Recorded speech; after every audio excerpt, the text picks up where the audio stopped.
Alright, you and I are about to dive into one of the wildest journeys imaginable. A wave of his hand unleashes terrifying lightning, shattering the heavens as our main character finds himself completely transmigrated. But unfortunately, he ends up inside the body of a total loser. Panicking, he desperately calls out for his cheat system, hoping for a miracle. Luckily, the system does not disappoint. It finally wakes up, giving Xu Jingming the insane power to upgrade his talents so he can survive and dominate in this brutal world crawling with bloodthirsty beasts. Over at Jiangcheng High School No. 2, the classroom atmosphere is incredibly tense. The blackboard displays a cold reminder that the final exams are just one day away, sitting right above rows of complex math formulas. Right next to it is a motivational slogan, 20 years of hard study, all for this one day.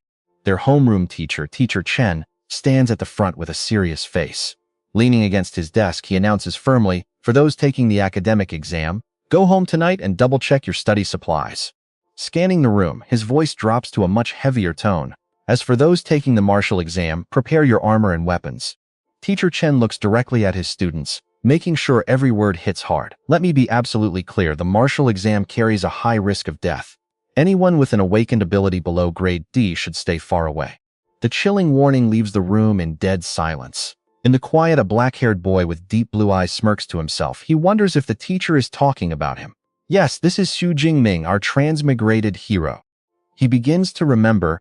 This new world is called Blue Star, with technology very similar to his past life. But Blue Star had a dark, terrifying secret. Vicious, bloodthirsty beasts roam the wild, and memories of cities burning in chaotic flames flash through his mind. Now look closely at this scene. These hideous monsters with glowing red eyes and razor-sharp teeth are spreading absolute terror everywhere. To fight back, humanity birthed warriors with extraordinary powers. These are the Awakened, capable of clashing with the beasts and serving as the ultimate hope for the entire world.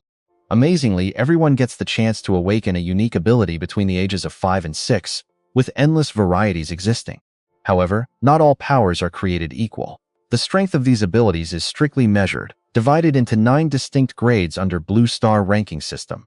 Unfortunately, most people only awaken low-tier abilities from grade F to grade D. Remembering his own awakening day, a tiny spark flickered and died.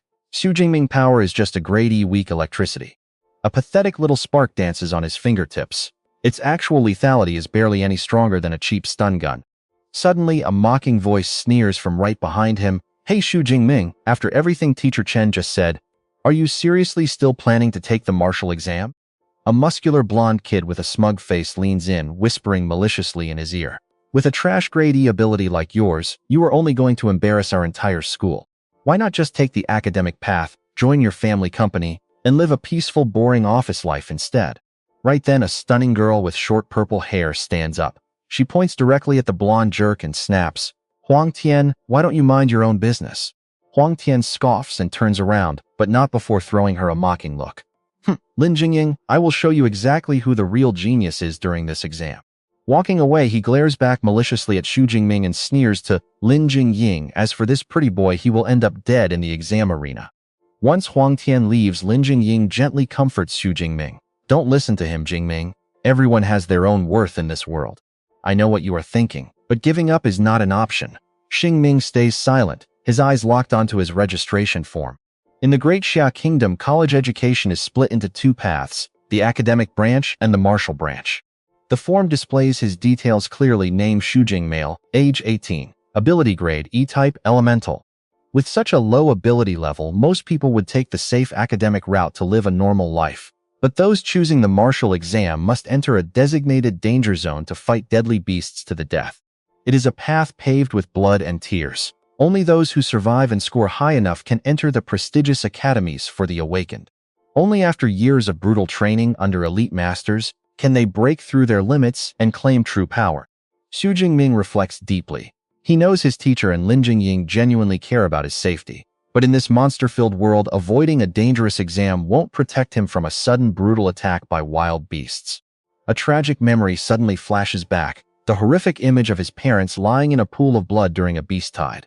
That pain remains deeply carved into his soul. His parents in this world died right before his eyes during that monster invasion. Instantly, Xu Jingming's gaze turns incredibly sharp and determined. Clenching his fists, a fire burns bright in his heart. He refuses to stand by helplessly if a tragedy like that ever happens again. Looking up without a shred of hesitation, he grabs his pen, firmly fills out his registration sheet, and mutters, "I am taking the martial exam." Outside, the school grounds are painted in a gorgeous sunset, but inside the training hall, Wind howls as a lonely figure relentlessly practices with a spear. Gripping the spear tight, he feels the force flowing through his muscles. Ha! With a loud roar, he unleashes a powerful strike, weak sparks from his Grade E ability flickering along the shaft. Drenched in sweat, he gasps heavily, completely and utterly exhausted.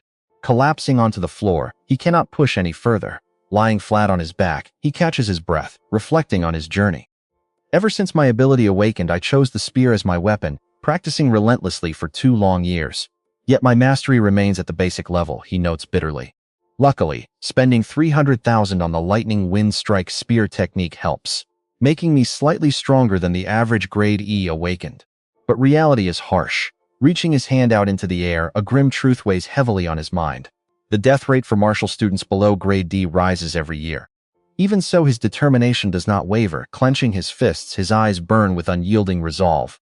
If I want to pass the Martial Academy exam, I have to risk everything. The moment he decides, a strange blue light glows on his hand. And trust me, you and I are not going to want to miss his rise to power. A holographic screen appears, flashing system activated. He stares in absolute shock.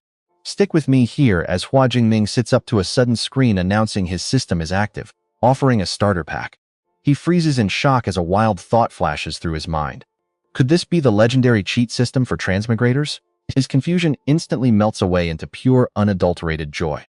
With a wide, expectant grin, he loudly swats the package. Right away, the system screen flashes the response: 1 S-rank ability and 200 bonus points. An S-rank ability? Hua Jing completely freezes. He knows how incredibly rare this is. Even in a massive nation like Great Xia, it takes 3 to 4 years for just one person to awaken it. The moment someone like that appears, top colleges fight over them, showering them with unlimited training resources. They are groomed to become ultimate powerhouses. A spark of hope ignites in his eyes as he clenches his fist, realizing his life is about to change forever. An E-rank loser like him finally has the chance to defy destiny. He decisively reaches his hand out toward the floating virtual screen. Now watch closely, because this is the exact moment his destiny shifts. System alerts chime instantly, confirming his starter pack is received, and 200 points are credited. The S-rank Chaos Divine Lightning begins its transfer. A massive surge of purple energy strikes straight in his heart, unleashing a wave of agonizing, body-tearing pain. Hua Jingming grits his teeth to endure it. Violent purple lightning wraps around his body, shredding his shirt to reveal lean-toned muscles as progress hits 10%. Boom! Exploding energy shatters the windows and shakes the entire room. Progress climbs to 20 and then 30%. Turning the training area into complete ruins. Outside, a little girl in her mother's arms points up at his shattered window. She innocently asks what happened to that big brother's house, as panicked neighbors begin to gather in fear. A pale neighbor quickly pulls out his phone, shouting that something terrible has happened at the Hua kid's place, urging someone to call the fire department immediately. Clinging to consciousness through sheer agony, he grits his teeth. The pain is unbearable, but the transformation marches onward. Progress hits 50, 60, then 70%. Suddenly, the sky outside turns pitch black, leaving pedestrians utterly shocked as they wonder why it got so dark. Storm clouds gather as a massive, legendary lightning dragon appears in the heavens, letting out an earth-shattering roar. Inside a high-end, luxurious office, a powerful commander stares out the window with a dead-serious expression. That is a terrifying lightning spirit. I can feel the overwhelming pressure from here. Could a powerful thunder beast be invading our city? Turning around, the commander barks an order to his subordinate to put the Zhongqing 3rd Legion on high alert. The soldier immediately salutes, responding with a sharp and decisive yes. In midair, the raging lightning coalesces into a fierce dragon head, channeling world-shaking power straight into Jingming. He lets out one final roaring scream as his epic transformation reaches its absolute peak. 80, 90, 99, 100%. The legendary transformation is complete. The chaotic energy slowly retracts, condensing into a crackling orb in the middle of the ruined room. Hua Jingming stands up, feeling the godly new power coursing through his veins. I know what you are thinking, and yes, this power is totally broken. He reveals a glittering purple lightning sphere in his palm, realizing his old E-rank spark is nothing compared to this. Just one strike could turn anyone into pure ash. He rubs his forehead, looking around the ruined training room with a heavy, dramatic sigh. He realizes the commotion was a bit too massive. Thankfully, he managed to suppress the energy, or else the entire building would have collapsed. Then he suddenly remembers something. That starter pack also gave him 200 ability points. But what are they for? Right on cue, the system explains that he can earn points by defeating fierce beasts. Spending these points allows him to level up his stats and skills. He can easily track his current balance and upgrade paths on the main panel. Hua Jingming grins, putting his hands on his hips with pure confidence. He loves this simple but overpowered cheat. As he commands the panel to open, his stats instantly materialize before him. His stats display: status Awakened Unranked, special ability rank Chaos Divine Lightning, physique 121, spirit 140, skills Basic Spear Mastery, and Basic Lightning Storm Strike. Ability points 200. Feeling this rush of power, he clenches his fist as purple sparks dance across his skin, his eyes flashing with absolute resolve. With the college entrance exam starting tomorrow, he must allocate these 200 points strategically to boost his combat power. He commands the system to begin. Upgrade my stats. Reaching out to the panel, he begins allocating the points with careful calculation. Since abilities naturally stem from physical and mental strength, he decides to reinforce those two core attributes first. Instantly, the numbers on the screen begin to soar as notifications chime continuously, confirming his massive stat boosts. A pure raw wave of energy erupts from deep within him, wrapping him in a warm glow. He can feel every single cell in his body celebrating as his senses become incredibly sharp. So this is what it feels like to have enhanced vitality and mind. He clenches his fist, marveling at the raw physical power surging through his muscles. As he takes a stance, arcs of blue and purple electricity spark around him automatically, overflowing from his body due to the sheer abundance of his new energy. With a confident grin, he realizes that boosting his core stats will naturally supercharge both his combat techniques and his control over his S-Rank lightning. Checking the updated panel, both of his base attributes have increased by 20 points, meaning one ability point converts to 0.2 points of physical or mental power. His new stats are official: physique at 141 and spirit at 160. Armed with this incredible new strength, his confidence skyrockets. He smirks, his eyes burning with ambition, knowing that passing the college entrance exam will now be an absolute breeze. Yet he cannot help but wonder how he will rank against the 700,000 candidates in Jiangnan province, especially the elite geniuses who have trained under legendary masters since childhood. Slinging his long spear over his shoulder with a bright smile, he decides to head to the martial arts gym to test his exact stats. But suddenly, boom, his front door is kicked wide open. 3 fully geared firefighters stand right in front of him, leaving him completely speechless. Covered in sweat, the lead firefighter quickly explains that they received an urgent emergency call reporting a fire here.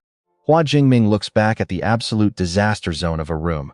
Scratching his head, he sheepishly explains his training got a bit out of hand, but everything is totally fine now. Relieved, the captain calls off the emergency. And that is where we leave it, but trust me, you and I are definitely going to want to see what happens next. Trust me, you and I are about to watch this kid blow everyone's minds. As the man leaves, he looks back at Xu Jingming with absolute shock, amazed that a mere high schooler caused such a massive commotion. The fire truck drives off, sirens blaring, leaving a crowd of noisy neighbors gossiping behind. As Xu Jingming steps out with his spear, a friendly neighbor runs up to ask, "Hey Ming, you okay? What was with that crazy fire just now?" He replies, "Everything is fine, Uncle Yang. It is all under control." Another neighbor glances at his gear and sighs with relief. Heading to the dojo? Jingming nods. Yes, just getting some practice in. The neighbors sigh in admiration. Tomorrow is the college entrance exam, yet he is still training. So hardworking, not like my lazy kid. In this world, awakened who want to become true ability users must push their bodies and minds to the absolute limit. Since private training rooms are expensive, public martial arts dojos stepped in, providing excellent training grounds and instructors for everyone. Jingming heads to Lei Ting, one of the top 2 dojos in the country, alongside the famous Raging Bear. Stepping inside, the intense energy of hardworking fighters hits him instantly. Raging Bear costs a whopping 100,000 a year, catering only to rich kids. Lei Ting, however, is completely free for high schoolers, making it the perfect training spot. While walking down the hallway, a familiar voice catches his attention from a nearby group of students. Wait, could it be? A gorgeous girl with long black hair and amber eyes turns around. Meet Tong Chi, his stunning cousin, whose sleek uniform perfectly highlights her tall figure and incredibly long legs. Jingming walks up surprised. "Cousin, what are you doing here at Lei Ting?" Tong Chi glances at him, replying calmly, Just tagging along with some classmates. He nods. I see. You guys go ahead and look around. I am heading to the training room. With that, he immediately walks off. Watching him leave, Tongqi frowns. Pay attention here. She senses something has changed. Her friend nudges her shoulder, asking curiously, Hey Chi-Chi, who is that? He is pretty handsome. Tongqi replies, That is Xu Jingming, my cousin. He is a senior like us and is taking the martial arts exam tomorrow. A guy in their group teases, Why ask so many questions, Xiaoya? Fallen for him already? Xiaoya playfully fires back. Exactly. With looks like that, as long as he is not completely weak, having him as a boyfriend would be a total flex. Tongqi sighs, crushing her dreams. I hate to disappoint you, but he only awakened an E-class ability. Xiaoya's face immediately falls. An E-class? Oh, what a massive waste. The guy crosses his arms with a smirk. An E-class entering the martial exam? Bold move, you have to admit. Tongqi looks genuinely worried. What good is courage? The risks are far too high. Honestly, I wish he would not participate. Sensing the heavy mood, she quickly changes the subject. Anyway, let us not talk about this. Aren't we here to tour Lei Ting? Xiaoya brightens up. True. I spent all 3 years at Raging Bear, so this is my first time here. The guy chimes in, Yeah, relaxing before the big test is great. Is good for both mind and body. Let us go. Meanwhile, inside a private training room, Jingming stands before a massive impact target. He lifts his heavy spear, but a strange sensation hits him. Wait, has the spear gotten lighter? He quickly realizes his physical strength has surged, making the weapon feel feather-light. Caressing the shaft, he sighs. Tomorrow is the exam, so there is no time to find a better weapon. Stepping into a stance, his eyes turn razor-sharp. Let us test my raw strength first without any ability buffs. He takes a deep, calm breath. Boom, he thrusts forward, the spearhead tearing through the air at blinding speed. A sharp metallic clang echoes as it strikes the exact center. The force meter screen flashes. 321 units. The giant target is deeply dented. Since the room is built with memory metal, the dent quickly pops back. Pulling his spear back, Jingming clenches his fist in pure excitement. His raw physical strength has literally doubled. And I know what you're thinking, but a normal Awakened's peak physical power usually maxes out at just 100 units. Suddenly, purple lightning crackles in his eyes. Time to test his purple heavenly thunder. He focuses, wrapping his body in wild electricity as his aura explodes with terrifying pressure. Boom! He unleashes a lightning-infused strike, unleashing a wave of absolute devastation. The force meter screen goes completely wild, flashing 3,021 units. Jingming gasps for air, a thrilling smile spreading across his face. An S-class ability is absolutely broken. Keep in mind, a standard Tier 1 user only peaks at 1,000 units. Yet before even reaching Tier 1, he can already rival a mid-stage Tier 1 fighter. Lightning flickers around him as he tilts his head, eyes burning with determination. But this is not his limit. Gripping his spear, purple currents surge violently. Combining raw physical strength, lightning enhancement, and martial technique, that is his ultimate killer move. Stepping back, he charges forward as his entire body gets swallowed in blinding purple-white lightning. He unleashes his ultimate technique, wind-breaking thunder strike. Dazzling lightning condenses on the tip, forming a blinding orb of raw energy that violently slams the target. The explosive light swallows everything. Break! Jingming roars, unleashing a massive shockwave that rattles the entire main lobby, leaving every single person stumbling in shock. A fighter in training gear panics, screaming about an earthquake. Nearby on the same floor, Tongqi and her group lose their balance from the shock. The guy with them turns pale, gasping. That power is insane. That energy wave definitely belongs to a high-level ability user. Xiaoya looks around, puzzled. Isn't this floor strictly reserved for high school training? Could one of those elite monsters from Raging Bear have sneaked in here? The guy urges, let us go check. Tongqi also casts a highly curious glance toward the source of the blast. Following the residual energy, they quickly reach a quiet hallway. The massive shockwave must have come from right around here. Suddenly, Jingming steps out. Tongqi gasps. Ming? He nods calmly. Trust me, you and I are going to want to see what he does in tomorrow's exam. Alright then, do your best in tomorrow's combat exam, but you and I know safety comes first. The classmate next to him says seriously, Ignore him, the energy wave definitely came from here. The group approaches the training room Hua Jingming just walked out of. Is this really the spot? No doubt about it. As the door opens, they freeze in absolute shock at the total destruction inside. The memory metal dummy is completely shattered into pieces. The floor is heavily cracked and all the nearby equipment is ruined. Duangqi and Tiuna are completely speechless from terror. Tiuna covers her mouth and stammers in disbelief. Oh my god, even the memory metal dummy was completely obliterated. How insanely strong must that strike be? Could a high schooler from our city of Jiangcheng really possess this kind of power? The smartest guy in the group steps inside to inspect, shaking his head decisively. No way this was a high schooler. I can still feel a terrifying storm-like energy radiating from these ruined remains. Our mystery fighter might actually be a level 2 Esper who wandered onto the wrong floor just to test their raw strength.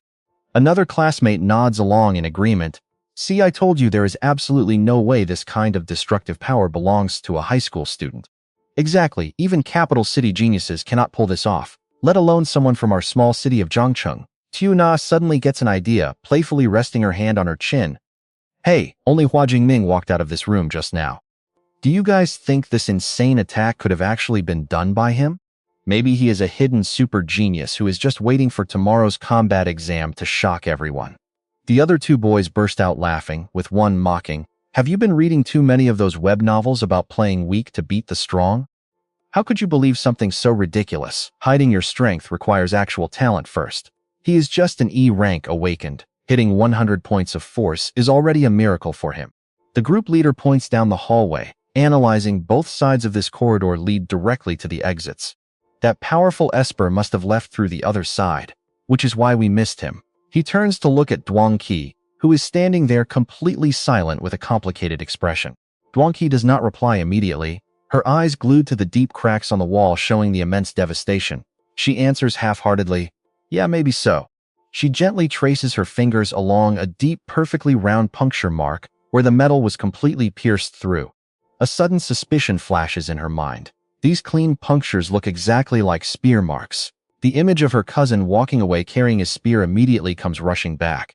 Deep doubt flashes in Duang Qi's eyes. Let's pause and think, is Hua Jingming really out of his league? Or are we about to witness something legendary as the big day finally arrives? The fateful combat exam begins. Hundreds of buses line up in a massive convoy, transporting the students to a desolate, completely ruined wasteland. This is their official exam arena. Carrying their own personal weapons, the candidates step off the buses one by one, creating a loud and chaotic scene as they gather together. Hua Jingming steps down, tightly gripping his spear with a calm and confident look. He stands out completely from the anxious crowd around him. Taking a deep breath, he absorbs the tense atmosphere of the arena. Wait, is this really our testing ground? Suddenly, a terrified scream echoes from the crowd staring past the fence. Oh my god, I think I just saw a single-horned rhinoceros. This immediately triggers a wave of panic. Weren't the previous exams just filled with common beasts like shadow cats and iron bristle wild boars? This year's exam is way too difficult. Amid the growing panic, an arrogant voice rings out. What is the big deal about a one-horned rhino? He sneers at the terrified crowd. If you cannot even handle a basic beast like this, then even if you somehow pass and get into an Esper Academy, you will just end up as useless trash. Recognizing him, a shocked candidate whispers to his friend, "Who is that guy? He talks so big." His friend whispers back, "Who else could it be?" "That is the Swift Wind Sword, Chu Dan Duang from High School Number 1. His friend continues with deep admiration. "I heard he possesses a B-rank Swift Wind ability and has already broken through to become a level 1 Esper." Hua Jingming also shifts his gaze toward Chu Dan Duang. He is the legendary genius and the top candidate for this year's champion. Don't blink, because you and I are about to see if our main character can match his insane power. Just then, a booming voice blares from the loudspeakers, silencing the entire crowd. "All candidates, pay attention." A scarred, middle-aged man wearing a formal military uniform steps onto the high platform. He announces in a powerful voice, "I am the chief commander of this Jiangcheng combat exam. Before we begin, I must emphasize a few key points." Pointing toward the ruins behind him, he says the combat exam starts at exactly 9 a.m. and ends at 9 p.m., lasting 12 hours. Our testing ground is this very abandoned town behind me. A massive map is projected. Just like previous years, it is divided into the outer ring, central zone, inner ring, and core area. Defeating different tiers of dire beasts will earn you corresponding points. The stronger the beast you defeat, the higher your score. Commander Wang Haiyang's face turns incredibly serious as he warns. The core area is like the hardest questions on a written exam, reserved only for the elite candidates to challenge. Know your own limits, do not throw away your life just for a higher score. Gazing at the map, Hua Jingming makes his decision. Yesterday I would have only dared to stay in the outer zone. But now I am definitely going to charge into the inner ring, and even the core area. Wang Haiyang continues. We will now distribute the exam supplies, so line up to receive them from your homeroom teachers. Hua Jingming walks up to teacher Chen Fan, who hands him a bag. There are 3 items inside. First, a smart watch to track the number and type of beasts killed, recording your score in real time. Second, a tactical backpack containing 3 energy bars, 1 energy drink, and a first aid kit, ensuring you can survive for 12 hours. And finally, a special safety orb that, when activated, creates a high-voltage electrical shield that ordinary beasts cannot break through. Teacher Chen Fan pats Hua Jingming on the shoulder, advising him with a deeply worried look. Although using the safety orb ends your exam immediately, you must remember that your life is far more important than any grade. Hua Jingming nods gratefully. Thank you, teacher, I understand. Just as he turns to leave, a familiar voice calls out, Hua Jingming, it is Lam Qin Huang, and she is running straight toward him. Smiling brightly, she asks, you probably do not have a team yet, right? Want to join us? She proudly brags, I just awakened a C-rank ability. Liu V loudly promises to watch his back inside. Trust me, you and I cannot miss what happens next. Let us dive into this wild underdog story together. But first, a teammate immediately protests. Class rep, playing nice is usually fine, but this is the combat exam. A team has a 5-person limit. If we add him, how will we ever get a high score? Liu Wei snaps back. We had an agreement. Are you two seriously backing out now? The other guy just points right at Su Jingming's face, shouting, who knew he would actually dare to show up for the combat exam anyway? Either way, I do not want to carry dead weight. Seeing things get tense, Su Jingming steps in calmly to stop the argument. Old Liu class rep, I appreciate the thought. He smiles gently, looks them in the eyes, and says, I am going in alone. You guys go ahead and form your team. Long Jingying and Liu Wei are completely stunned. She asks anxiously, are you serious? But Su Jingming just nods back with absolute certainty. She sighs, all right then, just make sure to stay safe. The guy next to her mutters, just leave him. Let us go, we should find Huang Tian to team up with instead. The group quickly walks away, leaving Su Jingming alone to face the upcoming challenge. Watching his old classmates fade into the distance, Su Jingming merely lets out a faint smirk. He turns around, his eyes flashing with absolute confidence. Even without any of you, I can easily grab a top score. Just then, the overhead loudspeakers blare the official announcement, and swarms of drones activate, buzzing into the sky. The 2037th Jiangcheng City High School Martial Arts exam has officially begun.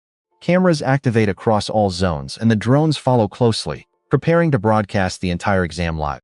The massive iron gates swing open, and thousands of candidates swarm in like angry hornets rushing into the ruined city. Charge! One student screams out.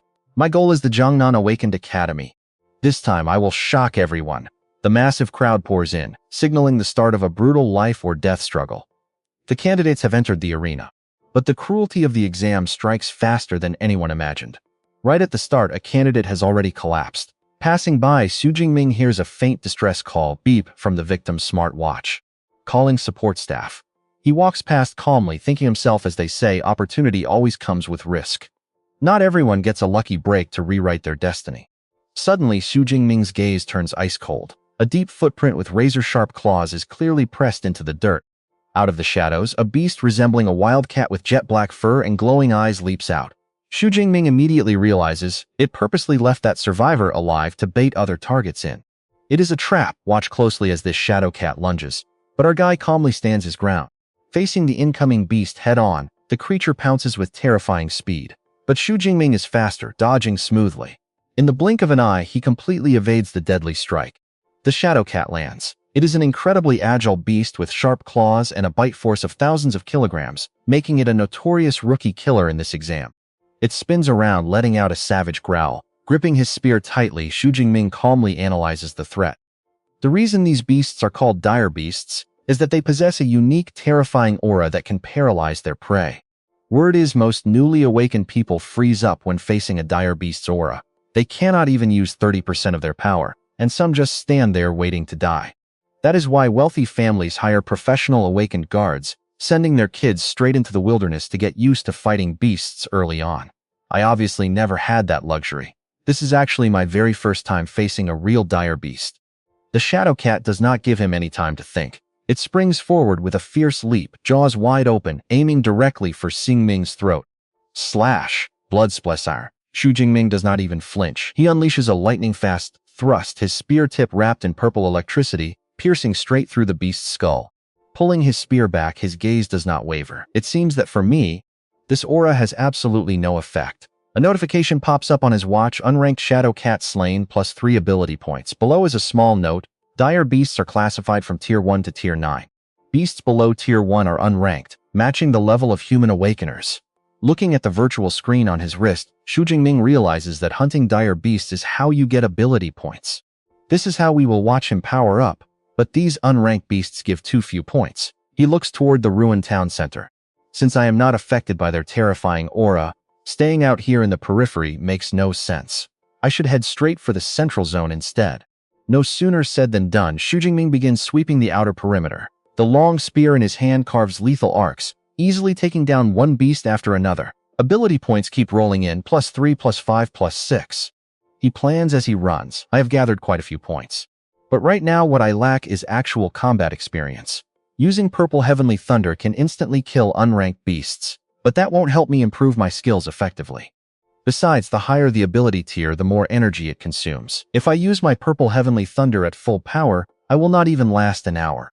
Back when it was just a weak E-tier ability, I could hold it for 3 hours. But the exam lasts 12 hours. I cannot waste my energy before entering the core zone.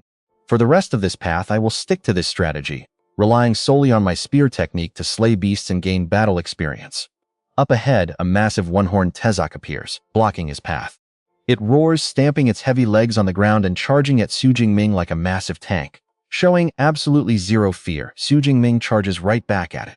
He leaps lightly into the air, easily dodging the Tezok's head-on charge. Landing right on the beast's back, his spear tip drives deep, thud, a clean, brutal finishing blow. Standing atop the massive carcass, Xu Jingming exhales, thinking, my killing speed is way faster than before. Even a one-horned rhino is only at this level. Could my spear technique have broken through without me noticing? He opens his status panel, and it is exactly as he suspected. Skill spear technique, intermediate tier. He rejoices internally. It really did break through to the intermediate tier. It seems relying on real combat to sharpen my spear skills is the fastest way to get stronger. Intermediate spear technique already makes me feel like the weapon is an extension of myself. What if I upgrade it even further? Without hesitation, he uses his hard-earned ability points to upgrade the skill. Countless combat memories, experiences, and advanced techniques flood into his mind like a raging waterfall. Xu Jingming shudders slightly, doing his best to absorb this massive wave of information. An incredible sense of enlightenment spreads through his body. Exhaling a soft sigh of relief, he feels a clear physical transformation taking hold. Amazing, trust me, you and I are going to love seeing these advanced spear skills in action. Standing tall, he grips his spear, eyes burning with raw excitement. Let us jump right in as our main character hunts for a tier 1 beast to test his strength. Meanwhile, on an outer path, Lam Qinghuan and her team are choosing their next move. Suddenly, Lam Qinghuan freezes. She rubs her eyes and stares into the distance, completely unsure of what she is seeing. I think I just saw Xu Jingming, she whispers. Her teammate snaps back, class rep, you must be seeing things. There is no way it is him. With his weak power, coming here is suicide. But Lam Qinghuan is still doubtful and anxious. Was it really just my imagination? That back looked exactly like Xu Jingming. I wonder how he is doing right now. Suddenly, a teammate screams and points ahead. Look over there. This single-horned rhino seems to have been killed only moments ago. The group rushes over. The blood on its wound is still fresh and wet. It looks like it died just a few minutes ago. A fatal head wound. Looking at the shape, it was definitely caused by some kind of polearm. Someone analyzes the cut, gasping in shock. It is a long spear. Lam Qinghuan freezes in place as a wild theory enters her mind. Could that person nearby really be Xu Jingming? Another teammate instantly dismisses it, saying, you cannot possibly believe he killed this monster. This is a beast that only a C-grade awakened could take on alone. How could Xu Jingming ever do something like that? Now pay close attention, because here is how we find out if it was actually him. Lam Qinghuan immediately opens her smartwatch and scrolls straight to the exam leaderboard. And then she freezes. Rank 46, Xu Jingming, 256 points, Jiangcheng No. 2 High School. She gasps, it really is him. The entire team breaks out in chaos, unable to believe their eyes. No way, how did he make it into the top 50? Could they just share the same name? Are E-grade awakened really this strong this year? I refuse to believe it. In the spectator area outside the arena, massive screens broadcast the top candidates fighting. An observer comments that No. 1 High School is dominating as usual, basically locking down the entire top 10 spots. Another person agrees, especially Zhou Mingyang in first place, with 412 points. He is definitely going to be the top scorer. our city of Jiangcheng has not had anyone make the provincial top 100 in years. I wonder if he can pull it off. A chubby middle-aged man waving a hand fan says confidently, in my opinion, he will easily reach the Jiangnan province top 100. Zhou Mingyang is our absolute ace, and his combat strength is incredibly powerful even on the provincial level. This man is Chong Wanshan, the director of the Jiangcheng City Education Bureau. He turns to the principals and says, Old Liu, I have always been very pleased with number 1 high school. Number 3 high school is not bad either, finally placing someone in the top 10. The 2 principals quickly flatter him, saying it is all thanks to your excellent guidance, and we hope you will keep supporting us in the future. Chang Wanshan then turns to the principal of number 2 high school with a mocking tone, but your school needs to work harder. Your best student is only ranked 18th. The principal bows his head and mumbles agreement, but Principal Zhao Yi is secretly furious because only 8 students from number 2 high school made the top 50. Lei Ming, Yangzhen, Tonggu, Xu Jingming, you kids better step up for me. Suddenly he pauses. Wait, who is this Xu Jingming? I have never heard this name before. Is he in the elite rocket class? He quickly asks around, and soon homeroom teacher John Fan stands there with a face full of absolute shock. His hand trembles as he points at the ranking. Xu Jingming has actually entered the top 50. Teacher John Fan wipes the sweat from his forehead, still unable to believe it. Is that kid not just an E-grade awakened? Could he have hidden his true strength? But no matter how much he hid, can an E-grade talent suddenly transform into an S-grade power? Only the top 10 get dedicated cameras, which means they cannot even find any live footage of Xu Jingming right now. You and I both know things are about to get serious as Xu Jingming enters the high-danger central zone completely alone, leaving his anxious teacher staring at the arena screens in worry. He walks down a quiet street where the atmosphere is completely different from the chaos outside. In this central zone, the number of beasts is noticeably lower. He eats an energy bar as he walks. Tier 1 beasts actually have intelligence and territorial awareness, making them far harder to deal with than those unranked monsters. With a powerful stomp, he charges forward. A giant fox with fiery fur and glowing blue eyes leaps out from the ruins of a broken building. Xu Jingming does not flinch. He swings his spear, releasing a wave of hot air, and takes a solid stance to face the beast head-on. The blazing fox unleashes a devastating and heavy strike, its sharp claws tearing through the air directly at him. The beast lands on the ground, completely shredding the concrete pavement beneath it. Standing firm, Xu Jingming smirks with absolute confidence. Is this all a Tier 1 blazing fox can do? Maybe only a king-level tiger could actually make me break a sweat.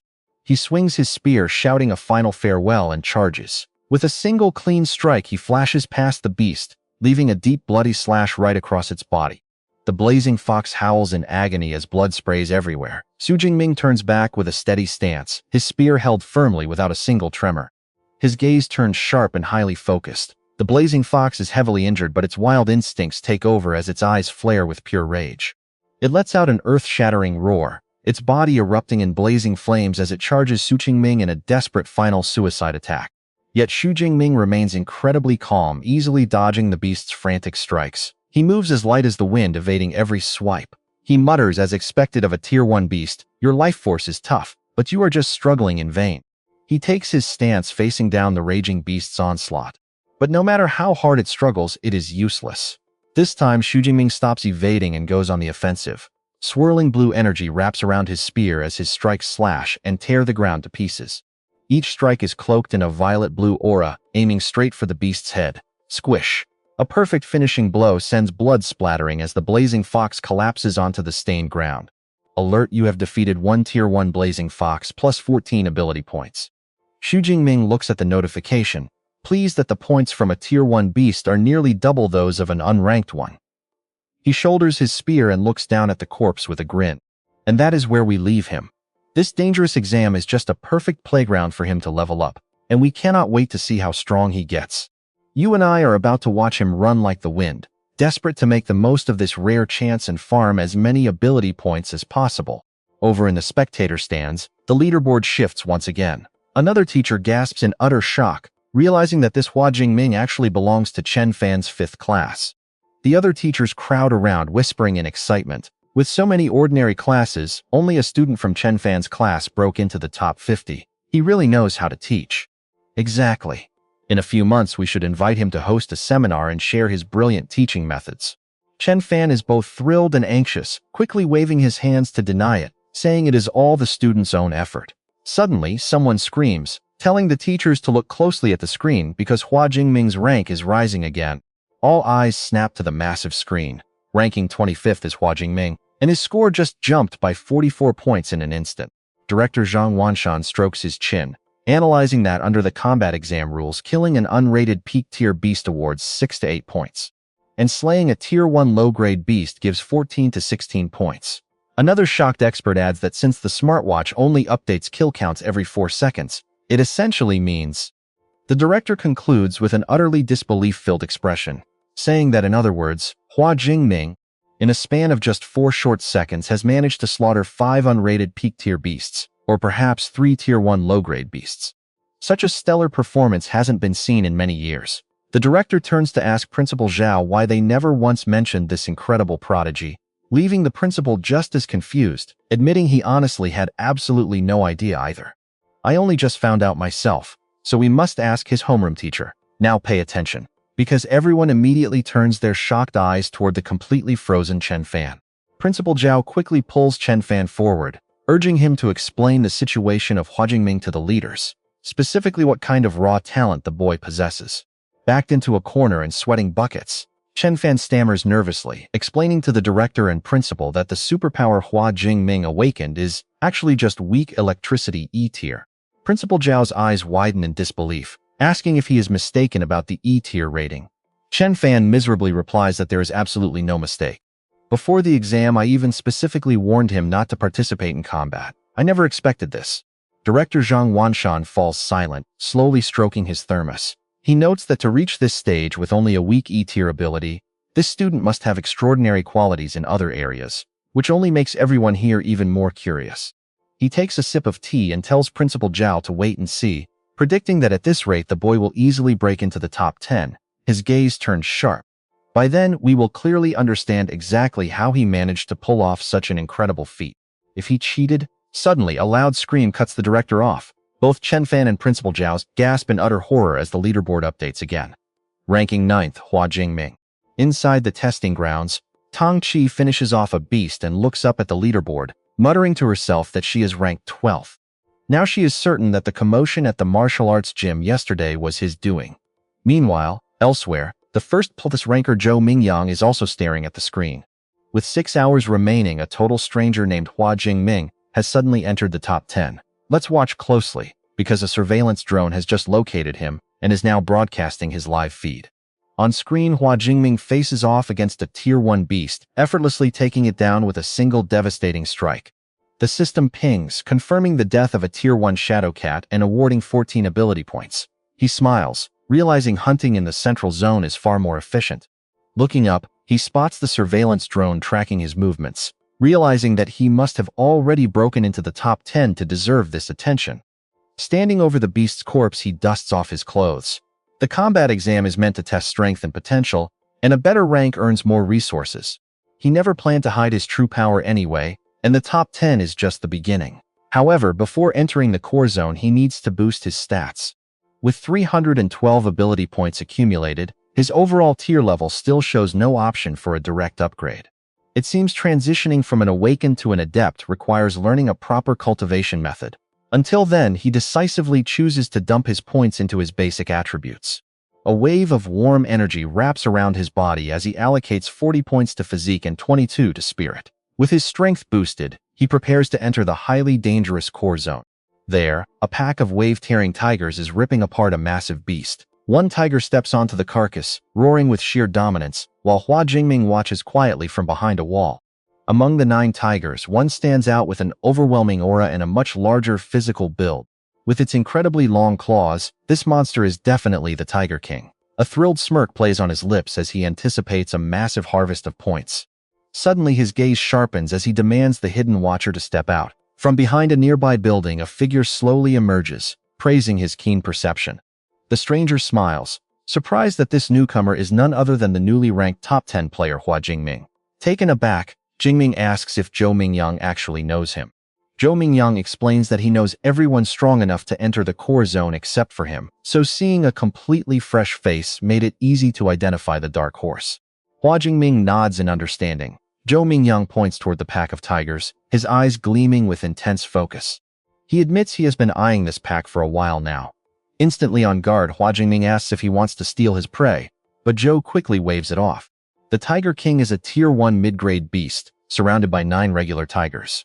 No matter how strong someone is, soloing them is impossible, so they should cooperate. Hua Jingming flatly refuses, turning around with a supremely confident and arrogant smirk. He declares he can handle it alone, rushing straight into the pack and leaving Zhou stunned. The tiger pack instantly spots the intruder, raising their heads in unison to let out a collective furious roar. Hua Jingming calmly observes them, noting that because they are led by a chief, they can actually organize a simple battle formation. Standing high above, the Tiger King roars an order, and the others instantly spread out to surround him. Without flinching for a second, he charges straight into their ambush. Watching from the shadows, Zhou Mingyang wonders if this guy is suicidal or truly powerful. As Hua Jingming unleashes his aura, you and I are about to see him destroy this entire pack. You and I are about to watch him spin his spear, creating an impenetrable wall of defense. Swoosh! Fast strikes unleash razor-sharp chi, slicing down every tiger charging at him. Ding ding ding! Notifications flood his screen. Defeated level 1 low-tier saber-toothed tiger plus 10 points. Defeated level 1 mid-tier saber-toothed tiger plus 15 points. In a flash, the field is littered with tiger corpses, blood flowing like rivers. The saber-toothed Tiger King roars in absolute fury, seeing its pack slaughtered. Standing amidst the carnage, Xu Jingming leans on his spear, panting. My physical strength is still a bit lacking, he thinks. The king doesn't give him a second to breathe before lunging. Its roar carries a heavy psychic pressure, causing the very ground to tremble. Glass windows of nearby skyscrapers shatter, raining down like daggers. Far away, Zhou Mingyang covers his ears and grimaces from the deafening sound. Roar. But Xu Jingming is completely unfazed. Nice try aiming to intimidate me right off the bat, but those cheap tricks won't work. He charges, meeting the Tiger King head-on. His spear tip gleams with a cold light, ready for the killing blow as he leaps like a dragon. Tracing a perfect arc, his spear thrusts straight down the roaring tiger's throat. Ding! Defeated level 1 high-tier saber-toothed Tiger King, plus 20 ability points. Watching from afar, Zhou Mingyang freezes. No way! Did he just wipe them all out in one go? What kind of monster is he? Standing atop the massive corpse, Xu Jingming smiles. What a massive haul of points! At this rate, who knows how many points I will accumulate by the end of the exam. As he leaps down, pay attention here. Just as he decides to hunt a new pack to farm more points, Zhou Mingyang suddenly comes running up, completely out of breath.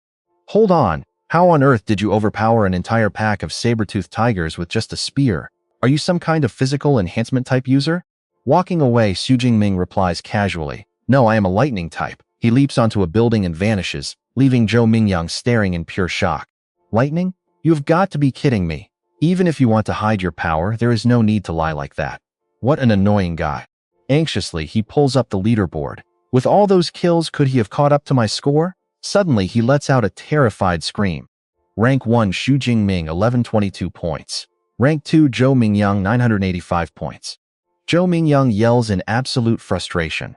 In the spectator stands, Director Chang Wanshan leaps up, laughing. Such masterful spear technique. Xu Jingming is only 18, yet his spear skill is already expert level. It is official, this kid is a genuine prodigy. He pats Principal Zhao on the shoulder, grinning. With Xu Jingming leading the way, Jiang Cheng will easily secure a spot in the province's top 100. Once this exam ends, I will recommend your school for a massive city-wide reward. Thank you so much, Director. Principal Zhao turns away, quietly wiping a tear of pure joy from his eye. Xu Jingming is a massive surprise. Our second high school can finally hold its head high. 3 hours later, Zhou Mingyang wanders the core zone, utterly bewildered. What's going on? Where did all the beasts in the core zone go? Suddenly, he bumps into some students. Ask the guy in first place, they say. Zhou Mingyang is shocked. You guys, why are you all teamed up? Lin Jingying points to a tablet screen. Rank 3 Wu Hao, Rank 4 Meng Jiao, Rank 9 Tang Qi. She explains that Xu Jingming has completely wiped out the core zone. None of us can find any beasts, so we grouped up just to pass the time. Zhou Mingyang shakes his head. No way, the core zone had tons of them. Tang Qi sighs. You and I both know he hasn't checked the ranks. But look at his face when he sees Xu Jingming's score. He stutters in shock. 3,400 points? Tang Qi glares at the stunned boy. Now do you understand why we are all just sitting around? Subtracting his 700 points from the central zone, he still has over 2,500. He basically solo slaughtered almost 200 beasts in the core zone. Zhou Mingyang clutches his head, bitter. No wonder Xu Jingming was so protective of his kills earlier. He was planning this massive sweep from the very start. Wu Hao, ranked 3rd, speaks up. There are only a few hours left. We want to team up and challenge the final inner core. He points toward the distance. The weakest beasts there are level 1 high tier, and there's even a level 2 beast king. Going in alone is straight up suicide. Meng Jiao smirks at Zhou Mingyang. That's why we need to team up. You in? Zhou Mingyang nods without hesitation. Count me in. Night falls. Xu Jingming sits on a pile of monster corpses, staring up at the crescent moon. His supplies are empty, and the exam is his ending. He pulls out his last energy bar, taking a bite. Standing up, he gazes deep into the testing ground. To get more points, he must venture further. But the final zone has level 2 beasts. I need to boost my combat power a bit first. He opens his system panel, 2413 points. Where should I allocate these? Xu Jingming ponders for a moment, a sly smirk creeping onto his face. How about we put them into this? Exhaling softly, he channels his energy into the spear, purple lightning crackling around it. This should be enough to tackle the final boss of the exam. Meanwhile, Zhou Mingyang's group enters the final zone. The final sprint has officially begun. Suddenly, a massive beast with white fur and red crystals on its back blocks their path. Xu Jingming arrives too, resting his spear on his shoulder with anticipation. I wonder what kind of level 2 beast they have prepped for us? Zhou Mingyang's group gasps in pure horror. A bloodthirst bear. The giant beast lets out a roar that makes the entire zone tremble. Nearby cars are sent flying into the air. Tang Qi and Meng Jiao turn completely pale. This rare beast has hide tougher than E-class alloy. Even artillery can't pierce it, and one swipe could crush us. Tang Qi completely wavers, suggesting they retreat immediately. Wu Hao points to the level 1 beasts surrounding them. Honestly, you and I can see they're done for if they step forward, even without facing the giant bear. One of them pan of here. Getting points is useless if we end up dead. Alright, you and I are diving into one crazy exam, and Wu Hao is furious about whoever designed this. Suddenly, Meng Rou points ahead, shouting for them to look. Deng Qi is shocked to see it is Xu Jingming. Xu Jingming leaps down from above, landing softly on the ground. Meng Rou gasps, wondering if this is really him because he is incredibly handsome. But Wu Hao is only filled with worry. What good are looks? Charging straight into a pack of vicious beasts like that is basically suicide. Yet, Xu Jingming rushes right into the middle of the horde. This is bad, he has alerted the whole pack. But swinging his spear, he effortlessly takes down the beasts rushing at him. The massive, blood-devouring, violent bear roars, ordering them to attack. Alone, Xu Jingming faces the stampede of frenzied beasts charging at him. He moves like a fierce hurricane, instantly blowing away everything that dares to stand in his way. The entire horde is swallowed up by a sea of spear strikes. Watching from afar, Zhou Mingyang and his group are frozen in shock, wondering if he is about to die. Wu Hao coldly mutters that he is far too reckless and deserves whatever happens. Panicking, Deng Qi insists she must help him, but Wu Hao quickly grabs her to stop her. Shouting, he asks if she has lost her mind, since going there means certain death. Meng Rou quickly steps in too, asking if she forgot everything they just talked about. Deng Qi breaks free with determination on her face. She screams that they do not understand, because Jingming is actually her cousin, and she cannot just stand there and watch him die. Right then, a terrifying wave of purple lightning erupts from the center of the horde. A blinding flash of light instantly consumes the entire area with immense power. The massive shockwave sweeps outward, forcing Zhou Mingyang and his teammates to struggle to stay standing as the very ground beneath their feet violently shakes and rumbles. Now watch this part. Shielding his eyes, Zhou Mingyang is completely stunned. He stammers, wondering if this insane lightning is actually the special power Xu Jingming had mentioned before. Right at the epicenter, Xu Jingming stands perfectly still, his body wrapped in crackling, powerful purple lightning. All around him, the broken bodies of the beasts are blasted away in every single direction. Staring at the massive horde, his gaze turns razor-sharp. He realizes that relying only on physical strength to handle so many first-tier high-rank beasts is a bit too much to handle. It is definitely too exhausting, meaning he has to use his special power. Exhaling softly, a highly confident, slightly arrogant smirk appears on his lips. Tiny sparks of lightning dance right on his fingertips. As expected of an S-class power, it really is incredibly dominant and absolutely destructive. In just a single moment, the entire ground around him is completely cleared of life. Nothing remains except the bodies of those dead beasts and crackling trails of purple energy. Xu Jingming slowly raises his head, coldly staring right at the massive blood-devouring violent bear towering before him. Offended by this defiance, the giant beast lets out a deafening roar that makes the surrounding air tremble. Calmly analyzing his opponent, He notes the giant bear is massive but lacks agility. With his divine lightning power helping him out, he should easily be able to handle it. He glances at the first-tier beasts still snarling around him. Fighting them alongside the boss would be pretty annoying, so he makes a quick, firm decision to change his plan. If that is the case, he will clear the field first. Violent electrical currents explode across his body once more, and his blue eyes flash with a lethal light. With that, he moves like a lightning bolt. His spear tracing blindingly fast attacks through the air, as he charges headfirst into the remaining group of vicious beasts. A tiger-like beast lunges forward, only to have its head instantly pierced by his spear, spraying fresh red blood into the air. As he zips past, a system alert pops up, confirming he killed a first-tier high-rank shadow cat and gained 13 ability points. Feeling power surge inside him, he licks the blood off his lips. Trust me, channeling this lightning is incredibly risky, and he knows he cannot maintain this state for long. Still, he swings his spear, sending a massive arc of electrical energy slicing through the beasts. To deal with all of you, this power is more than enough. Another massive one-horned rhino beast gets caught in the blast and collapses instantly, triggering another alert that awards 15 points. Seeing his minions completely wiped out, the blood-devouring violent bear flies into a total rage. It lets out an earth-shattering roar and slams down with insane power, leaving a deep crater in the concrete road. However, the furious beast strikes absolutely nothing but empty ground. With his incredible speed, Xu Jingming easily dodges the attack in the nick of time. Dashing away like a flash of lightning, crackling purple electricity completely envelops his body as the angry bear charges forward in absolute rage. He quickly leaps backward, landing lightly on a large concrete block to keep a very safe distance from this rampaging beast. Circling behind the giant bear, he finishes off the remaining beasts with system alerts constantly popping up to record his kills. Killing another first-tier high-rank one-horned rhino for 15 points and another one after that. Seeing this, the giant bear completely loses its mind with rage. It throws its head back, roaring at the sky in fury. Smirking provocatively as lightning crackles around him, he asks if it is mad because its lackeys got wiped out one by one. Running toward the last trembling rhino in the distance, he shouts to the bear not to rush, because it will be next once this last one is dealt with. But unexpectedly, the giant bear suddenly cuts him off, appearing right in front of him. This sudden move catches him slightly off guard.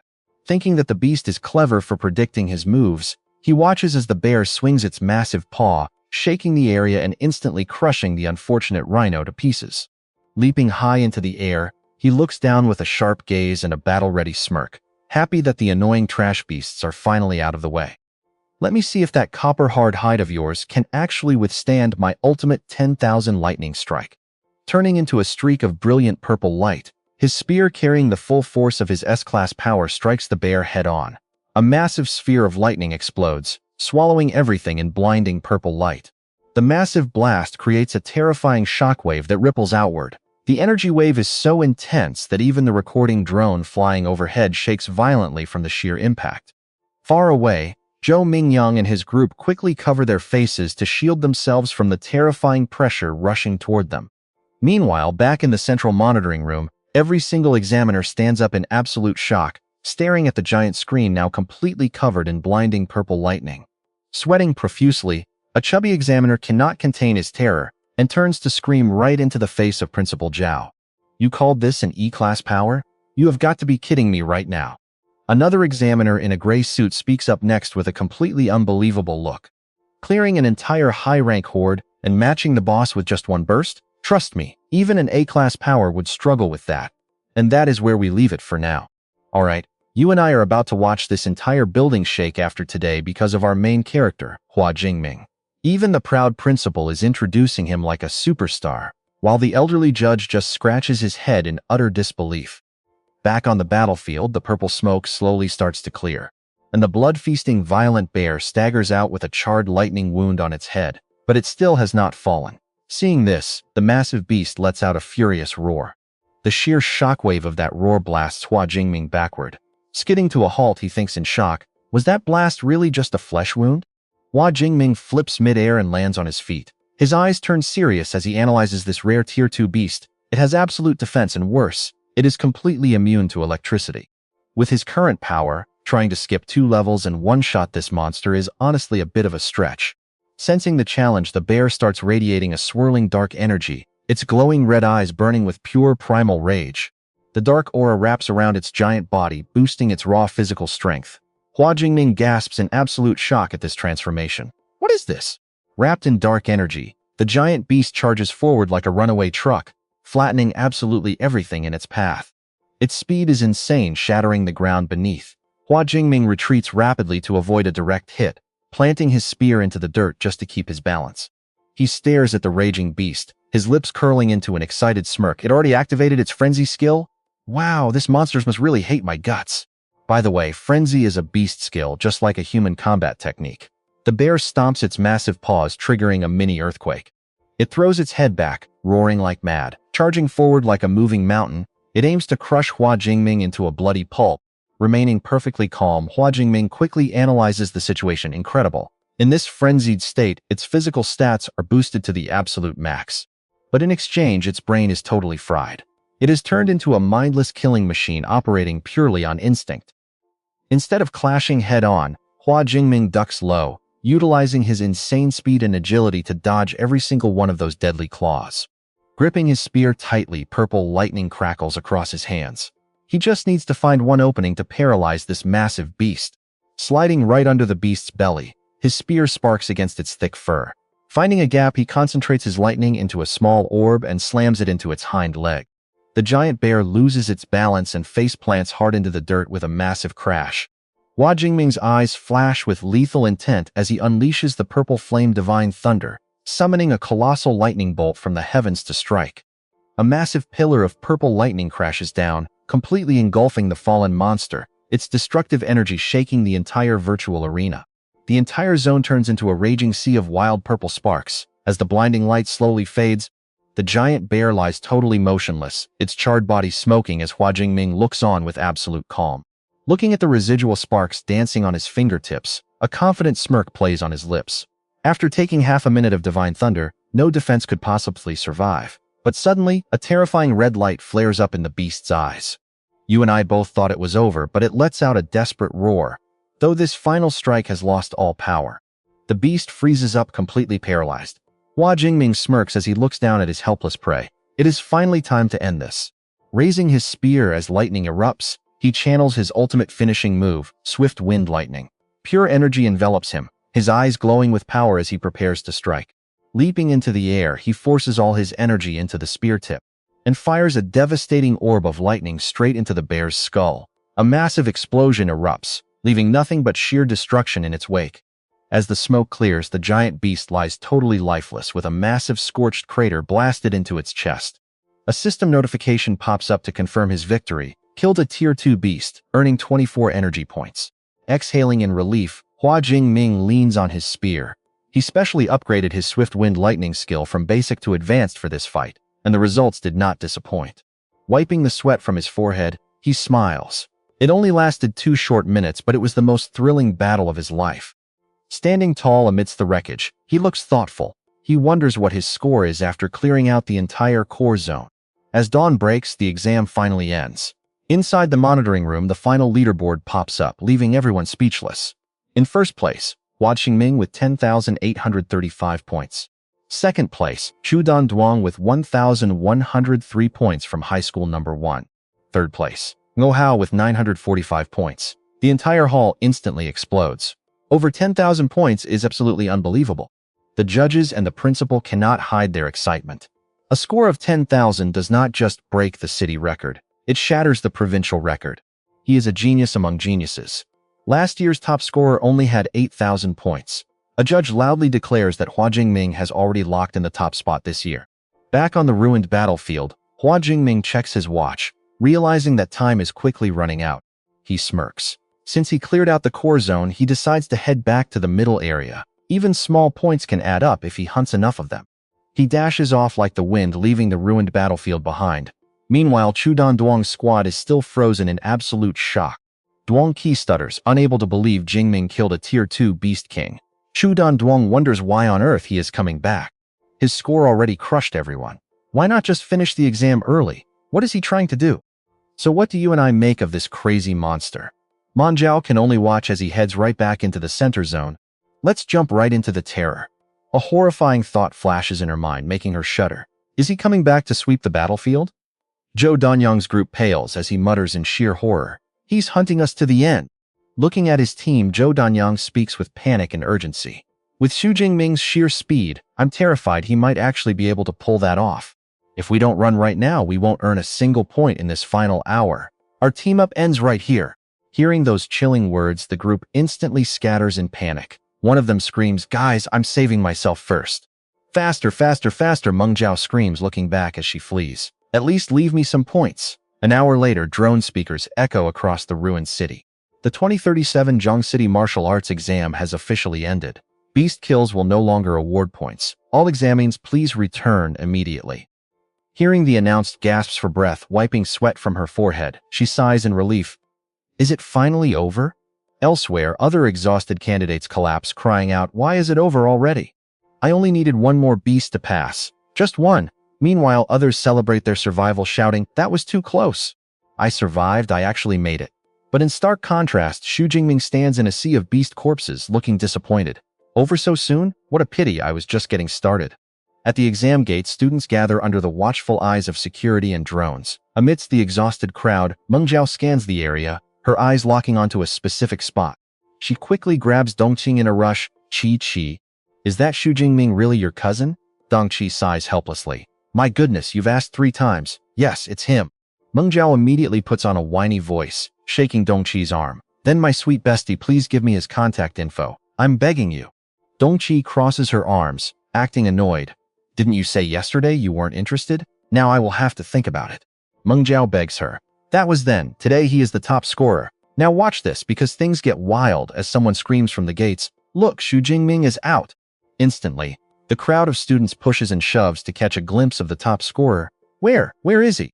"Guys, stop pushing. Let me see first." Amidst the chaos, Xu Jingming emerges calmly, a confident smirk playing on his lips.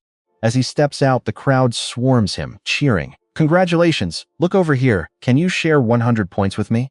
Suddenly, Zhou Danyang and Wu Hao step forward, confronting Xu Jingming. Zhou Danyang looks at Wu Hao with regret. "This spot should have been yours." Wu Hao smiles calmly. "Well, who knew high school number 2 would harbor such a monster? For me, this score is more than enough." The principal quickly approaches with a guarded middle-aged man. "Student Xu Jingming, congratulations. Let me introduce Director Chu from the Education Bureau. No need to take the bus back. The director wants to drive you personally." Looking at the chaotic crowd, Xu Jingming agrees, knowing the bus would be a nightmare. Inside the luxury car, Director Chu smiles. "Student Jingming, have you thought about which Awakening Academy you want to join? I know what you're thinking. He must have a master plan. But honestly, he tells the director he only focused on training and hasn't thought about college." Director Chu nods in approval. "With your scores, any elite academy in the country would be thrilled to have you. But out of hundreds of colleges, half of the top Awakenagers graduated from 3 legendary universities. Let me recommend them. First is Capital Awakening University, located in the heart of Great Sha. It is government-run, allowing graduates to directly join state service. Even the current top national guardians graduated from this very school. Second is Magic City Awakening University. Located in a bustling port, it offers incredible resources and elite clubs, perfect for those who want to reach the absolute peak. Finally, Jincheng Awakening University has over 200 years of history, ancient heritages, and a powerhouse faculty. These 3 schools hold secret top-tier cultivation methods that everyone dreams of. Xu Jingming asks curiously, "I know we need training methods to fully transform into proper awakeners, but what exactly makes a method top-tier?" Director Chu explains thoroughly, "Let me break it down for you. Awakening training methods are divided into tiers. Using a basic low-tier training method, most people need 3 to 4 years to become actual awakeners, but with a top-tier method it takes only 6 months to fully transform." He pats Xu Jingming's shoulder reassuringly. "Don't worry, with your stellar results, you'll get early admission. When that happens, even those top 3 universities will offer you massive benefits. Just choose whichever one you want." Xu Jingming nods, already having a clear direction in his mind. "I understand, thank you so much, Director." The next day, Xu Jingming stands under the shower, letting the cool water wash away his exhaustion. He opens his system panel, and his points have reached 2,534. 2,534 points should easily last until I enter the academy, he mutters. Throwing a towel over his shoulder, he muses, "I wonder if college has beast hunting exams? If not, I will have to schedule a trip to the dangerous wilderness soon." Meanwhile, Dongqi and a beautiful middle-aged woman arrive at his front door. Dongqi looks puzzled. Huh? Why is this door broken? A mischievous idea pops into her head. Should we sneak in and give Jingming a big surprise? Gently pushing it open, the woman calls out happily, Jingming. Wearing only a towel, Xu Jingming steps out and jumps in shock. Auntie, cousin, what on earth are you two doing here?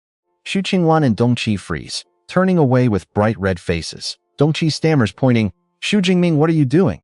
He scrambles to cover himself, yelling, You're going to kill me! Xu Qingwan looks around. I leave for a few days and it's a total mess. Looking at his aunt, warmth fills his heart. When his parents passed away, she was the one who stayed by his side day and night, giving him the comforting warmth of a family. She took on the guardian role, even cooking his favorite stir-fry. As we leave them here, she looks at him warmly. Little Ming. Alright, you and I are diving into a story where an underdog shocks everyone.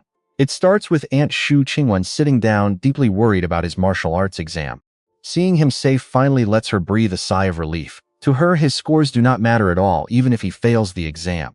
Hua Jingming asks in surprise if his cousin had not told her yet. Dongqi winks playfully, whispering that it is much better if he shares the news himself. Shyly, Hua Jingming tells his aunt that he did all right on the exam, scoring over 10,000 points. Hearing that massive number, Xu Qingwan spits out her water in absolute shock. Still trembling, she stutters, asking how much, and if he is playing a prank. Dongqi quickly supports her mother, explaining that cousin Jingming really scored 11,124 points. Hearing this, Xu Qingwan is completely speechless, her eyes wide with shock.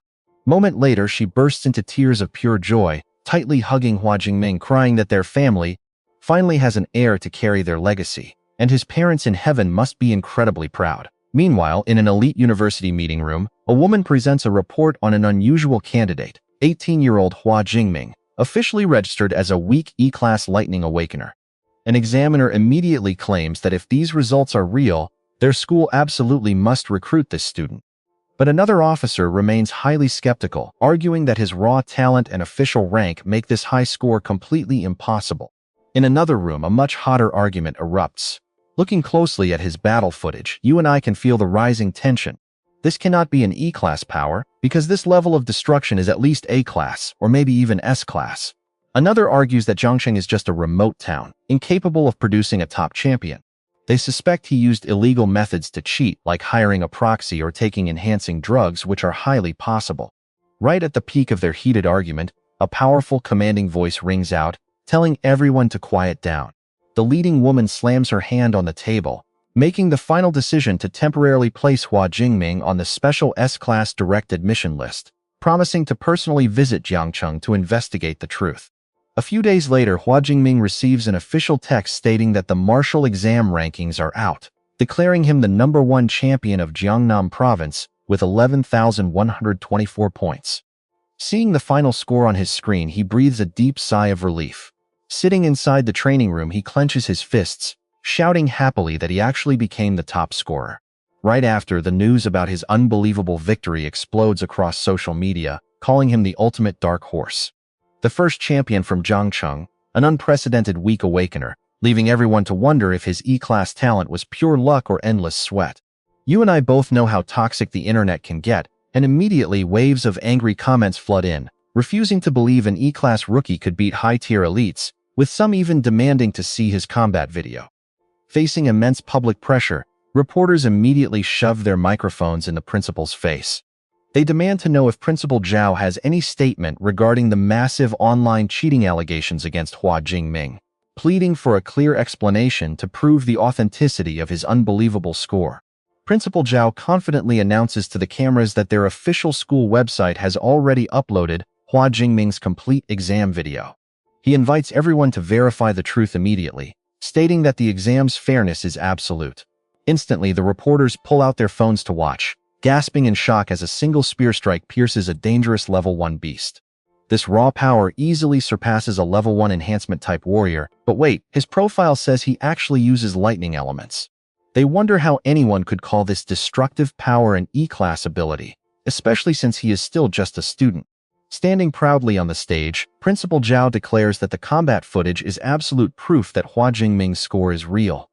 As the very first province champion from Jiangcheng, his incredible success deserves to be celebrated. He holds up a massive reward check worth 1 million yuan, congratulating Hua Jingming for becoming the top champion and earning this special grand prize. Along with the cash, the city's education department presents him with rare, advanced ability training manuals. The local government also promises an equal cash bonus and a luxury villa, while excited reporters scream to get front-page photos of the boy. Watching from a quiet corner, the female investigator coldly notes that while the video looks impressive, it still does not prove that he did not use forbidden drugs to cheat on the exam. The most critical step is measuring his actual power level. Back on stage, the principal nervously whispers, asking why today's star has not arrived yet. The assistant replies that they just called, and he is currently training at the gym, but heading over right now. The principal is stunned, laughing awkwardly that the exam is already over, yet this new champion is still working hard, unlike anyone else. Cut to the principal's office, where he is shaking while serving tea to 3 uninvited high-profile guests, asking them to drink, but one of them, wearing traditional robes, coldly waves him away. Sweating cold, the principal realizes these are battle-hardened, high-tier awakeners, whose sheer presence makes his heart race and knees shake. He looks fearfully at the 3 powerful figures, each holding an incredibly intense and dangerous pressure. He nervously wonders if they might start a massive fight right inside his office, before the investigator Zhang Chaoyu finally speaks up to break the heavy silence. As the admissions director of Mado University, she asks the other 2 if they have gathered like this recently, questioning which genius they are hoping to recruit today. The elegant woman wearing a beautiful qipao, Su Yun from Tonking University, smiles and tells Zhang that there is no need to beat around the bush. If this kid's record is completely real, our Thon King school is definitely claiming him first. Hearing that, the man in traditional robes, Nolan from Jincheng University, laughs mockingly, asking how she can claim him so easily when his own school is also fully prepared to take the boy. Zhang Chaoyu sighs, knowing that securing a top province champion always results in a massive bidding war against rival academies. Right on cue, the doors swing open, and a tall Hua Jingming confidently walks in with his spear resting on his shoulder, greeting the guests. His dramatic entrance hooks their full attention, and trust me, you and I are about to watch a massive recruiting war unfold. Let's dive into this crazy story. Chuang Shu narrows her eyes in silent praise. Perfect spear unity. Clearly this kid did not slack off after his exams. Even better, under the heavy pressure of 3 high-ranking awakened experts, he does not flinch. The principal quickly steps in to introduce them, starting with Miss Chuang, the admissions director of Mado Awakened University. Next is Miss Tu, the admissions director of Thon King Awakened University. And this is Mr. No, head of recruitment for Thon Awakened University. Offering a warm smile, Chuang Shu Nuet gets straight to business. Student Hua, we have all watched your combat video. Your real fighting ability is incredibly strong, and your battle techniques are absolutely mind-blowing. Locking eyes with him, she asks seriously, though I do have a question. Your ability does not seem to be the E-class weak earth element you originally registered. Care to explain what actually happened? Hearing that Wakan Min thinks to himself, figures they would ask about this. He calmly replies, before the high school exams, while training at home I was struck by natural lightning. Right after that, I realized my power had gotten way stronger. Both Mr. Ngo and Ms. To instantly agree sounds like an ability mutation. Nodding, Chuang Shu-Nyet pulls out a glowing disc-shaped device, saying, Student Hua, you probably do not even know what your mutated ability is yet, do you? Conveniently, I brought an ability tester with me. Come over here and give it a shot. Handing the device to Hua Chonmin, she tells him to just activate his power. He places his hand on it, and instantly, a violent surge of purple lightning explodes from his palm, channeling directly into the tester. Standing nearby, Miss Tu is completely shocked. Such a violent current of lightning, even my own heart is racing just looking at it. Electricity surges through the device as the screen quickly flashes. Ability test complete. Awakened power is Purple Heaven Divine Thunder ranking. But before we can see the rank, pay close attention here. The tester suddenly starts making strange cracking sounds. Unable to handle the sheer volume of his massive energy, the device literally explodes into pieces right in her hands. The sudden blast sends purple electricity sparking everywhere, forcing Hua Chonmin and Truong Chuet to jump back. The principal nearby panics, shouting, "What on earth is going on?" Mr. Ngo and Miss to jump to their feet, completely shocked but wearing faces of pure excitement. Mr. Ngo exclaims, "Well, now it is officially confirmed. To completely overload a standard tester like that, his power level has to be S-class at the absolute minimum." Chuang Chenyet stares at Hua Kanmin, with glowing eyes smiling in absolute satisfaction. No doubt about it, she just hit the jackpot of a lifetime. Right away, Mr. Ngo loses his cool, shouting out to secure his advantage. Student Hua Tantan University will award you a $4 million signing bonus, 4 years of C-class gear, and completely free training and combat manuals. Hearing this cheap offer, Mista glares in absolute disdain, muttering, "You actually dare to offer him just that?" She turns to Hua Kanmin, presenting a much sweeter deal. Student Hua, if you choose Thonkin University, your entry scholarship will be a massive $6 million. 4 years of elite gear, training methods, and battle manuals are all yours to choose from, completely free. How about that? This incredibly generous offer leaves even Hua Ka-min stunned. Watching the other two bid, Truong Xuanyet smiles confidently. Mado Awakened University does not offer basic signing bonuses or standard gear, but whatever they can give you, we can match without missing a single thing. Plus, we will give you 1 portion of S-class cultivation resources every single year. Let that sink in for a second, guys. The other recruiters gasp in shock. S-class resources? While Hua Kan-min asks blankly, what even is that? Truong Xuanyet begins to explain. Do you know about the dragon beast race?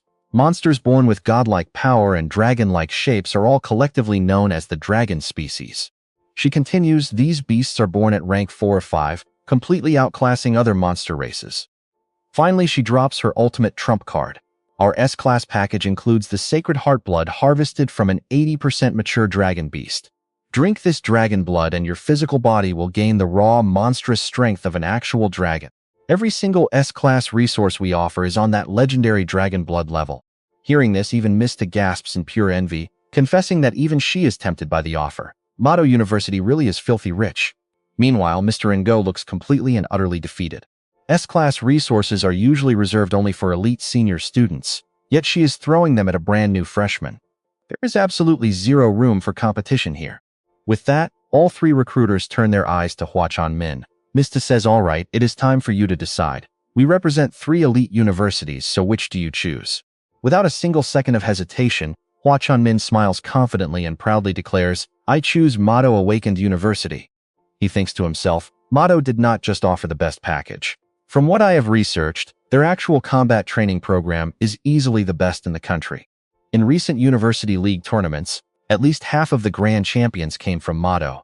Bowing politely to the other 2 recruiters, he says, thank you both so much for your generous interest in me.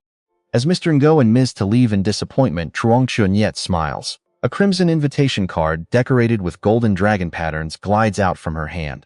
Solemnly handing the invitation to him, she says, Student Hua Kan-min, we look forward to your arrival. Regular freshman registration does not start until September 1st. But since you are an early admit, you can register right now, and we will set up your dorm immediately.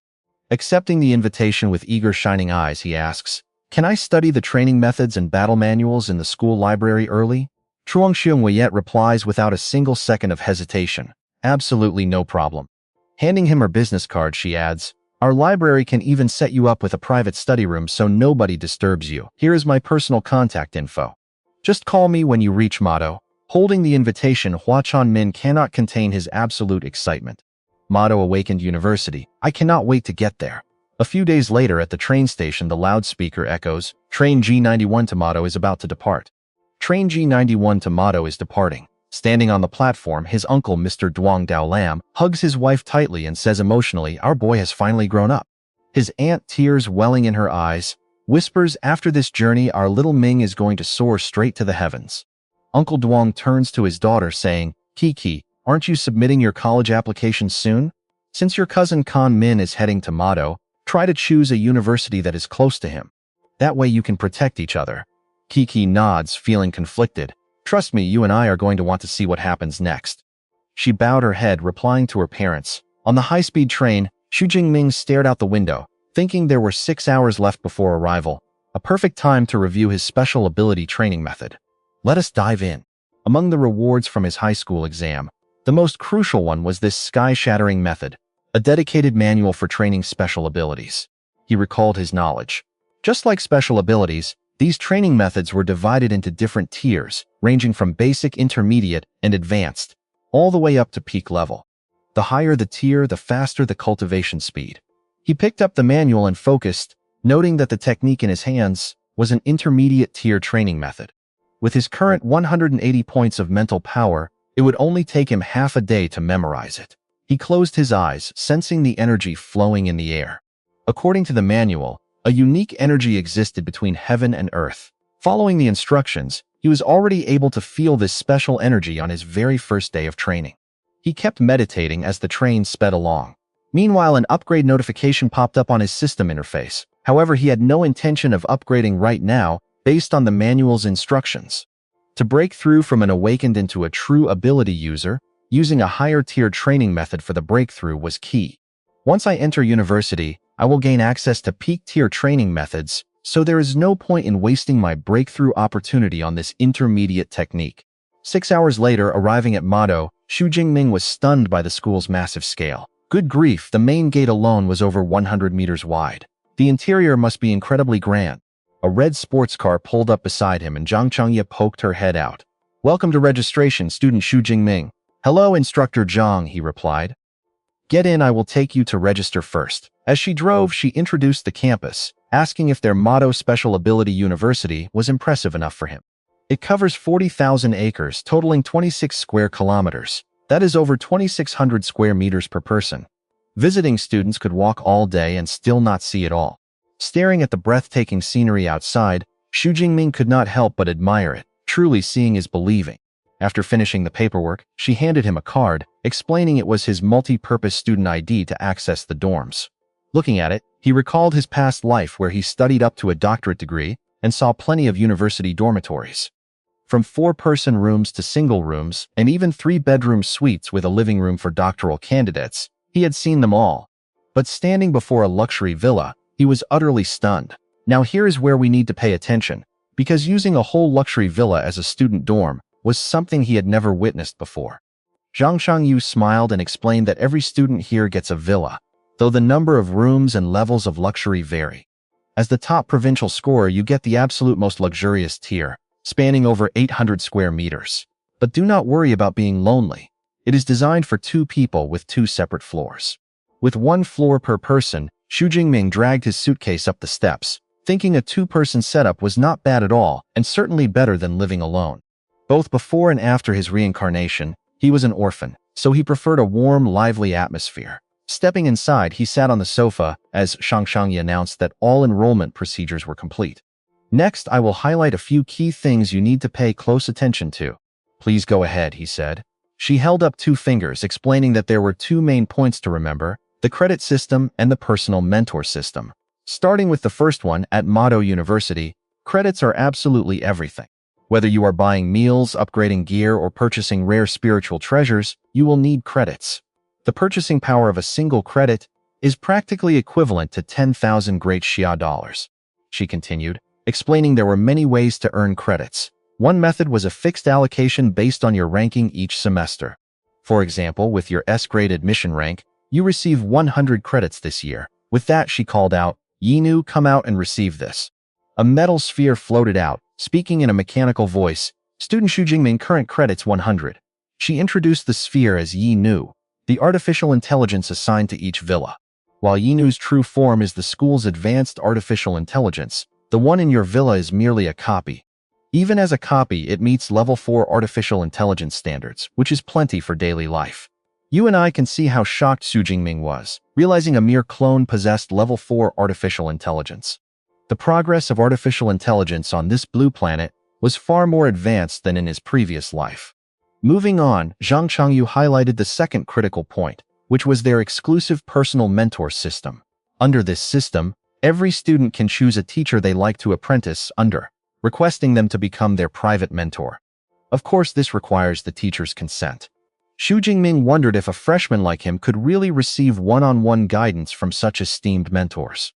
She nodded, confirming that all the teachers at their university were high-tier special ability users. Almost everyone possesses exclusive combat arts and unique ability training methods that are never shared with outsiders, which can only be learned after apprenticing. She looked at him and recommended, "We have 4 lightning element mentors at Mado. Among them, the Dean of the Weaponry Academy, Instructor Yang Chentian, is my top recommendation for you."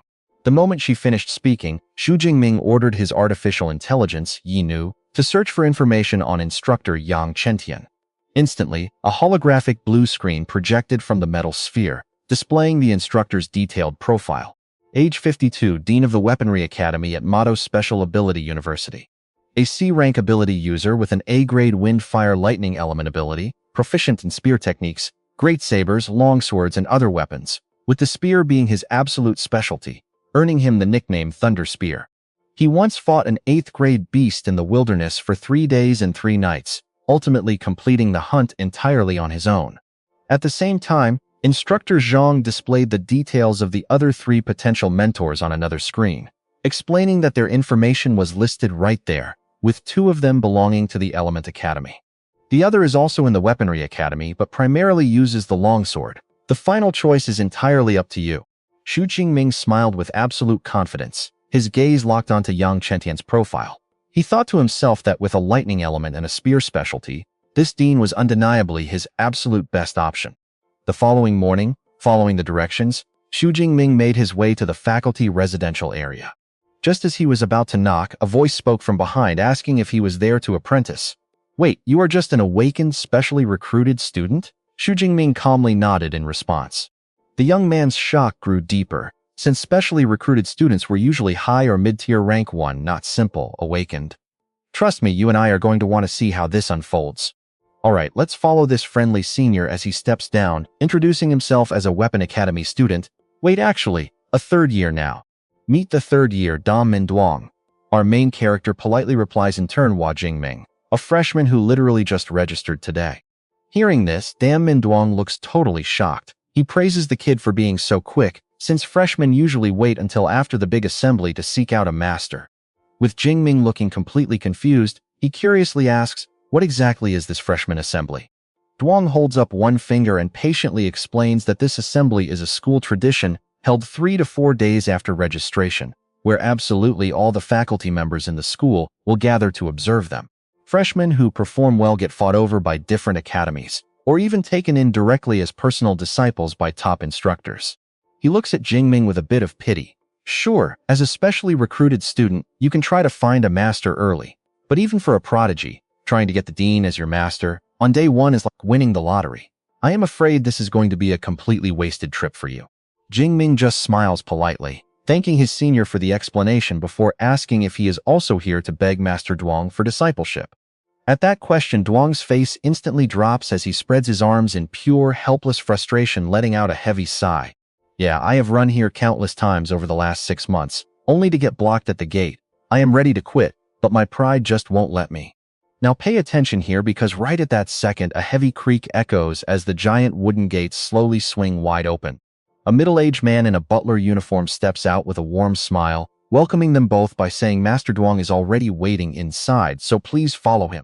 Duong is completely dumbfounded, pointing at himself while stuttering in disbelief. Usually the butler is never this incredibly welcoming, and Master Duong is actually waiting. He wonders if today is finally his lucky day to succeed. Following the butler inside, the 2 of them spot a man with graying hair and a thick beard sitting with his back completely turned to them. An incredibly heavy and majestic pressure radiates from him, freezing the entire room in place as he slowly turns around to face them. His eagle-sharp gaze sweeps over them, making Jingming instantly feel an overwhelming weight. Inwardly shocked, he realizes this is the legendary dean of the Weapon Academy, the level 7 lightning powerhouse known as Yang Zhentian, the fearsome Thunder Spear. Dean Yang completely ignores Duong as his sharp eyes lock directly onto our main character, Jingming. "So you are Jingming. Principal Cheng spoke to me about you already. Follow me to the training hall. I have seen your combat exam video. Your combat instinct is truly powerful, and your spear technique is already at the advanced stage. But first I want to see your S-tier talent with my own eyes, the purple heavenly thunder." Jingming nods without a second thought. "Yes, sir." He takes a deep breath, slowly raising his hands to his chest. Blinding purple electricity starts sparking and dancing all over his body, crackling with intense destructive energy. With a deafening roar, Jingming unleashes a storm of purple lightning that shoots in every direction, instantly transforming the entire training hall into a violent, raging ocean of thunder. Standing dead center of this raging storm, Dean Yang does not even flinch. Instead, he smiles with pure excitement. You see that look?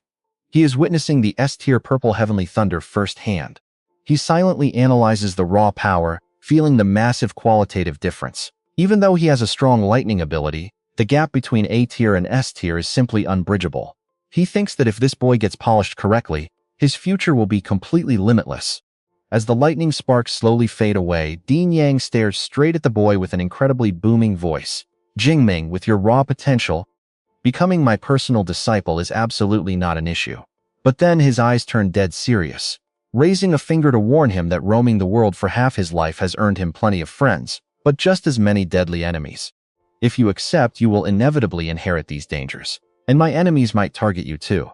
Knowing this, are you still willing? Without a single second of hesitation, Jingming instantly drops down onto one knee in a highly decisive and powerful motion.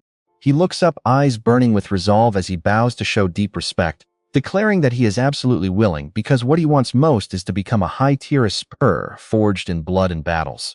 The more enemies you have, the more it proves just how incredibly powerful your combat strength really is. Hearing this incredibly bold answer, Dean Yang throws his head back and laughs heartily. Good. From today on, you are officially my 32nd disciple and my very first S-tier student. Yang Zhentian waves his hand, telling him to stand up before pulling out a manual. He hands it to Jingming, explaining that this is a top-tier Esper training manual, alongside his own ultimate body refinement technique, known as the Thunder Domain Undying Body. Jingming takes the blue manual completely shocked to his core. A real body tempering technique like this is infinitely more valuable than any ordinary martial art, giving his physique a massive boost. Gentian explains that the training method is famous, being one of only 3 legendary cultivation arts available in the entire academy. But the real prize is this Thunder Domain Undying Body technique, his life's work certified by both the prestigious Thunder Domain and Violent Thunder martial arts schools.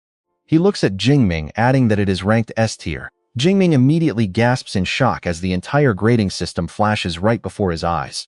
Going from the lowest F rank all the way to triple S, this technique sits right at S rank, showing that combat skills have tiers just like Esper powers.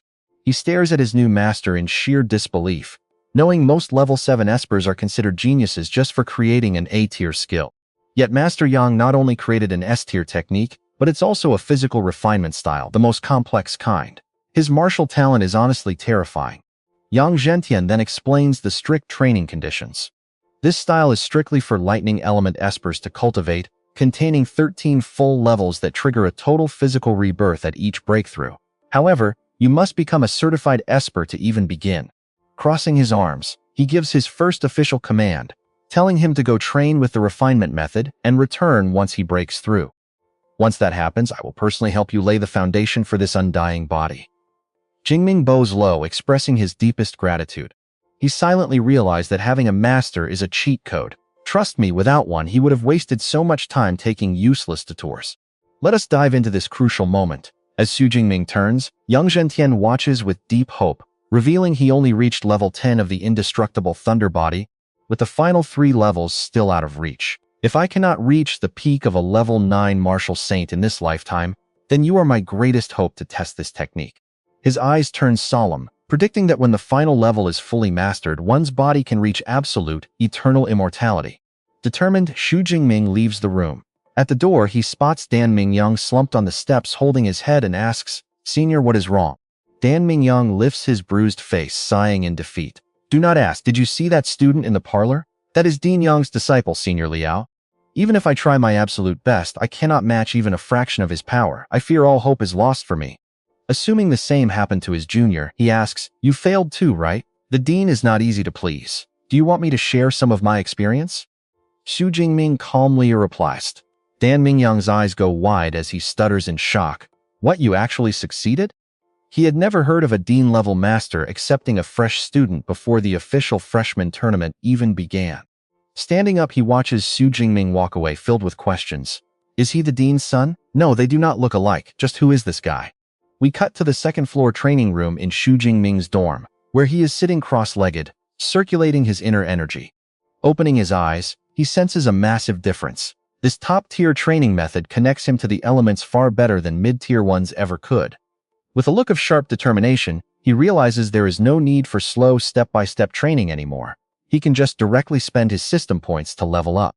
The system screen blazes to life, and he selects the Awakened tier button to upgrade. Now watch closely as he triggers the upgrade. Boom! The energy surges wildly, forcing him to grit his teeth through the agonizing physical reconstruction. Clutching his chest, veins bulge on his hands. Suddenly, a massive column of purple-white lightning erupts from his body, filling the entire room. As the glare fades, he drops to one knee, panting heavily. The screen displays Awakened Class, Level 1, Low Rank. He mutters, "Phew, I broke through." Standing up, he looks at his hand as violent violet-blue lightning crackles across his arm, stronger than ever. He clenches his fist to feel the raw power. This top-tier method is absolutely insane. I can feel my internal energy and active lightning power surging by 4 to 5 times. If I faced that level 2 bloodthirsty bear again, I would not even need a spear. My raw lightning field alone would obliterate it. Checking his status, he beams with joy. No wonder every awakened fighter craves high-level manuals. With the standard method, my health and spirit would only rise by 30 or 40 points. But this gave me a 100-point boost. The gap is truly massive. He calculates his remaining resources. The upgrade only cost 300 points, leaving him plenty to save for unlocking advanced combat skills later on. Looking at the blue manual on the table, he anticipates mastering the indestructible thunder body, which is even more vital than his training method. As an S-rank technique, its destructive power is immense, but the point cost to master it is also huge. Who knows how long it will take? We cut to the Dean's Manor on the second day, where Yang Zhentian is staring at Xu Jingming in absolute, jaw-dropping disbelief. Wait, this fast? The bearded dean is still reeling, having taught at Mado for 20 years and met countless geniuses. Even the absolute best among them needed a lot of time to undergo their first awakening. Yet it has not even been 24 hours since you received this manual. Xu Jingming scratches his head, humbly replying that while leveling up was fast, the foundation building phase of the master's indestructible thunder body is proving difficult. Nodding, Yang Zhentian explains that building this foundation requires using thunder-type beast blood as a guide along with your own lightning energy to forge your muscles and bones. The ultimate strength of your indestructible thunder body is tied directly to the quality of the beast blood you use at the start. Standing up, he says with determination, "Since you successfully leveled up, today I will personally help you forge your core foundation." High-tier thunder beasts are extremely rare. I originally prepared the blood of a level 7 storm bear panther that I personally hunted down years ago.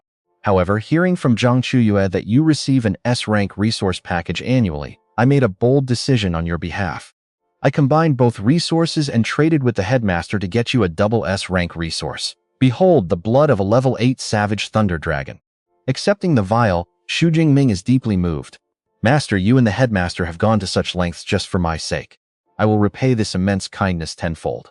Yang Zhentian places a hand on his shoulder. "Your heart is in the right place. Now let us begin without delay." In the training room, Xu Jingming strips down, and Yang Zhentian pours the glowing crimson blood directly onto him. He braces himself as Yang Zhentian warns him to endure it, since dragon blood is highly toxic to low-level fighters. The master's hands crackle with intense red lightning. "Next, I will use my true wind-fire lightning to guide it. How much you absorb is entirely up to you." Boom! He strikes Xu Jingming's head with a blast of lightning. Spiderweb-like crimson veins bulge across his body as Xu Jingming screams in agonizing pain. Outside, Liao Shushuan calmly sips tea with the butler. "Uncle Fu, it has already been 5 days. This new junior brother of mine has endurance that exceeds all expectations," he says with a deep sigh. "Comparing ourselves to geniuses is truly depressing. Back then, I barely lasted 2 days using only low-tier level 7 beast blood. Our new junior brother is truly proving himself worthy of utilizing this rare level 8 dragon blood. With his S-rank lightning, I cannot wait to see his indestructible thunder body." Suddenly, a massive shockwave of energy ripples down from upstairs. He leaps up and runs upstairs, realizing his junior's foundation is complete. Let's stay tuned to see the monstrous power behind that cracked door. Alright, you and I are about to dive into a wild journey where Xu Jingming stands in the room, eyes glowing red, his body wrapped in black and purple electricity, locking his rampaging aura onto Liu Shushuan, who shivers under this beastly pressure. Instantly, Xu Jingming charges forward, throwing a murderous punch while Yang Zhentian shouts in alarm. Jingming, his fist stops centimeters from Liu Shushuan's face. Clutching his head, drenched in sweat and utterly confused, he gasps, "Master, what just happened to me? Why did I want to destroy everything?" Yang Zhentian steps up to explain that the Thunder Tyrant Dragon's essence blood must have temporarily affected his mind. That beast is notoriously violent, and because your absorption rate was so incredibly high, it triggered this side effect. But don't worry, as long as you keep your emotions stable, you will be completely fine. As your strength grows, this drawback will fade away. Xu Jingming lets out a sigh of relief, knowing that is a massive weight off his chest. He really does not want his anger taking over and causing irreversible regrets. Yang Zhentian laughs heartily and pats his shoulder, telling him to cheer up. This refinement was absolutely perfect, achieving a 98% absorption rate. Out of over 20 disciples who trained in this body technique, the highest record was only 92%. The old record is completely shattered. Turning to Liu Shuosuan standing nearby, he congratulates his junior brother on building the ultimate thunder body foundation, securing a brilliant future in martial arts. This is your senior brother Liu Shuosuan, a peak level 3 esper. If you ever have questions during your training, feel free to ask him. Xu Jingming bows respectfully in greeting. Pulling out his phone, Liu Shuosuan welcomes him warmly, apologizing that he did not prepare a proper welcome gift. So he transfers over some academy points instead. Xu Jingming stares at his screen, completely shocked by the 200 points. Senior, this is way too much. To think a simple welcome gift is worth 2 million great Xia coins. Yang Zhentian laughs, explaining that 200 points is pocket change for his senior. It is a senior's job to look after his juniors, so accepting this gift is only natural. Respectfully, Xu Jingming replies that he understands. Yang Zhentian advises him that after 5 days without food or water, he needs some serious rest. Tomorrow morning, he will return to study boxing and spear techniques with his senior. Bowing, Xu Jingming thanks his master. Now watch closely, because when Xu Jingming returns to his dorm, we see a white-haired guy playing video games. Clearing his throat, the boy instantly spins around with a bright grin and waves. You must be my new roommate, right? Hey there, I am Liu Wenhan, great to meet you. Shaking hands, Xu Jingming introduces himself. Hearing the name, Liu Wenhan literally jumps, pointing a finger in pure shock as he gasps out, Wait, Xu Jingming? You are the top scorer of Jiangnan province? Feeling surprised, Xu Jingming asks if he knows him, and Liu Wenhan quickly throws an arm around his shoulder. My nickname is the know-it-all because I keep track of almost every freshman this year. I did not even have to look your details up. Your massive achievements are basically legendary around here. The Dark Horse champion of Jiangnan living right in my dorm. I cannot believe I am meeting the actual legend. Leaning in close, he fires off rapid questions asking if he really came from that tiny rundown town in Jiangnan. And did you really awaken just before the exams? Your talent definitely does not feel like a weak E rank. Seeing his overenthusiastic roommate, Xu Jingming smiles, realizing having such a talkative and friendly guy around is actually pretty nice. Honestly, it feels good. He has always absolutely hated being lonely, whether in this current life or his previous one.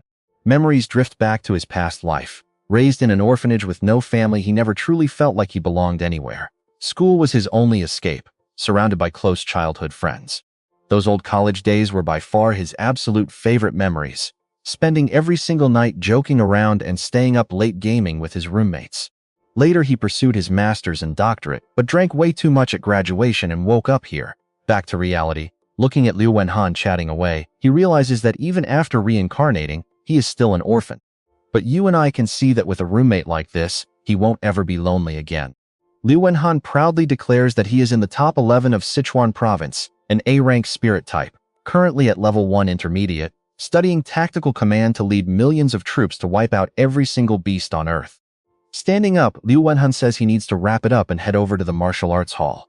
Intrigued, Xu Jingming asks him about this hall. He tags along, having never visited the Mado campus branch before. The scene shifts to a massive modern facility decorated with lightning symbols, the Thunder Martial Arts Hall. Stepping inside, Liu Wenhan is instantly blown away by how packed and lively it is. Inside, students train intensely and boast about their progress. One loudly brags about mastering his G-rank solar blaze technique, while another mocks him, asking if it can even scratch his metallic defense skin. You guys are all talk, my beast transformation is the absolute best here. I could easily pin all of you to the wall. A floating AI drone approaches to explain that this public hall can easily accommodate up to 300 trainees practicing at the exact same time. The entire hall is built from special memory alloy, meaning nobody needs to worry about their abilities causing any permanent structural damage. The AI drone adds that private training rooms are also available, but Xu Jingming declines for now. Liu Wenhan pumps his fist, completely fired up by the intense competition and raw display of power all around them. Everyone is making a scene, and that fire type over there is insane. Apparently, he is an A-rank strength user ranked in the top 10 of Sichuan. Pointing to the massive pillars in the hall, Xu Jingming asks the staff assistant what they are for. She explains they display the rankings for their punch challenge. There are 5 leaderboards representing power levels 1 through 5. Would you guys like to try? Making the top 3,000 pays out. You get 50 academy points as a reward. Xu Jingming is shocked that making the top 3,000 is that easy. Lu Wenhan confidently notes Mado only has around 4,000 students, so he decides to give it a shot. The assistant explains that scanning his student card on the pillar starts the trial. However, she warns him that no abilities or techniques are allowed. Smiling, Lu Wenhan steps up and taps his card on the scanner. A mechanical voice echoes through the hall, welcoming student number 2037-01-256, Lu Wenhan, to begin. Please give him a hand. Everyone watches as the trial begins, and honestly, you and I are going to want to see how this crazy test unfolds next. Alright, you and I are about to watch a total disaster unfold for this poor guy Lu Wenhan, as his sweat pours during this massively hyped public challenge. With so many eyes on him, he cannot afford to look bad. Roaring loudly, he throws a full-force punch directly into the testing pillar's cushion. Stepping back, he grins confidently at his result, 476 kilograms. A solid hit, surely enough to easily land him in the top 3,000. But the cold AI voice immediately crushes his hope, announcing that his punch ranks below 100,000. Lu Wenhan completely freezes. What? Below 100,000? Wait, does not Mado Academy only have about 4,000 students? The system, Yinu, explains that the ranking includes every single student in the entire history of Mado Academy, not just the current class. Lu Wenhan screams in frustration, calling it a scam. No wonder everyone was staring at him, they were just waiting to watch him fail. Bursts of laughter immediately erupt from the crowd. Over 100,000, that is hilarious.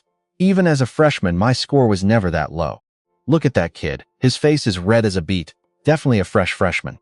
Patting his shoulder, Hua Jingming comforts him, telling him not to worry since he is a mental specialist anyway. Turning around, Lu Wenhan snaps back defiantly, thanks for the comfort, but why don't you try the challenge yourself? You will definitely score higher than me. Facing his roommate's obvious provocation, Hua Jingming simply responds with calm indifference. Sure, I actually wanted to test my current limits anyway. Hearing this, Lu Wenhan pumps his fist, placing all his hopes on his roommate as he dramatically yells, "Do your best, the honor of our dorm rests entirely on your shoulders." Once again, the electronic voice of Yinu echoes throughout the entire circular arena. Student number 203701204, Hua Jingming is beginning the strike challenge. Please give him a hand. The crowd watches the testing pillar, someone muttering that another challenger is stepping up. Now watch closely here because the crowd is already whispering in total disrespect, calling him a weak first-tier low-rank fighter. Another person chimed in, agreeing that at first-tier low rank, reaching even 400 kilograms would be a major struggle. But amid all the mocking, someone frowns and mutters, "Wait a minute, that name sounds extremely familiar." Ignoring his noisy surroundings, Hua Jingming focuses entirely on evaluating his own raw power. The status screen flashes in his mind, showing his promotion to a Tier 1 Awakened, after 5 days and 5 nights of grueling physical tempering using body-refining nutrients. His ability is S-Tier Purple Sky Divine Thunder, with physique at 391, mental strength at 289. His spear skills and Lightning Gale Pierce are advanced, while his Undying Thunder body is at level 1, with 2234 points. Clenching his fist, his gaze sharpens with intense determination. He thinks to himself, let this single strike reveal exactly how strong my punching power has truly become. Without a single roar or wasted movement, Hua Jingming delivers a straight, clean punch. The air around his fist compresses instantly, whipping up swirling white currents of high-pressure wind. Boom! An earth-shattering explosion rings out as his strike unleashes a devastating shockwave that sweeps across the room. The blast blows back nearby spectators while the ground beneath his feet violently trembles. Remaining cold and focused, Hua Jingming slowly retracts his fist, as everyone holds their breath, eyes glued to the display. Let that sink in for a second. 4,589 kilograms, immediately shattering the entire leaderboard. Yinu's voice announces with clear excitement, "Peak punching power, congratulations on breaking the record." On screen, Hua Jingming dominates the #1 spot with 4,589 kilograms, crushing Luo Yang's old record of 4,321. A dead silence instantly grips the entire arena, before exploding into absolute shock. Damn it, the strike record was broken. A muscular martial artist points at the screen, stammering 4,570 kilograms? Is this really the kind of force a Tier 1 low-rank fighter can produce? Another panicking student screams, that single blow could turn me into meat paste. And you are telling me he is just a freshman? 2 female students stand nearby, one filming with her phone as she whispers in utter disbelief. I heard that the top 1,000 on this ranking are all legendary figures who led their respective eras. Her friend replies, wide-eyed with shock. In that case, how terrifying will the future achievements of this number one guy actually be? This record had stood for over 10 years. I must record this historic moment. Meanwhile, Liu Wanhan rushes over like a hurricane, his eyes shining as he looks at Hua Jingming like a god.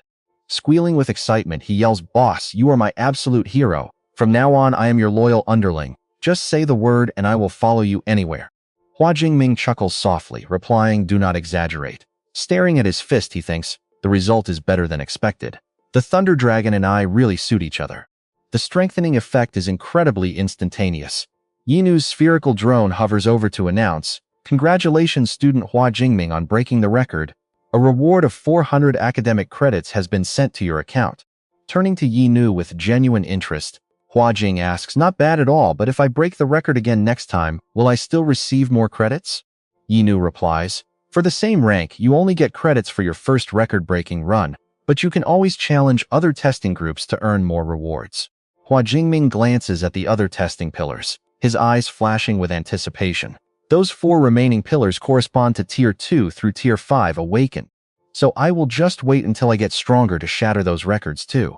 Right then, a group of beautiful female students surrounds him, a purple-haired girl smiling warmly at him. A pink-haired senior approaches, her voice sweet. "Junior Hua, is this your first time here? Come over, let this senior show you how to use all the equipment." Others crowd in as well, laughing. "Junior, our club is currently looking for members. Why don't you join our club instead?" Overwhelmed by the enthusiastic crowd, a panicked Liu Wanhan grabs Hua Jingming and drags him away, saying, "Let's go. It is better to head to the private training rooms," as they quickly escape. Meanwhile, inside a luxurious office, Lu Shushuan reports to Dean Yang, "Mentor Junior Hua has already become a hot topic on the school forum, with his record-breaking punch of over 4,500 kilograms. His physical strength is absolutely ridiculous." Dean Yang takes a slow sip of his tea and replies, "Instead of resting properly, why did he run off to the arena to break records? Back when you were at Tier 1 high rank, your first level of Undying Thunder body could only reach 3,500 kilograms. And that is where we leave it, as a raging rival bursts into flames and smashes his glass, leaving you and I completely hyped to find out how our hero deals with this next threat." Alright, you and I can see his fists clenching as pure rage burns in his eyes. He growls about losing his top student title in Jiangnam province and becoming a laughingstock in Ning'an. This time he is taking back what is his. Back in the training room, Xu Jingming sits alone, feeling the changes in his body after gaining the indestructible lightning body. Even without food or rest for 5 days and 5 nights, he is still overflowing with energy. He takes a small knife and lightly grazes his arm, amazed that it cannot even pierce his skin. This skin has a defensive power comparable to E-rank alloy. For ordinary people, this would make him completely invulnerable.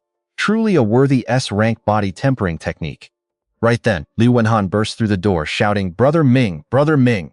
The news of you breaking the record is blowing up the school forum. Tons of people are posting challenges against you." Xu Jingming calmly responds with a simple nod. He stands up, looking out the window with a slight smile. "Wow, Mado's dojo is certainly thriving." Liu Wenhan runs over, angrily raising his phone. "Brother Ming, let me go destroy these fools who do not know their limits." Xu Jingming stops him, telling him not to waste time since he needs to visit the combat library. As they part ways, we see a massive modern building marked as the combat library. Stepping inside, Xu Jingming immediately feels an invisible defensive barrier. As he reaches out his hand, glowing golden magic circles ripple into view. He thinks to himself that the legendary combat library, guarded by both the vice principal and teachers, is definitely the real deal. With a defense like this, even a 9th stage martial saint could not steal the treasures inside.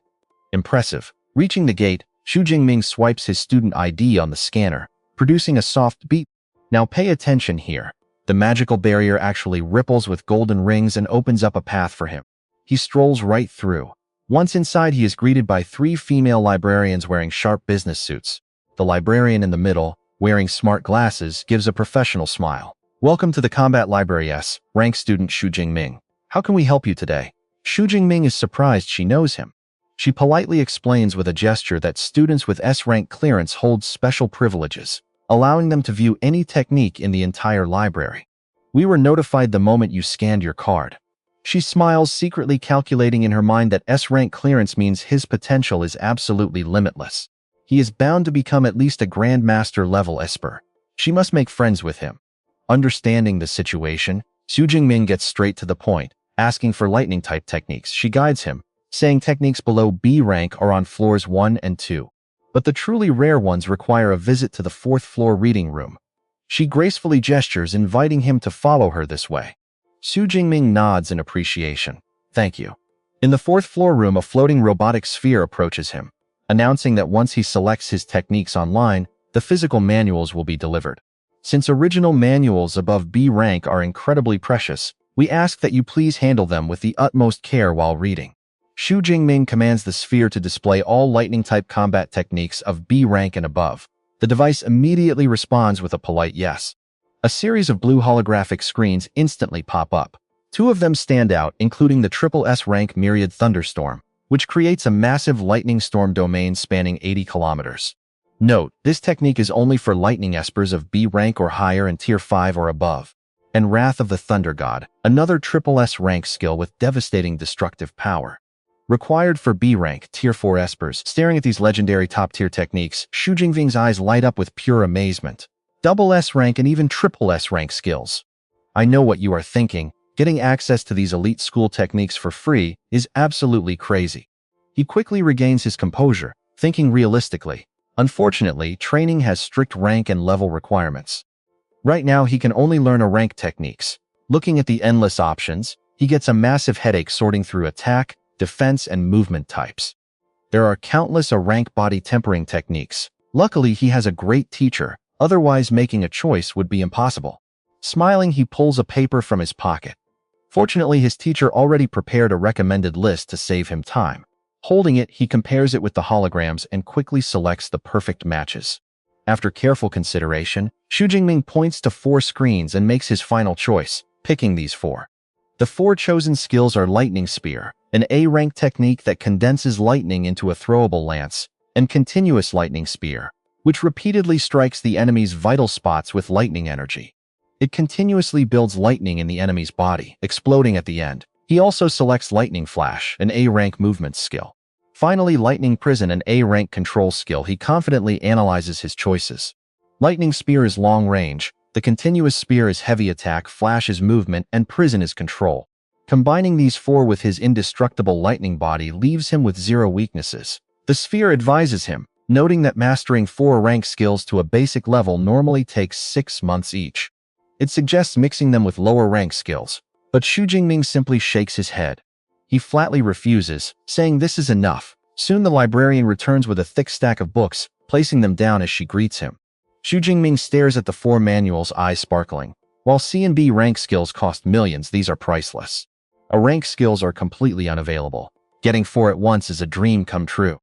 He gently opens one, immediately feeling a mysterious aura. Amazing presence and spirit. No wonder a rank skills must be learned from original copies. Replicas could never replicate this feeling. As time flies by, the clock hits 7:20 p.m., and Xu Jingming is still intensely focused on the pages. By 9:10, sweat drips as he studies, and that is where we leave him, finishing the last page near 11. Alright, you and I are jumping right in as Xu Jingming leans back, closes his eyes, and mentally calls his system to allocate his points. A cascade of system alerts pops up. Expending 200 ability points, he masters Lightning Spear to Elementary. Another 200 and consecutive Lightning Spear is learned. 200 more points go into unlocking Lightning Flash, and another 200 secure Lightning Prison at Elementary level. A fresh status screen immediately flashes before him, updating all these newly acquired abilities under his name, Xu Jingming. His rank is Tier 1 Low Phase, Ability S-Rank Purple Heavenly Thunder, Physique 391, Blood Chi, Spirit 289 Hz.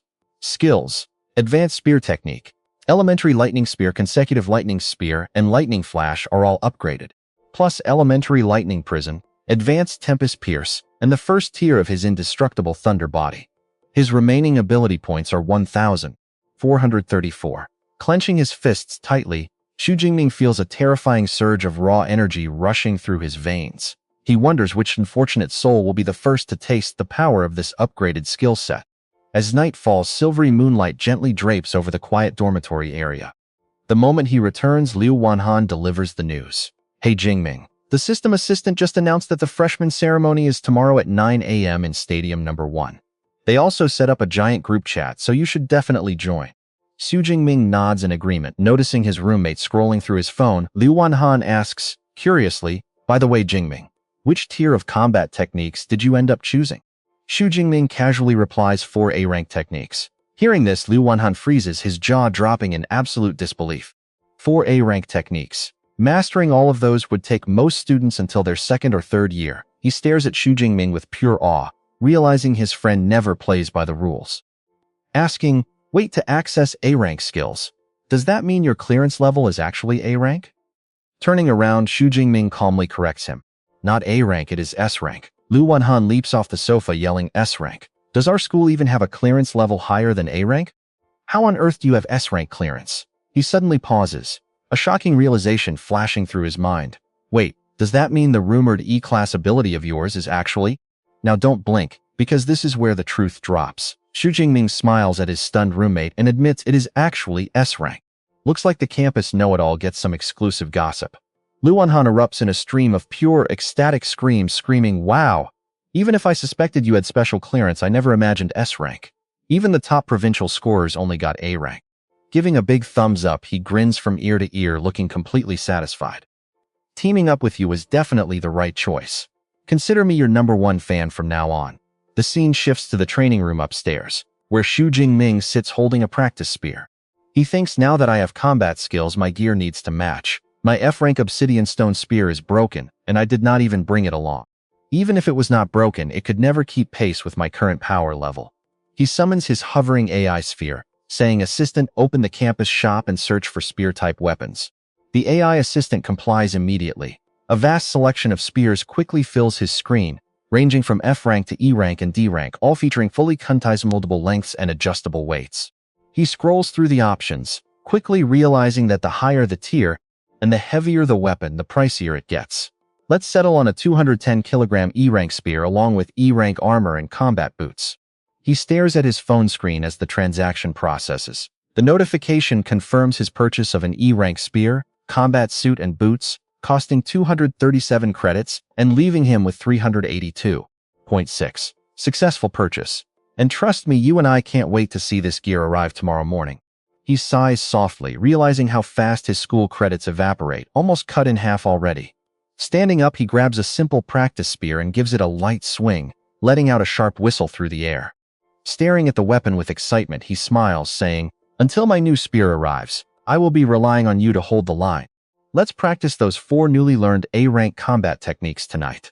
Time flies, and the very next day, a massive crowd of eager freshmen begins gathering inside the main stadium for the grand opening ceremony. The moment Xu Jingming steps inside, he instantly becomes the absolute center of attention. Whispers erupt all around him as students point, saying, look over there, that is Xu Jingming. He's the one who shattered the school record yesterday. He is also the top scorer from Jiangnan province, so his strength is totally unreal. One girl cupped her cheeks, her eyes sparkling, murmuring, I thought he would be some giant meathead, but he is actually unexpectedly handsome.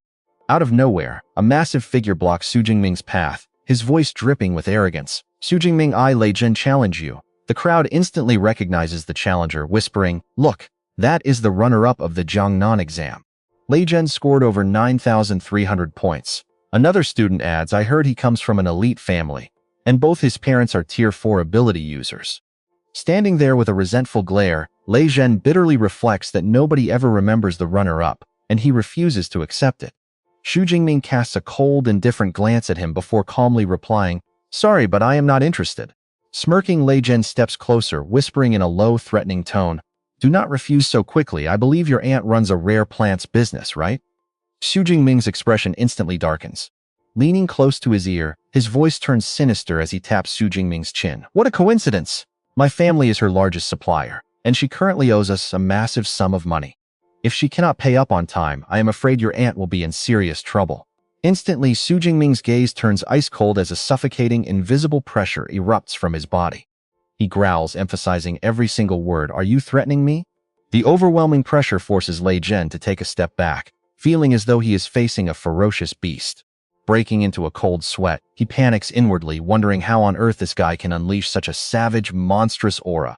Quickly waving his hands to save face, he stammers, no, it is not a threat, just a friendly reminder. Xu Jingming suppresses his aura, stares directly into his eyes, and coldly asks time and place. Seeing him accept, Lei Zhen regains his confidence, declaring 12 p.m. 7 days from now at arena number 3. Turning on his heel, Xu Jingming throws back a cold warning. Fine, I will be there. I just hope you do not regret it. The crowd instantly goes wild. Rank 1 versus Rank 2. This is going to be epic. So what do you and I do? Grab our front row seats early. Alright, you and I are diving into a world where superpowers are everything. On stage, an elderly professor speaks into his mic, welcoming freshmen to Mado Academy, explaining this orientation is not the official opening ceremony. They gathered everyone here to explain the credit system and assign mentors. But first, he wants to introduce the school's most important feature, the combat power ranking system. Students will use virtual simulation pods to fight in full-scale battles, and their final rankings will depend on how many stages they can clear. He urges them to push their limits because the rewards are massive. After his speech, a female teacher takes the stage, and the students in the crowd begin whispering in excitement. Xu Jingming yawns, feeling exhausted after sitting through a speech that dragged on for over an hour. Still, those virtual simulation pods sound pretty interesting, and he definitely wants to try them. But first, he plans to find Liao Shushuan and his instructor to start his daily training routine over the next few days. Cut to the training ground, where Liao Shushuan guides Xu Jingming as he practices with a wooden staff, purple lightning crackling all over his body. He sits cross-legged, concentrating his energy as purple sparks intensify around him. 7 days later, Liao Shushuan wipes his sweat and looks at Xu Jingming in pure shock, exclaiming that his junior just reached level 1 mid-tier. How is that even possible in such a short time? Now, look at Xu Jingming's reaction. He calmly calls it luck, but secretly he waited days before spending 386 points to upgrade from low to mid-tier. If he had upgraded instantly, he would have scared Liao Shushuan to death. Liao Shushuan pats his shoulder as he suddenly remembers something, asking if Xu Jingming has a scheduled duel with another freshman today. He grins playfully, leaning in to joke that he should offer 3 minutes of silence for his opponent. Liao Shushuan says he will tag along to the arena, since he is incredibly eager to see just how powerful his junior really is when fighting at absolute full strength. Over at arena number 3, the stands are packed, and the crowd is buzzing with intense energy. A group of students whispers that with the freshman tournament just a month away, this is the perfect chance to test the top scorer's strength. One student claims Xu Jingming only topped the exam by taking advantage of the rules, predicting Lei Zhu's will easily win. Do not count him out yet, because Xu Jingming just broke our school's record for punching power. Please, what does punching power even matter? When awakened users fight, everything comes down to their supernatural abilities in the end. Suddenly, the entire arena erupts in cheers as Xu Jingming finally arrives. Let's pause and appreciate this entrance. Dressed in a long robe, Xu Jingming slowly walks into the arena with Liao Shushuan, radiating pure dominance. Watching his junior's upright posture and overwhelming presence, as he enters the arena, Liao Shushuan stands with crossed arms. He clicks his tongue with pride, muttering that with looks like that, once his junior gets famous, he is going to steal the hearts of every senior and junior girl in school. Standing across from him, Lei Zhu immediately senses an incredibly powerful aura radiating from Xu Jingming. He narrows his eyes, thinking that Xu Jingming is indeed top tier, but luckily he came fully prepared. Standing tall on the stage, he points his finger mockingly at Xu Jingming and makes a highly provocative proposal. Just fighting to win is too boring, Xu Jingming. Let us spice things up with a wager. I bet all my academic credits, do you dare? Xu Jingming agrees instantly, telling him he has 370 credits. Lei Zhu smirks, noting that is a lot, then admits his own credits are short and offers to cover the rest in cash. To prevent anyone from backing out of the bet, they will transfer their stakes to Ms. Chu's account. He nods his chin toward a female instructor, supervising right beside the stage. That is Ms. Chu Yun, the arena guardian, and a highly respected level 6 mid-tier healing type awakened user. Pulling out his phone, Xu Jingming notes that fights between awakened users are incredibly dangerous, and the Academy certainly wants to prevent any deaths here. After completing the transfer, he replies that he has no problem with it. Lei Zhu finishes his transfer, raising his hands in excitement. He yells to the crowd, boasting about a wager worth a massive $3,700,000. A remarkably generous move. The crowd below erupts into deafening cheers as the competitive atmosphere gets incredibly hyped up. Stepping forward, Ms. Chu Yun announces that the stakes are fully secured, telling both fighters to get ready. She looks at both of them, loudly declaring that the match ends when one side surrenders or loses consciousness. Attacking an incapacitated opponent will result in severe punishment. Understood? Xu Jingming simply smirks, his eyes razor-sharp, as the two duelists stand facing each other on the battlefield. Xu Jingming stands ready with a purple spear strapped to his back, while Lei Zhu holds a heavy greatsword, answering with absolute confidence on his face. Pointing his sword right at Xu Jingming, Lei Zhu roars in fury as fire erupts around his body. He screams that Xu Jingming stole his glory, and today he is taking it all back. Scorching heat waves roll across the entire stage. Spectators sitting in the front rows feel the intense temperature and gasp, stating that a rank of fire element ability is absolutely terrifying to face. Even from a distance, they feel like they are burning. Lei Zhu channels energy into his greatsword and charges forward, executing a blazing slash directly at Xu Jingming. Clang! Xu Jingming simply raises his spear to block. The roaring flames are instantly shut down, leaving only faint crackles of purple lightning dancing along his weapon's shaft. Everyone in the crowd, including Ms. Chu Yun, gasps in complete shock. He blocked that powerful attack without even using a single combat skill. Someone yells out saying a basic block just stopped an ultimate move. Lei Zhu cannot believe his eyes, gritting his teeth in frustration and wondering how this is possible. Xu Jingming glares with cold eyes, his voice filled with absolute disdain, telling him nothing is impossible. His opponent is just way too weak. As the words leave his lips, he strikes immediately, purple lightning dancing along his spear as he thrusts forward with unbelievable speed. Lei Zhu only sees a flash of violet light before getting hit by an unstoppable, crushing force. Boom! The spear tip hits Lei Zhu's chest hard, sending purple lightning through his body, breaking his fiery defense and blasting him backward. Lei Zhu collapses onto the stage, bloody and completely knocked out cold. The stunned arena falls dead silent before exploding into non-stop chatter, with everyone wondering if the match is really over already. Xu Jingming only attacked twice. Weren't people gossiping that Lei Zhu was supposed to be the stronger one? Yet he got wiped out in the blink of an eye, and honestly, most freshmen here couldn't even survive a single blow like that. It is safe to say that Xu Jingming's sheer power has left every single freshman far behind. Liao Shuxuan shakes his head in disappointment from below, finding it boring since the opponent couldn't even force out 1/10 of his junior's true strength. Ms. Chu Yun steps onto the stage, looking down at the completely motionless Lei Zhu to announce the winner. But suddenly he struggles to his feet, trembling but stubbornly refusing to give up. "Teacher, I have not surrendered," he pants.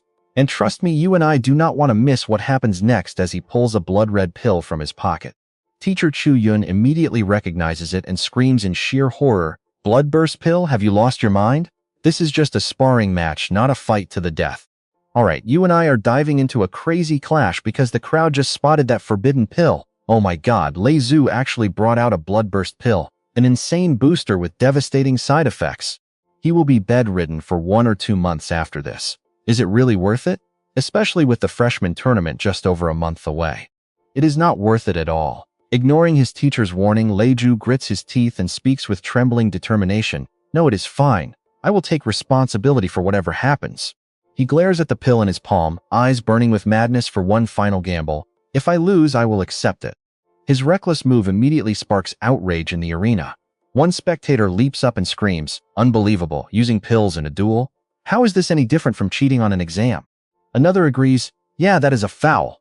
Meanwhile, Teacher Chu Yun turns and explains coldly as Lei Zhu swallows the pill without a single second of hesitation. His eyes flash crimson instantly. This is an unofficial duel with no strict rules. It is basically an open book exam. Weapons, armor, and medicine are all allowed. If Xu Jingming had any pills on him, he could swallow them too. Right as she finishes speaking, Lei Zhu unleashes an earth-shattering roar. Intrepid flames erupt around him as his power level spikes to a dizzying height.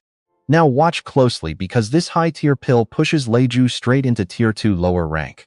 Xu Jingming is in deep trouble, but to everyone's surprise, he does not flinch at all. Instead, the purple lightning crackling around him sparks with excitement, and his battle spirit burns brighter. A female student gasps in amazement. Xu Jingming's fighting spirit is surging even higher now. This mindset truly shows the poise of a great commander. Xu Jingming grips his spear tightly as purple lightning dances across his hands. He smirks, thinking, finally, this won't be like an adult bullying a child anymore. Boom! He stomps hard, fracturing the stage floor as purple lightning spreads out like a massive web. Instantly, he unleashes Lightning Flash, transforming into a streak of purple light. He charges at Lei Zhu at a speed far too fast for the naked eye to track. Lei Zhu, despite his newly boosted power, flinches in absolute shock. Such incredible speed. Clang! The lightning-wrapped spear and the blazing greatsword crashed together, unleashing a deafening explosion and a violent shockwave. Even with the boost of the forbidden pill, Lei Zhu is pushed back step by step, his hands shaking violently against Xu Jingming's terrifying raw strength. He drops to one knee, panting heavily. Damn it, he just cannot believe this. My power is at tier 2 now, yet I still can't match him in raw strength. What kind of monster is he? Knowing he can't win a physical clash, Lei Zhu switches tactics. He leaps backward, shouting, "A direct clash won't work. I'll keep my distance." He fires a flame bullet, a blazing fireball soaring straight toward Xu Jingming.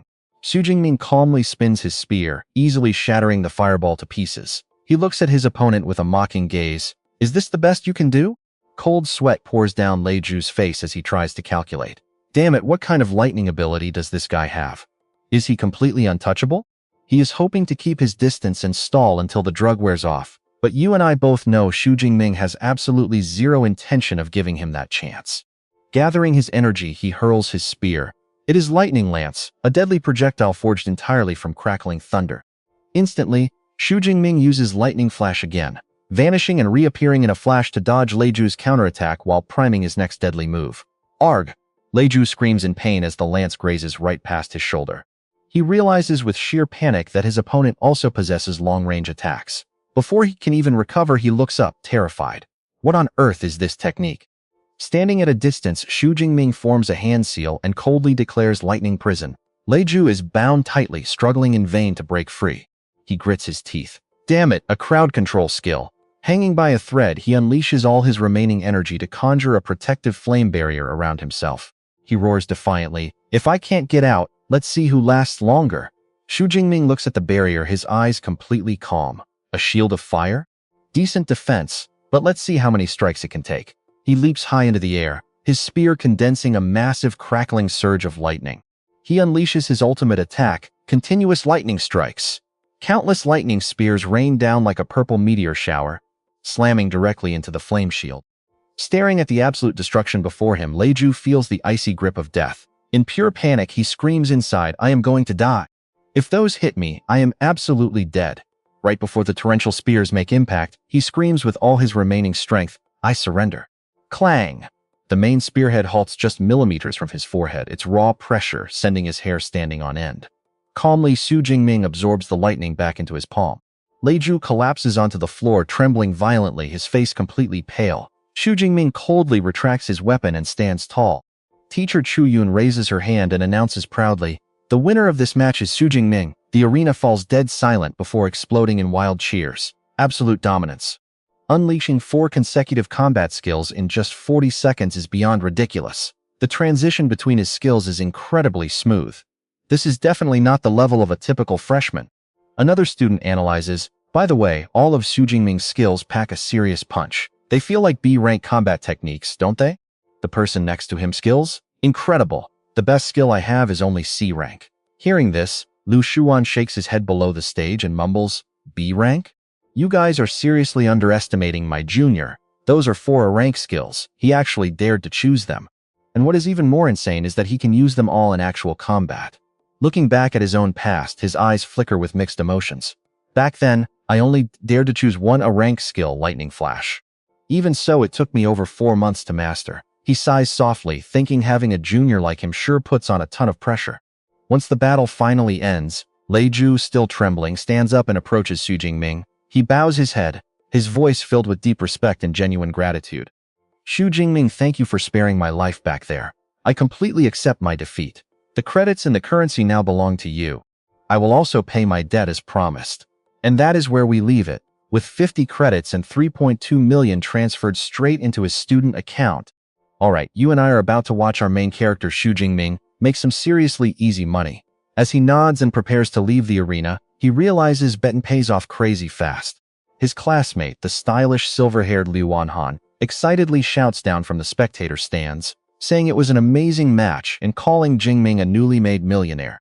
He asks if they should head to downtown Mado tonight to chill. Jingming hesitates, turning back to decline because he still has to train with his senior brother later. But suddenly, his senior brother appears out of nowhere. He advises Jingming to go, saying that balancing hard work and relaxation is the only way to last. Patting his shoulder, The senior brother adds that Jingming has been training relentlessly for so long and really needs to rest. With his senior's permission, Jingming happily agrees to go have some fun. Behind them, Liu Wanhan suddenly realizes who the senior is and stammers in pure shock. An A-tier lightning ability user, Yu Chushu, the vice president of the Thunder Club. Wanhan leaps down from the stands, chasing after Jingming with eyes full of admiration, saying that the legendary senior looks way more impressive in real life. Wanhan happily throws his arm around Jingming's shoulder, finalizing their plans for tonight. He tells his brother to just follow along and leave all the fun arrangements to him. Jingming looks back slightly curious and asks what those plans are. Wanhan turns around, pointing both fingers at Jingming with a sly grin and excited eyes. He says it is a legendary college event you absolutely cannot miss, a mixer between the male and female dorms. Now pay attention here because this is where the fun starts. That evening, in a fancy restaurant, a massive feast of roasted chicken, pizza, salads, and drinks is already waiting for them. Holding a plate of food, Wanhan proudly tells Jingming that his reputation has completely blown up. He posted a mixer invite on the school forum and asks him to guess how many signed up. Jingming just stares back in silence, giving him a highly skeptical look. Wanhan gesticulates wildly, bragging that over 100 girls applied, and sorting through them almost made him go blind. Jingming takes a sip of his drink, smiling at how energetic his friend is about this. Jingming admits he is pretty curious about who was chosen from that massive crowd. Wanhan just chuckles mischievously, keeping it a secret since the guests are about to arrive anyway.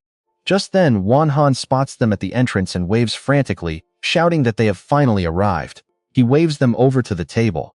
A girl wearing glasses with neatly braided brown hair and a lovely yellow dress walks in, waving cheerfully. She introduces herself as Chi Dong-he and thanks them for the invitation. Right next to her is another girl with long black hair wearing a stylish white crop top and denim shorts. She also introduces herself as her roommate Song Chuyun. Wanhan quickly stands up and eagerly introduces them to Jingming, explaining that Qidong is an A-tier beast transformation user, while Song Chuyun is a high-level prodigy, who was actually the top scorer of their entire province. Jingming politely stands up as well, smiling warmly as he introduces himself, saying it is a pleasure to meet them. Hearing his name, Song Chuyun looks quite surprised, realizing this is indeed the famous Xu Jingming. Her eyes immediately light up with intense interest and a spark of challenge. Let's pause here, because this girl does not play around.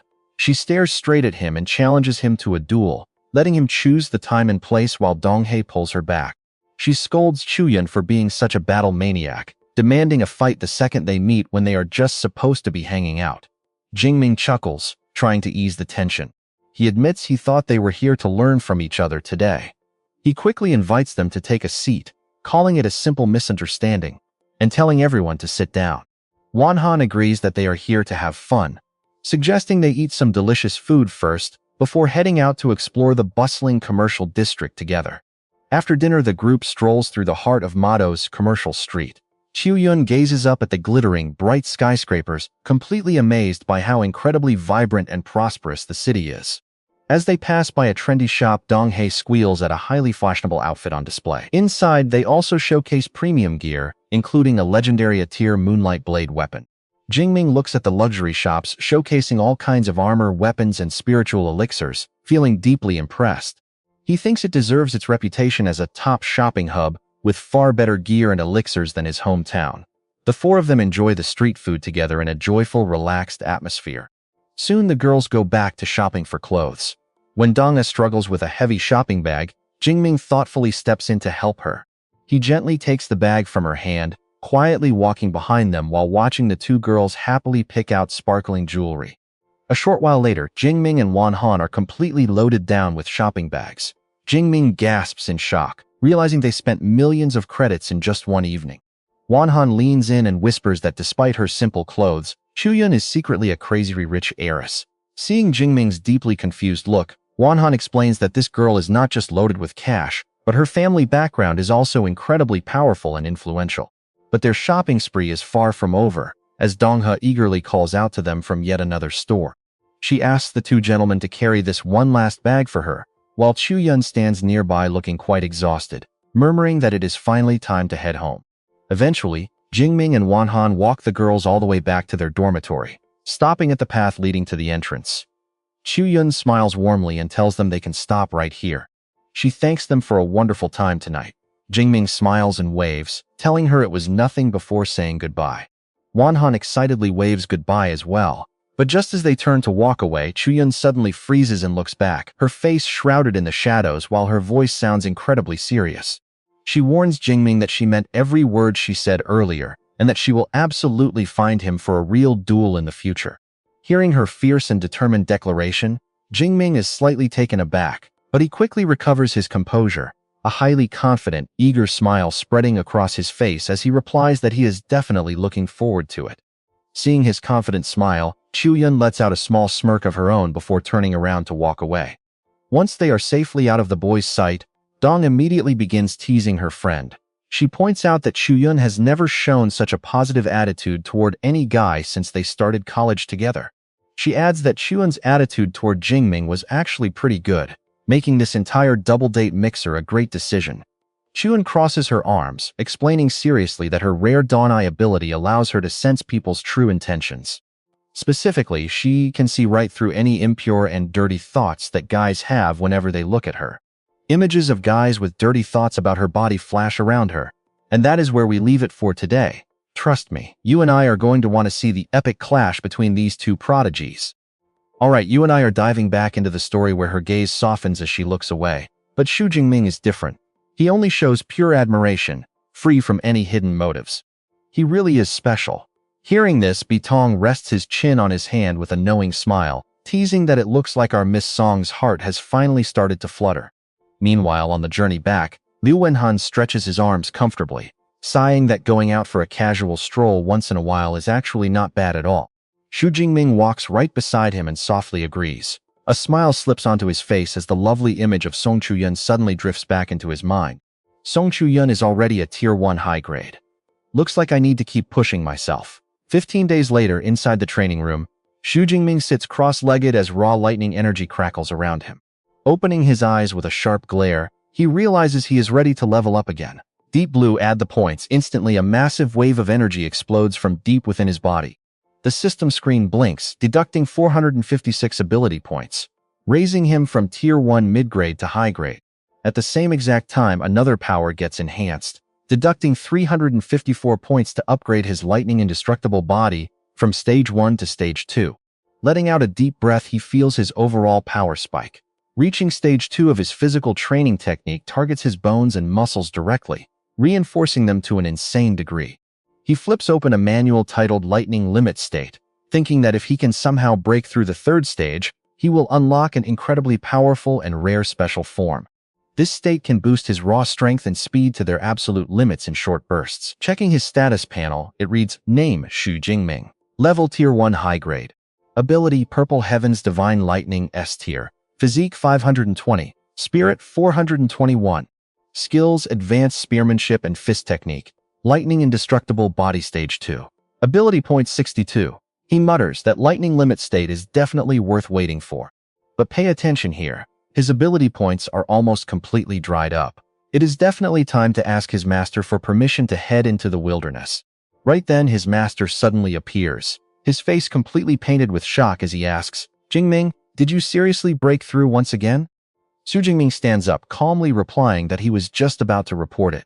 He broke through last night, and his lightning indestructible body has also reached Stage 2. His master stares at him in sheer disbelief, his mind racing. Breaking through levels and mastering body tempering are incredibly difficult achievements on their own. Yet Jingming acts like it is as easy as drinking water. An S-tier ability combined with such brutal training means his future limits are truly endless. His senior brother Liao chimes in, saying he told him so, calling his junior brother a complete monster. Back then, it took him over half a year to climb from mid-grade to high grade. The master nods in satisfaction, noting that while leveling up is great, real combat training cannot be neglected if he wants to survive. He proposes a spar with Liao to test his newly upgraded strength in action. Xu Jingming does not hesitate for a second, immediately agreeing to the challenge. At the training field, Liao tells him he will suppress his power to Tier 2 low grade, urging him to go all out. The master starts the countdown, and both assume their battle stances. 3, 2, 1, go. The moment the shout rings out, waves of green and purple energy collide violently, triggering a spectacular explosion on the field. Xu Jingming channels his power, his spear crackling with brilliant purple lightning as he thrusts it straight at Liao, who shields himself with a dense wall of green energy. You and I both know Liao is strong, but he is completely shocked by the sheer force of this attack, realizing the kid is actually matching him blow for blow. Xu Jingming is absolutely thrilled as well.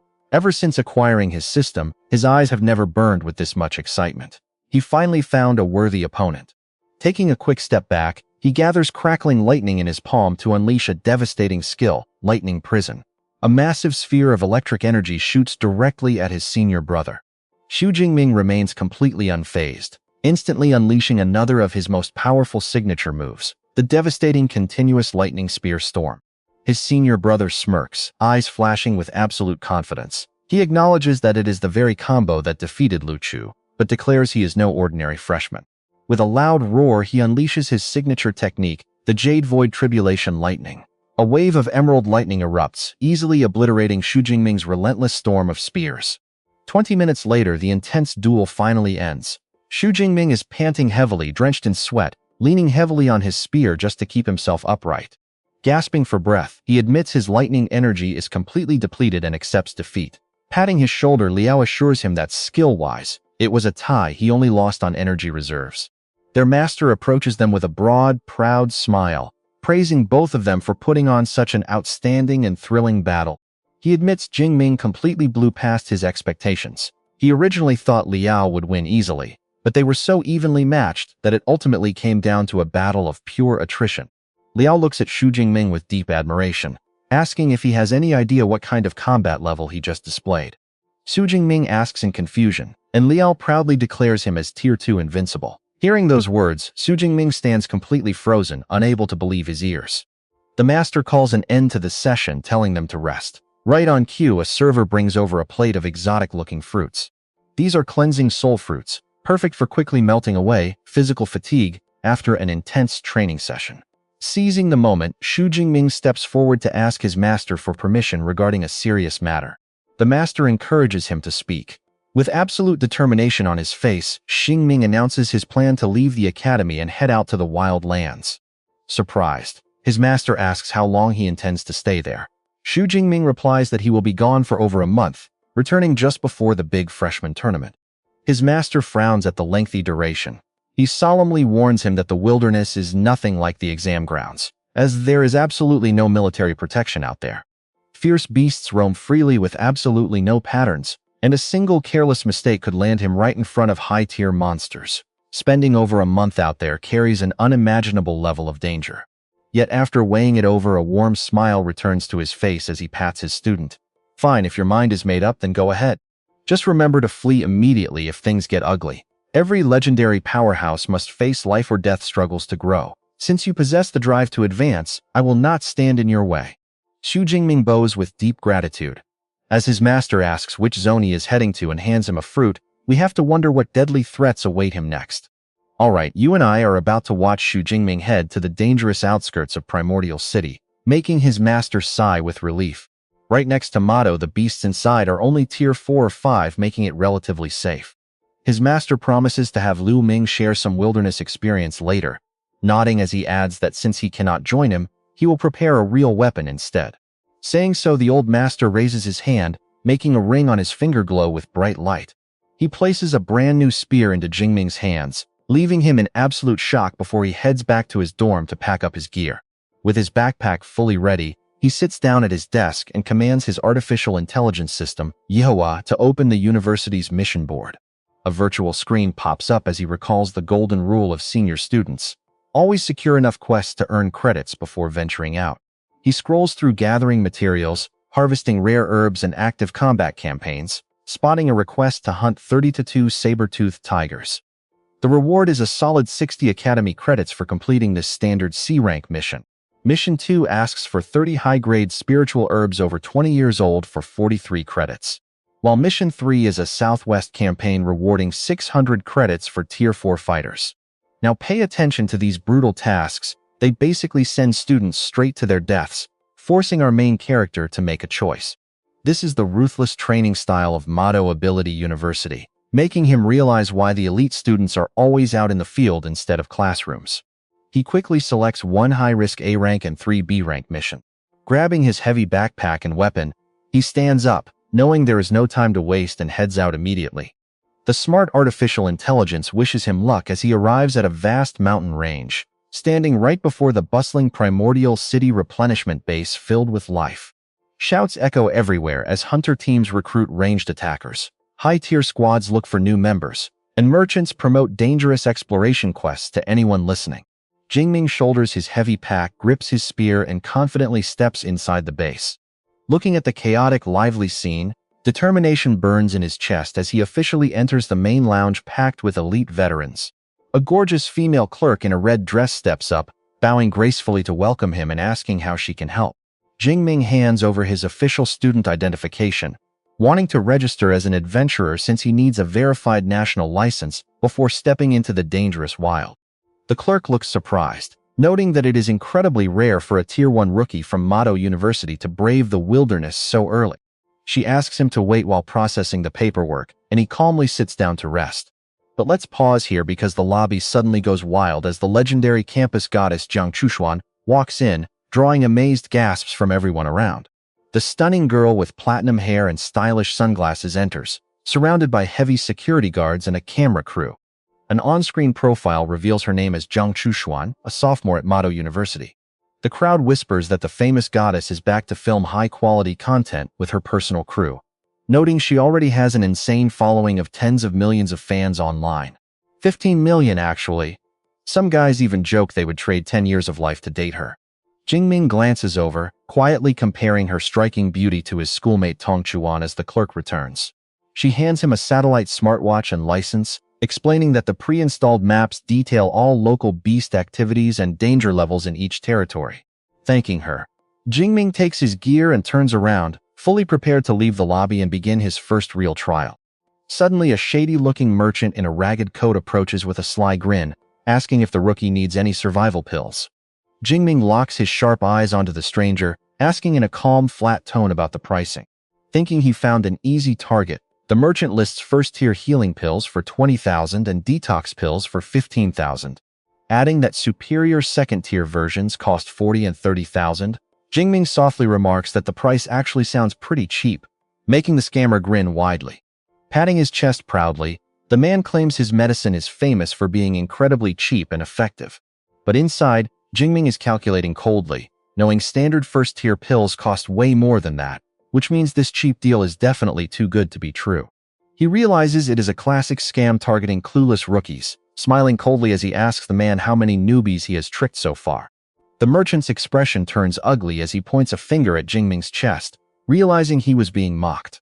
Jingming remains completely unfazed, calmly asking what he plans to do about it as the man growls in anger. No one has ever dared to provoke him inside the replenishment base, making our hero the very first target. Just as the tension boils over, the familiar short-haired girl Wu Qian yells out, calling the scammer by his real name Zhu Chunlin. Exposed and annoyed, the thief glares at Wu Qian, then turns back to Jingming, muttering that he got lucky today. Before walking away, he leaves a chilling warning, telling the rookie he better stay inside the safe zone if he does not want to face severe regret. And that is where we leave it. Our main character is officially marked, and you and I know trouble is coming next. You and I are about to watch someone pick a fight with the absolute wrong guy.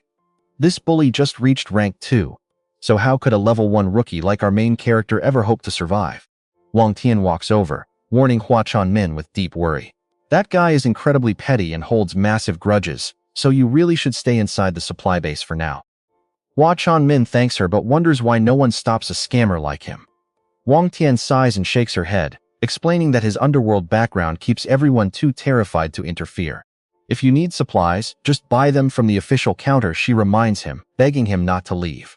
Watching her walk away with her friends, Kan Min thinks she is a genuinely kind girl. Brushing off the threat, he turns away to prep for his upcoming journey. There is no time to waste, so he decides to stock up on all his essentials for the month first. From healing pills and antidotes to bloodthirst elixirs, there is a lot to buy. He heads straight to the base counter, where a spherical service robot eagerly waits to assist him. Once he secures all his gear and supplies, Hua Chanmin packs everything safely into his bag. Ignoring all warnings, he confidently walks out of the supply base gate completely alone. Sure enough, Triu Xuanlam and his gang of thugs are already waiting for him right outside. Crossing his arms with a smug smirk, the bully sneers, "You really did not believe me, did you? I told you not to leave, yet you walked right out. You must think I am a joke. Hua Chunmin stops, calmly facing the gang with a slight smile, asking what he wants. That relaxed smirk only makes the thug even more furious. He growls, his face twisting in rage, saying, "You embarrassed me earlier. So now I am going to break both your legs and leave you in a wheelchair for the rest of your life. That is the only way to satisfy my anger." Watching from afar, Wang Tian panics, crying out that she explicitly told him to stay inside the base, wondering why he did not listen to her.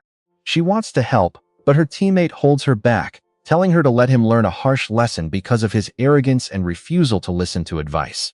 Tri Xuan Lam starts channeling his power, the thick muscles in his arms bulging with energy.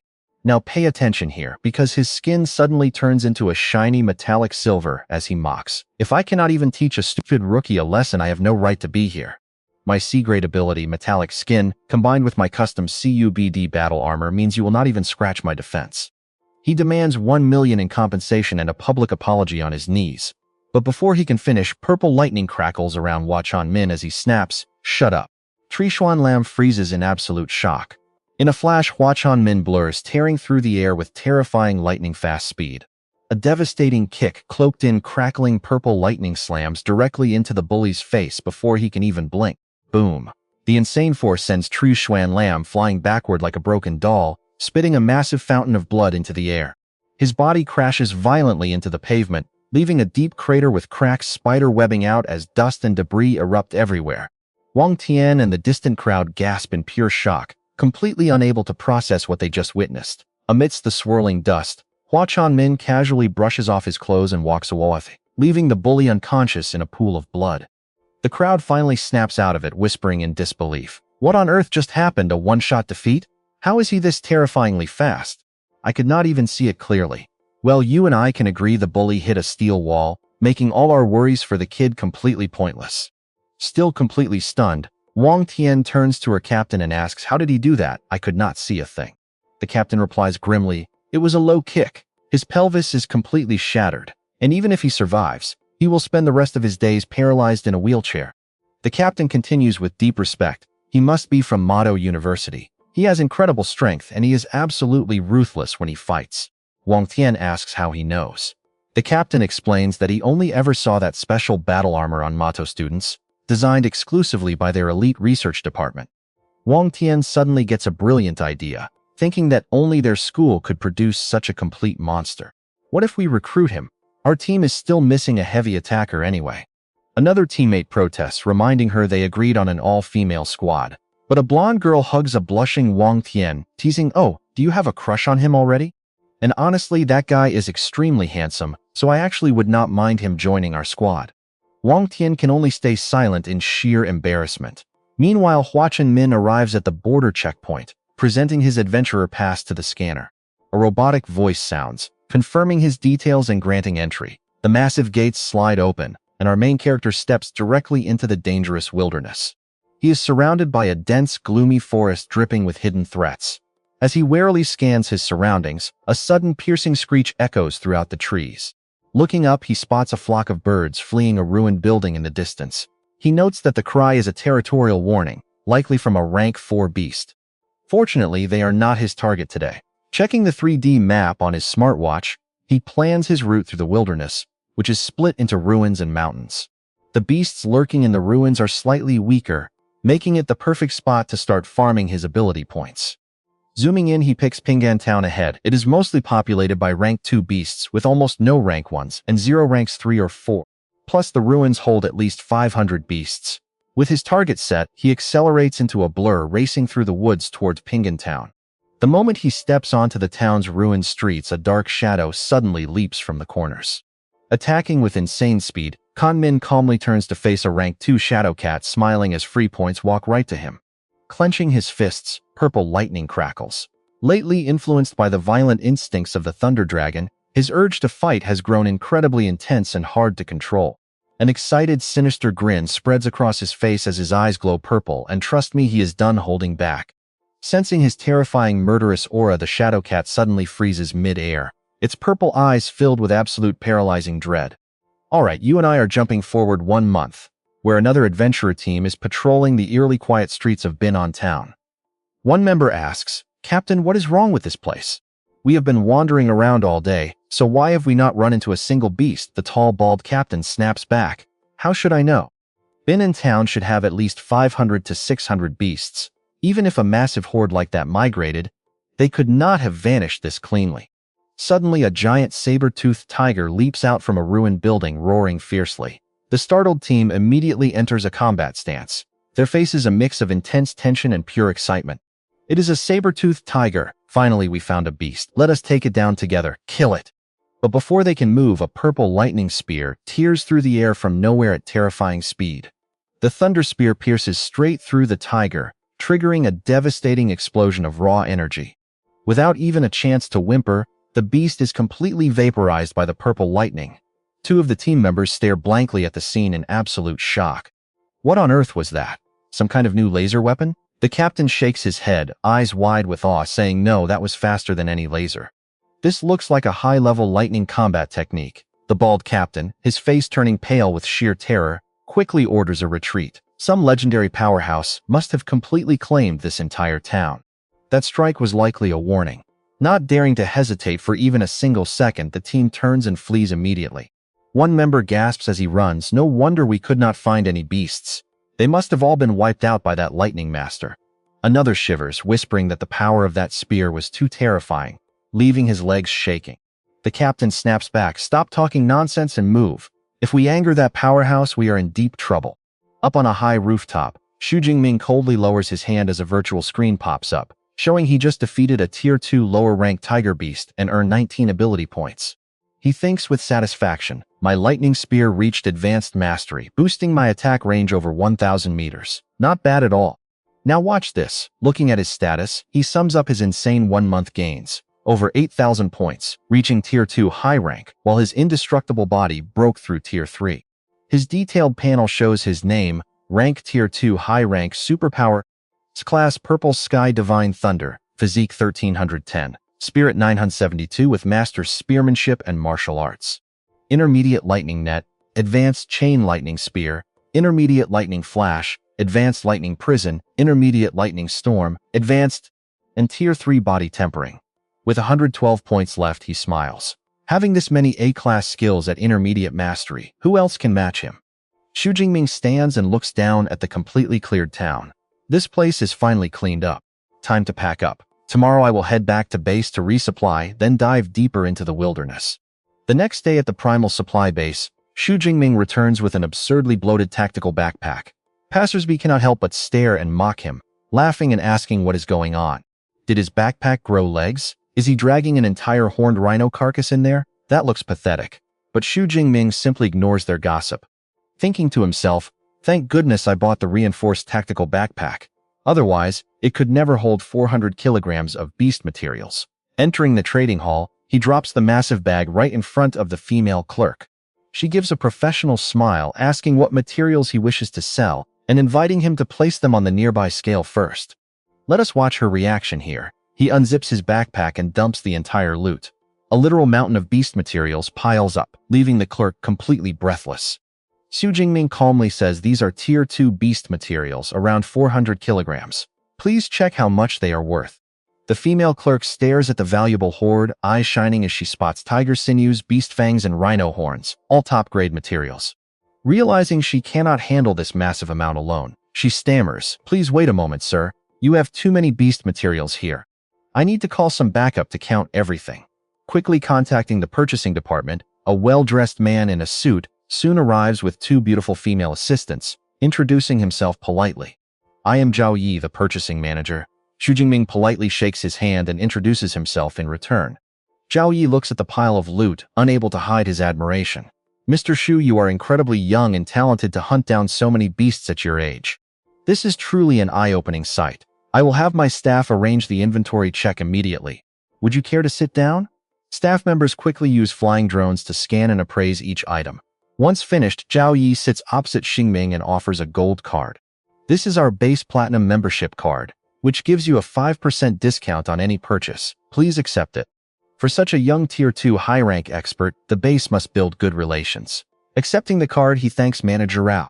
An assistant steps forward to report the final count: 89 Tier 2 high-rank items, 107 mid-rank, and 221 low rank.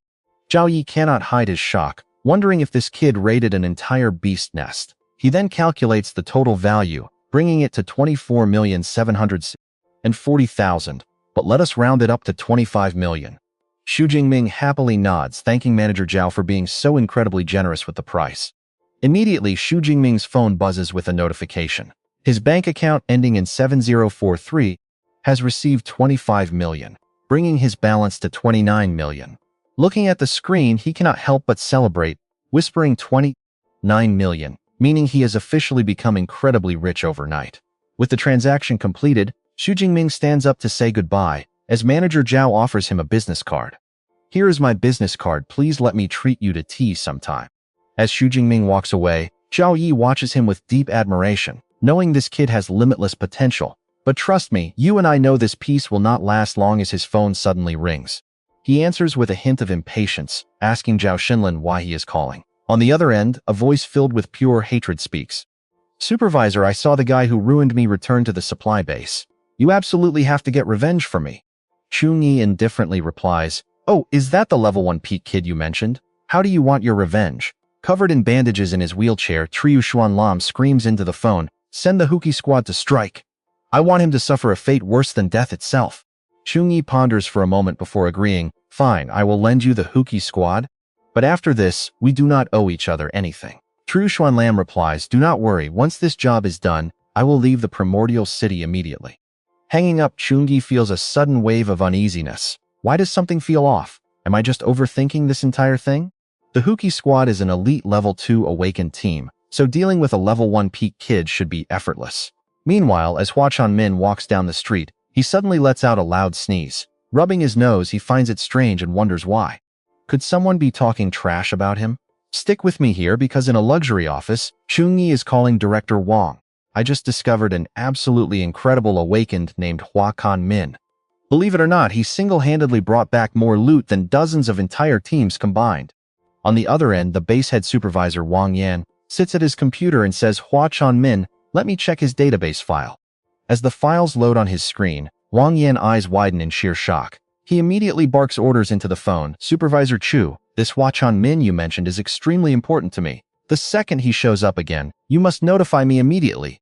Chunji quickly replies, "Yes, understood." He hangs up, breaking into a cold sweat, completely baffled that old Wang could get this worked up over some kid. He must have a massive background. Thank goodness I did not offend him. Wang Yan stares at the monitor, whispering to himself, "I cannot believe another disciple of Duang Chantian has arrived at my base. A level 2 peak, with talent eclipsing even Liu Ming. An absolute monster, I must never get on his bad side." Meanwhile, Hua Chunmin wanders through the base market, stopping by a shop selling dimensional gear. He is shocked to find a simple storage ring here costing over 10 million.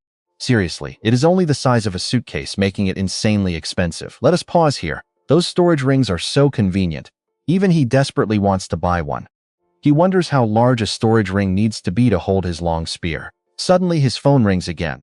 Answering it, he sees Lu Vanhan calling Brother Min. "It has been a while. When are you returning to school?" Hua Chunmin replies, "In about 2 weeks, what is up?"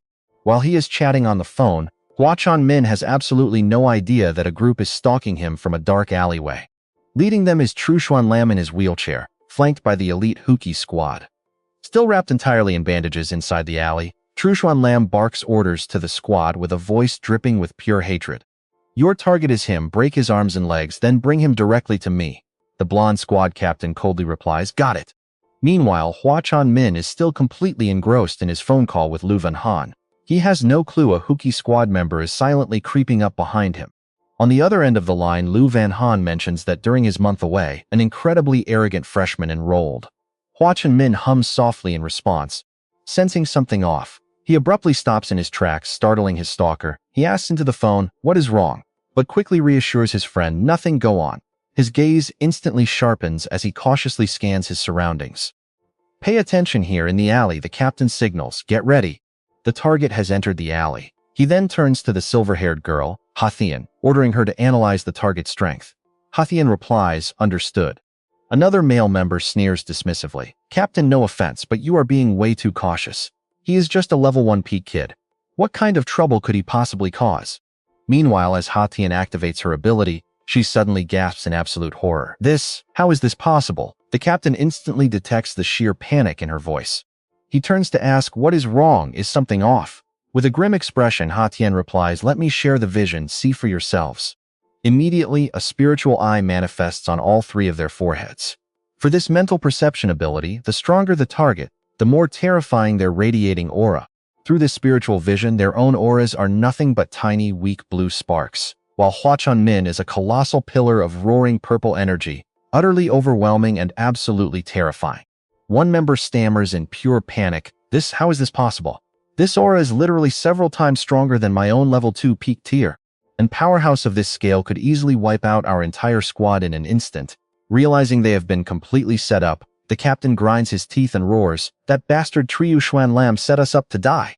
The intel is wrong, mission aborted, let us go back and settle the score with Trio Xuan Lam. Meanwhile, Hua Chunmin notices the hostile presence tailing him suddenly vanishes. He is slightly puzzled, what is going on? Why did they suddenly run away? Connecting the dots, his expression turns ice cold. In this base, the only one holding a grudge against him is Triu Xuan Lam. That guy must be bitter and trying to get petty revenge. A leopard cannot change its spots. What a hypocrite. Next time they meet, he will teach him a much harsher lesson. Meanwhile, back where Triu Xuan Lam is waiting, the Huki squad captain charges in like a whirlwind and unleashes a devastating punch right to his face. Triu Xuan Lam is knocked flying out of his wheelchair, crashing onto the ground. Dazed and terrified, he stammers, what is going on? Why did you punch me? The captain snarls in pure rage. You have the nerve to ask me that? Your trash intel almost got my entire team killed. The target is not some level 1 peak. He is holding his swollen cheek. A stunned Triu Xuan Lam stammers, level 2 peak? How is that possible? Only a single month has passed. Shoving him away, the captain coldly snaps, Humph, I do not care what your excuse is. This mission is officially over. As for Supervisor Chu, we will explain everything to him ourselves. Later in Chungi office, the Huki squad captain walks in. Chungi asks, back so soon, is the kid dealt with? The captain flatly replies, no, the mission is terminated. Stunned Chunji listens as the captain explains, Trishuan Lam intel was garbage. The target is not a level 1 peak but a level 2 peak.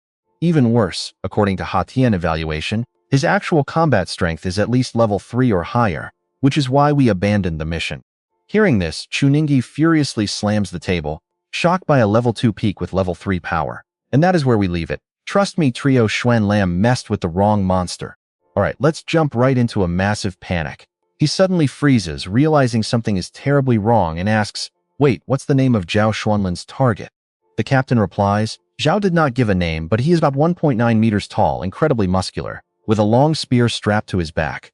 Hearing this, Chief Yi's face turns completely pale, and cold sweat drenches his body. He stammers in terror, it's over, we are completely dead. Could that guy be? Meanwhile, in the office of Chief Director Wang Yan, he is reviewing documents when a call comes in. Hearing the report, his rage explodes, and he smashes his desk phone, roaring, how dare you order an assassination on Xu Jingming? Over the phone, Chief Yi frantically tries to explain, Director Wang, he is just some tier 2 high-rank kid. There is absolutely no need to be this furious. Wang Yan roars, you absolute blind idiot. This is Xu Jingming's profile, look at it yourself. A holographic screen instantly flashes open in front of Chief Yi. Chief Yi reads the screen, shaking with fear. Top scorer of Jiangnan Province, freshman of Mado Academy, 18 years old, and already at tier 2 high rank. That is unheard of for his age. And guess who his personal mentor is? Dean Yang Gentian of the weaponry. Wang Yan warns him, a storm is coming, and you have landed us in catastrophic trouble. Do you finally get it now? With a Grandmaster behind him, even if he flattens our entire supply base, the high officials of our nation will not say a single word. Chief Yi feels a cold shiver run down his spine. Bowing deeply, he stammers, I understand, I will absolutely make sure this base handles the situation flawlessly. Wang Yan barks an order, and 2 guards drag in a brutally beaten Zhao Xuanlin.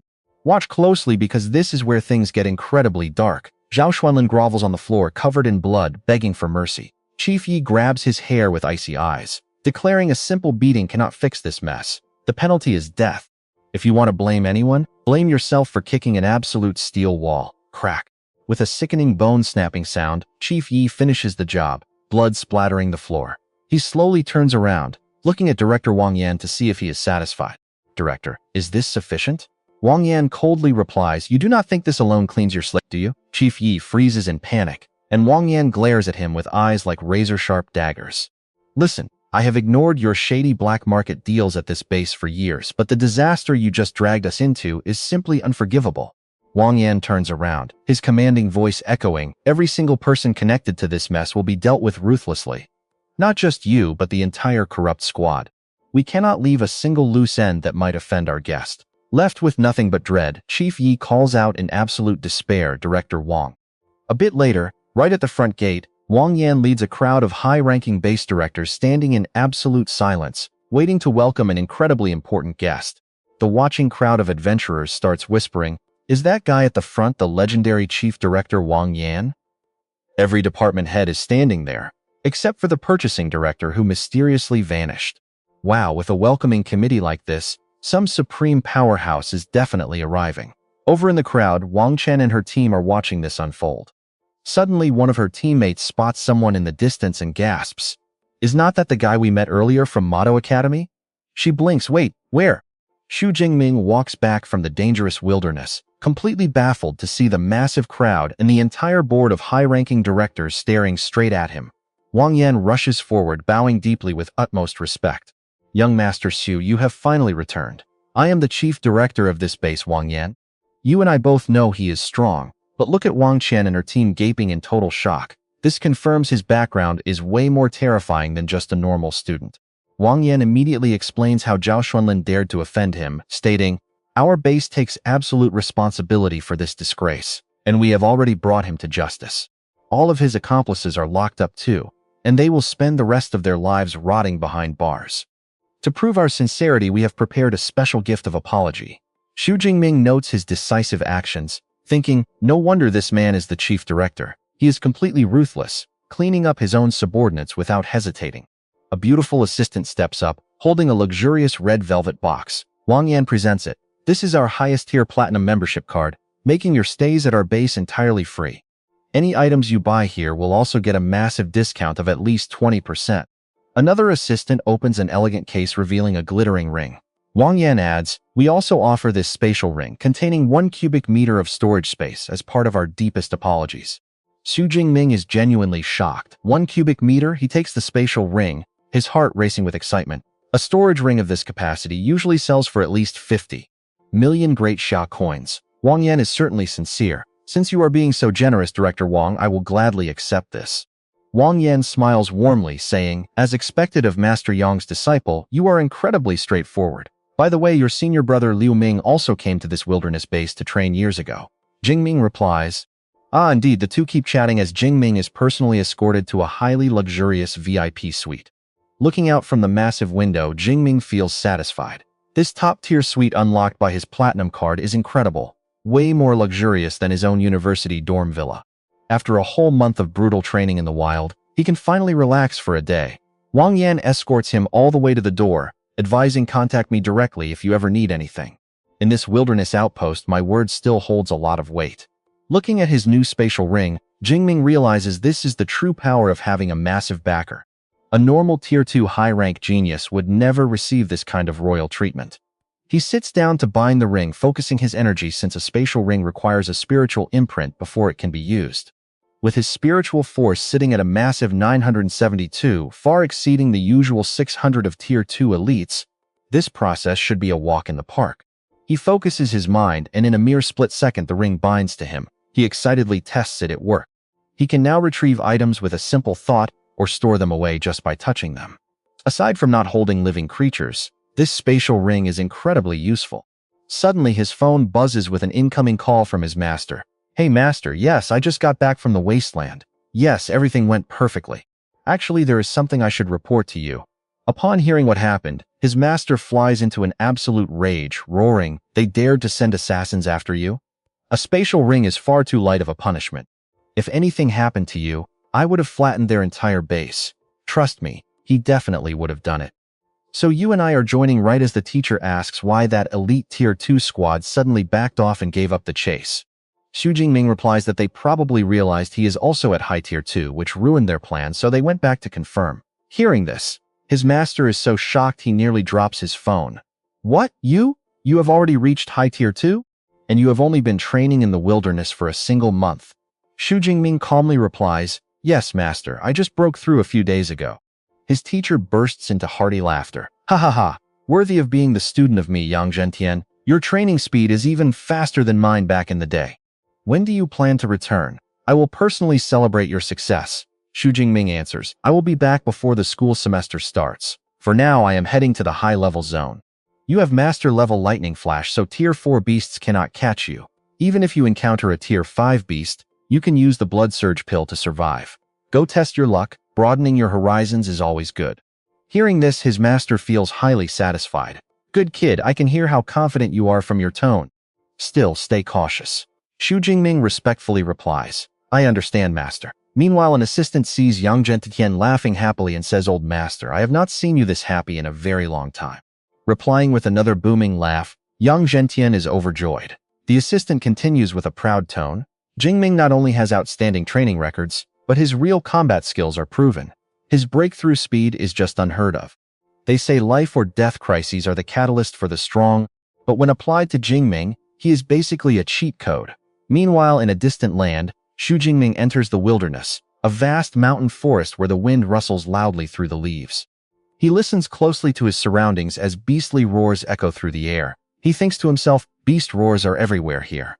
Compared to the ruined city ruins, this forest is packed with monster resources. Now, pay attention here. He suddenly senses an enemy nearby, and his body immediately shoots forward like a flying arrow. Whoosh! The spear in his hand crackles with vibrant purple lightning as the raw power of his thunderbolt skill is unleashed. His shadow moves at an insane speed, leaving blurry trails between the trees with a piercing wind howl. Roar! A giant wolf with silver-gray fur and glowing eyes suddenly leaps out of the bushes. That is the Gale Dreadwolf.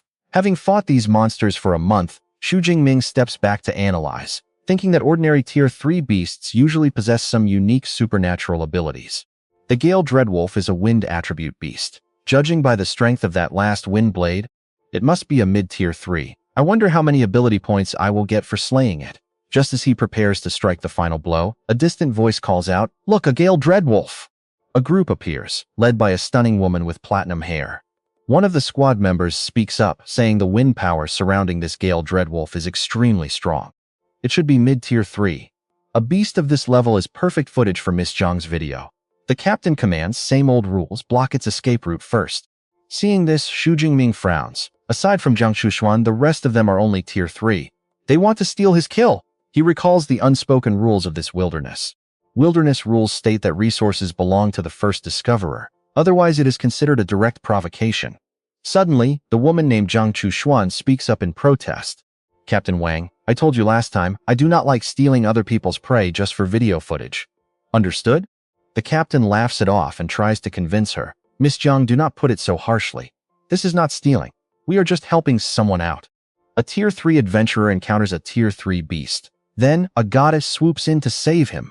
Think of the massive views that would generate. Jiang Shashan looks displeased, firmly stating, I do not want this kind of fake drama. Besides, he looks completely calm. You and I know he does not need help. Hearing this, Xu Jingming thinks this woman has some real class. Unable to convince her, the captain turns to the others, saying, since Miss Jiang is paying, we do what she says. He then grumbles in frustration. What a total buzzkill. Finally, he waves his hand to signal the team. Since you are not happy, let's find another beast. Let's go. Watching them walk away, Xu Jingming thinks, this Jiang Chushuan has a decent personality. A famous influencer with 10 million followers indeed has some class. However, he recalls the captain's expression from just now. That guy showed a vicious look, suggesting she might not have tight control over her mercenary team after all. Whatever, it has nothing to do with me. As soon as the group leaves, the Gale Dreadwolf instantly charges at Xu Jingming. He sneers, oh, so when a Tier 3 superhuman is here you cower in fear, but the moment they leave you attack me? He effortlessly dodges the strike, feeling annoyed. Talk about looking down on people like a dog. Giving it no second chance, Xu Jingming channels energy into his spear and roars, Thunder Gale Strike! A powerful bolt of lightning crashes directly onto the beast's head. The wolf collapses instantly. A system notification flashes in his mind, defeated mid-Tier 3 Gale Dreadwolf, plus 34 ability points. Xu Jingming thinks with satisfaction killing a Tier 3 beast yields over 30 points. Not bad at all. After clearing out the minions, Xu Jingming turns his sharp gaze toward the wounded leader, speaking in a cold, deadly voice, let me grant you a swift death. 7 days later, deep in another dense forest, a pack of ferocious, violent apes roars in anger. Suddenly, a blinding flash of purple light shoots toward them. Whoosh! The purple energy carrying destructive power tears through the air, flying straight at the pack of apes. Boom! An earth-shattering explosion erupts. The alpha ape takes a direct hit, its entire body completely engulfed in purple light as it screeches in pure agony. After the blast, the alpha staggers and collapses, heavily wounded but still breathing. Landing from above, Xu Jingming calmly comments, "A single lightning spear could not take it out instantly." Impressive, as expected of the violent ape leader. Smirking, with purple sparks crackling around him and eyes full of killing intent, he remarks, "No need for the rest of you to scream. I will send your entire family to the afterlife together." With that, he charges straight into the pack, moving like a chaotic lightning storm as he continuously swings his spear with lethal precision. Fresh blood and purple sparks blend together, creating a beautiful dance of death. In moments the fight is over, Xu Jingming stands proud, leaning his spear on the ground, surrounded by ape corpses. He smiles with satisfaction as a status screen pops up in front of him. He thinks over 3,000 ability points. This should be enough to finally unlock an S-rank combat skill. I have been waiting for this so long. Suddenly his spear beeps and flashes. It is a distress signal, and trust me, you and I are going to want to see who is calling. You and I are jumping right into a wild chase where Kwangso Tuyen is running for her absolute life. Right behind her, a massive lightning dragon beast is roaring in hot pursuit. Crackles of lightning erupt as it roars. Panic floods her mind because her squad was just scattered by a level 4 beast. And now she is cornered by this level 3 low-tier monster. This is a massive problem. The terrifying beast closes the gap. Anything with the word dragon in its name is incredibly vicious and hard to beat. Even if she uses a bloodburst pill, a level 2 mid-tier like her stands absolutely no chance. She keeps sprinting forward with only one desperate hope. Maybe, just maybe, some nearby ability user squad will see her distress signal and come to her rescue. Suddenly, the thick forest clears into an open meadow. Her face turns pale with sheer terror. Oh no, a grassland, this is the end. Without any trees to hide behind, she is a sitting duck. Sure enough, the massive lightning dragon catches up instantly, its giant shadow completely blanketing her. She closes her eyes, realizing there is no escape. The monster opens its giant jaws, firing a beam of pure destructive energy. But right at that critical second, a flash of purple lightning crashes down to block the blast. As the dust settles, a familiar figure stands in front of her, spear crackling with electricity. Kwangso Twin looks up and gasps, "It is you." But Hua Chunmin does not move an inch. In a panic, she screams for him to run. She warns him that this is a level 3 low-tier lightning dragon, and he cannot beat it. Yet his gaze remains completely calm, leaving her utterly stunned. She gets frustrated and deeply worried, silently scream inside. Why is he not listening to her? But wait, watch closely because she does the unthinkable. Not wanting an innocent stranger to die for her, she bravely turns right back to face the beast, shouting for him to run. The giant lightning dragon roars, its shadow towering over the two tiny figures. Kwangso Tuyen clenches her fists tight, preparing for a suicidal final stand. Suddenly, Hua Chunmin steps right in front of her. Intense purple lightning instantly erupts from his body, lighting up the sky. He channels all that energy into the tip of his spear, unleashing a massive pillar of lightning that warps the space around them. Kwangso Tuyen looks up, completely overwhelmed by this terrifying power. Boom, the thunder spear flies forward at blinding speed. It pierces right through the lightning dragon's head. The destructive energy detonates, shattering the beast's skull into pieces. Its massive body crashes to the ground, shaking the earth as sparks of purple lightning fade away. Blown back by the shockwave, Kwangso Tuyen falls to the ground, staring in utter disbelief. Did he just instant kill that beast? She looks at Hua Chunmin's calm back, her heart pounding. That level of power is just way too terrifying. And I know what you are thinking. Is this guy really just a level 2 high tier? Because a system notification pops up, confirming he just earned 36 ability points. He silently thinks to himself that dragon-type beasts are definitely worth the hype, giving more points than normal level 3 high tiers. He turns around to see Kwangso Tuyen still sitting on the ground. When he asks if she is okay, she blushes and stammers that she is fine. Her legs are just a bit shaky. She thanks him deeply for saving her, but he simply smiles and extends a hand, saying it was nothing. He claims anyone else would have done the same. Kwangso Tuyen hesitates before taking his hand. As he pulls her up, she looks at him with pure admiration. She introduces herself as Kwangso Tuyen, promising she will do whatever he wants in the future to repay him for saving her life. He replies, calling himself Hua Chunmin. He jokes that he would never order her around, but a signed photo of her would be amazing.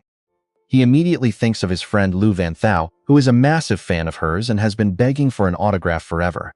Surprised by this, she happily promises to get him one back at the base. Hua Chunmin nods in agreement as her eyes drift down to his weapon.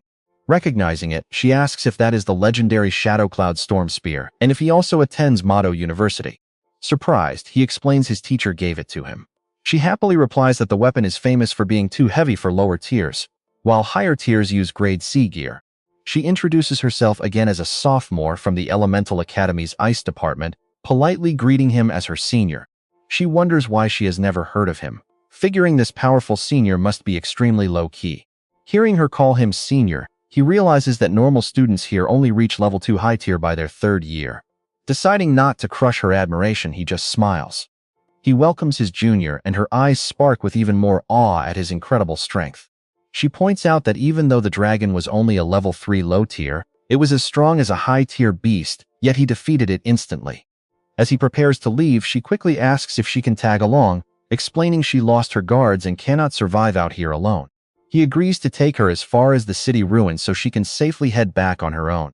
Extremely happy, she thanks him repeatedly, but then she suddenly stops and points backward, remembering something very important.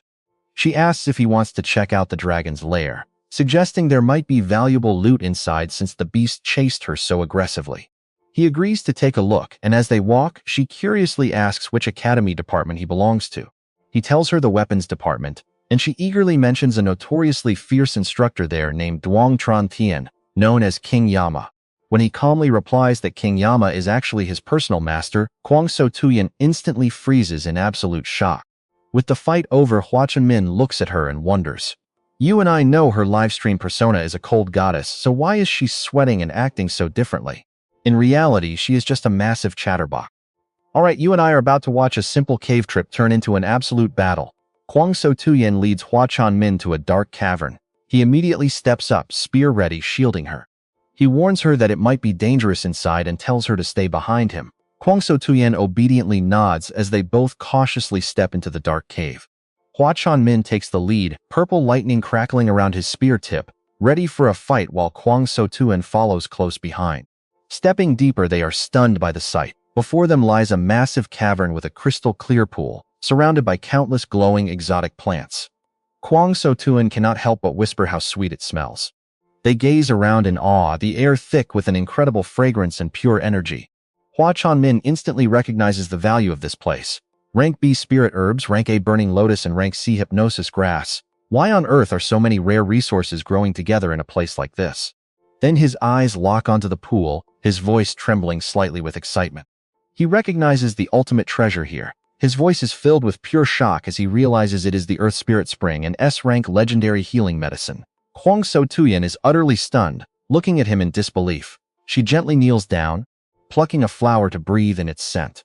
She closes her eyes, explaining that the Earth Spirit Spring nourishes the nearby plants, turning them into rare herbs, soaking them in its refreshing fragrance. She smiles warmly at Hua Chunmin, praising him for having such deep knowledge when it comes to rare natural treasures.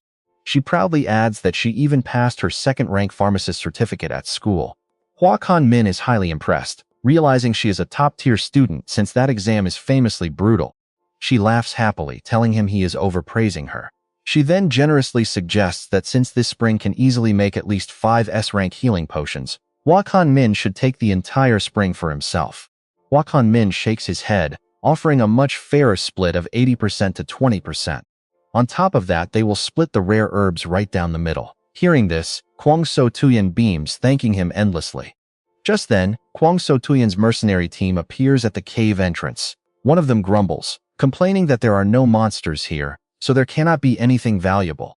Now watch this. The tension instantly hits the roof as they both spin around completely on edge. The leader, Captain Vuong, steps inside and scans the area. He notes that based on the tracks, this is the nest of a rank 3 thunder dragon beast. Since it is a dragon, there might actually be some amazing treasures hidden here. Kwang So Tuyen lets out a sigh of relief, glad to see Captain Vuong and his team. But Hua Chunmin is secretly on high alert. This is an elite rank 3 squad. If they discover this precious S-rank Earth Spirit Spring, it will definitely mean major trouble. Captain Vuong walks over with a fake smile, saying they have been searching everywhere for her. He asks about her companion. Kwang So-tuyen quickly explains that he is just an upperclassman from her school whom she randomly ran into and asked for directions. She offers to split the rare herbs they found, suggesting that everyone gets a share. Captain Vuong smirks, thanking her. At the exact same time, one of his men leans in to whisper in his ear, pointing out that the glowing pool in the center looks exactly like the legendary S-Rank healing spring. Hearing this, the eyes of the entire mercenary squad instantly flare with bloodshot greed. You and I both know what happens when greed takes over. As the atmosphere shifts, Hua Chanmin and Kwang So-tuyen lock eyes in sheer panic. Realizing the S-Rank resource has been exposed, they know they are in deep trouble. Captain Vuong's fake smile instantly vanishes, replaced by a vicious glare as he growls, accusing them of being highly dishonest. Kwang So-tuyen calmly steps forward, telling them they can have the S-Rank spring and all the rare herbs, before quickly whispering to Hua Chanmin that they need to leave right now. She pulls his arm, anxiously whispering that Captain Vuong's men are all peak rank 3 awakened and they stand absolutely no chance against them. Hua Chanmin replies with complete confidence, telling her they are just peak rank 3 combatants, and he does not think he is weaker than them. He keeps his sharp gaze locked onto the mercenaries, adding that even if they hand over all the treasures, these thugs will never let them walk away alive. Captain Vuong bursts into a wave of arrogant laughter, mocking the kid's incredibly bold words while admitting that his guess is absolutely correct. Abandoning all pretense, his voice turns bloodthirsty as he points out that Kwang So-tuyen is a major streamer. If she goes back and writes a single post about this, his team will be ruined nationwide, so silencing them both right here is their only real option. Faced with this life-and-death situation, Kwang So-tuyen clenches her fists with determination, resolved not to become a burden to her senior. She quickly swallows a blood-red bloodburst pill to boost her strength. As the raw power surges through her, she lets out a soft groan and enters a combat stance, her entire body radiating an icy blue aura. Tiny ice crystals form around her as she glares forward with absolute resolve. The ground beneath the mercenaries rapidly freezes over, the spreading cold threatening to lock their movements. Captain Vuong sneers, confidently commanding Chu Cheng to deal with the boy first, while he personally takes care of Kwang So-tuyen. He tells the rest to guard the exit. Chu Cheng, holding a camera, nods along with another mercenary. The captain roars as his body begins to shift, his face transforming into a ferocious tiger head. He growls that she will unfortunately have to die here today. In an instant, he fully transforms into a massive Wurger, unleashing his rank C saber-toothed tiger beast-type reinforcement ability. Chu Cheng licks his lips sickeningly, asking the captain to go easy and not kill her immediately. It would be a waste for such a beauty to die so soon. They plan to show her some love while recording the entire process. Hearing those disgusting words, Kwang So-tuyen is filled with absolute rage and despair, horrified that she might die here because of these beasts, and even worse, that she dragged her senior down with her. Suddenly, she notices something is off and looks around frantically. Where did her senior go? In that exact moment, Captain Vuong's eyes widen as a dark shadow charges at them with blinding speed. With a sharp slash, a spear pierces straight through Chu Cheng before he can even react. Hua Chanmin coldly holds the shaft, ignoring the dying man's final choked-out words. And that is how we leave it. Hua Chanmin looks down with cold eyes, realizing rank 3 opponents are actually nothing to him. Alright, you and I are about to watch Captain Wang freeze in absolute shock as Hua Jingming pulls his spear out, letting the corpse hit the dirt. Only now does Captain Wang realize his fatal mistake. This kid might only be mid-tier level 3, but he is definitely no easy target. Turns out he was the real monster all along. A massive miscalculation. Roaring in fury, the captain swings his giant battle axe and charges forward. Clang! Hua Jingming easily blocks the heavy blow as purple lightning begins crackling around him. Feeling his opponent's raw power, his gaze turns dead serious. Dark purple energy wraps around his body. Honestly, if we are just talking raw attack power, this peak level 3 captain is strong. Time to stop holding back. The remaining 2 mercenaries can feel the terrifying pressure rising from Hua Jingming, sending chills down their spines. Then, boom! A massive surge of energy erupts from Hua Jingming, tearing his shirt as his muscles bulge with raw power. Watching this terrifying transformation, Zhang Chushuan covers her mouth in shock, whispering, "Senior." Captain Wang stumbles back a step, shouting in pure panic, "What kind of monster is this guy?" Before their eyes, Hua Jingming has completely transformed. Demonic horns grow from his head, his muscular body wrapped in crackling, destructive dark lightning. Feeling the overwhelming power surging inside his veins, a satisfied demonic grin spreads across his face. You and I can see the captain is terrified, roaring to hide his fear as he calls it a cheap trick. But Hua Jingming just charges with a bloodthirsty grin. The mercenary quickly raises his arms, conjuring a solid energy shield, and confidently screams that it is completely useless. Below level 4, nothing can break my defense. Clang! Hua Jingming's spear slams into the shield, triggering a massive blinding explosion of energy. The defense shatters instantly, sending Captain Wang screaming in pain. Standing in his demon form, Hua Jingming looks down coldly. His voice carries heavy pressure as he mutters that his physical strength just increased 4 times over. Even iron bodies would shatter under this. Right then, another mercenary sneaks up from behind, launching a massive fiery claw directly at him. But without even turning around, Hua Jingming reacts instantly. His dark lightning automatically forms a protective barrier, stopping the fire claw. His control over this ability has truly reached its absolute peak. The fire mercenary screams in pure horror, wondering how his B-rank skill was blocked so easily. Just what kind of monster are they dealing with? In a flash, Hua Jingming appears right before him, slamming him down with lightning. He coldly notes that peak level 3 enemies are tough. Pleading from the ground, the terrified mercenary begs for his life, offering the entire spiritual spring along with all of his massive life savings. But his only response is Hua Jingming's ice-cold gaze. Begging for mercy now is far too late. You saw that coming, right? Jiang Chushuan watches the brutal end in absolute shock, wondering if this is a dream. Hiring this elite squad cost millions, and their captain was supposedly invincible below level 3. Yet here he lies dead. Staring at his demonic form, an unbelievable wild theory crosses her mind. She has never heard of any student back at school achieving such a crazy record. Stronger than an A-rank ability. Could it be S-rank? Turning to the last 2 mercenaries, his demonic grin grows wider. The violent bloodlust that had settled down after his breakthrough is starting to flare up again. You 2 are next. Shaking, they stammer out the word demon. Hua Jingming smirks, repeating demon? Compared to murderous trash like you, I actually look pretty human, don't I? Realizing they are cornered, one screams for everyone to charge. Biting down on their forbidden blood-bursting pills, they try to risk it all, but it is far too late, and the battle ends instantly. Standing alone, Hua Jingming finally deactivates his form. Panting heavily, he leans against the rock wall as sweat pours down his face.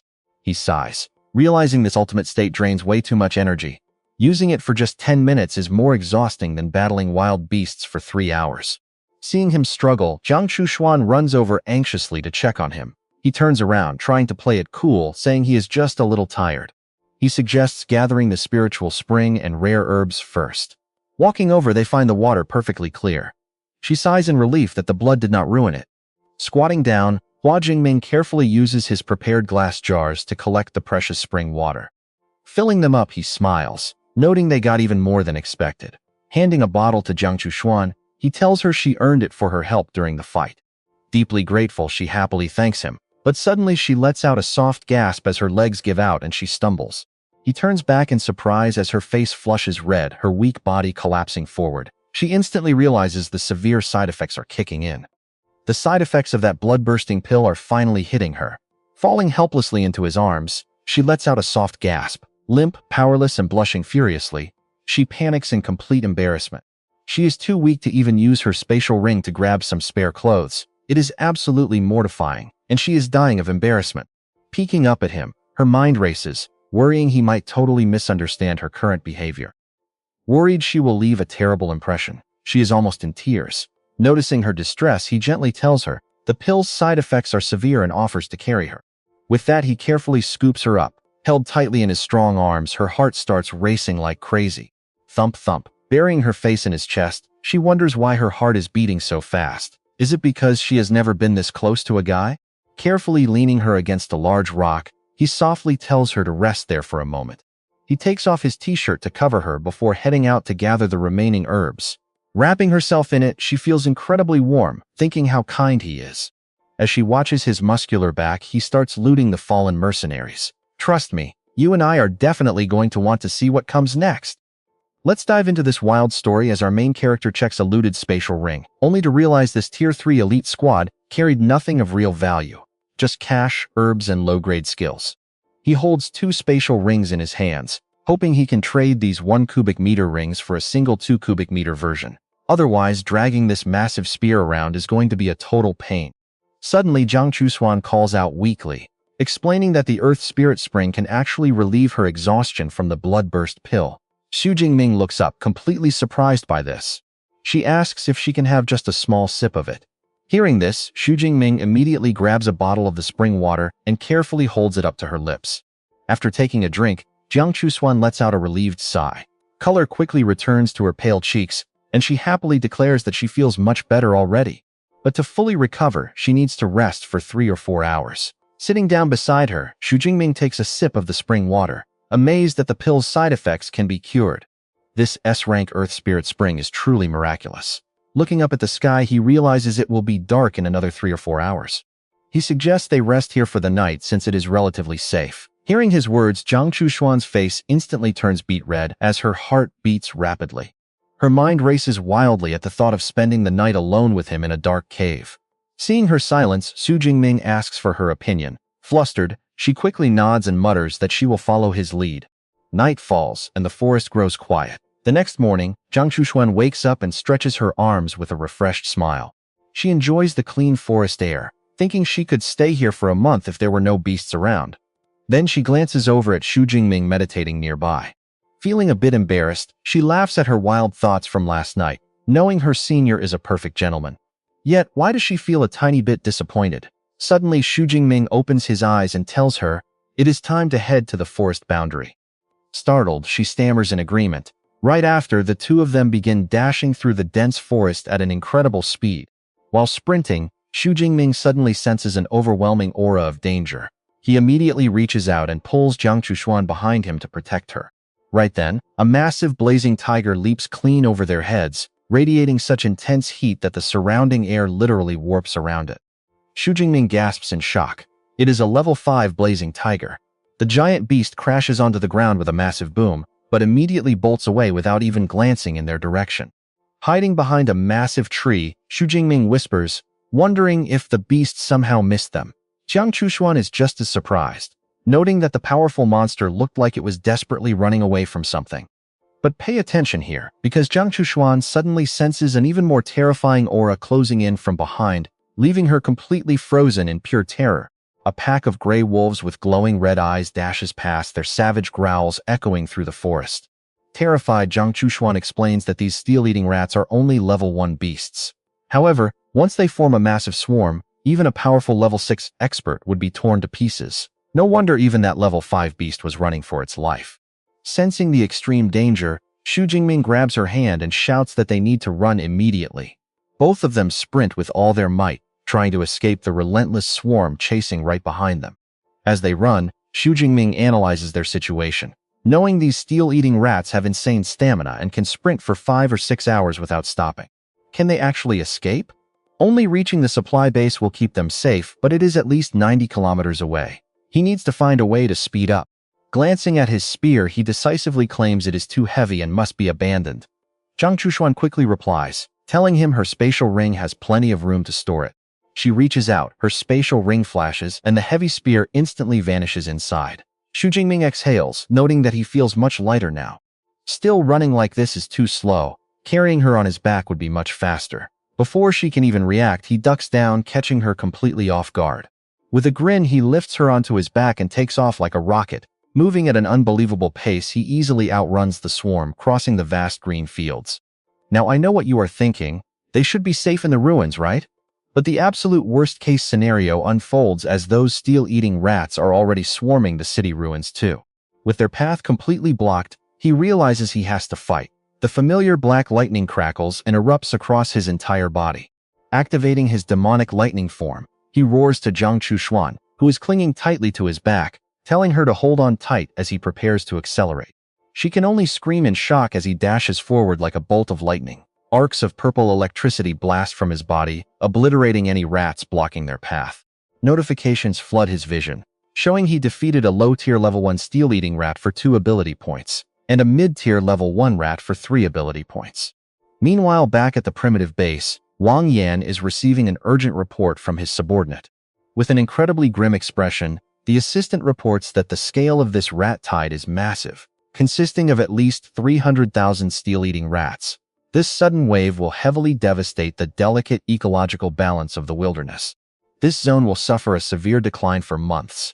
Wang Yan stares at the tactical map, which is covered with flashing red danger zones.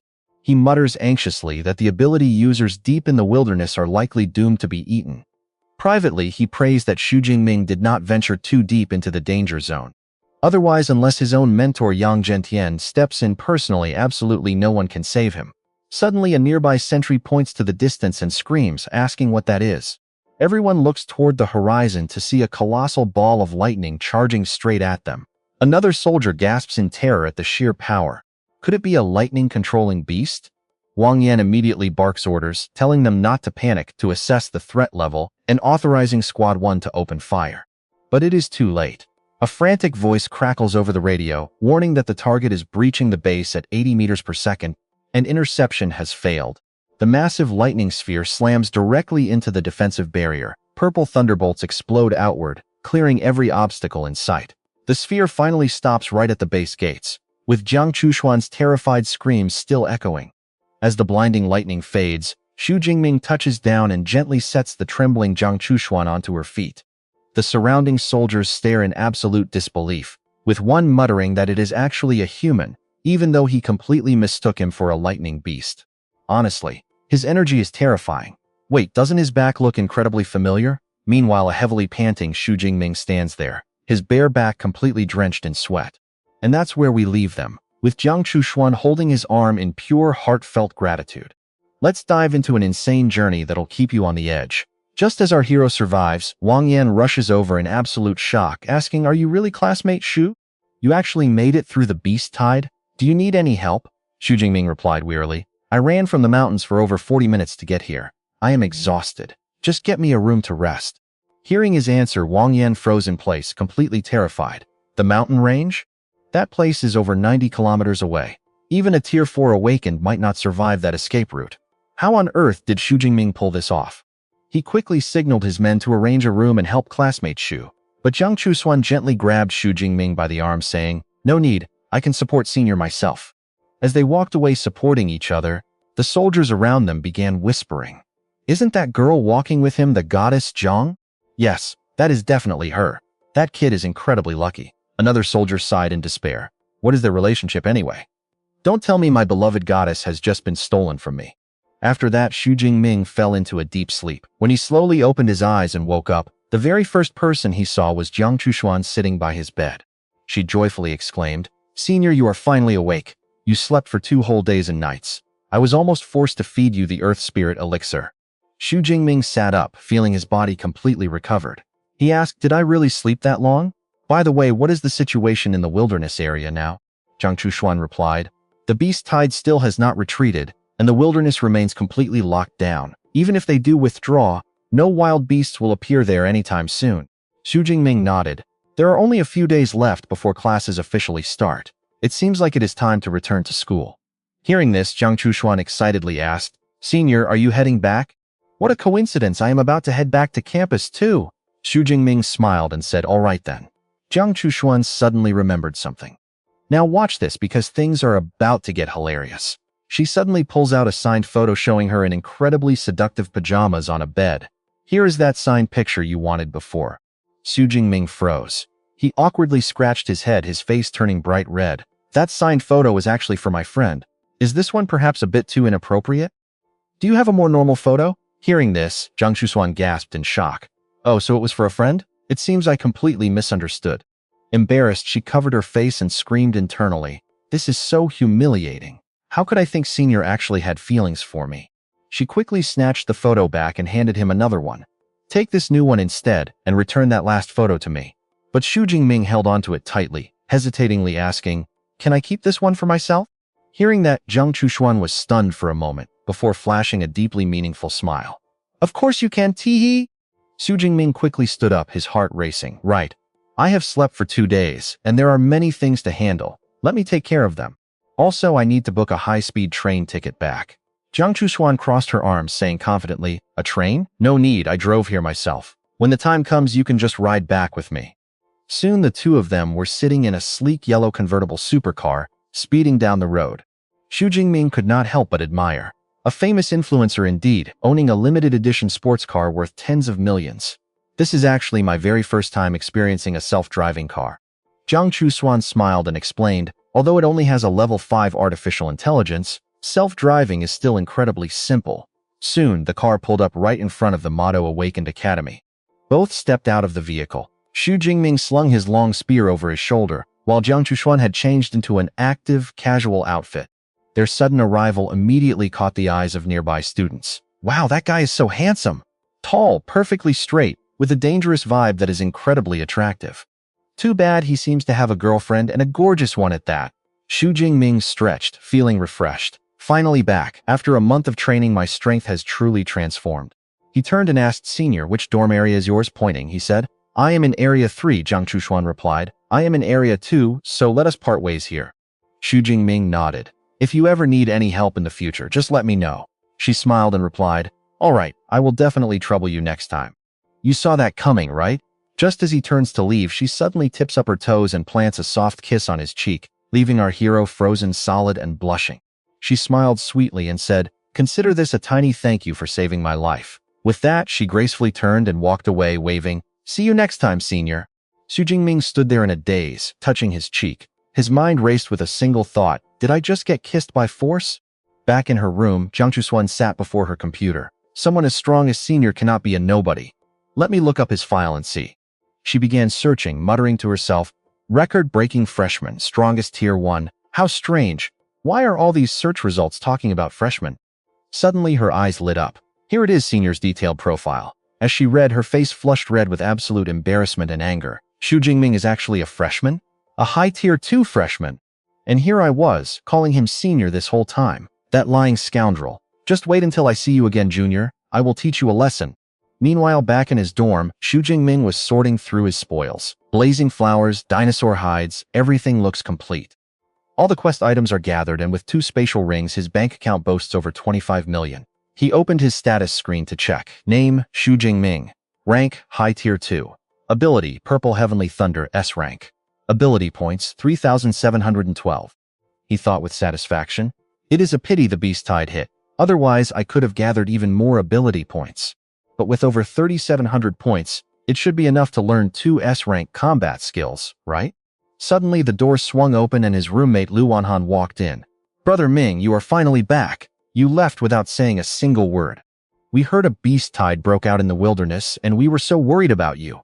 Xu Jingming replied. Indeed it did, but the military handled it. Just then his roommate sensed a powerful aura radiating from him. Feeling this raw pressure, his roommate gasped in shock. Holy crap, Brother Ming, did you break through to Tier 2? Xu Jingming calmly sat down and corrected him. To be exact, High Tier 2. Liu Wantao jumped up in excitement. Wow, facing death several times really pays off. Not only did you escape, but you broke through. Liu Wantao stared in pure awe. He is truly unpredictable. So what do you and I think? Is risking your life really the best shortcut to gain power? Maybe we should try it too.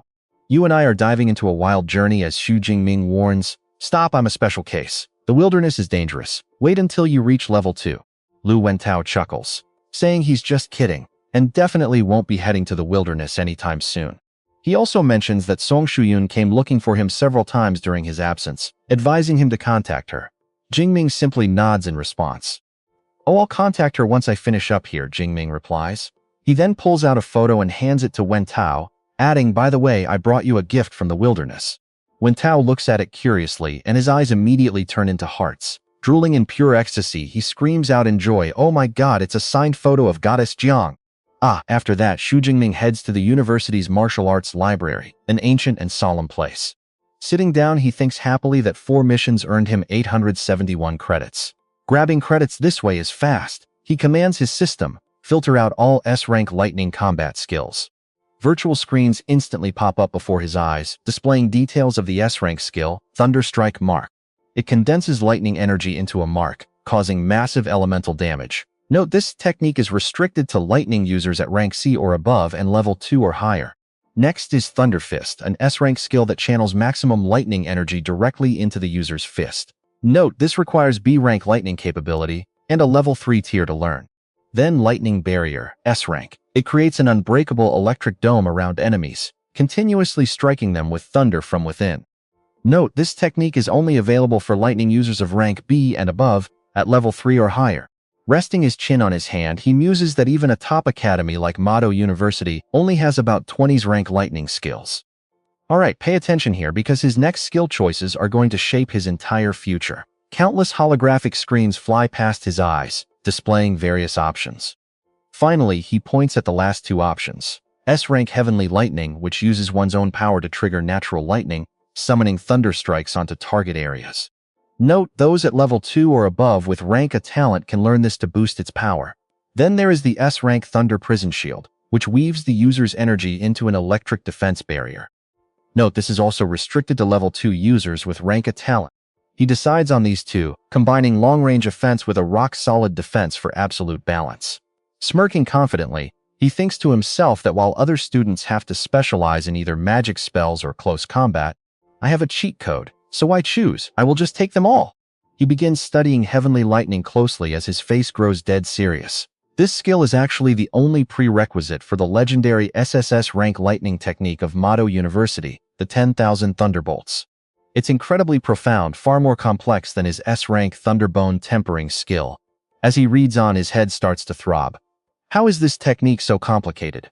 It feels even more painful than reading foreign academic research papers back during his master's and doctoral studies in his previous life. Several grueling hours later, Xu Jingming finally puts the heavy book down. Letting out a tired sigh, he mutters, "Whew, finally got the basics down. Next, I will let my cheat system handle it." He taps gently on the desk. Enveloped in a soft blue light, he commands his system to upgrade. Now you and I can watch as violet sparks explode all around him, swirling with violent energy. Once the upgrade process finishes, he gasps in complete shock. Damn it! Upgrading an S-Rank skill actually costs a whopping 1,600 energy points. The points he painstakingly gathered in the wilderness are literally only enough to learn 2 skills. Suddenly, a mechanical voice chimes in. "Young master, it is now 1 a.m. Please manage your time wisely." Also, a quick reminder that using abilities inside the library is strictly forbidden. Jingming replies, "Fine, it's late anyway. Learning the shield will take more time, so I'll come back next time." Over at the school's sports field, Song Shuyun is jogging under the moonlight. She muses that after training late every night for a month, even she is amazed by her own dedication. Once Xu Jingming returns, she plans to challenge him and prove once and for all that she is the top freshman. Suddenly, a massive dark shadow glides across the night sky. Looking up, she gasps in pure shock upon recognizing a white-ringed dark-feathered eagle, immediately going on alert to analyze its speed and city camouflage. Judging by its speed, it is around level 3 and hard to deal with. Suddenly, a loud thunderclap echoes through the completely clear, cloudless sky. Boom! Startled, she wonders why there is thunder with no clouds. Right then, a massive orb of purple lightning materializes in midair, diving straight toward the giant eagle. Boom! A terrifying explosion erupts, sending feathers and blood scattering everywhere as the white-ringed dark-feathered eagle is completely obliterated in an instant. Song Shuyun stares in utter shock at the scene as residual sparks crackle across the night sky. She wonders what kind of high-ranking lightning master could have vaporized that giant eagle in a single shot. Judging by the distance, the person who did this is right here on campus. Deep inside a quiet campus grove, Xu Jingming stands surrounded by lingering electric currents, while Shuyun continues guessing which senior or professor it could be. Arms crossed, he feels the raw power he just unleashed. Smirking in absolute satisfaction, he thinks that a single test shot having this much devastating force proves his S-Rank Heavenly Lightning skill is truly world-shattering. A notification pops up in his mind. Defeated mid-tier level 3 white-ringed dark-feathered eagle, adding 34 energy points. He realizes Heavenly Lightning is even stronger than expected, instantly obliterating a high-level beast. Even better, its cast range is nearly 1,000 meters. Suddenly, a figure approaches from the distance, catching Jingming's attention. The stranger smiles, remarking that this famous freshman Xu Jingming is quite interesting. The next day at the cafeteria, Liu Wentao spots Jingming getting ready to head out and calls out, "Brother Ming, heading out so early?" Jingming answers, "The freshman tournament starts in just a few days, so I am visiting the library one more time." Back in the cafeteria, Wentao watches his friend walk away. Grabbing his food, he mutters with determination, "Just got back from the wilderness and already working this hard? He is an absolute monster. No way, as soon as I finish breakfast, I need to get training too." As Jingming walks through the campus, a familiar voice calls out from behind, "Classmate Xu." He turns around, and trust me, you and I both know exactly who is waving happily. She says she's glad he returned safely from the wilderness. Looking at her athletic outfit, he asks with surprise, "Classmate Song dressed like this, are you about to go somewhere?" "Right. Let's dive into this epic showdown as Song Chuyin steps up, looking right into Xu Jingming's eyes with a challenge. Classmate Xu, you still remember your promise to duel me, right? She emphasizes the word duel. Xu Jingming calmly asks if she is absolutely sure about this. Song Chuyin puts her hands on her hips, confidently replying, "What, are you scared? I am also the top scorer of Sichuan province, so do not look down on me." Xu Jingming nods. "Fine, I got it. We will find some time to duel later." But Song Chuyin quickly grabs his hand and pulls him along, eagerly asking why they should wait for later. "Let us do it right now, directly in the training room on your dorm's second floor." Dragged away so suddenly, Xu Jingming thinks to himself that she is incredibly decisive, just like a true Sichuan native. But still, is dueling him really something to look forward to that much? Meanwhile, Song Chuyin glances back at him, her eyes brimming with absolute confidence and excitement. She proudly thinks to herself, "I wonder what kind of look Xu Jingming will make when he realizes I have already broken through to T2. Before long, both of them arrive at the training room. Song Chuyin flashes a provocative smile, cracking her knuckles with a loud pop. "Classmate Xu, I hope you do not lose too embarrassingly."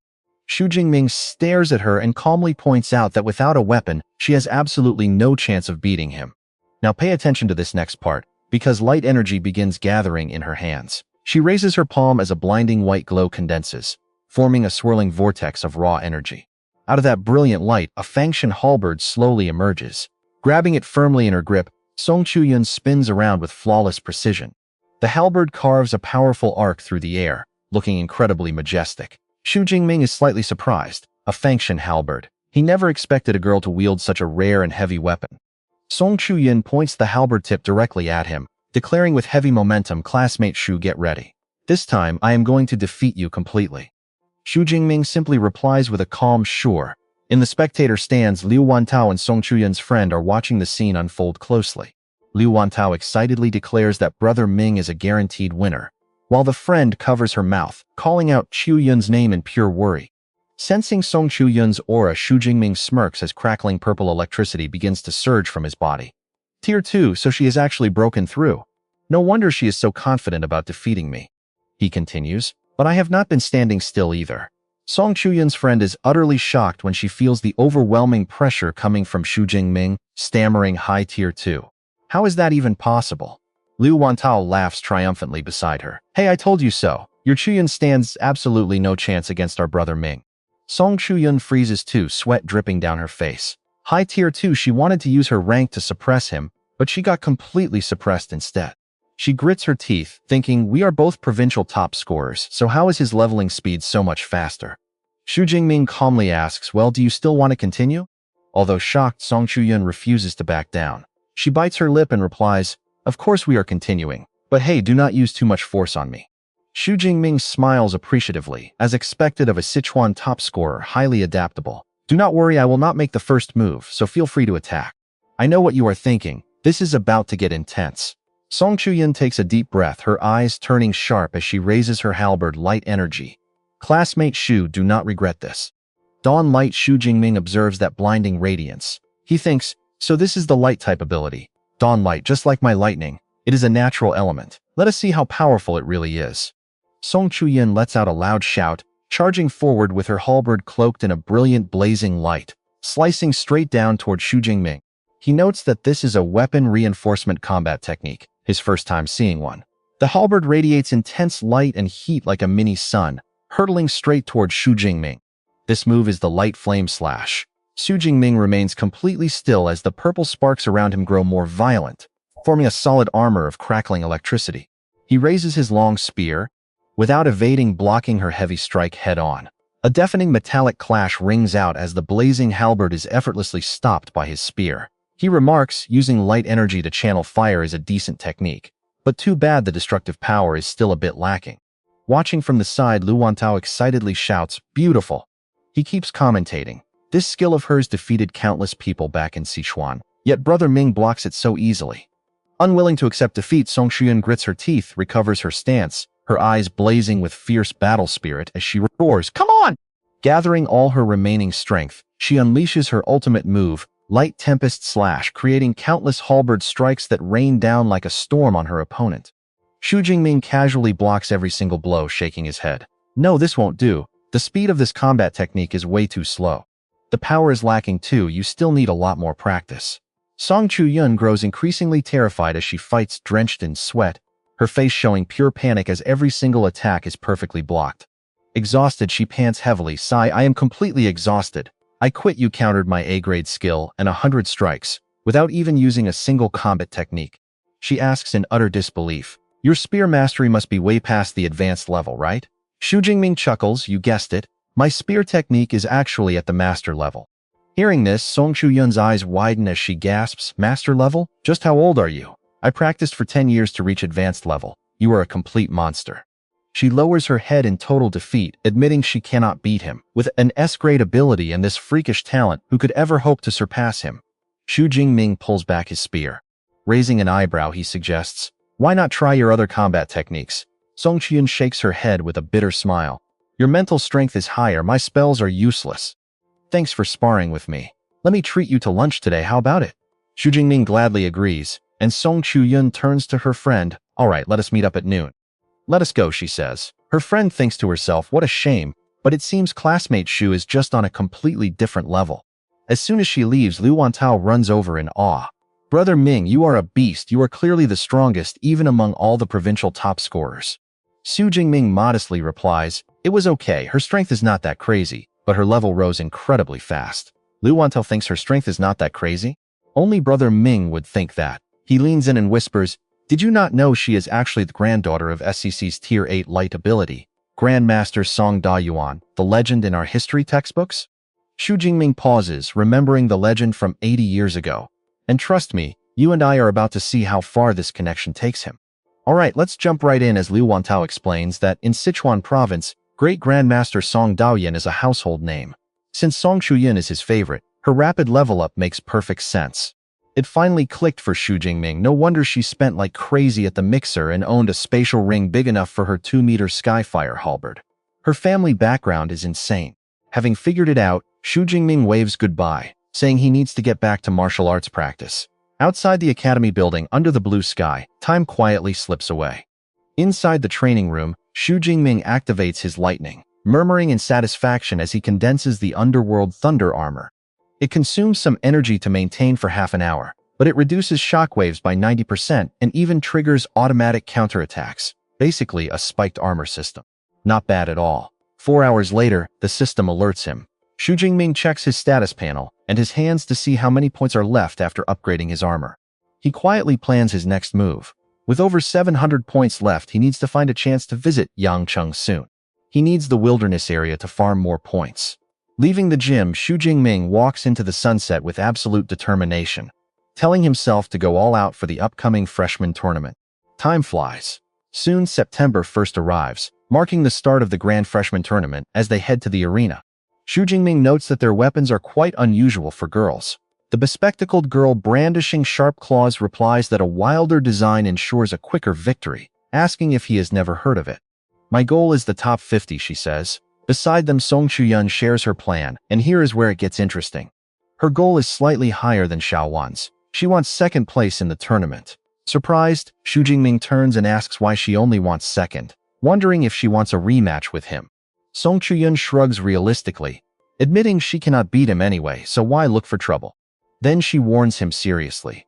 There is also the rank 2 genius Li Chengji from Qinghai, who is extremely arrogant. Her eyes gleam with competitive spirit as she adds she wants to see his true strength. Right then, her friend points forward and shouts, telling them to look because they have finally arrived at the arena. In the stands of Court 3, a short-haired girl asks Xuanxuan in surprise. She did not expect her to care about the freshman tournament, thinking she disliked this kind of noisy competition. Xuanxuan smiles meaningfully, replying that someone she is tracking is competing. Her friend asks curiously, wondering who it is and whether they are a guy or a girl. Xuanxuan's eyes light up as she looks down. She reveals it is a guy and he has arrived. Stepping inside, Xu Jingming is awestruck by the massive arena, noting its scale is absolutely huge. Impressive. Even if the school has plenty of land, this seems like a bit much. Looking at the buzzing crowd, he remembers his teacher saying the tournament starts with a massive 100-man battle royale. No wonder they need an arena of this size to handle the chaos. Xu Jingming cracks his knuckles as purple electricity crackles around him in excitement. A massive battle royale? This tournament sounds fun. Suddenly, Liu Wantao points up at the stands and shouts in disbelief. Let's pause for a second. Why are so many guild bosses here? Even the leaders of the top two clubs, Huitan and Wenning, came in person. Surely this massive lineup is not targeting you, Brother Su? Confused, Xu Jingming turns and asks about these guilds. Does our academy have clubs too? Liu Wantao immediately explains that yes, of course they do. But our Mado University clubs are nothing like ordinary chess or gaming circles at normal schools. They are elite combat teams formed by actual power users. He eagerly explains they often head to the wild to hunt monsters together. They even receive regular training resources monthly. And after graduation, members can transfer directly into parent guilds to become official ranking members. Suddenly remembering something, Liu Wantao slaps his forehead. Oh right, your senior brother Liu Ming happens to be the vice president of that very Huitan guild. Strange, today is the perfect day to show off, so why didn't he show up? Xu Jingming goes quiet, his eyes showing worry as he wonders about his senior since returning. Not only has he lost contact with his senior, but his master is also unreachable. He heard they went southwest and wonders if they are safe. In a quiet hallway, a club member respectfully greets an arriving man, saying they heard the conflict in the southwest is escalating rapidly. It must have been exhausting to rush back despite his busy schedule. The subordinate adds that recruiting freshmen could easily be handled by the team. There was no need for him to oversee this personally. But Huitan President Wei He coldly cuts him off, stating that others do not matter. He has only one goal. He must recruit Liu Ming's junior, Xu Jingming, regardless of the cost. Standing in the stands, he glances across the arena, wondering why the leader of Wenting also showed up. On the opposite side, a dark-haired youth with incredibly sharp eyes sits in deep thought, wondering if their target is also Xu Jingming. This guy is none other than the Wenning Guild President Yuan. Suddenly, the crowd erupts as a student points upward and screams. The academy deans are arriving, meaning the ceremony is about to begin. Instantly, the space above the arena warps. A blinding beam of light shoots down with a roaring wind, lowering a magnificent structure resembling a spatial elevator. Below, the freshmen stare wide-eyed at this mystical sight, whispering in awe, wondering if this is a spatial power. It must be, this is incredible power. I wonder which powerhouse it is. As the glowing doors slide open, a pair of elegant high heels steps out. A powerful boom echoes, shaking the air and drawing everyone's attention. Stepping out of the light is a stunningly beautiful woman with long dark hair, wearing a commanding peach-colored dress. Her overwhelming aura blankets the entire arena, leaving everyone breathless. Song Chu-yun leans in and whispers that this is the vice principal who guards the combat library. She adds that strong physical enhancement users age much slower, though she is likely not over 40 years old. The woman smiles, her voice echoing clearly. She introduces herself as Liang Shuang, one of the three vice principals, who normally guards the combat library. Since the principal is away, and the other two vice principals have urgent matters, she will be hosting this year's freshman opening ceremony. Welcoming everyone to Mado Academy, she states this class has 1,124 freshmen, 6 top scholars, 56 A class, 832 B class, and 135 C and D class. You and I know things are about to get wild. Get ready, because her gaze suddenly turns incredibly sharp and intense. Scanning the crowd, she points out a rare awakened S-class talent among them. Hearing the vice principal mention this S-class beast, Xu Jingming and his friends lock in, their eyes filled with pure excitement and curiosity. Lang Shuang continues explaining the brutal rules designed to push them to their absolute limits. Every single year, the academy will distribute crucial resources based on your direct evaluation, spanning 5 tiers from D to S. Staring at the holographic chart in the air, a worried freshman silently panics over the leaderboard's credit requirements and endless competition. Sensing their fear, Lang Shuang's eyes turn absolute ice as she throws back a sharp, mocking question. Do you expect fairness? When did I ever say this place was fair?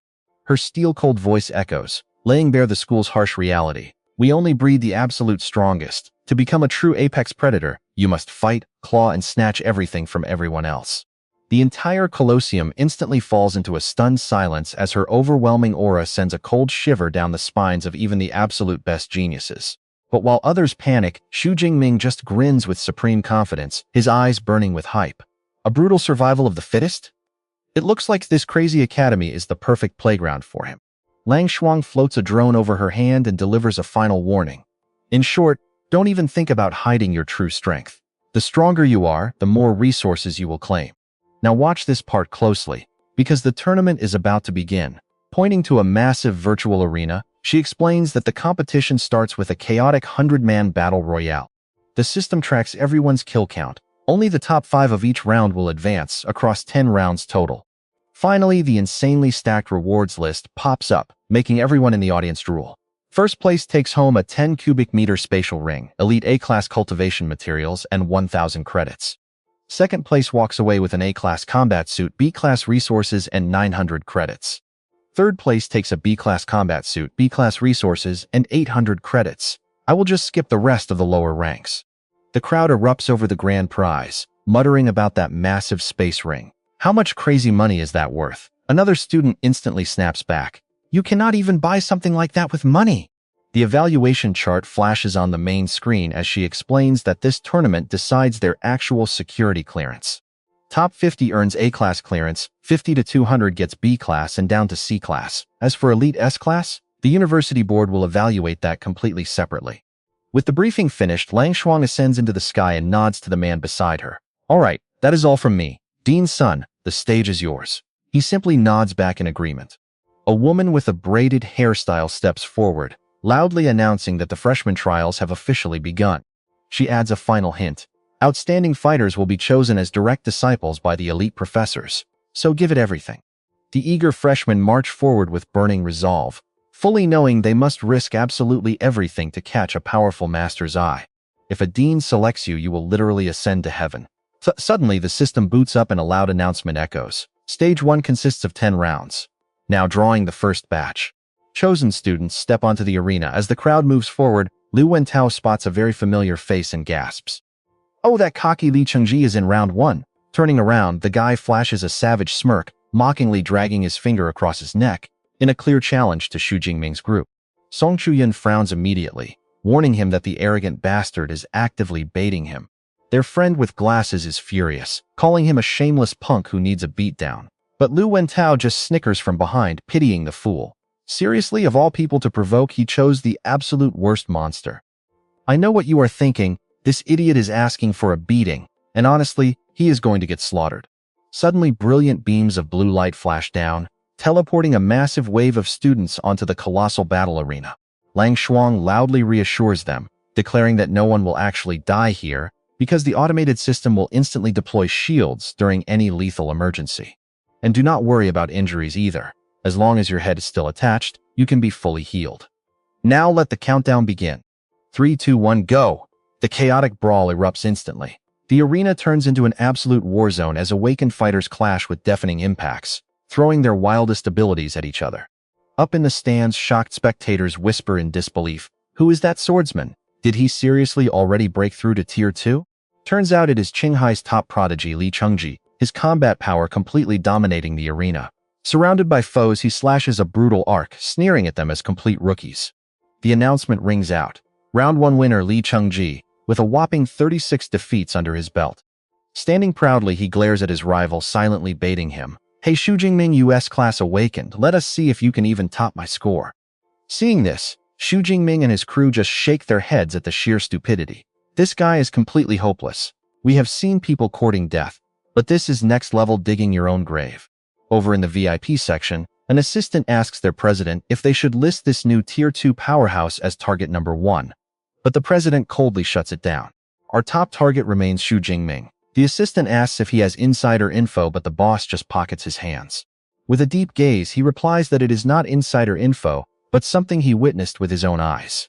Suddenly, a flying robot cuts them off, blasting a loud announcement that echoes through the Colosseum. Round 2 is up next. Fighters, please step forward. Hearing his own name, Xu Jingming confidently steps out from the crowd. His lips curl into a smirk. Lucky me, my turn came up so quickly. Behind him, Liu Wentao pumps his fist, roaring encouragement. Show that arrogant prick who is boss, brother Ming. Without looking back, Xu Jingming just raises a hand. Got it. But while he is totally hyped, the unlucky bastards grouped with him look completely pale, one of them even screaming in pure terror. It is the monster Xu Jingming. The other contestants shiver, knowing they are instantly doomed to fight for the scraps. Trust me, you and I are about to see a complete massacre as he steps onto the stage.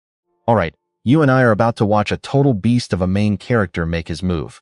Grasping his spear, Xu Jingming scoffs at those desperately retreating to the stage's edge. Thinking distance keeps them safe? Utterly naive. Up in the VIP viewing deck, the academy judges are already locking their eyes onto this outstanding young man. One professor asks his colleague if this is Dean Yang's new disciple. The female professor beside him nods, confirming he is the S-class lightning user who awakened the purple heaven divine lightning. His aura looks incredibly sharp, but how will he actually perform? Wait, what on earth is going on here? Xu Jingming is already at Tier 2? Didn't he just awaken when he enrolled? The black-haired female professor cannot hide the sheer shock on her face. Another professor murmurs in shock. Only 1 month and he is already Tier 2. That leveling speed is terrifying. Old Yang kept this massive secret to himself, and he really knows how to hide it. Before the teachers can even recover from their shock, the EVA system countdown hits 0, 3, 2, 1, begin. Immediately, a massive explosion roars as Xu Jingming releases a surge of lightning energy, shaking the entire arena. Right in the center of the storm, Xu Jingming spins his spear, creating a violent vortex of purple lightning. With the wind howling, he grins as his warrior blood boils. Compared to hunting beasts, he definitely prefers fighting humans. The terrifying pressure radiating from him makes his opponents scream in absolute horror. One opponent stutters, realizing this is the aura of a Tier 2 powerhouse. Standing amidst the lightning, Xu Jingming reveals the truth. He is actually a Tier 2 high-tier Esper. Their spirits completely collapse as they shout in despair. Tier 2 high tier? How are we even supposed to fight this? Is this really a freshman tournament? We are all new students, so how is he already an entire realm ahead of us? Up in the stands, an assistant turns to his chief, asking if he already knew. The chief calmly nods, noting that everyone can now see Xu Jingming's immense potential. A silver-haired girl watches the screen with interest, smiling. It really is you, senior. Actually, scratch that. He is technically my junior. She mutters about being kept in the dark for so long, promising to settle the score with him later. Meanwhile, Li Chengji's face turns pale. Sweat pours down his face in pure terror. Tier 2 high tier? Damn it! He wanted to crush him and steal his S-class fame to rule the school. Grit his teeth, knowing his plans are ruined. Nearby, a black-haired figure sneers. Xu Jingming, in any other group you would have easily won. But of all luck, that monster is also in this second round. Pay attention here, because this is where everything gets crazy. On the battlefield, someone shouts to the crowd, "Everyone, Xu Jingming is a Tier 2 S-class beast. None of us can beat him alone. Why don't we team up to eliminate him first?" The despairing crowd instantly agrees, shouting that this is their absolute best strategy. Xu Jingming narrows his eyes at the ringleader, sensing something strange. That highly suggestive voice means he is a mental-type Esper. The ringleader smirks, releasing a mental shockwave, as he boldly declares that they have 103 fighters here. Excluding him, that's 102 against 1. Even with casualties, we can wear him down. I am Xiliao, an A-class mental Esper. Follow me and we win. Defeating an S-class Esper is a rare chance. Hyped up, the students charge forward with bloodshot eyes, shouting in agreement. Fight, and we have a chance. Damn it, let's do this. Defeating an S-class Esper is a once-in-a-lifetime opportunity. Count me in. They turn to their leader Xiliao. Tell us, what is the plan? Watching the battle quickly shift, the teachers up high are impressed. This Xiliao actually has some skill to unite these freshmen. But they also worry that Xu Jingming might fail here. Another notes that Xiliao is Dean Long's disciple, which explains his impressive tactics. Hearing the praise, Dean Long smiles proudly. Because Xu Jingming is too strong, everyone has a common enemy. Xiliao's move is simply... The female professor beside him scoffs. Luck is indeed part of strength, but Xu Jingming is in serious trouble this time. You and I both know how embarrassing that would be. If an S-class fails the first stage, it'll be a massive joke. Facing a mob of over 100 bloodthirsty opponents, Xu Jingming stands silently, his eyes ice cold as wild purple lightning sparks crackle around him. Seeing his silence, Xiliao points mockingly. Xu Jingming, if you had taken me out before I finished speaking, you might have survived. But now they all follow my command, leaving you with 0 chance. 1 against 102. How will you turn the tables? Suddenly, Xu Jingming smiles as violent purple energy erupts from his hand. He retorts arrogantly, "Turn the tables? What makes you think I am the underdog?" Sensing danger, Xiliao immediately orders the charge. Melee fighters push forward, ranged units launch their attacks, and support units buff everyone. Go! The entire arena violently shakes as colorful skills rain down on Xu Jingming. The crazed mob charges forward like moths to a flame, desperate to defeat an S-class. Haha, charge, let's go. Hiding safely behind a solid wall, Xiliao continues to shout provocations. Xu Jingming, stop trying to target me and focus on the enemies around you. Xu Jingming just scoffs, his sharp eyes scanning the crowd. Numbers mean absolutely nothing to me. Swinging his spear, he summons a massive bolt of purple lightning from the sky, completely shattering the enemy formation. The ground cracks under the devastating power of his divine lightning. The terrifying shockwave blows away dozens of students and their weapons, instantly scattering their entire alliance. On the scorched battlefield, crackling purple sparks continue to surge through their defeated bodies, roaring with terrifying power. Witnessing this absolute dominance, the survivors turn pale as ghosts. Crawling on the ground, they scream in despair that they are all going to die. But he is not done. Trust me, we are about to watch his divine lightning explode even more violently, releasing a blinding purple light that swallows the entire arena. Stick with me, because we are looking at a terrifying scene. Nobody can believe their eyes as the thick smoke rises. What kind of insane impact was that? Seriously, who would ever expect to see an actual mushroom cloud right on this arena stage? Another spectator panics, wondering if Xiliao and his squad just got vaporized. Before the dust even settles, the EVA system starts flashing urgent emergency warnings to the unlucky students standing near the epicenter. Detecting an unstoppable energy shockwave, life threat warning. The automatic defense shield activates immediately. Right after comes a brutal cold announcement on their screens. We regret to inform you that you have been eliminated by Xu Jingming. Xiliao stands swaying in the middle of the smoking rubble, his face filled with pure regret over his fatal mistake. I completely messed up. If I had just avoided Xu Jingming, I would have easily advanced. He looks around bitterly, realizing he has not defeated a single opponent. Refusing to accept this defeat, he uses his absolute last ounce of strength to scream at his remaining allies. Forget about me, keep pushing the attack. In absolute madness, Xiliao charges forward like a wounded beast, his eyes wild with desperate fury. He roars, Xu Jingming, even if I get kicked out of this tournament, I am dragging you down with me. Hearing his desperate cry, the remaining fighters from all directions swing their weapons and charge. They surround Xu Jingming in a massive suffocating trap, with absolutely no way out. Countless weapons and heavy strikes rain down on him like a storm, unleashing brutal shockwaves that shake the entire arena floor. But right in the center of the chaos, Xu Jingming raises his head. His eyes glow with a menacing light as violet lightning dances wildly around his body. Xiliao tries to calm his racing heart, desperately reasoning that a one-for-one trade to take down this monster would still be a massive victory. Now pay attention here, because that smug look instantly vanishes. It is replaced by sheer terror as he feels an overwhelming wave of energy gathering. Before anyone can react, an earth-shattering blast erupts from Xu Jingming, sending every single nearby fighter flying through the air like fragile ragdolls. As the heavy dust cloud finally clears, Xu Jingming stands completely unfazed, wrapped in crackling sparks of purple lightning. He lets out a sigh, completely bored by these weaklings. Seeing him standing there without a single scratch after their ultimate assault, a purple-haired student freezes in absolute horror. Sweat dripping down his face, he mutters in complete despair. He did not even use a combat skill. Just a simple application of his ability completely neutralized our elemental attacks. How is that even possible? Is this the true power of an S-rank ability? Falling to his knees on the cold floor, his spirit completely breaks before this overwhelming strength as he accepts the brutal truth. We teamed up with so many people, yet in his eyes we are still nothing more than tiny ants. Other students clutch their heads in panic, unable to believe their total helplessness. Seriously, his lightning is terrifying. Everyone else's elemental attacks were completely useless against him. Over 100 of us targeted a single guy, and we could not even force him to break a sweat. Another student mutters bitterly, I learned the lightning spear too, so how is he on a completely different level? It makes no sense. But up in the stands, completely contrasting the gloomy arena below, a silver-haired girl pumps her fist and cheers with pride. I knew Senior would have absolutely no trouble. Her black-haired friend smiles in agreement. You and I can see why she thinks their plan was pure comedy. Way too naive. Up above, the instructors watch his every move, with one analyzing his performance. His lightning spear masteries easily at an advanced level. Throwing that spear created a literal sonic boom, meaning it traveled at over twice the speed of sound. His physical stats are insane. Another instructor nods, adding that his defensive lightning grid is flawless. He clearly trains incredibly hard. A black-haired female professor glances at an empty seat and sighs with regret. Such a shame old Yang is not here with us. Otherwise, we could have asked him more about Xu Jingming.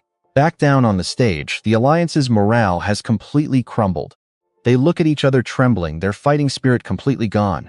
We cannot even break his defense. What do we do? I have no idea. One terrified student whispers, should we just run away? Seeing the crowd hesitating and backing away in fear, Xu Jingming rests his spear on his shoulder with a cocky grin. Too scared to come at me? Fine, then I will come to you. Xu Jingming crashes down like a violent bolt of purple lightning, slamming the ground to unleash a massive shockwave. He tears through the panicked crowd, his sweeping spear strikes completely scattering their entire defensive formation. One student screams in panic, he is way too fast. Their leader desperately bellows, get into position, rebuild the defensive formation right now. But someone yells back in pure despair, we cannot. If we scatter, he will just pick us off. We have to stick together. Fighting through their absolute terror, the defensive and melee combatants desperately huddle together, raising their heavy shields and magical barriers to block his incoming storm of attacks. Xu Jingming moves like a ghost, effortlessly dodging and counterattacking while critiquing them. Your slash angle is completely wrong. He blasts another away. And you are way too slow. With one simple sweep of his spear, he sends another opponent flying. Shaking his head in disappointment, he mutters, your power is pathetic. Standing tall among the fallen bodies, he delivers his final cold judgment, way too weak. Hearing his words, the bruised and battered students cry out in despair, seriously? You beat us half to death and still call us weak? Another groans in pain.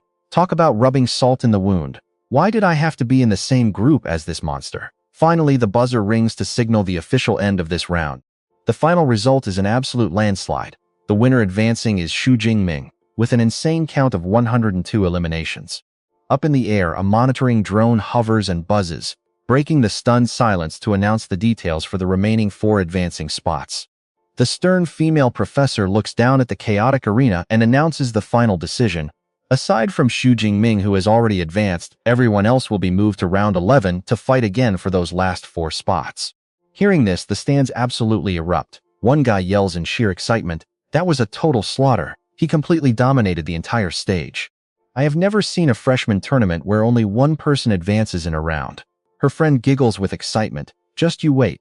The top combat clubs are going to go to absolute war just to recruit Xu Jingming into their ranks. Up on the high platform, even the veteran instructors start debating the tournament's history. One asks, the freshman tournament has been running for over 40 years, right? The other nods in agreement, yes, and the previous record was set by another S-Rank who eliminated 87 opponents. A third instructor strokes his chin, adding, if I remember correctly, that record took 7 whole minutes to achieve. Then, they all come to the same realization. At this rate, Xu Jingming's new record will likely never be broken. Another professor shakes his head in awe. I have no idea how Yang Zhentian trained him, but his spear mastery has reached master level, and that is where we leave him. Trust me, you'll want to see what comes next. The female professor nods in agreement. Master tier, it looks like Xu Jingming's weapon talent is absolutely off the charts. Stick with me on this one. She feels a pang of regret, having planned to recruit him into the Element Academy, but now she realizes that is no longer necessary. Smiling warmly down at the exceptional young man, she begins plotting the future of her academy. With Xu Jingming leading the way, they do not have to worry about the 3-school joint freshman training camp this semester. The moment Xu Jingming steps off the stage, his close friends immediately swarm him with cheers and congratulations. Liu Wantao excitedly gesticulates, shouting, Brother Jingming, you should have seen Li Chengji's face. The moment you knocked out Xiliao, his expression instantly turned the color of pig liver. Then he chuckles mockingly, adding, honestly, that guy is talented enough to perform in a Sichuan face-changing opera right about now. Looking over at his distant opponent, Xu Jingming calmly remarks to his friends, so it turns out he is just a paper tiger who loves bullying the weak but fears the truly strong. Still, his eyes grow sharp as he recalls the villain's arrogant behavior from earlier. Smirking, he thinks, his attitude was just way too overbearing back there, and I really cannot let that slide. Fine, when Phase 2 begins, I will personally challenge him to a duel. After all, the system gives me 3 entire chances to do so. Shaking it off, Xu Jingming pats his 2 companions on the back, saying, the stage is yours now. Liu Wantao replies confidently, do not worry, making it into the top 50 is a piece of cake. His female classmate nods in agreement, her eyes burning with fighting spirit. No problem, she says, honestly, I cannot wait to get out there.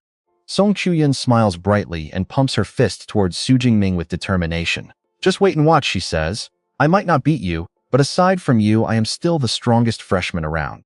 Now pay attention here. The drone monitors project the next chaotic battle directly onto the massive arena screen. In round 3, Liu Wantao takes 4th place. Directly after that, the display flashes with the results of round 6. A girl wearing glasses with razor-sharp claws tears through her opponents. In round 6, third place goes to Bi Donghae with 1 elimination under her belt. When round 8 starts, Song Chuyun steps up with fierce momentum. Raising her spear with eyes full of battle intent, she says, "Finally, it is my turn." Her sharp beauty and sheer confidence instantly capture everyone's attention, making her the absolute star of the arena. Up in the stands, the male students cannot help but gasp in excitement, shouting, "Look over there! That is Sichuan's top freshman Song Chuyun. Look at her figure and face, she is top tier." Another student notes her crescent halberd weapon is incredibly rare to see. A third student boldly declares, "I am officially proclaiming her as our academy's new generation goddess." The signal sounds and the fight begins. Song Chuyun immediately spins her halberd, creating blinding circles of light like dawn. With terrifying power, she charges into the crowd like a hurricane. Her massive crescent halberd sweeps left and right, sending opponents flying before they can even react. Witnessing this overwhelming raw power, a shocked spectator gasps, "Oh my god, she is another Tier 2 expert." The fighters below also notice the massive gap in strength. Fortunately, she is only a low Tier 2, not a complete monster like Xu Jingming. But his teammate immediately shoots back in total despair. "What is the difference? We still cannot beat her anyway." Over in the Wensing Club observation room, the black-haired president watches her impressive performance and gives orders to his subordinate. "You and I can see where this is going. List Song Chuyun as target 2 and Li Chengji as target 3. The subordinate nods, "Yes, sir." Surrounded by enemies, Song Chuyun swings her spear, carving brilliant trails of golden light through the air. She unleashes a storm of strikes to clear her path with wild dance. Using her momentum, she slams down a thunderous blow of immense gravitational force onto the ground, splitting the enemy ranks. Gravity slash of the law. Crushed by 1,000 pounds of invisible gravity, a massive opponent lies flat on the ground, groaning in despair. "Damn, this is too heavy." The battle wraps up quickly. The image of the proud girl standing victorious in the center flashes on the screen with her stellar results. Round 8, first place. Song Chuyun, 4 eliminations. Retracting her weapon, she closes her eyes to steady her breathing. Her glowing aura slowly fades, leaving her looking elegant and completely composed in victory. Stepping down, she happily waves to her waiting friends. Xu Jingming and the others smile, welcoming back their war goddess. Leaning close to Xu Jingming, she winks and playfully asks, "So how was that? Was my performance good enough?" Xu Jingming nods in genuine admiration, saying, "Truly impressive, you blended your spellcasting and close combat techniques incredibly well." Once the break ends, the main screen announces the most dramatic phase. 2 hours later, Phase 2 of the freshman competition begins, featuring free challenge matches. Under these harsh rules, everyone has 3 chances to challenge anyone to steal their higher rank. However, those ranked below 50 cannot challenge the top 50. Instantly, the arena floor shakes violently. Massive stone blocks split apart and float up, rearranging themselves into separate battle platforms suspended high in mid-air. In the crowd, a mysterious black-haired student ponders, "I should ignore Xu Jingming, but should I challenge the second-ranked Song Chuyun instead?" But then, a clear voice rings out across the arena, "Eva, I want to challenge third-ranked Li Chengji." Hearing his name, Li Chun freezes in absolute shock. Pointing an angry finger, he furiously demands, "Xu Jingming, you are rank 1, so why are you challenging me, rank 3? Xu Jingming calmly shoots back. The rules never state that only lower ranks can challenge higher ones. His eyes grow freezing cold as he adds, "Besides, you did not think you could just insult me and get away with it, right?" The crowd below starts whispering in excitement, asking what is going on, do they have a grudge? An insider chuckles. "Wait, you did not know about this?" Earlier, Li Chengji made a throat-slitting gesture to provoke Xu Jingming. The other student slaps his thigh, exclaiming, "Wow, what an arrogant bastard!" No wonder Xu Jingming decided to take action. The system quickly schedules the match, with Eva announcing battle assigned to Arena 74. "Will both duelists please head up immediately?" Li Cheng's grits his teeth, his eyes bloodshot as he accepts. "Fine. Let us see how powerful US class ability users really are." On the floating arena, the two face each other. The atmosphere is electric as the speakers announce both competitors get ready. 3, 2, 1, start. Instantly, Li Chengji's muscles swell and his hair stands on end. He morphs into a giant glowing red beast, activating his A-class animal type ability, the Blood Lion King. He roars with earth-shattering fury, charging forward like a heavy tank. And that is where we leave things. Trust me, you do not want to miss the next episode. Alright, you and I are jumping right into a brutal showdown where Li Chengji swings his giant blade, screaming blame at Xu Jingming. Xu Jingming stands his ground, his eyes flashing with a cold, sharp light as he calmly retorts that Li's own arrogance brought this upon him. Instantly, a massive surge of purple lightning erupts from the ground, blocking the slash. This titanic collision of raw energy violently shakes the entire arena. Xu Jingming leaps high into the air, swinging his lightning-wrapped spear to unleash a thunderous strike onto his opponent looking up from below. Unfazed, Li Chengzi pours all his strength into a massive upward slash, roaring arrogantly about how a mere lightning-type esper dares to clash with him head-on. Looking to die, their weapons collide mid-air, releasing a violent shockwave as blinding electric sparks explode in every direction. In an instant, Li Chengzi is blown back by the recoil, his massive frame stumbling wildly against the terrifying force of his opponent. His eyes widen in shock, cold sweat dripping as he realizes the massive power gap. Not giving him a single second to breathe, Xu Jingming channels even more lightning into his spear tip, his eyes locking on as he unleashes the next punishment. A massive bolt of dense purple lightning crashes right onto Li Chengzi's head, causing agonizing pain as he screams out, it hurts so much." Midst the blinding flashes, Li Chengzi's agonizing screams echo across the entire arena while the relentless electrical current continues to tear his body apart. The audience breaks into a cold sweat as they analyze the fight, noting that Li Chengzi is a Tier 2 reinforcement-type esper. But a seasoned spectator points out something even scarier.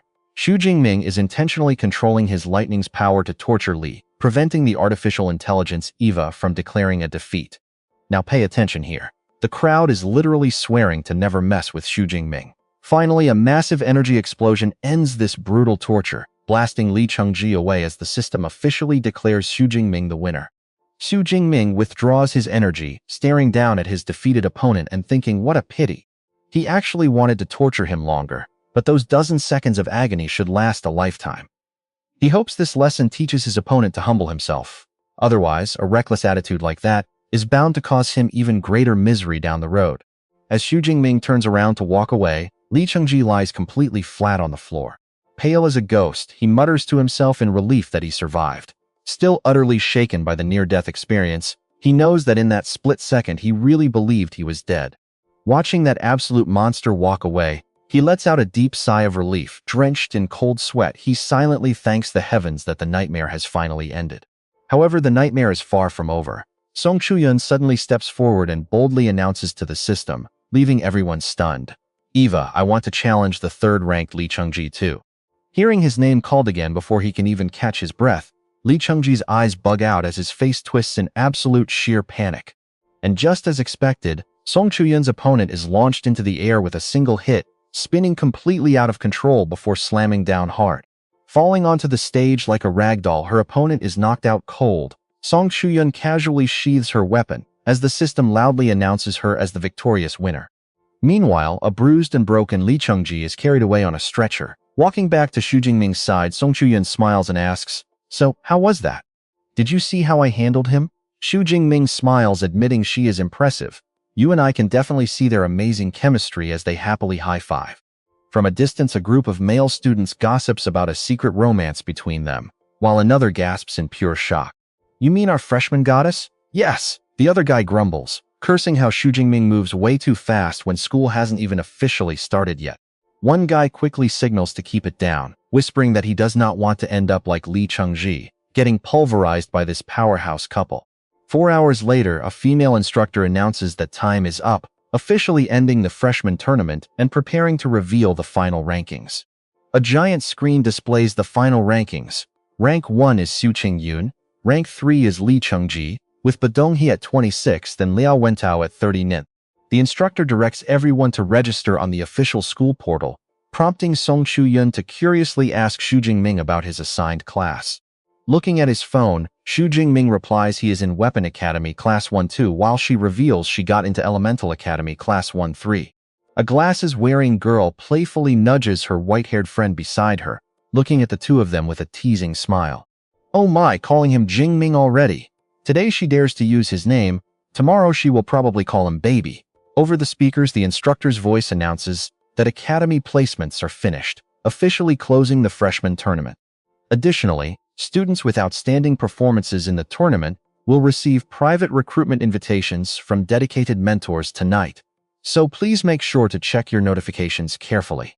Up in the stands, two instructors discuss how this year's freshman batch is vastly stronger than the last one, and the other nods in agreement. Absolutely, especially the top champion, Xu Jingming. In just a year or two, he will likely dominate the entire school, meaning top clubs are going to fight tooth and nail to recruit him. As Xu Jingming's group walks together, his white-haired friend happily suggests that since everything is finally over, they should go grab a big meal, to which the glasses-wearing girl eagerly agrees, suggesting the freshman king should treat them. His white-haired friend chimes in, noting he is about to become a rich man with a 10 cubic meter space ring. Xu Jingming happily agrees, telling them to order whatever they want, making his buddy jump for joy, shouting that Brother Ming is incredibly generous. Suddenly a voice calls out to them, asking student Xu to wait for a quick moment. Xu Jingming turns around to ask who he is, and the stranger politely introduces himself as Wu Yuan, president of the prestigious Wenxing Club, extending an invitation. Wu Yuan sweetens the deal by reminding him that since he is currently the school's only S-grade student, their club will show full sincerity by offering him the vice president position, 100 credits per semester and B-class resources. Hearing this, Xu Jingming's friends gasp in shock, whispering in utter envy about such a wild offer. They complain that regular students have to pay fees just to run errands, showing a massive gap. Plus, Wenxing is a top-tier club, so holding a vice presidency there is a huge deal. After graduating, joining an elite guild would be a piece of cake. But right then, another voice cuts in, mocking Wu Yuan's club for being way too stingy with just a vice president offer. A silver-haired senior approaches with a far more enticing offer, inviting Xu Jingming to join the Ash Club, where he can immediately step in as the reserve president. Once I graduate, you will take over as president, with every benefit included. And trust me, you and I are both dying to know which incredible club he chooses next. Let's dive in because the Ashes Club is seriously willing to spend big. Wu Yuan explains with a sigh that the Wenxing Club is backed by the massive Wenxing Guild. According to guild rules, they must appoint the club president themselves. That is a condition I simply cannot agree to. Xu Jingming crosses his arms, weighing his options between vice president or reserve president. He tells them he needs a few days to think before giving his final answer. He silently recalls his past life. Back in college, he was the student council president, but it consumed way too much of his time. In this life, he knows he must be much more careful. Wu Yuan hands over his business card and nods. This is my personal number. Contact me directly once you have decided. The other recruiter quickly offers his card too, saying this one is mine. Wu Yuan turns to Xu Jingming's friends and says they are also warmly invited to join Wenxing. The representative from the Ashes Club quickly chimes in, saying they feel the exact same way. After taking the cards, Xu Jingming tells his friends it is time to leave. Tong Shuyan glances back and warns that escaping won't be that easy. And she is absolutely right. Now pay attention, because a swarm of presidents from other clubs suddenly rushes in, completely surrounding Xu Jingming to recruit him, begging him to join them. They promise their club is mostly girls, or boast about having the best growth potential and massive financial backing. After a chaotic struggle, the group finally manages to break free from the crowd. Xu Jingming sighs with relief, saying they should head straight to Qingya Pavilion. But as they walk, the sound of light footsteps catches Xu Jingming's attention, making him turn around. A gorgeous girl with platinum hair walks over, smiling and waving as she says it has been a while. Xu Jingming hesitates slightly before greeting his senior. Tong Shuyan, standing right beside him, looks on with intense curiosity and asks who she is, prompting him to introduce her. This is senior Jiang Chushuan, whom he met in the primitive wilderness not long ago. The platinum-haired beauty warmly adds that she is a sophomore from Class 3 of the Elemental Academy. As she greets them, Bai begins to stutter, his face flushing bright red. He cannot believe the legendary cold-hearted goddess of the campus actually knows Xu Jingming. Tong Shuyan steps forward with a polite smile, introducing herself as Xu Jingming's classmate.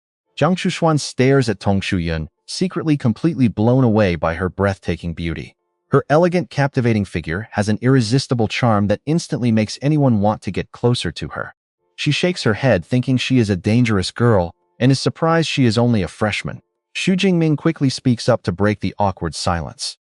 He explains they are heading out to grab some food and asks if she wants to join. Jiang Chushuan happily agrees, and the group heads into a luxurious restaurant called Snackty Rooms. At the table, everyone raises their glasses to celebrate the end of the freshman tournament. With flushed cheeks, Jiang Chushuan gracefully raises her glass towards Xu Jingming, urging him to drink. He happily clinks glasses with her. Not wanting to be left out, Tong Shuyun immediately turns to Xu Jingming to grab his attention. She insists they drink together too, and he nods in agreement. Sensing the thick tension, Bai whispers to their glasses-wearing friend that both girls clearly have feelings for him. He urges her to escape this literal war zone before they get caught in the crossfire. She nods in agreement, and Bai suddenly stands up, calling out to him. He says he is leaving the two girls in his hands because he and Badong have urgent business. The glasses-wearing girl quickly follows, leaving Xu Jingming utterly baffled. I know what you're thinking. Things are about to get messy. He sighs over their quick departure, right before Jiang Chushuan suddenly leans against him. She whispers that she is too dizzy to walk and asks him to support her. Not to be outdone, Tong Chuyun leans on his other side, claiming she cannot walk either. She begs him to help her back. Xu Jingming looks at both of them, asking if they are absolutely sure, and they reply in unison with a firm yes. Sweating nervously, he sighs and agrees to take them home. The sight of him escorting two top-tier beauties out of the restaurant leaves everyone nearby completely speechless with envy. People whisper in awe, recognizing the legendary goddess Jiang and burning with jealousy. After safely returning both girls to their dorms, Xu Jingming finally heads back to his own apartment. Stepping inside, he is startled to find an unfamiliar woman sitting on his sofa. He asks who she is and she slowly turns around. She smiles warmly and introduces herself as Suyu, his class counselor. She explains that she has brought him his hard-earned rewards from the freshman tournament. Xu Jingming politely greets her and expresses his gratitude. She hands over a sleek security case, explaining that it is fingerprint locked and can only be opened by him. She promises to send him the class group chat link later and reminds him to join. She adds that he can contact her directly for any future school issues. Xu Jingming nods in agreement. The counselor stands up, saying she must notify the other students now, and bids him farewell before heading out. The very second she leaves, Bai bursts through the door, eagerly asking how things went. He asks if any crazy drama exploded between Tong Chuyun and Senior Jiang. Xu Jingming calmly replies that nothing happened at all. Bai stares at him in sheer disbelief, completely shocked that the two rivals actually got along so peacefully. He clasps his hands in deep respect, praising him for handling the situation like a true boss. Meanwhile, Xu Jingming places his hand onto the reward box. A sharp beep confirms his biometric access is granted. Smiling with anticipation, he slides the secure case open, eager to finally see what rewards are waiting inside. Inside lies a high-tech spatial storage ring. He whispers a command, and a bright blue light instantly wraps around his weapon, pulling the massive spear smoothly into the ring.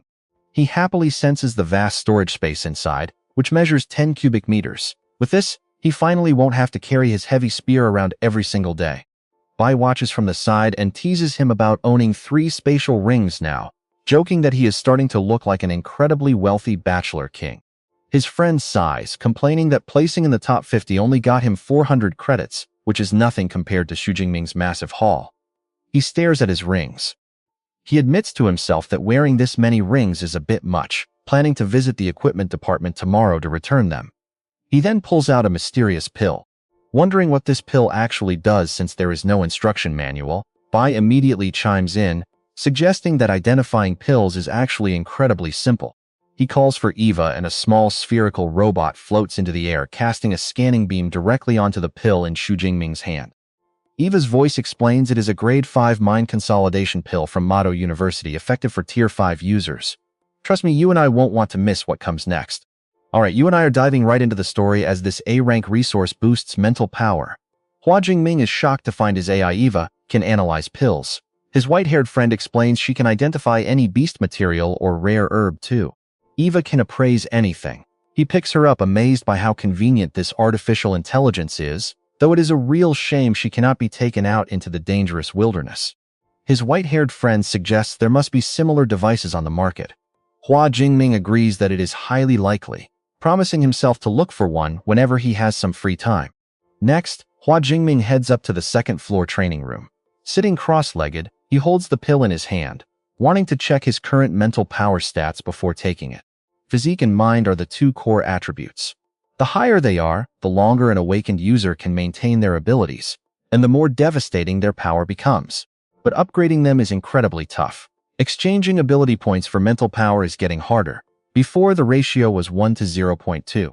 Now it is just 1 to 0.1, which is barely worth it. Staring at the pill with high expectations, he hopes this medicine brings a miracle, then decisively swallows it down. Boom! A powerful wave of spiritual energy instantly erupts from his body, completely wrapping around the entire room. Opening his eyes, his stat panel pops up. His physique is at 1,321, while his mental power has reached 1,013. An increase of 50 points. Not only did he pass 1,000, but he also saved 500 ability points. Refreshed, he summons his spear to train. He smiles, deciding to train for 2 hours before sleeping. The next morning, he heads straight to the Academy Administrative District. Checking his account at a trading terminal, he is shocked. Selling the ring pushed his balance past 100 million. Awakened elites really make money fast. Next, he visits the pharmaceutical desk. A voice over the intercom calls out number 14 to counter 3. Looking at his ticket, he is number 43. Since they are only on 14, he decides to sit down and cultivate during the long wait. But pay attention here, because as he sits down, a very familiar voice suddenly calls out to him. He looks up, completely caught off guard. It is Senior Jiang Chushuan. What a coincidence. Asking if she recovered from last night's drinking, she blushes and replies she woke up sober early on. Quickly changing the subject, she asks if he is selling the cave herbs. Jingming explains that is not exactly what he had in mind. Refining them into pills would be much better than selling them raw. Hearing this, Jiang Chushuan flashes a very mysterious, knowing smile. She jokingly asks if he noticed a brilliant, beautiful alchemist standing right before him. Jingming looks highly skeptical, pointing out that she is just an amateur. She confidently fires back, asking who called her an amateur. She holds a Tier 2 alchemist license, making second-tier pills an absolute breeze to craft.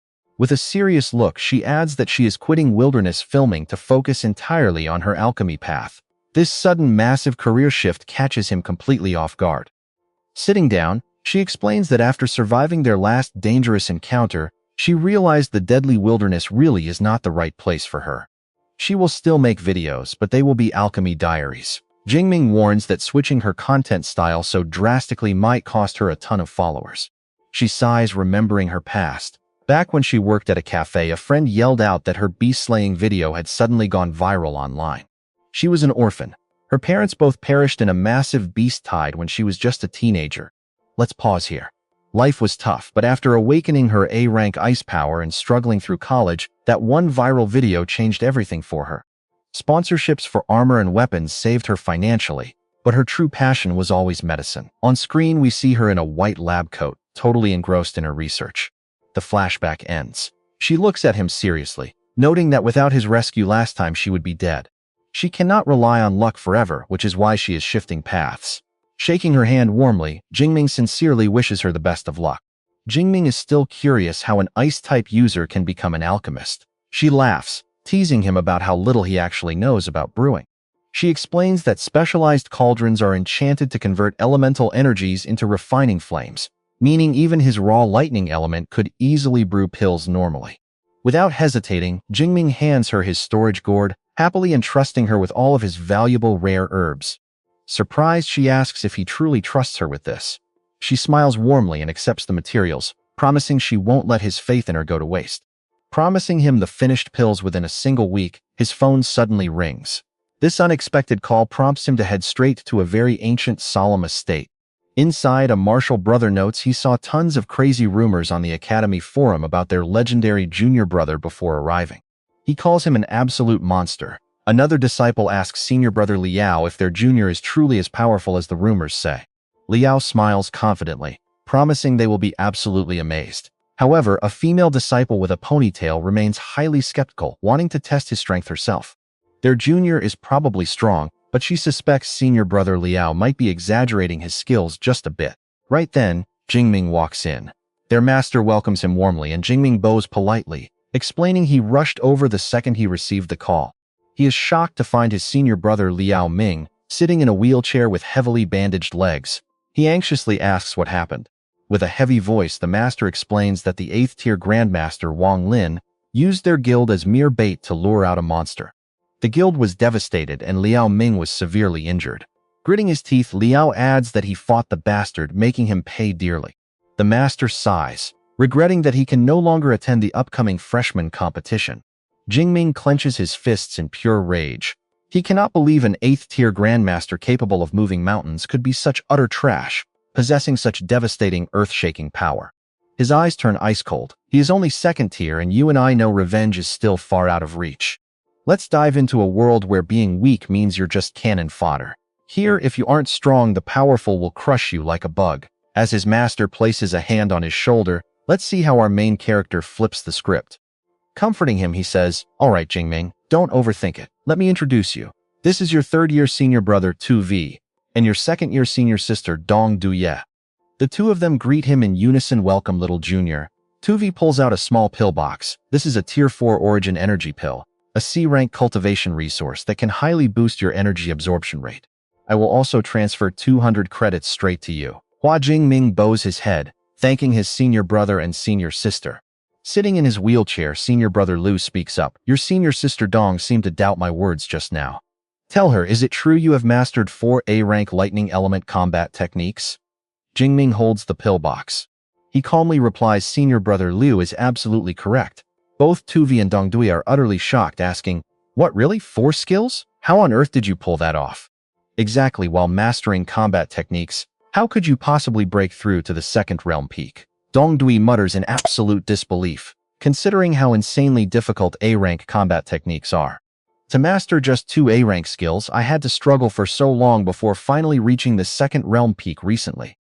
He is not only at my tier, but he knows even more A-rank skills than me. Where is the logic in that? Jingming casually answers, "I do not have any special secret. I was just born with great comprehension." He secretly thinks, "There is no way I can tell you about my system." Left completely speechless, Dong Duye and 2V can only whine, "Little junior, that is just too savage." The satisfied master speaks up, "I am highly pleased with your comprehension and hard work, Jingming. We will host a celebratory feast for you later today. Congratulations on taking first place in the tournament." Jingming humbly replies, "I got lucky because they were simply too weak. By the way, master, I would like your help testing a combat skill." 2V chimes in, "What kind of skill is it?" Senior brother Liu cannot move easily, "But you still have me. No need to trouble our master." Jingming wears a mysterious smile, saying, "An S-rank skill, Underworld Prison Lightning Armor." Now pay attention, because hearing S-class sends a shockwave of absolute terror through everyone in the room. 2V immediately stands up with an embarrassed laugh. "Well, never mind. A Tier 3 low rank like me stands absolutely zero chance of breaking through that insane lightning armor defense." Standing up, the master tells Jingming, "Let us go to the training hall." Inside the massive facility, the two stand facing each other directly in the center of the arena. As the other students watch from the sidelines, 2V raises a skeptical eyebrow, asking, "Do you guys really think our junior masters managed to learn an S-class skill?" Dong Duye replies thoughtfully. Knowing Jingming, he is definitely not the type to boast. Senior brother Liu, nodding from his wheelchair, agrees, "I finally understand what our master meant." In the arena, Jingming closes his eyes to focus as wild crackles of purple and white electricity spark across his body. Instantly, a heavy suit of armor forged from raw lightning materializes, wrapping his entire body in majestic power. This is the Underworld Prison Lightning Armor skill. Opening his glowing eyes, Jingming flashes a confident, challenging smile. "Master, hit me." Knowing better than to underestimate him, the master prepares his move. A fiery red energy sphere crackling with lightning forms in his hand as he warns Jingming, "I will start by testing you with the power of a Tier 3 peak Esper." He unleashes a massive blast of energy, creating a terrifying explosion that completely engulfs Jingming. But when the heavy smoke and dust finally clear, now think about this, he stands completely unscathed in his armor as white smoke rises around him. Looking at his master, he provocatively asks, "Master, ramp up the power, because this level is not enough." Raising an eyebrow, the master ramps up the energy, manifesting thick purple lightning. "All right, I am turning it up. Tell me if it gets too much for you." The barrage of energy intensifies rapidly, slamming his armor at twice 4 times, then 6 times the strength. Gritting his teeth, his armor begins to vibrate violently under 10 times the pressure. The sheer impact forces him back a step, his body tensing up as he resists. As the attack finally ends, Jingming drops to one knee, panting heavily. His master chuckles with satisfaction, saying, "Not bad at all. The attack power of a Tier 4 low-rank Esper is equal to 10 times the strength of a Tier 3 peak. Your lightning armor would require at least an A-rank Tier 4 Esper to shatter." The watching disciples are left completely stunned. 2V stammers, "An S-rank combat skill paired with an S-rank talent. How can it possibly reach such a terrifying level of power?" Dong Duye is also dumbfounded. Our junior bypassed 2 major realms to tank a Tier 4 attack. He is not just a genius, he is a straight-up monster. Walking closer, the master decides to end the test, noting it is getting late. "Let us go get some dinner." Suddenly, Jingming calls out, "Wait, master," as his eyes glow fiercely. His hair begins turning a brilliant platinum white as he roars. "This is still not my limit." A massive wave of purple energy erupts, sending Jingming floating into the air.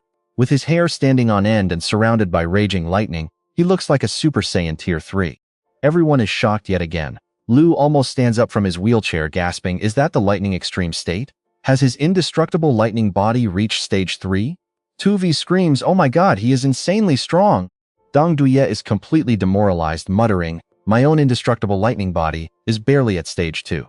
Our junior mastered 4 A-rank skills, 1 S-rank skill, and even unlocked the lightning extreme state. Is he even human?"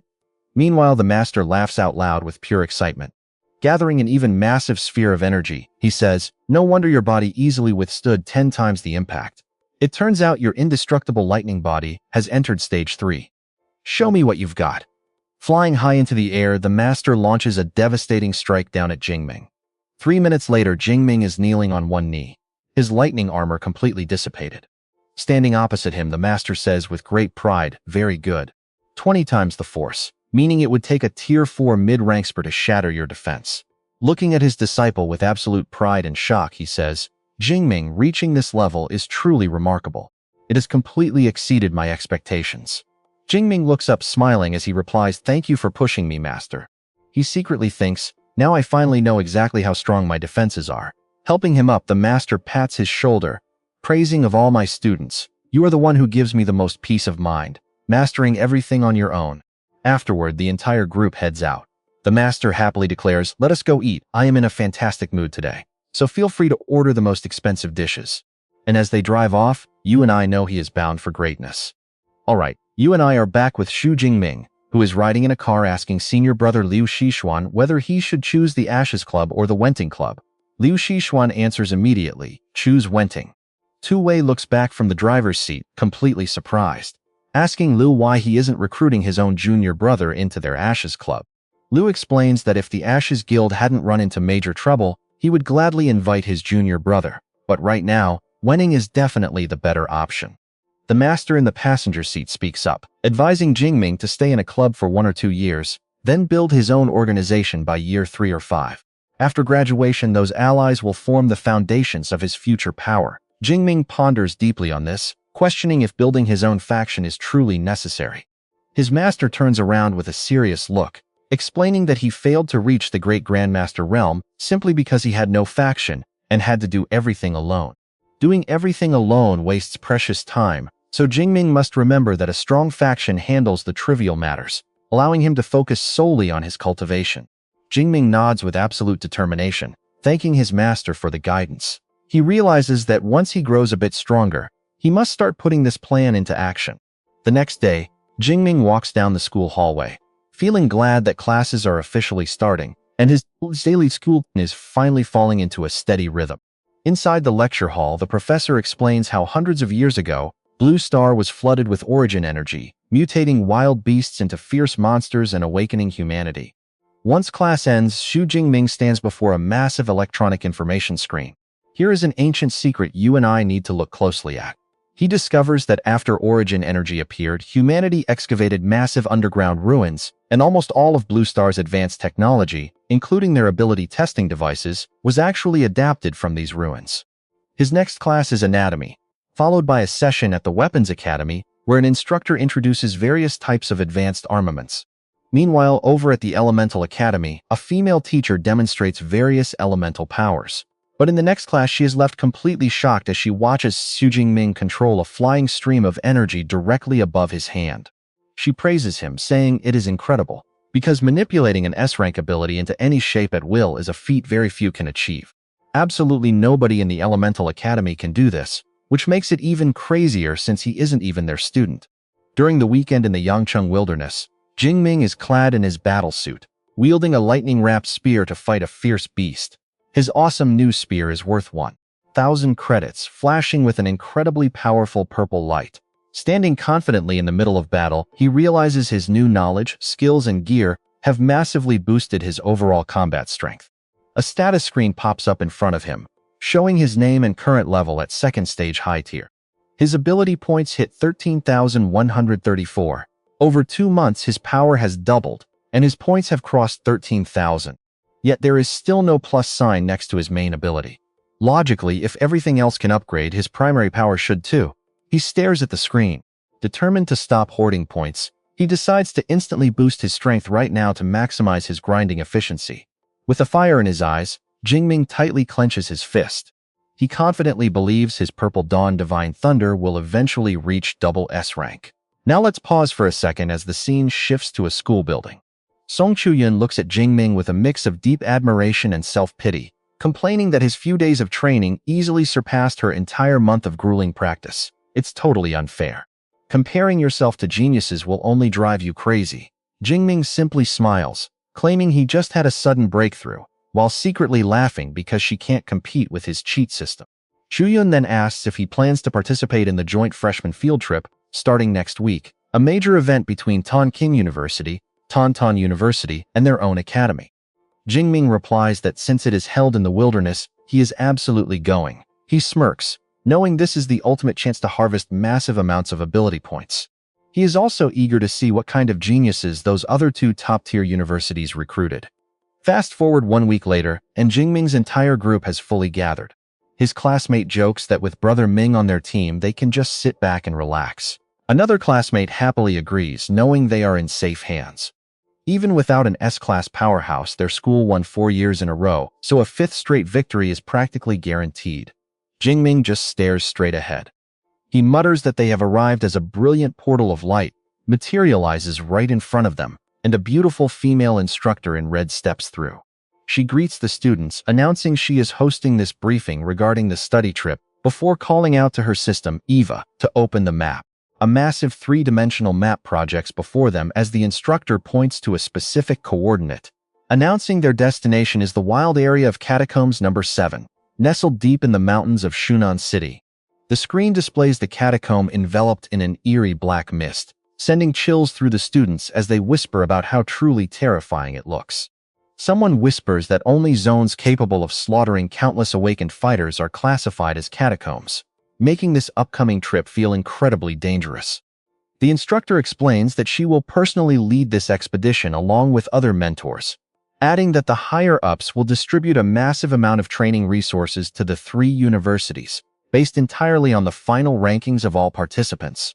Rankings depend on the beasts slain. Only the top 50 score points, with first place getting 34% of resources, second getting 23, third getting 9, and the remaining 47 sharing 24%. Floating up into the air, she stares directly at Xu Jingming to assign his task. Therefore, securing first place is absolutely critical to protect Mado's glory of 5 consecutive championships and maximize the resources their academy will receive. She asks Jingming if he can handle this heavy responsibility, and he confidently says there is no problem, secretly believing no other freshman can possibly match his current combat strength. The instructor smiles cryptically, warning him that according to the latest intel, this upcoming study trip has taken an unexpected turn. Tonkin University has invited a powerful helper who possesses an S-rank ability. The surrounding crowd immediately erupts into a frenzy, shocked that their rivals scored an S-rank. Where did an S-rank suddenly come from, especially since Great Xia hasn't awakened a single new S-rank besides Jingming in years? The last awakening happened 3 years ago. Suddenly, a 3-dimensional hologram of a strange man appears, and the instructor begins to explain. This S-rank is actually an international student from India named Kiranzao, possessing a 3rd-stage S-rank reinforcement ability. Trust me, you and I are going to want to see how our hero handles this crazy rival. Alright, you and I are jumping right into a shocker because Xu Jingming is totally stunned by this low S-class 3rd rank talk. Could a freshman really reach that rank already? The instructor confirms that Eva gathered this data, so it is absolutely correct. But unlike you guys, he is already 20 years old. The students immediately start complaining, grumbling that he has a 2-year head start on them. They think entering Shengjing's Academy at 20 is basically like cheating. But another student explains that in India, college starts at 20. So this Kiran guy really is a legitimate freshman. Song Chu-yun looks at Xu Jingming with deep worry, knowing she stands no chance against a 3rd-rank S-class. Yet, looking at Jingming, he does not seem bothered in the slightest. Jingming calmly shrugs it off, thinking, so what if he is S-class? Fighting opponents way above my level is normal for me. Crossing his arms, he feels completely confident with 30,000 class skills, 40,000 class skills, and master-level spear techniques in his arsenal. Besides, this competition is all about the quantity and rank of beasts they slay. He will not lose to any freshman, even a third-ranks class. Watching him, the female instructor smiles with approval, thinking to herself, not bad at all. Xu Jingming is definitely the most outstanding S-class student our academy has seen in years. He stays incredibly confident even under immense pressure. It makes her glad she approved that double S-rank Tyrant Dragon Blood essence for him. Pay attention here, because the instructor knows Shengjing Academy only hired help to secure priority resources. But trust me, they are about to face a very rude awakening this time. She then floats into the air enveloped in a glowing golden aura and loudly announces that those are the general details for this upcoming expedition. With only 7 days left, everyone needs to hurry up and prepare themselves. 7 days later at Jingming's apartment, Jiang Chushuan proudly shows off an array of colorful medicine bottles. There are detox, healing, recovery, and mental focus pills, all Tier 2 quality. With 20 pills per bottle, this is easily enough for the entire month. Jingming gently reaches out to stroke her hair, his eyes full of concern as he tells her she worked too hard. He points out the dark circles under her eyes. He begs her not to pull all-nighters refining pills anymore, saying he can easily buy them outside. Chushuan just flashes him a highly charming smile. She confidently replies that store-bought pills cannot compare to her handmade ones, guaranteeing maximum potency for every single pill. Then she points to another set of bottles, explaining that she actually prepared 2 entire sets of these medicines. She wants him to give this extra set to Sister Chuyun. Surprised, Jingming asks when the two of them became so close. Chushuan just leans in real close to his ear and playfully whispers it is a secret. With that, she waves goodbye, telling him that both he and Chuyun must do their absolute best and stay safe on this dangerous expedition. Since they leave tomorrow, she urges him to rest early and heads out. After she leaves, Jingming picks up a bottle, deeply moved. Making 160 Tier 2 pills like this? Refining all this in a single week is impossible without pulling multiple all-nighters. You and I can see how deeply moved he is, clutching the bottle. But then, he realizes now is not the time for romance. He needs to get much stronger before he can focus on these feelings. At the Academy sports field, a massive shadow looms over the gathered crowd of eager freshmen. Jingming looks around and counts 856 people, amazed that almost the entire class registered for this trip. But he wonders why the academy had them gather at the sports field, instead of the high-speed train station. His white-haired classmate leans over to whisper to Chu Yun, explaining that for this particular study trip, they will actually be traveling on planes. Chu Yun is stunned, pointing out there is no runway here. But just then someone yells to look up and the entire crowd gasps as a massive spaceship slowly descends from the clouds. As the gigantic vessel touches down, the students completely lose it, shouting about how massive and cool it looks. One student wonders if humanity is even capable of building this. His friend explains that this is actually an ancient spaceship excavated from prehistoric ruins. Rumor has it that they still cannot decode its anti-gravity engine. Just then, the female instructor in red appears in a flash of light, commanding all freshmen to board the ship immediately. The students line up, and once everyone is inside, the instructor stands outside, forming hand seals to summon a complex magic array. Channeling her energy, she activates a powerful spatial spell, creating a massive barrier. Instantly, a brilliant blue light wraps around the entire vessel, making it completely transparent. Inside, the shocked students gasp in disbelief, wondering how the ship just vanished from view. Someone explains that Principal Lang is a powerful 8th rank Grand Master, meaning this spatial barrier isolates the spaceship completely from the outside world. This means they can fly straight through without worrying about flying beasts. Jingming watches this magical sight outside. He realizes only high-rank masters can wield such spectacular spatial powers. Once his Undying Thunder body reaches the 6th tier, he can gain a random ability from refined beast blood. He wonders if he will unlock a flight skill then. The principal commands out loud, "Eva, take off." The ship AI replies that the captain's order is received. The invisible soldier-class vessel slowly takes flight and quickly arrives at their destination, landing safely at the Shunan supply base today.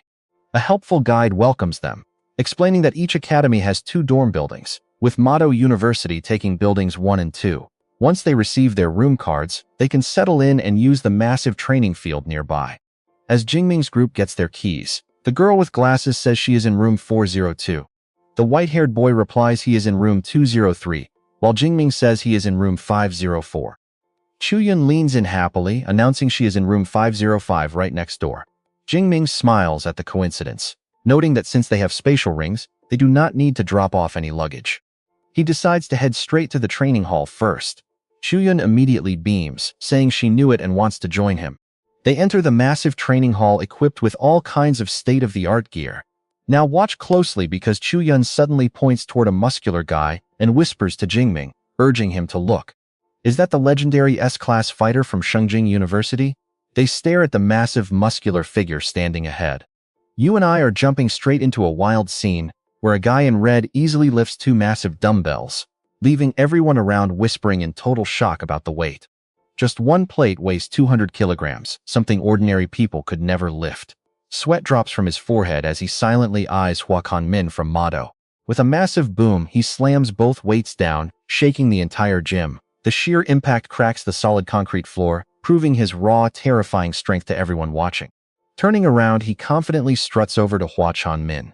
He introduces himself with a smug smile, saying he is Qiran Zhao from Tsingjing Ability University, pleased to meet him. Tsingjing students standing nearby immediately begin whispering among themselves, questioning if this guy is truly Mado's top-ranked freshman, Hua Min. They heard he already reached tier high phase, which is seriously impressive. Plus, unlike Qiran, Hua Min is only 18, just like the rest of them. Thankfully, Tsingjing has Qiran or Mado would completely crush them this time. Hua Min smiles and politely reaches out to shake hands, but Qiran completely bypasses him, marching straight toward Tong Thu Van with a fake gentlemanly bow. He offers his hand, asking if this beautiful lady is indeed the famous Tong Thu Van, saying it is an honor. The suffocating stench of sweat radiating off Qiran makes Tong Thu Van instinctively cover her nose. Suddenly, with a sharp crack, Hua Min grabs Qiran's wrist like lightning, halting him instantly. Staring straight into the guy's eyes, he speaks in a freezing tone, noting that classmate Qiran seems to know a thing or two about Western etiquette. Yet his knowledge is clearly lacking. Approaching a lady while completely drenched in sweat is an incredibly rude and offensive gesture, is it not? Qiran gnashes his teeth in fury, but before he can act, a red aura erupts from him while a blue aura rises from Hua Min. Their massive energy clashes, filling the room with dread as students worry a fight is breaking out. Things are getting tense here, guys. Students scramble to find an instructor, terrified they won't be able to stop a fight, as Hua Min tightens his grip. He continues, suggesting Qiran should adapt to local customs and properly learn the respectful etiquette of their great Xia instead. Qiran thinks in absolute shock, realizing Mado's S-tier has terrifying physical strength. He cannot break free at all, wondering where a lightning-type user got such insane muscle power. As Hua Min and Tong Thu Van walk away, Qiran watches her retreating figure. His eyes gleam with dark calculation, recognizing her as the genius daughter of the Sichuan Tong family. She definitely lives up to her legendary reputation. Whatever her bond with Hua Min is, he decides he absolutely must claim her for himself anyway. That way his future cultivation resources would be fully secured. Tong Thu Van turns to Hua Min, thanking him for the rescue since she could not stand the awful smell in that gym anymore. She suggests finding a clean spot to practice. He happily agrees and the duo heads out. 1 hour later. Exiting a cozy Guizhou restaurant, Tong Thu Van smiles brightly, declaring that a massive hearty meal after a tough training session always tastes incredibly delicious. Meanwhile, just ahead, a scruffy strange man is muttering to himself about apocalyptic beasts. He rants that the ultimate destruction is coming, and only the Supreme Angel can save humanity. As Hua Min walks down the street, the strange man tries to recruit passing pedestrians, urging them to join their ranks, but a passerby coldly rejects him. Having no interest at all, he recalls hearing about how fanatical cultists have been spreading doomsday propaganda ever since the vicious beasts first emerged on Earth. With so many ability users packed into this catacomb zone, a mix of strange characters is expected. Suddenly, the man gets highly agitated and aggressively grabs a mother walking with her child. He screams in fury, asking why nobody will believe him. Now look closely at his face, because this is where it gets crazy. He pulls out a glowing dagger, raving like a lunatic that the price they paid is not high enough, and they must feel true pain. His bloodshot eyes bulge as he rants that only through pain can they witness the angel's glory. He swings his blade at the helpless pair, causing the mother to scream in terror.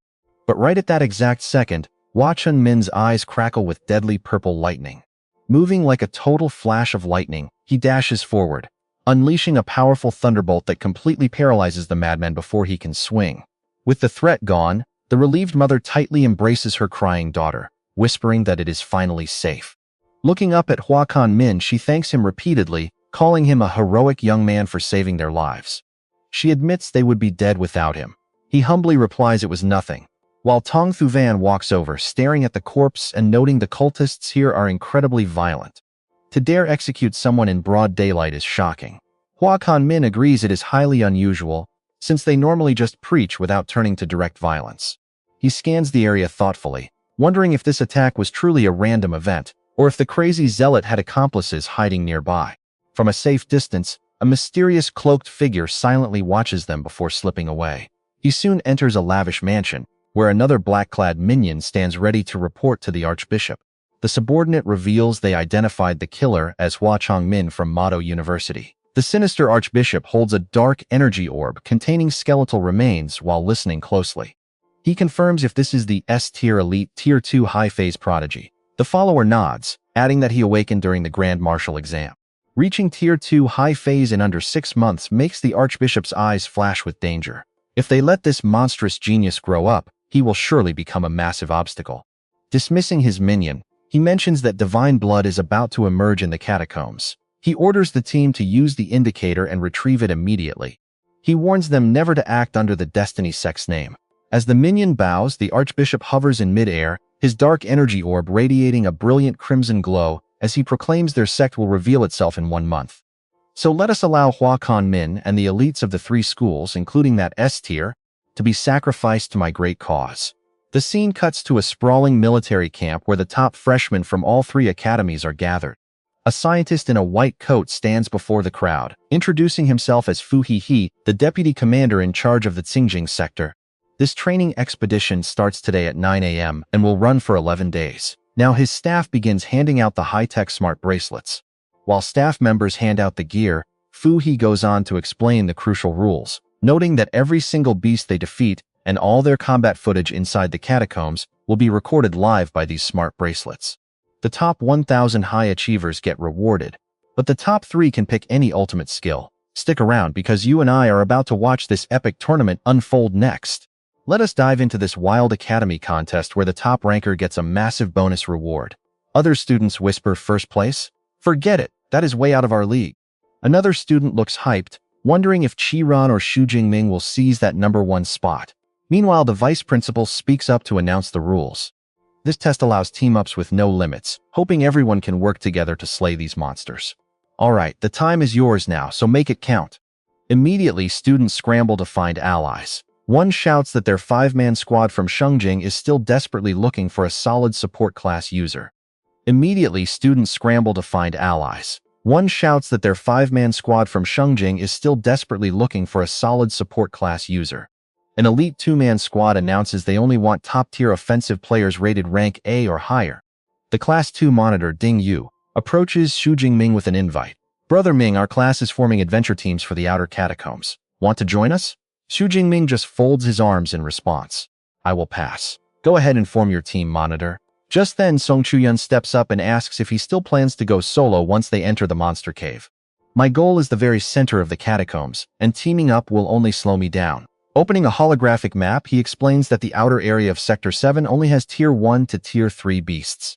The core area has Tier 3 to Tier 5 threats. Right now I can handle lower tier beasts, and even if a Tier 5 appears I can easily escape. So the center is the best spot. Song Chuyun looks deeply worried, warning him that the core of an A-rank cave is suicide. Besides, traveling from the outer ring to the center will take at least a day or 2. Can I tag along with you during that journey? Xu Jingming nods and agrees to let her. Hearing this, Song Chuyun flashes a bright, happy smile. She cheerfully says they should head out together, but suddenly, an arrogant voice calls out Xu Jingming from right behind them.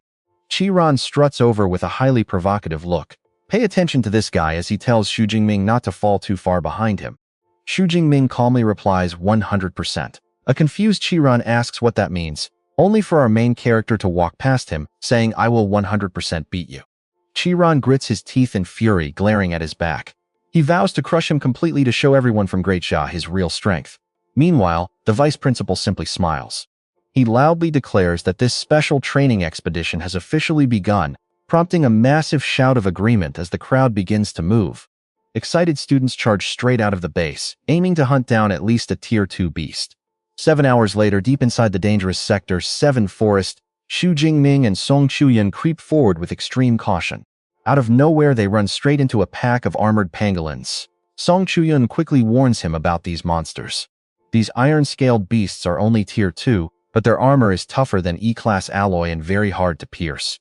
Xu Jingming calmly steps up, telling her to leave them to him. With that, he leaps directly into the pack. His spear spins rapidly, generating a massive vortex of energy as the angry beasts roar back in fury. They quickly curl up, launching at him like spiked bowling balls. He sidesteps effortlessly, thrusting his spear forward with lethal precision to impale one of them mid-air. Spinning around, he drives his spear straight through the armor of another beast. His spear movements are incredibly fluid and heavy, easily slaughtering them one by one as Song Chuyun watches from a safe distance. She is utterly stunned. Every single strike hits a vital spot without a millimeter of error. You and I know that this is not just about raw power, but terrifying combat experience. She feels a deep sense of admiration, realizing his control over his elemental energy is masterfully precise. He has total mastery over his energy, wasting not even a single drop of power. After wiping out the pack, he stands among the bodies to count his loot, confirming 12 Tier 2 beasts slain. That yields 276 ability points and 1,200 experience points. Not bad at all, since the beasts in this area are higher tier. He hopes to collect 30,000 points this month to see if he can upgrade his lightning to SS rank. Song Chuyun walks over, offering to help harvest the materials. He turns to her and asks, "Oh, how so?" While he skins the monsters, she notes that other lightning users she has seen are always incredibly flashy and wasteful with their destructive elemental powers. But you are extremely disciplined, conserving your energy at every turn. He explains that it is all a calculated effort to maintain his battle stamina. If I used my purple cloud divine lightning, I could have turned them to ash instantly, but that is like using a heavy warhammer to swat a tiny fly. Only by managing my energy can I hunt more monsters. She nods in understanding, though she silently sighs with regret, wishing she could have seen him go all out. I really wanted to see him fight at full power, but I guess that will have to wait. Soon twilight falls, painting the vast mountain range in deep shades of orange. Standing together in the quiet forest, he looks toward the fading horizon. It is getting dark, so we should find shelter and resume our journey tomorrow morning. She readily agrees to the plan. Suddenly, he glances down at his wrist device, displaying a holographic map before letting out a surprised exclamation. There is a water source nearby, which is usually the ultimate gathering spot for wild beasts in these woods. Pointing ahead, he tells her it is not far, meaning they can squeeze in one more quick hunt before night fully falls. Let us go. They quickly reach a quiet, crystal-clear lake tucked away in the forest. Standing on the shore, he warily scans the area, wondering why a prime water source is completely empty of any monsters. Right then, a massive tiger with glowing blue eyes and claws sharp as daggers slowly creeps out of the dense tree line. The apex predator walks to the water edge and bows its head to drink, completely oblivious to our duo watching from afar. But right as it drinks, a giant crocodile erupts from the deep lake, opening its massive jaws to ambush the tiger. The tiger roars in absolute agony as high-pressure water blasts slam into it, leaving it completely helpless.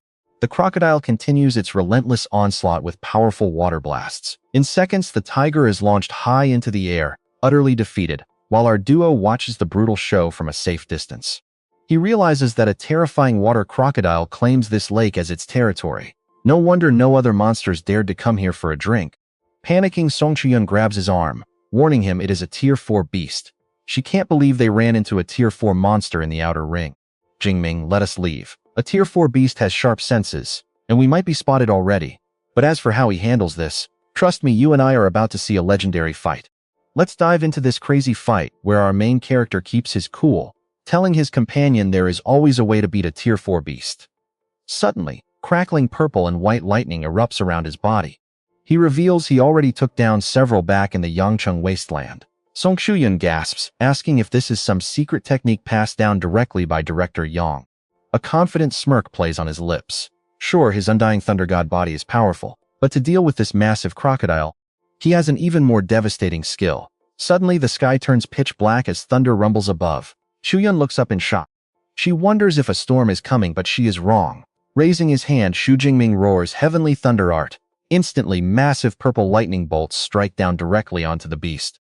The monster screeches in agony as the raw electricity ravages its body. A system notification pops up. Lower Tier 4 spring water crocodile defeated.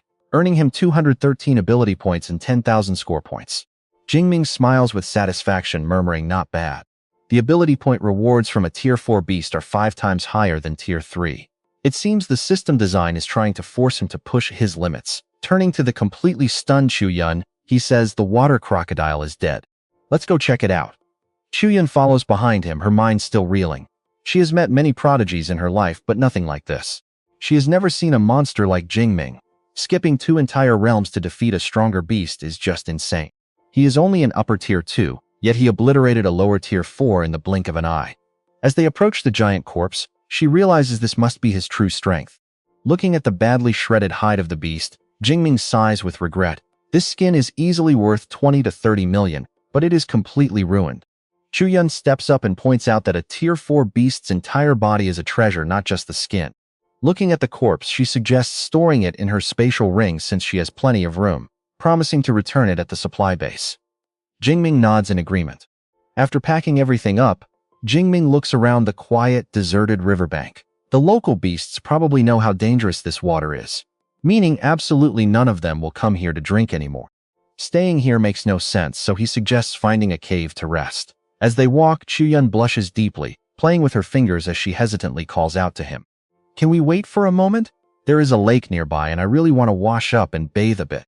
Jingming instantly goes on high alert, holding his hand out to stop her. He wants to make sure no dangerous beasts are hiding in the water, as purple lightning begins crackling around his hand. With a massive boom, a violent lightning bolt blasts the water, sending waves splashing everywhere. As the ripples settle, Jingming stares in absolute shock. Bright red blood begins swirling up from the deep, dyeing the entire lake a dark crimson. Suddenly, Jingming frowns as a strange sensation hits him. It smells incredibly sweet, pulling him in with a deadly, irresistible attraction. He feels a powerful urge rising from deep within his body, like a raw primal hunger screaming from his very instincts. Meanwhile, in a dense forest nearby, a mysterious group of black-robed figures is moving swiftly through the trees. A follower asks, "Bishop, whose divine blood are we recovering this time?" The fully cloaked leader coldly responds, "It is the blood of the ancient dragon god." The subordinate gets excited. With the dragon god's blood, their heavenly mandate sect will gain another powerful envoy. But the leader suddenly spins around and snaps at him to shut his mouth, calling them the Blood Moon sect instead. Terrified, the follower quickly bows. "Yes, master." The leader gazes at a glowing red energy orb in his hand, muttering that the divine blood has emerged much earlier than expected.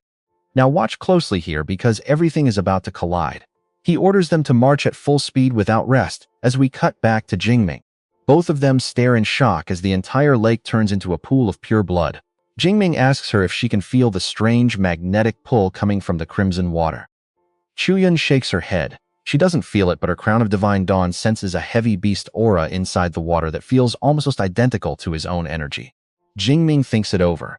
Since he absorbed the SSS Thunder Tyrant Dragon essence, could this blood belong to another dragon-type monster? That would explain his intense reaction. Deciding to take a massive gamble, he tells Chuyun he is going to step inside. He warns her to pull him out if anything goes wrong. Stepping into the lake, swirling currents of crimson energy instantly wrap around his body. He closes his eyes as pure ecstasy washes over him, feeling like a traveler lost in a desert for 10 days who finally finds a cool spring. Suddenly, the entire blood lake condenses into a massive crimson energy cocoon, lifting him high up into the air. Watching from the shore, Chuyun cries out his name in sheer panic. Realizing what is happening, her eyes turn fierce as she takes a defensive stance. It is clear he has found a rare opportunity, but he is completely defenseless. So she resolves to protect him. Fast forward to day 2, and as we can see, she kept her promise, standing exhausted amidst a battlefield of slaughtered beasts. Wiping the sweat from her brow, she is relieved that the strongest monsters to attack so far were only lower tier 3. Looking at the cocoon, she notices its red color has faded significantly. She figures that his breakthrough is almost complete. Suddenly, she senses approaching presences and quickly whirls around in defensive guard. The leader of the cultists stares at the blood cocoon in confusion. He has harvested divine blood many times before, but has never seen it take on a shape like this. Recognizing her as the second-ranked freshman from Magic Academy, he wonders what she is doing here. Chuyun grips her weapon, warily asking who these strangers are. Seeing their strange robes, she knows they aren't from the 3 academies. She warns them there are no beasts here and the water is contaminated, so they should leave. An angry follower shouts that she is speaking of supreme divine blood, not contamination. But the leader cuts him off, ordering them to bypass her and seize the blood cocoon. Chuyun instantly realizes their true objective and panics. This is bad. They are after the cocoon, and with their leader at Tier 4 and the weakest at Tier 3, she has only one desperate option left. She quickly pulls a protective amulet from her neck, and it instantly flashes with blinding light. A glowing golden barrier forms around both her and the cocoon, effortlessly blocking the incoming heavy strike from one of the cultists as the holy shield holds completely firm. Gasp, recognizing the ancient civilization amulet. Trust me, you and I cannot miss the epic battle coming next. Let us dive right into this desperate struggle, where a rare, reusable ancient amulet is the only relic keeping Tong Chuyun safe inside its protective glowing barrier. She taunts them, asking why they waste time since they know what it is. The smirking leader laughs, mockingly saying that he knows protective amulets always have a strict time limit. Since they are in no rush, waiting here is no problem at all. Tong Chuyun retorts defiantly, telling them they can go ahead and wait forever then. Secretly, she is terrified, knowing the amulet only lasts for 1 hour and takes 12 hours to recharge.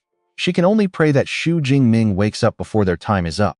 An hour later, the barrier shatters into pieces. The black-cloaked leader sneers, boasting that he knew the shield would run out of time. He steps forward with a deadly threat, warning her to hand over the amulet now if she does not want to face a truly painful death. Staring at the pill in her hand with fierce resolve, Tong Chuyun prepares to risk everything. But just as she is about to move, a cold voice echoes from the bloody cocoon, asking why it feels like they will be the ones dying instead. The blood cocoon shatters as Xu Jingming slowly rises. Covered in blazing crimson energy and radiating pure bloodlust, he walks through the air. Beneath him, a massive, powerful dragon made of blood energy materializes. The leader stumbles back in shock, gritting his teeth as he realizes that Xu Jingming, their main target, is right here. Now pay attention here. He wonders why a Tier 2 fighter makes his Tier 4 heart race, before frantically ordering his men to go and kill them both. Xu Jingming merely glares as lightning sparks in his eyes. He instantly unleashes a lightning prison, trapping the minions in a cage of pure electricity. They scream in terror before being instantly vaporized by the current. The horrified leader grits his teeth, realizing that while he knew his 5 Tier 3 men could not win, losing them in a blink is insane. Yet he believes he still holds the upper hand. But suddenly Xu Jingming lunges forward, swinging his mighty spear. The panicked leader gasps as he barely manages to raise his arms, only to be blasted by a devastating strike. Sent flying, he crashes hard into a massive tree and struggles to sit up, panting heavily. In absolute shock, he realizes he could not even see the attack coming. Standing over him, Xu Jingming coldly demands, "I ask you, answer. What is that blood in the lake?" With a sharp blade pressed against his neck, the terrified leader stammeringly reveals it is god blood, the essence of a Tier 9 beast king. When asked why it is here, the leader explains that during ancient times, a great war between human martial saints and beast kings scattered this precious essence across the world. Musing over this, he demands his final answer. "Who are you and why are you gathering this beast king essence?" The leader smirks, revealing they belong to the Blood Moon sect, but refuses to share why. He then bites his tongue, taking his own life as black blood leaks from his face. Staring at the corpse, he sighs. Another cultist suicide. Trust me, we will get answers once, he asks Principal Jiang Shuang back at the base. Turning around, he sees an anxious Tong Chuyun rushing over to ask if he is all right. Signaling her not to worry, Xu Jingming gently places a hand on her head. He smiles, assuring her he is fine and thanking her for her hard work. Once things settle, she points toward the now crystal-clear lake. She asks if those men were after the bloody pool. He confirms it, explaining they were Blood Moon sect members trying to gather the Beast King essence. She gasps, shocked that it was Tier 9 Beast King essence, a SSS class cultivation resource that requires extremely complex processing to ever be used safely. She wonders how he absorbed it directly. As his status screen appears, Xu Jingming is just as confused. Still, it did no damage to his body. In fact, it instantly upgraded his immortal Thunder God body to the 4th level, with even more hidden benefits. He must ask his mentor about this later. Noticing her exhaustion, he gently suggests she rest, knowing she must be worn out from guarding him for 2 straight days. Since she could barely stand, she nods in agreement, finding a spot under a tree to rest while Xu Jingming stands guard by her side. Meanwhile, at a dark mansion, 2 cloaked figures stand on a balcony. A subordinate reports to the Archbishop that the bishop's tracking signal has suddenly gone completely dead. Staring at the crystal orb, The archbishop calmly replies that something unexpected likely happened, prompting the follower to ask if they should send someone else to retrieve the blood. He replies there is no need, as another powerful awakened has likely intercepted them by now. With a sinister smile, he looks at the blood moon, noting that next month's operation is what truly matters. Back in the forest, Tong Qiuyun wakes to a mouth-watering aroma. She spots Xu Jingming roasting meat over a campfire. Turning to her with a smile, he invites her to eat since she woke up just in time. Happily grabbing a skewer, she praises the delicious scent. She teases him for being a secret chef, and he chuckles, saying it is just practice. He adds that after this trip, she will probably become a pro at grilling too. Taking a huge bite, her eyes light up. This is amazing, she tells him, suggesting he open a barbecue restaurant that she would happily finance. He jokes that with backing from the wealthy Tong family heiress, he could easily launch a global chain. 30 minutes later, she stretches contentedly, groaning that she is absolutely stuffed. Before we leave, can I take a quick bath? He nods, agreeing that they have plenty of time to spare. He suggests bathing after her, and she happily agrees before heading off to the water. Stepping into the lake, she uses her ability to form a giant sphere of water around herself, letting the cool liquid wash away all her fatigue. Tossing off her jacket, she playfully shapes the water into a small floating dragon that swirls around her. After a while, she turns to him on the shore and smiles, saying she is done. Calling out that it is his turn, Xu Jingming blushes, looking away in total embarrassment. Coughing awkwardly to hide his shyness, he mumbles that he will head in next. As he walks past, she watches him, wondering why his gaze felt so unusual. Suddenly looking down, she shrieks as her face turns bright red, realizing her comfortable dorm clothes are completely see-through. Trust me, you and I can see exactly why he blushed. Let's dive into this scene. 1 hour later, fully dressed, Tong Qiuyun hands Xu Jingming a few talismans and says, Jingming, these are protective and teleportation talismans, please take them. But Xu Jingming refuses, telling her to keep them. Don't worry, my survival experience is quite extensive. Nothing bad will happen. He offers a fist bump, and she happily returns it. Take care then, see you in 1 month, she says, and he echoes her promise. With that, they turn and head their separate ways. Tong Qiuyun dashes off with fierce determination, telling herself she must push her absolute hardest next. Even if she cannot secure first or second place, she must at least claim third. 1 month later, inside a dark cave, a red-eyed black panther growls fiercely. Opposite the beast, Xu Jingming stands with long hair covered in crackling lightning. The savage beast lets out an earth-shaking roar, glaring with pure rage at Xu Jingming. But he remains completely unfazed as lightning envelops his body. Closing his eyes, he concentrates a highly condensed charge of electricity into his fingertip. Suddenly, a lethal spear strike pierces straight through the beast's throat from below, spraying fresh blood everywhere. Upon defeating this Peak Tier 3 Shadow Panther, a system notification pops up. Killed Peak Tier 3 Shadow Panther, plus 43 ability points. He silently thinks about testing his ability refinement method next to see if he can finally break through to Tier 3. Now pay attention. He stands up, gathering his power and shouting, "Break!" A massive explosion of lightning energy erupts, completely engulfing the cave. As the energy fades, Xu Jingming exhales a sigh of relief. Whew, he finally broke through to Tier 3. He thinks with satisfaction that even Mado geniuses usually take 6 months or a year to level up, meaning his cultivation talent is pretty solid. A status panel appears, showing his surging stats. Name Xu Jingming. Rank low Tier 3, plus 48,429 ability points. Upgrading from high Tier 2 to low Tier 3, both body and mind increased by nearly 400 points, while vitality broke past 2,000. Not bad. Looking at his points, he feels a bit of regret. Spurious 48,000 ability points and still cannot upgrade his power to double S. He decides to wait until 50,000 and skip it if it still fails.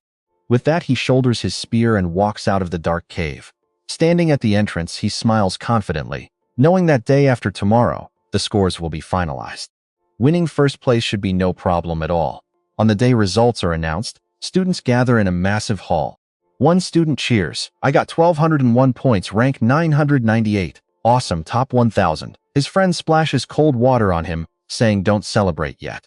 You submitted your bracelet yesterday, but today the heavy hitters are returning, so your rank will drop. There are still 2 hours left, and the top-tier seeds haven't even arrived yet."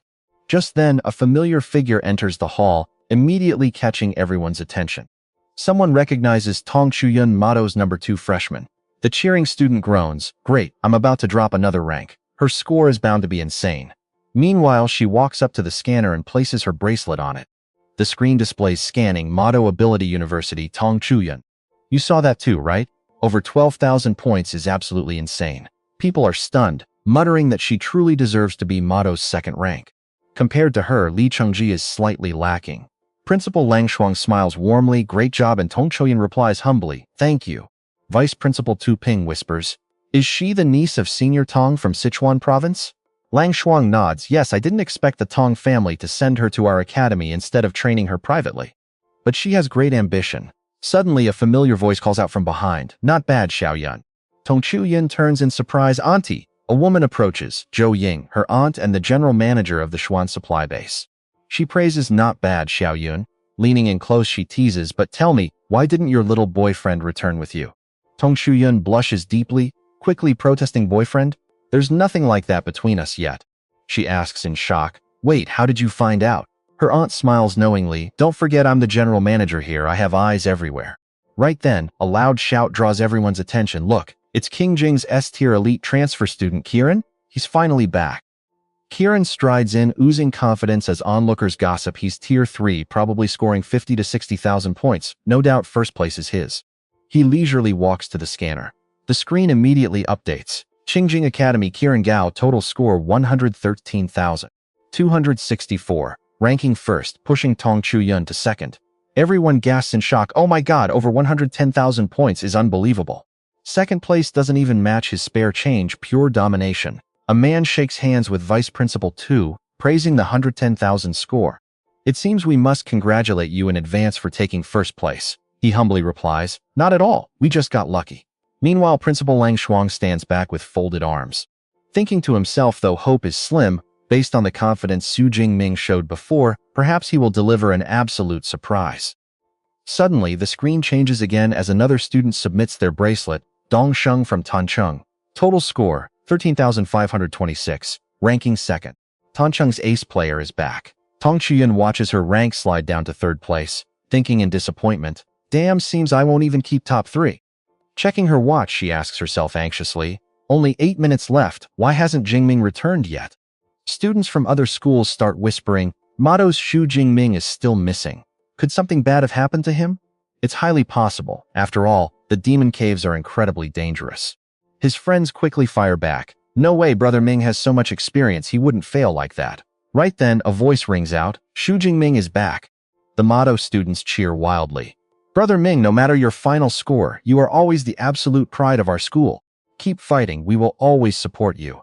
Standing in the corner, Kieran scoffs, a pack of weaklings clinging together for warmth. No matter how they cheer, the ultimate winner is still me.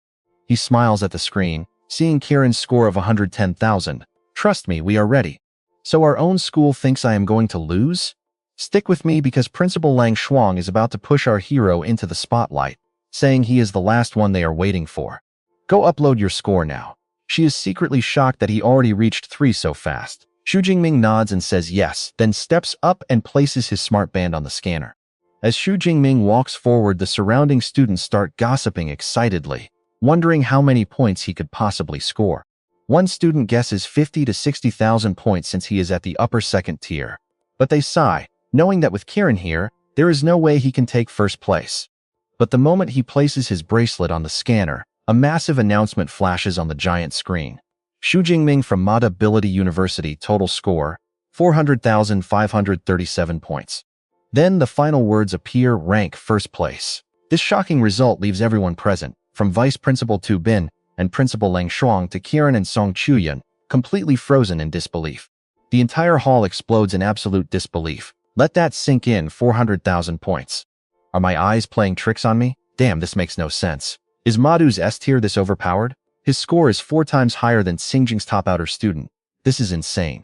Even if I hunted first-tier beasts for a whole month straight without sleeping, I wouldn't get this much. Vice Principal Tu Bin mutters, calculating those 400,000 points. To get that, he would have to slay 20,000 first-tier beasts, which means 666 kills a day. This is absurd. Song Shuyun's aunt is equally stunned. She turns to her niece saying, 400,000 points is shocking, Chuyun. Did you know beforehand? Song Chuyan just smiles, her eyes filled with complete trust. No, I didn't. But I know that with him, no miracle is ever unexpected. Meanwhile, Kieran grits his teeth, unable to accept reality. realizing Su Jingming's score is 3 times higher than his own. How is this possible? Won't the cultivation resources promised by Tsingjing University just vanish into thin air? No, I cannot allow this. He completely loses his cool. Pointing straight at Su Jingming, he screams at the top of his lungs, "Su Jingming, there is no way your score is this high. Vice Principal 2, I demand a thorough investigation into his smart band because I suspect he cheated." Kieran's accusation instantly sparks massive outrage among the Mado students. Damn it, if you cannot beat him fairly, you just claim he cheated? Talk about playing dirty. This is completely ridiculous. Exactly. The smart band was scanned by the official machine. Are you seriously suggesting that the system itself is rigged? Vice Principal Tu Bin turns to Principal Lang Shuang, asking for her thoughts. She calmly replies that reviewing the battle logs is fine with her. She continues, her sharp eyes flashing with an overwhelming aura. However, if we review the logs and find that Su Jingming did not cheat, how do you plan to make amends? Another leader from Mado speaks up, agreeing that the smart bands and score calculators were strictly vetted and approved by all 3 of our elite universities. Are you doubting your own verification now? You and I can see he is cornered. Tu Bin stays silent, realizing Lang Shuang is over a decade younger yet so tough. He never expected her to be this hard to handle. Making a quick decision, he declares that student Su definitely cannot be falsely accused for no reason.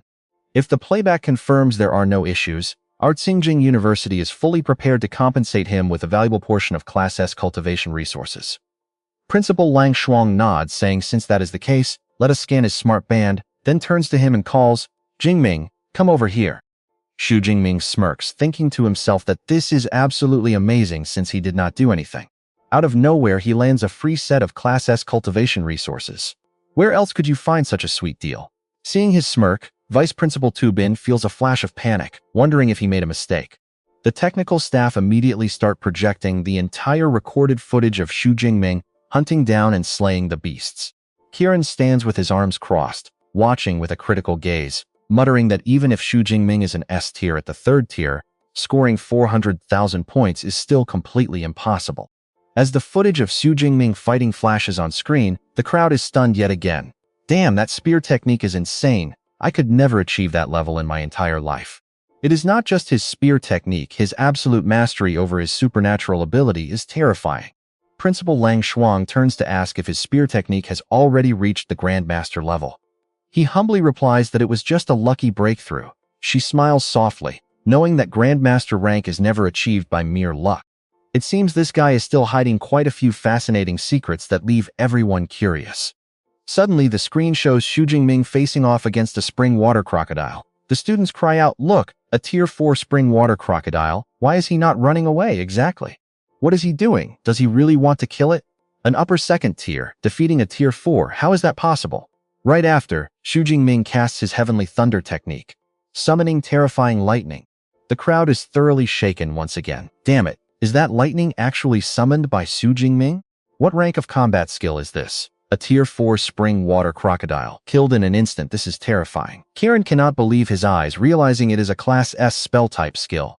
Is he not a spear user? How can he also master spell type combat skills? Principal Lang Shuang is equally astonished. It is the Elemental Academy's famous Heavenly Thunder technique, and barely anyone over there has actually mastered this legendary Class S skill. Yet, a first-year Weapon Academy student like Su Jingming has fully mastered it. She turns to Vice Principal Tu Bin with a highly meaningful look. "Principal Tu, do we need to keep watching?" Wiping his sweat, he replies that there is no need to see more. He turns to Su Jingming, declaring that mastering a Class S combat skill as a freshman is incredible. "Su Jingming, you are truly impressive, and your Class S resources will be sent over shortly." He bows politely and thanks Principal Tu for the praise. Meanwhile, Vice Principal Tu Bin grits his teeth in sheer disappointment, regretting that after all their preparations, they still lost. Tsingjing still lost to Mado. If only they knew how monstrous Su Jingming was, they would have recruited him at any cost from the start. Once the crowd finally settles down, Vice Principal Tu Bin steps forward to officially announce that this joint study trip competition has concluded, revealing the top 3 school rankings. He continues the announcement. 3rd place goes to Jincheng Ability University with 27.5% of the resource quota. 2nd place is Tsingjing University, claiming 31.5% of the resource quota. Finally, he loudly declares the winner. 1st place is Mado Ability University, claiming 41% of the resources with priority allocation rights. The Mado students instantly explode with joy, and Xu Jingming's white-haired friend jumps up in excitement, shouting that they won. Mado is in first, Brother Ming is so cool. That is where we leave it. 5 consecutive championships, they did it. Alright, you and I are about to see where the real power-up begins as Vice Principal Tu Ping announces that the rare herbs allocated to the 3 schools are actually grown on the outer edge of the Demon Abyss. Tomorrow, every freshman will follow their instructors to harvest these treasures. Once the harvest is done, the schools will manage their own curriculum for the remaining 2 weeks. Dismissed. The moment he finishes speaking, Kieran steps up with burning rage in his eyes. Principal 2, I cannot accept this. Let me challenge Xu Jingming to a direct duel right now. If we lose, we surrender the resources. But if we win, we keep everything promised to us. Hearing this, Vice Principal Tu Ping stares deeply at Kieran. With a dead serious expression, he asks, how confidently, replies, Xu Jingming's S-tier spell technique takes 2 seconds to cast. In a close duel, I am guaranteed to win. Vice Principal Tu Ping ponders for a moment before nodding. Honestly, I cannot accept this loss either. Let us go with your plan then. Meanwhile, Principal Liang Shuang asks Xu Jingming how he wants to spend his remaining 2 weeks of training. Without a single second of hesitation, he replies, back into the Demon Abyss. I will keep hunting magical beasts. She sighs, looking worried. Fighting non-stop for a month, are you not exhausted? He simply smiles. Sure, but this is the only way. My strength can continue to skyrocket. She gently advises, dancing on the edge of life and death builds character, but you must rest to avoid breaking. You need to understand this balance. He nods respectfully. I understand, Principal. I will rest. We return to school. By the way, Principal Liang, while I was inside the abyss, I stumbled upon a mysterious lake. He then explains everything about the blood red pool and the sinister blood moon cult. Principal Liang Shuang carefully analyzes the situation. If what you say is true, that is genuine Beast King Essence blood, a triple-tier cultivation resource. Naturally, the portion you absorbed must have been diluted. Otherwise, a normal human body could never handle the raw power of a Beast King. She continues, as for how you absorbed it directly, it likely involves your body tempering technique. You should ask your mentor about that. The Blood Moon cult does not ring any bells, so it is probably a minor faction. Do not worry too much. He nods, I understand. Smiling, she tells him to go get some rest. But as he turns around, Tong Chuyuns is waiting there with her aunt. She happily introduces them. Jingming, meet my aunt Zhou Dan. She is the general manager of the entire Shunan supply base. He bows politely. Nice to meet you, Manager Zhou. She waves it off. Oh, skip the formalities. Call me Aunt Zhou. Then she hands him a sleek black gold card. This is the Tong family black gold card. From now on, you get a 20% discount on all premium combat gear manufactured by our family.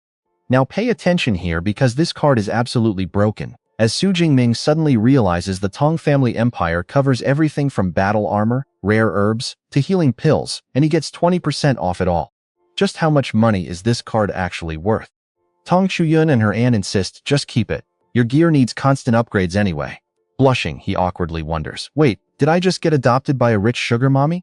Suddenly, a massive wave of reporters and fans mob him, shouting, Student Shu, can we get a quick interview?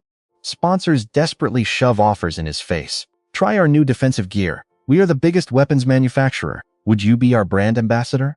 Can we add your contact? Let us train together. We represent the largest hunter forum. Can we interview you and shoot some exclusive video content? Later in a private room, Principal Liang Shuang delivers the news. Karen wants to challenge you, wagering 20% of the Thun Keen Academy resource pool. Our wager would be half of our ancient ruin passes. Do you accept? What exactly is a ruin pass? Vice Principal Tu Ping explains that these passes are the only tickets into the ancient civilization ruins. They even hired foreign help just to secure 40 of these golden tickets. I know what you are thinking, and yeah, they are incredibly salty about losing those precious passes to you. Xu Jingming recalls his history lessons back at Mado Academy. Long before their current era, a highly advanced ancient civilization existed, filled with both monstrous beasts and powerful awakened warriors. Their society reached legendary heights, mastering advanced technology and uncovering the deepest secrets of cosmic energy. Yet for some unknown reason, at the absolute peak of their glory, they vanished overnight, completely buried deep beneath the earth.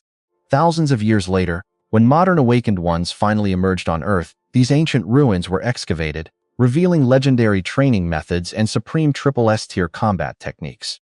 Principal Tu Ping explains that while some ruins are open to the public, the highly coveted ones require these special entry passes. The open ruins were stripped clean ages ago, which is why everyone fights like animals over these rare passes. Principal Liang Shuang adds, these 40 passes grant access to Ruin number 9. It opens once a year, exclusively for warriors between Tier 4 and Tier 6. If you beat Kieran, I will personally gift you one. It is your call. Principal Tu Ping adds calmly, if you decline, that is fine too. After all, the narrow arena heavily favors Kieran's speed.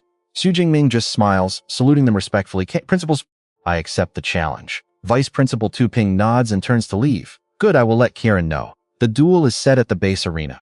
Principal Liang Shuang looks at him in surprise. I did not expect you to agree so quickly. Confident? He calmly replies, 90% chance of winning. She gasps, 90% is just all right? Xu Jingming smirks, his eyes flashing with absolute confidence. Actually, that was me being humble. I am 100% sure. She shakes her head, chuckling. You kid, if Tu Ping and Kieran knew you felt that way, they would lose their minds. Meanwhile, hearing the news, Kieran clenches his fists, roaring, he actually accepted? Do not blame me for being ruthless. He turns to a Thongkin leader. Principal Tu, if I accidentally break him, is that all right? She reassures him, do not worry. The leadership of all 3 academies, your instructors, and countless students will be watching the entire fight. Just go all out. If things get truly dangerous, we will step in. Kieran grits his teeth, eyes dripping with bloodlust. Xu Jingming, do not blame me when I destroy you. And trust me, you and I do not want to miss this next battle as the arena prepares for war. Alright, you and I are about to watch an epic clash between 2 S-tier titans. Both are Tier 3 powerhouses, and honestly, nobody knows who is walking away alive. People are analyzing that out in the wild. Hua Jingming's lightning magic would definitely win. But inside this tight arena, it is a whole different story since Kieran is a close combat enhancement specialist. They want to see how many hidden trump cards Hua Jingming has left. Hearing the crowd, Kieran scoffs near the stage, laughing at the idea that this kid has anything else up his sleeve. Learning even one S-tier battle technique in his freshman year was a miracle. How could he possibly have a second one? Do people really think S-tier skills are that easy to master? A figure walks calmly toward the arena and the Mado University students go absolutely wild with cheers. Hua Jingming has arrived, and his school is backing him all the way. Watching him step up, Kieran grins with pure excitement, muttering that he has been waiting for this exact moment. Looking up with razor-sharp eyes, Hua Jingming smirks and tells him that if he is so eager to die, he will gladly make that wish come true. Holding his legendary spear, Hua Jingming locks eyes with his sword-wielding rival as they both step onto the platform. 2 warriors ready for an absolute bloodbath. A silver-haired elder steps out to referee this massive arena battle, announcing that the moment anyone loses consciousness or surrenders, the fight is over. No further attacks will be permitted under any circumstances. But of course they do not need to hold back, because the masters will protect their lives. This is Jiang Quan, vice principal of Jincheng University and a rank 8 water grandmaster. With a simple wave of his hand, a massive water barrier forms around the stage, while he stands right in the center to keep both fighters separate for now. Raising his hand, the Grandmaster shouts, ordering both competitors to get ready. 3, 2, 1, go. Instantly, Kieran lets out a monstrous roar as his muscles swell up and glowing red tattoos burn across his skin. 2 black horns sprout from his temples, unleashing an incredibly savage aura. Hua Jingming just watches calmly, realizing this is the legendary S-tier enhancement ability in action. Kieran looks down at him with pure arrogance, telling Hua Jingming to go ahead and prepare his strongest S-tier magic because he wants to defeat him fair and square. Out in the crowd, the spectators are getting nervous, knowing that Hua Jingming is facing a massive threat from an S-tier enhancement user. Exactly, this arena is only 30 meters wide, which severely limits a lightning user's range. But stick with me here because he wouldn't step up without a plan. Hua Jingming just smirks as purple electricity begins crackling around his body. He realizes he hasn't truly unleashed his full power since reaching Tier 3, making his opponent the perfect guinea pig. Suddenly, a terrifying explosion of lightning erupts from his body, filling the entire arena. Even the Grandmaster referee is left completely shocked by this sheer pressure. He silently realizes his water barrier is only designed to withstand attacks from peak Tier 3 A-class fighters. Yet, this kid's simple aura release is already pushing his barrier to its absolute limit. Instantly reinforcing the shield, his expression hardens. Down below, the entire crowd is left breathless, realizing they are witnessing the legendary S-tier Purple Cloud Divine Lightning. It is absolutely terrifying, boasting enough power to vaporize them in an instant. Even though they are all freshmen, the gap is insane. Kieran can already feel the electricity eating away at him. Frowning, he realizes normal lightning cannot scratch him, but but this energy is actually corroding his flesh. You and I both know he has to end this fight right now. Clenching his fists, he charges forward like a rocket. Kieran moves with blinding speed, closing the distance to get right in his opponent's face. Seeing his target standing perfectly still, Kieran roars, mocked that he is actually trying to stand his ground. He vows to show him the absolute might of an S-tier physical enhancer. Kieran swings his massive blade with a deafening war cry. But with a piercing metal shriek, Hua Jingming thrusts his spear forward to meet the blow head-on. Realizing he is in trouble, Kieran barely blocks the next strike. The massive impact forces both of them back, and Kieran is utterly stunned by his opponent's speed.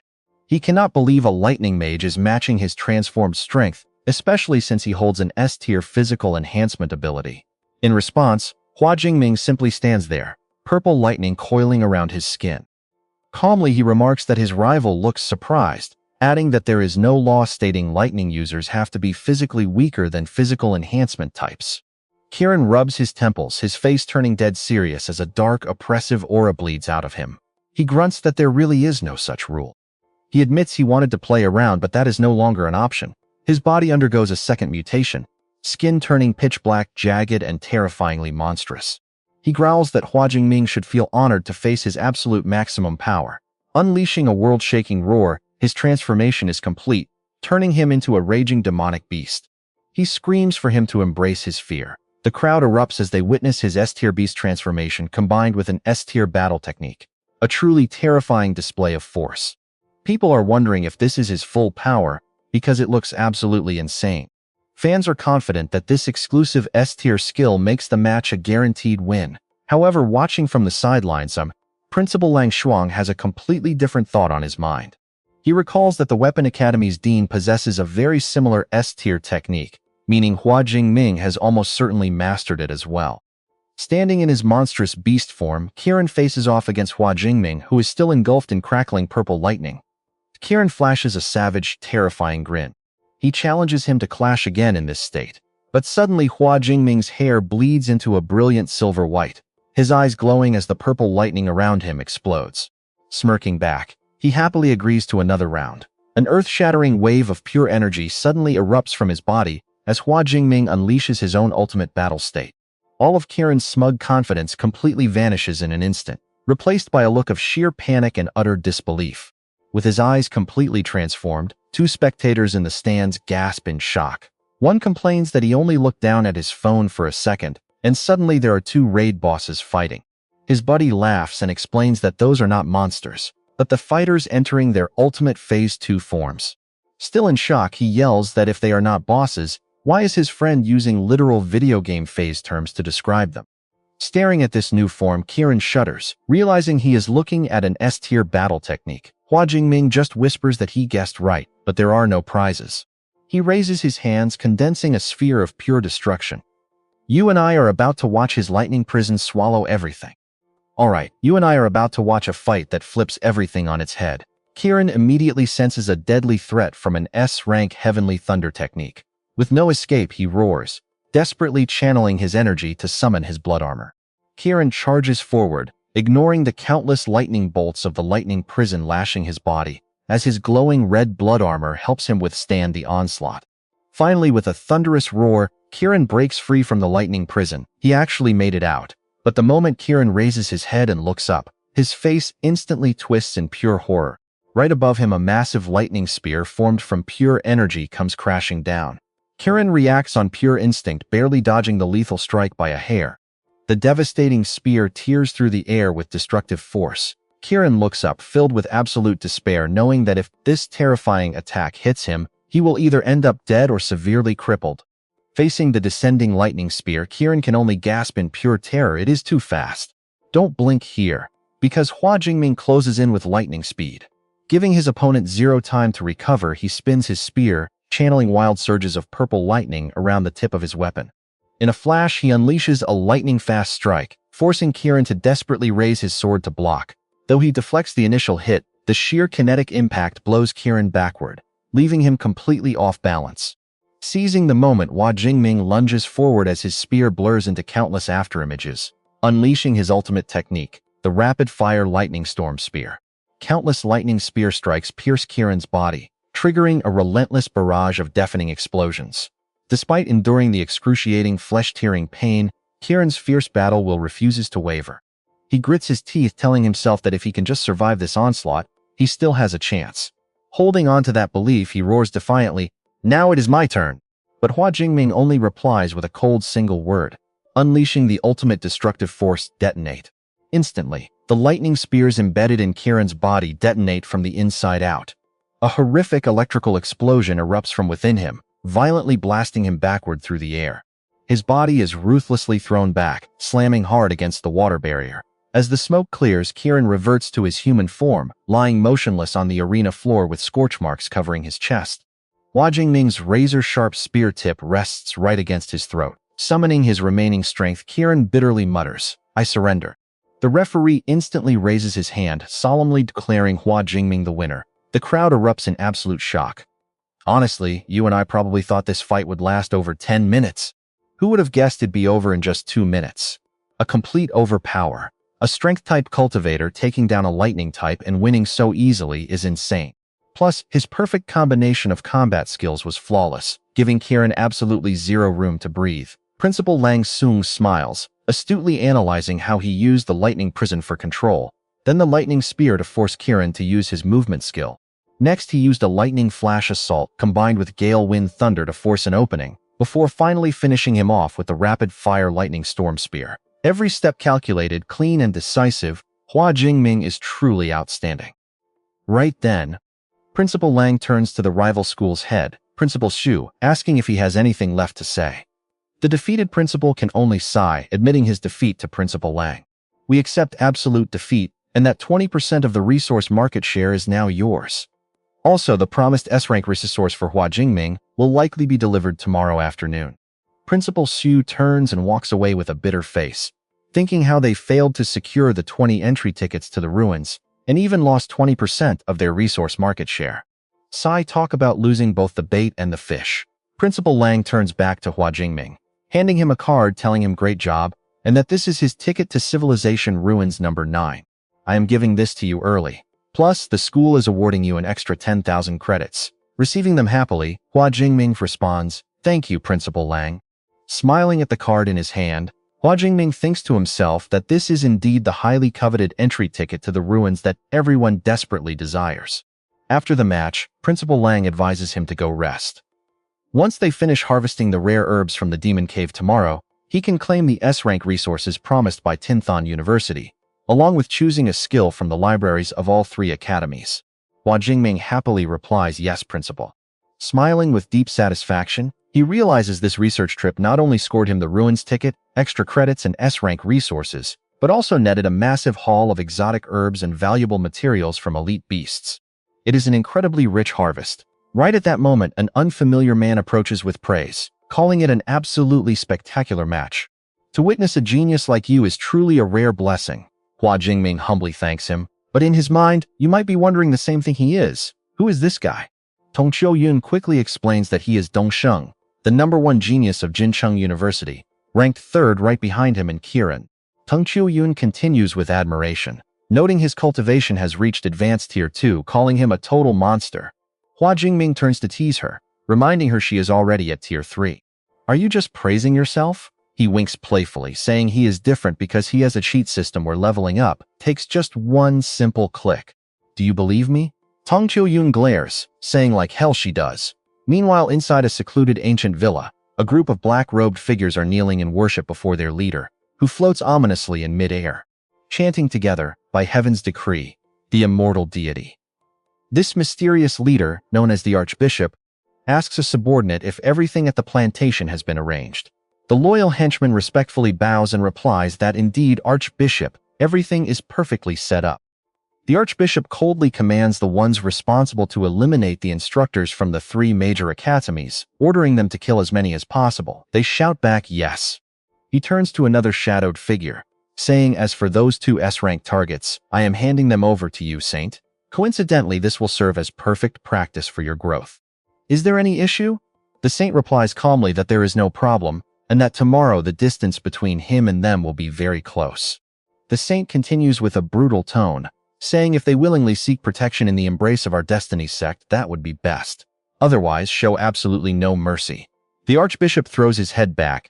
He loudly declares that tomorrow will be the grandest, most magnificent stage for their destiny sect to announce their existence to Great Xia in the bloodiest way. Trust me, you and I are about to witness some absolute madness. By heaven's decree, the immortal deity.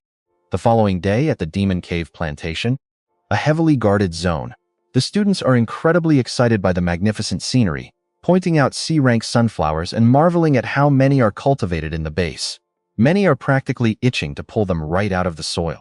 A man who appears to be the manager Ma Yang steps forward to greet them, warmly welcoming the instructors and students of the 3 elite universities.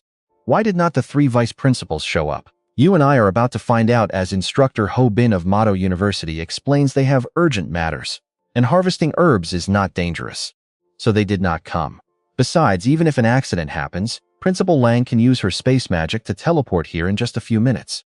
Manager Ma Duong nods in agreement. He tells everyone to follow him and assigns tasks, ordering Tsinghua University to collect sunflowers in Sector C12.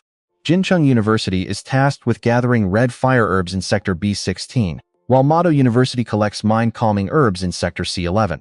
The top 3 freshmen have to be separated. Instructor Ho Bin immediately grows suspicious, questioning why other demonic abyss plantations do not have such a strange rule. Ma Duong smiles, explaining that this is a newly planted batch of S-rank rare herbs, offering a perfect chance for these elite students to open their eyes. Instructor Ho Bin hesitates but finally agrees. She tells Hua Chunmin, Kieran, and Dong Thong to follow the manager. Following behind, Hua Chunmin is filled with suspicion about this S-rank herb harvest. He senses something is off with Manager Ma, but hopes the presence of the teachers will keep things safe. Suddenly, Dong Thong turns around to greet them, introducing himself as Dong Thong from Jincheng University. He praises their amazing battle from yesterday. He says he was absolutely stunned watching it. Hua Chunmin humbly replies he is overpraising him. Dong Thong then curiously adds that he heard some cults have secret techniques to boost strength, letting a level 2 awakened jump straight to level 4. If that is true, he says he might even be able to trade a few blows with them. Hua Chunmin mutters that it is best to avoid those religious sects. Hearing this, Kieran clasps his hands reverently, asking what is wrong with religion, whether it is their nation's salvation cult or others.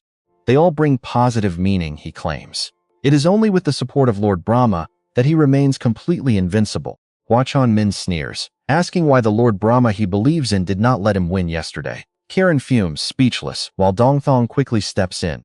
With a meaningful smile, Dong Thong says he believes Kieran has a point, and that certain religions offer massive benefits to humanity. He tells Kan Min that once he feels this sacred power himself, he will change his mind. Watch closely here. This ominous warning immediately puts our main character on high alert. Right then, Ma Duong stops and announces they have arrived. Instructor Ho looks around but detects nothing unusual in the area. She asks where the S-rank rare herbs are.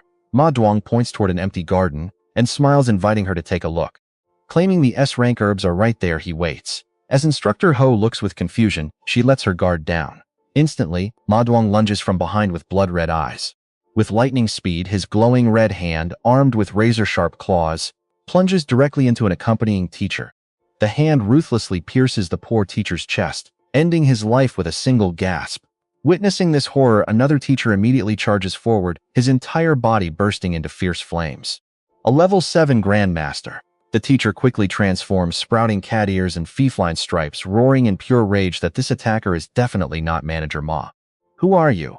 With his rank Shadowcat form active, he demands to know if they realize the consequences. The attacker, his true face exposed, sneers, praising the peak level 6 of Mado University. Indeed, you are different from ordinary level 6 users, and your vitality is incredibly stubborn. Let's pause here as he slowly peels off his mask to reveal his real face, telling the dying teacher there is no harm in sharing the truth. We are the Destiny Cult, and as for consequences, the worse they are, the more we love it.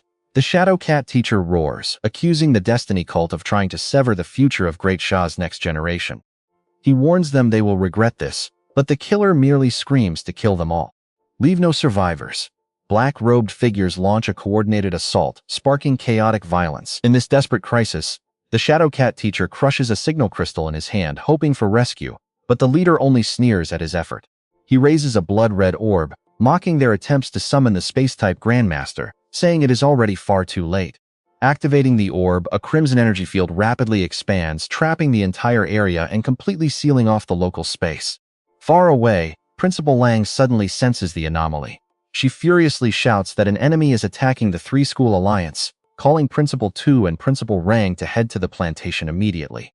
With that, she takes to the sky, using her spatial ability to force open a gateway directly to the plantation.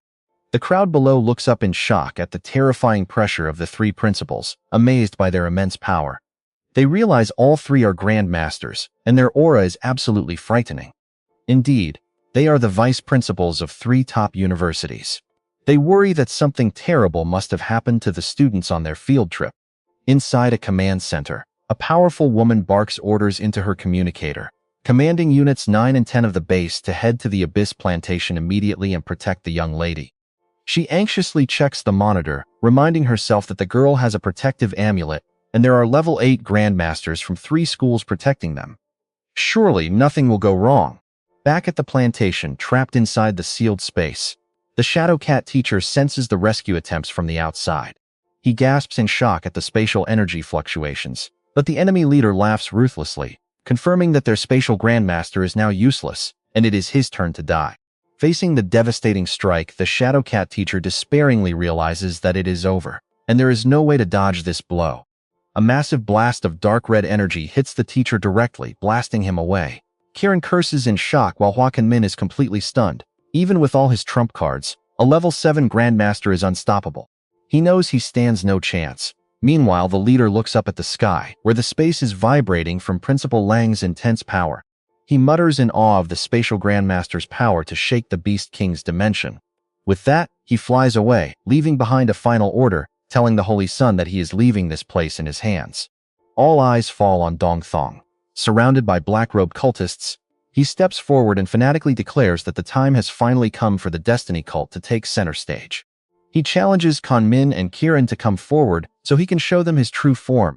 His body begins to mutate, his power skyrocketing past level 2 peak all the way to mid-level 3. Trust me, you and I are about to see some serious madness. You and I are starting right at the climax as Dongsheng transforms into a towering multi-armed demon with unbelievable power. He reaches peak tier 4, leaving Kieran and Xu Jingming utterly terrified. Kieran stammers in shock. Damn it, what technique boosts power by 2 whole ranks? This is the pressure of divine blood. Xu Jingming quickly analyzes the situation. This beast Dongsheng seems to carry the energy of multiple types of divine blood. Just a single drop is a triples tier resource. No wonder he easily reached peak tier 4 in an instant. Towering over them, the demonic Dongsheng glares down, issuing a cold ultimatum. From intermediate tier 2 straight to peak tier 4, this is the power of the Heavenly Fate sect. You have 2 choices: join us to hunt down the other students, or get crushed to pieces. Choose now. In this desperate moment, the other students scream, desperately rushing towards Xu Jingming and Kieran. Quickly, our 2 S-class fighters are in danger. Go help them. Xu Jingming is our only hope. We cannot afford to lose him. Charge. But the black-robed cultists of the Heavenly Fate sect instantly block their path, laughing deviously as they yell to stop them. Nobody is saving them today. You should worry about yourselves first, because you are all our targets. Trapped in the chaos, Teng Chuyun fights with everything she has, constantly looking back at Xu Jingming and praying for his safety. Meanwhile, outside the barrier, the academy directors are trying to break in. Director Z asks anxiously, "Director Lang, why can we not teleport straight into the plantation?" Director Lang replies with a dead serious expression.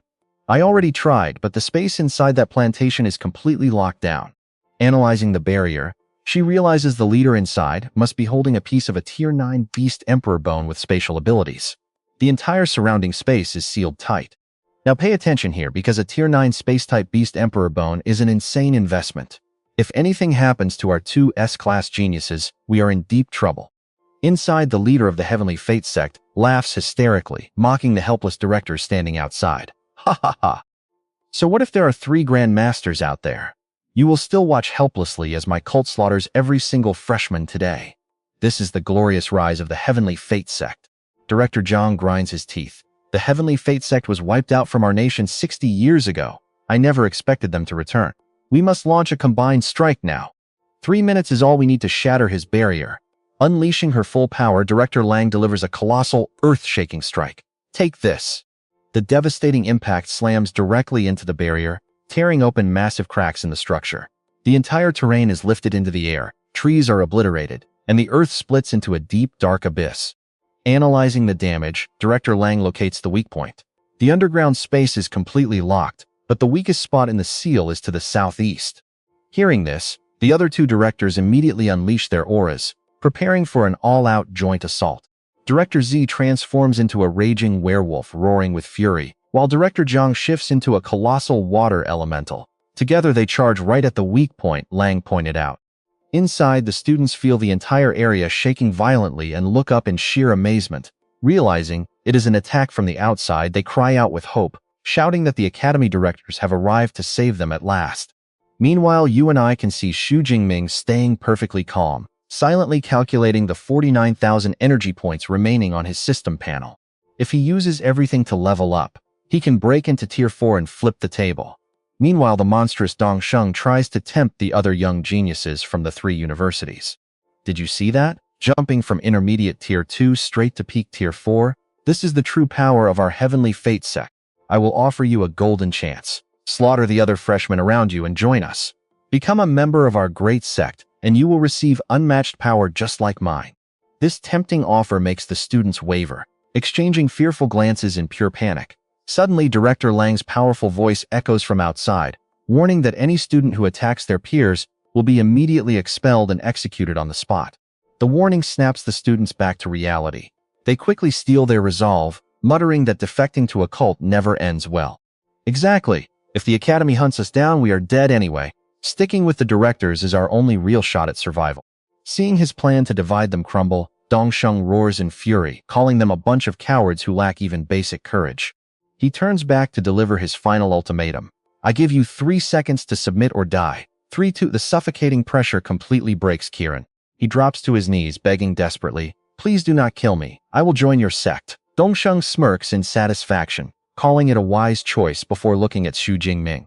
But unlike Kieran, Xu Jingming stands tall, purple lightning crackling all over his body, his eyes filled with pure defiance.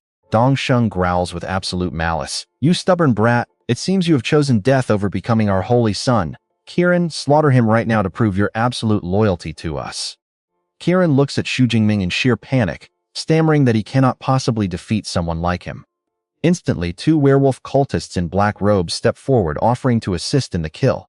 Xu Jingming glances at his opponents, calmly analyzing that there is 1 early Tier 3 and 4 early Tier 4 fighters in front of him. It seems I do not need to spend my energy points just yet. Suddenly, a cultist rushes forward, swinging a massive axe while screaming, you think you are hot stuff just because of your S-class rating? Die. But Xu Jingming effortlessly blocks the heavy axe with his spear shaft, spins around and unleashes a deadly lightning strike. He impales the attacker, sending the bleeding cultist flying. The man gasps in disbelief. How is this possible? I'm a Tier 4 user. Jingming replies coldly, you rushed me alone, you were begging to die. Seeing his minion defeated so easily, Dong Sheng roars in anger, fine, I will destroy you myself. Facing the overwhelming pressure, Xu Jingming senses a fatal threat. This monster is actually powerful enough to put his life in serious danger. He really is strong. It looks like I must use my points now, even though I wanted to see if 50,000 points could evolve my ability. As he finishes off the cultist, a system notification pops up, confirming he eliminated an early Tier 4 Divine Blood emissary, gaining 1,000 energy points. Doing some quick mental math in his head, his total points reach exactly 50,000. Without a single moment of hesitation, he commands the system to proceed and upgrade his unique ability. The interface pops up, and he taps his S-grade Purple Heavenly Divine Thunder skill. And trust me, you and I are about to witness an epic evolution. Alright, you and I are jumping right into the heat of battle. As his S-grade Purple Sky Divine Thunder reaches 10 to 20% evolution, blinding golden lightning crashes down, shattering the crimson spatial barrier. With his evolution reaching 30%, Xu Jingming takes to the sky, effortlessly dodging the relentless onslaught from Kieran and his pack of bloodthirsty werewolves.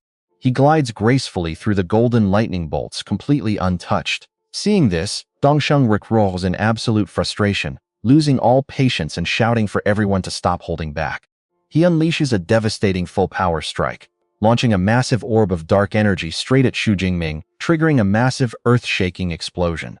But when the dust finally clears, Xu Jingming floats completely unharmed in mid-air as his evolution progress bar quickly hits 98, 99, and 100%. Evolution successful. His S-grade Purple Sky Divine Thunder has officially evolved into the legendary SS-grade Capital God Thunder. Instantly, an absolutely devastating wave of pure, destructive energy erupts from deep within his body, shaking the very earth. Slowly opening his eyes, his pupils have transformed into a brilliant glowing gold, crackling with terrifying majestic lightning. Without making a single unnecessary movement, just one cold glance is enough to summon a massive pillar of golden lightning crashing straight down from the heavens. Unable to even let out a proper cry, his entire body is instantly incinerated into ash amidst agonizing, horrific screams. A system notification rings in Xu Jingming's head, confirming he has defeated a peak Tier 4 Divine Blood Envoy, gaining 2,000 energy points. The remaining werewolf lackeys point at him in absolute terror. Stuttering, they tremble. You. Xu Jingming responds with cold indifference. Another rain of golden lightning crashes down, wiping out the remaining enemies instantly. He then slowly floats toward Kiran, who is shaking violently with fear. Stuttering, please no. Kiran quickly prostrates on the ground, begging pitifully. Xu Jingming, I was threatened too. I did not launch a single attack at you earlier. Witnessing the Holy Sun's demise, the leader of the Destiny cult is left completely dumbfounded. Is the Holy Sun dead? His shock quickly twists into overwhelming, explosive fury. Now watch carefully. He roars Xu Jingming, I will send you to hell with him as he launches a full power strike, sending blood-red energy tentacles whipping towards Xu Jingming. Facing the overwhelming pressure of a Tier 7 Grandmaster, Xu Jingming feels his entire body crushed by an invisible force, rendering him completely unable to move. He thinks in shock, I cannot move. Is this the gap between me and a Tier 7 Grandmaster? But suddenly the pressure vanishes and a surprised Xu Jingming mutters, It's stop. This is spatial type superpower. A beautiful and incredibly majestic figure emerges from the void, none other than Principal Ling. The Destiny cult leader is utterly stunned, screaming in disbelief, How did you break in here? I clearly maintained the spatial lock. Principal Ling coldly raises her hand, forming a brilliant golden light blade. She sneers with contempt, relying on an external tool to get spatial powers, yet you dare to lose focus? You are begging for death. With those words, she unleashes a spatial slash. The attack strikes directly at the enemy's arm holding the spatial orb, triggering a massive explosion. He screams out in agony, refusing to give him a break. Principal Ling activates her powers again, preparing for her next devastating strike. Severely wounded, the enemy desperately uses his remaining strength to trap her in a spatial prison. But Principal Ling is far faster, initiating a teleportation skill as a magic circle flashes beneath him. Instantly, she teleports him right next to Xu Jingming before landing gracefully beside them. Asking with genuine concern, Jingming, are you all right? Xu Jingming looks at her, sighing in relief. I am fine. At that moment, the 3 academy principals begin to gather. How should we deal with the remaining members of the Destiny cult? She responds with a sharp, chilling tone. They dared to touch the geniuses of our great Xia. Capture the Tier 6 Awakened alive. As for the rest, kill them immediately. Instantly, the other 2 principals charge into the battlefield, their overwhelming Grandmaster strength completely crushing the last remaining remnants of the Destiny cult. Meanwhile, Kiran stammers in terror, Principal Ling, but she only gives him a freezing glare. Someone will settle the score with you later. Turning to Xu Jingming with curiosity, she asks, You and I both want to know, Jingming, what was that superpower just now? Is it an S-grade combat skill that requires and channels golden lightning? Standing amidst the massive ruins, Xu Jingming replies honestly, I am not entirely sure myself. I just wanted to survive, and then my superpower seemed to break its limits and mutate. Principal Ling narrows her eyes in deep thought. Not a combat skill? Try channeling your Purple Sky Divine Thunder again for me. Xu Jingming obeys, raising his hand as brilliant streams of golden lightning once again dance wildly across his palm. Principal Ling is astonished. Strange, is this still the Purple Sky Divine Thunder? Once we wrap up here and return to base, I will personally test your power. Xu Jingming nods, understood. Right then, Song Shuyan rushes over, wrapping her arms around him from behind. Sobbing softly, she says, Jingming, I was so incredibly worried about you. Watching from afar, Principal Ling smiles gently, thinking how wonderful youth is. Xu Jingming gently untangles Song Shuyan's arms, turning around to softly wipe the tears from her eyes. It is all right now. Everything is over. Holding her hand, he looks into her eyes with a reassuring smile. See, I am completely fine. A short while later, the entire Demon Abyss plantation is encased inside a giant sphere of water and completely transported away. Inside, Principal Ling stands eyes before the surviving freshmen, making a solemn, heavy announcement regarding this tragic and deadly freshman training expedition. A total of 342 students lost their lives to the Destiny cultists. Our 3 major universities will take full responsibility for these tragic deaths. We will provide compensation in strict accordance with wartime sacrifice regulations. Her voice turns razor-sharp. The Destiny cult is the enemy of humanity and the sworn enemy of our 3 major universities. Starting today, our institutions are issuing a joint kill order against the Destiny cult. Both our students and instructors can accept these missions. We must wipe them out completely.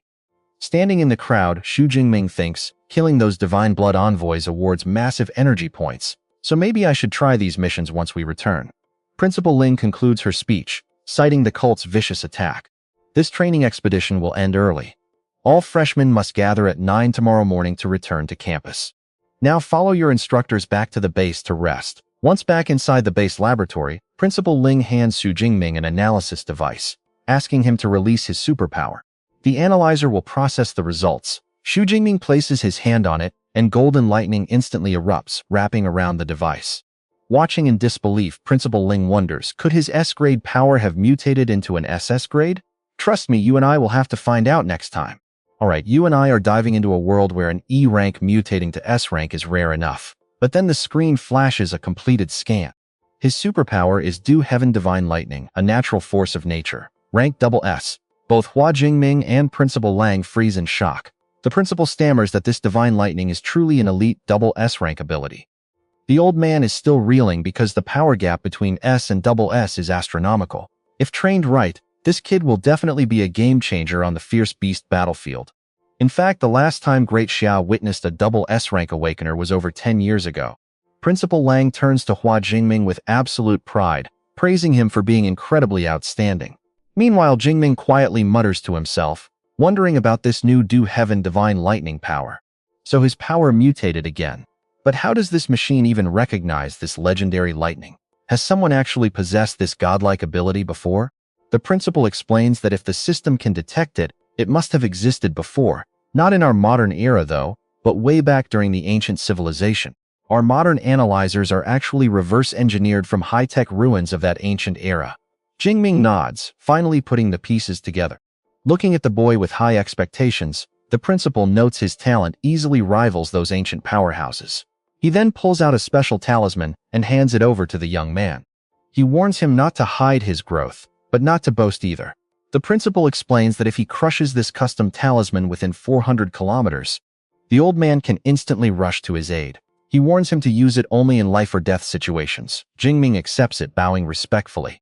Next, he hands over a small red vial. This is the S-rank reward promised by Tsinghua University, a Tier 7 realm-breaking pill to help him cross a major power boundary. The principal advises him to save it for the breakthrough from Tier 5 to Tier 6, otherwise its massive medicinal potency would just go to waste. Holding the vial, Jingming smiles inwardly. Thanks to his system, he doesn't need pills to break through, so he asks if he can trade this for a different S-rank cultivation resource. The principal smiles, saying Tsinghua wouldn't allow a trade, but he promises to grant special access to Mado University's vault to swap it for a different S-rank treasure once they return. He also reminds Jingming to choose his combat technique reward for taking first place in the recent training expedition. Moving another room, Jingming orders his trusty artificial intelligence to pull up all lightning-type combat techniques rated above A rank from both elite universities. On his command, virtual screens instantly materialize around him, showcasing a massive catalog of high-level lightning attribute masteries. 2 SSS rank skills immediately catch his eye. First is Destructive Thundercloud, which weaponizes lightning to trigger a natural disaster, summoning an endless storm of devastating lightning strikes. The catch? It requires Tier 5 and an A-rank lightning capability. The second is Descending Thunder God. Now you and I need to look closely at these requirements. It demands at least Tier 6 and an S-rank lightning foundation just to master this insanely powerful skill. Looking at these peak abilities, he can't help but sigh. SSS techniques are incredibly tempting, but the entry barriers are simply too high for his current level.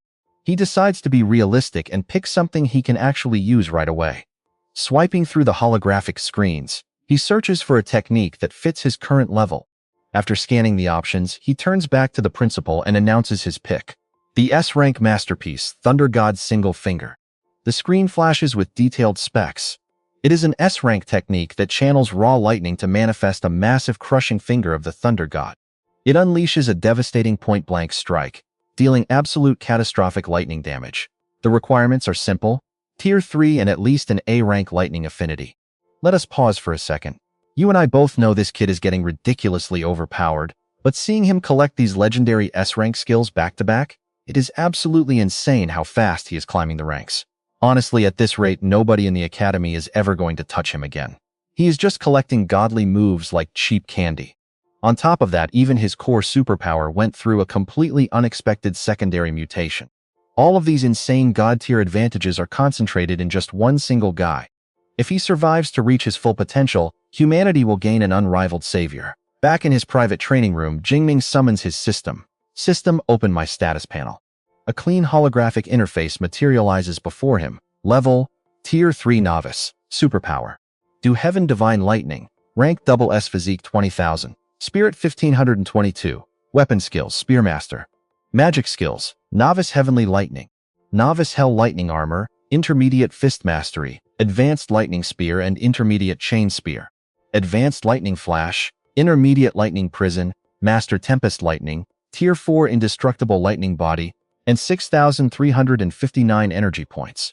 He smiles with sheer satisfaction as golden sparks dance across his fingers. Spending 50,000 energy points, upgraded his S-rank Purple Heaven Lightning into the legendary double S-rank Do Heaven Divine Lightning. But he immediately senses a massive difference. This divine lightning is volatile and incredibly hard to control. His next move is clear: master this wild energy before it consumes him. His eyes burn with raw ambition for a triple S-rank lightning superpower. He cannot wait for that day to arrive. At 6 in the evening, a bizarre spaceship suddenly glides over the base, instantly drawing a crowd of onlookers. People gasp, pointing up at the sleek craft, amazed by its silent flight and lack of any visible thrusters. Could it be an ancient anti-gravity ship unearthed from some ruins? A heavy strategic asset like that suggests a massively important VIP has just arrived at the base.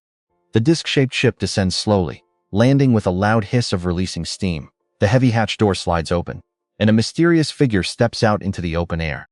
A man in a sharp black suit and fedora jumps down, wearing a wicked, plotting grin as he whispers, "Hua Jingming, I am finally here." The bizarre stranger immediately puts the surrounding crowd on edge. Onlookers begin whispering nervously, wondering if they should alert the base guards about this suspicious visitor. The mysterious man smirks, tipping his hat as he murmurs that a quiet entrance is always best. With a cold grin, he snaps his fingers. Instantly, the crowd's memories vanish. They blankly turn away, casually chatting about mundane things like recent movies as if absolutely nothing happened. While the stranger smiles at his clean mind wipe, things are getting ugly at the base's detention center. Screams of fury echo from a dark cell, "Let me out! And trust me, you and I do not want to miss what happens next." Let's dive into this wild scene where a chained prisoner in orange screams that the angels won't show mercy, laughing like a maniac if anyone thinks they can extract info from him. He keeps screaming that the great angel will definitely save his devout followers one, as the Security Bureau's chief of intelligence looks on. This level 5 psychic user reports to Principal Liang that these cultists of the Destiny sect are simply too stubborn, making it impossible to extract any useful information from them. She calmly replies that she understands, thanking them for their hard work and telling them to rest. The prisoner sneers through the bars, mocking them as fools who are wasting their energy, while another man sighs that even the elite intelligence division couldn't crack him. It seems they must wait for headquarters to send someone. Principal Liang reassures them not to worry, since the expert should arrive any second now. Right on cue, a mysterious man in black steps into the corridor, sending waves of invisible energy rippling through the air. Principal Liang instantly recognizes this incredibly powerful and familiar aura. Now watch closely here. The man lightly taps his hat brim, apologizing in a deep, calm voice for making everyone wait. Principal Liang gasps, admitting she never expected Lord Liu to come personally. He replies that the Destiny sect has resurfaced after 60 years. She wonders in disbelief. Liu Jishan is a renowned A-grade psychic user and one of Great Xia's very few elite level 9 martial saints. But does this situation really warrant a legendary figure showing up in person? Liu Jishan ignores the stares and walks straight to the cell. His eyes flash with a strange purple light, asking if the prisoner is the leader of the Destiny sect. Under this crushing psychic pressure, the captive's eyes instantly turn lifeless. He mutters no, he is only an archbishop. Liu Jishan presses on, asking about their true objective and if they have spies hidden inside the major universities. The archbishop replies mechanically, stating their goal is to assassinate the freshmen of 3 universities, but then corrects himself, saying it is only at Jincheng University. 10 minutes later, the archbishop collapses. Liu Jishan turns back to explain the situation to Principal Liang.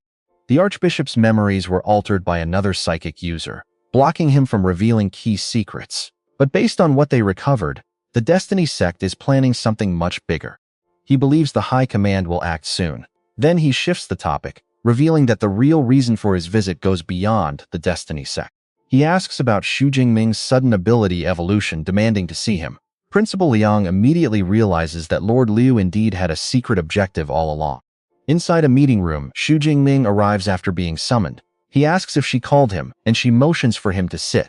Principal Liang introduces him to Commissioner Liu Jishan, a prominent member of Great Xia's National Council, leaving Xu Jingming completely startled.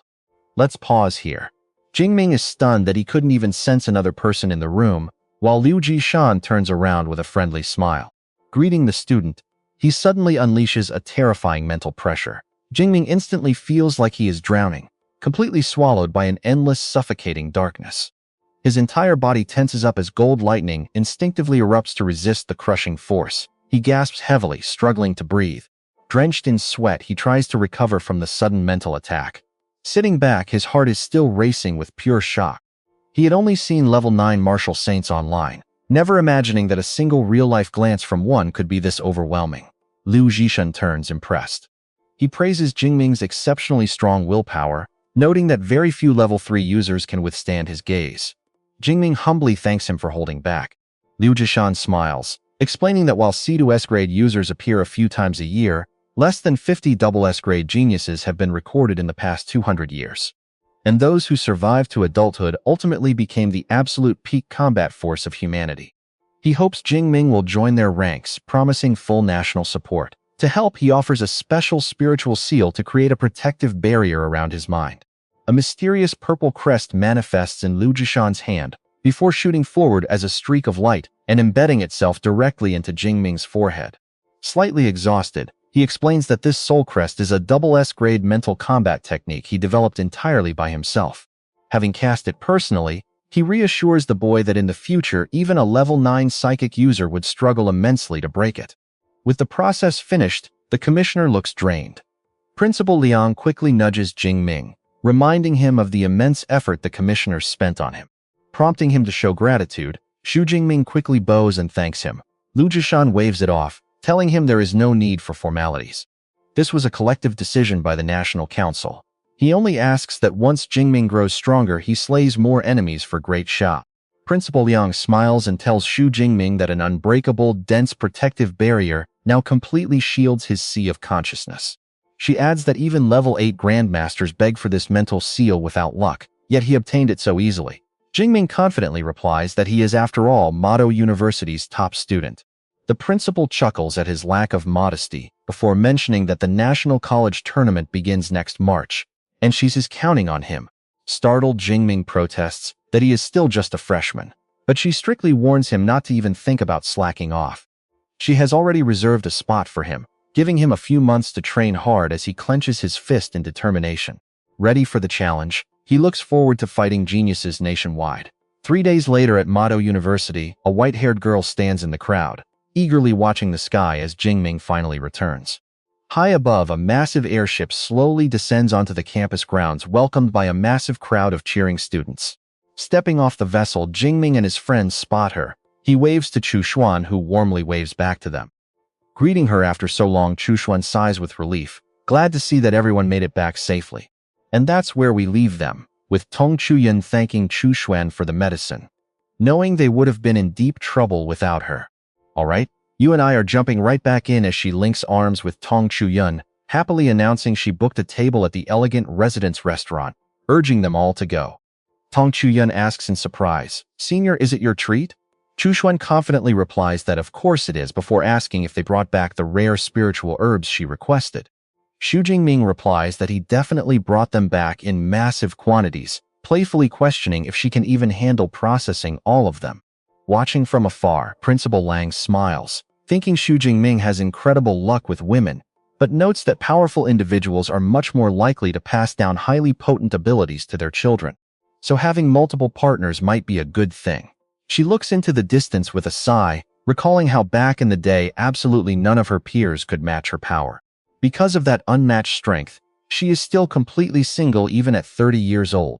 At the elegant residence, Chu Xuan stares in absolute shock at the massive pile of rare herbs Xu Jingming unloads, asking if they literally stripped the demon cave bare, though he casually shrugs it off as nothing. He explains that very few awakened are strong enough to reach the core zone of the demon cave, adding that he could have gathered even more if he stayed longer, making Chu Xuan sigh about her upcoming workload. Standing up, Xu Jingming says he needs to head out first. He needs to visit the resource room to claim the S-Rank cultivation materials promised by Kyoto University. The scene cuts to Mado University's resource building, a grand and ancient structure. Once inside, Xu Jingming commands his AI assistant Eva to list all S-Rank resources purchasable with his Tier 7 breakthrough voucher, and she instantly responds that she is on it. A flurry of virtual screens materialize all around him. Stunned by the massive list, he asks Eva which option would best maximize his control over his highly destructive lightning system ability. A glowing blue screen slides forward, displaying information for an S-Rank Lightning Secret Realm Pass. She explains that with this special ticket, he can gain entry into the Lightning Secret Realm in Hadong City, Jiangnam Province for training. He frowns, realizing Hadong City is less than 100 kilometers from his home. Yet watch closely, because he has never once heard of any lightning realm there.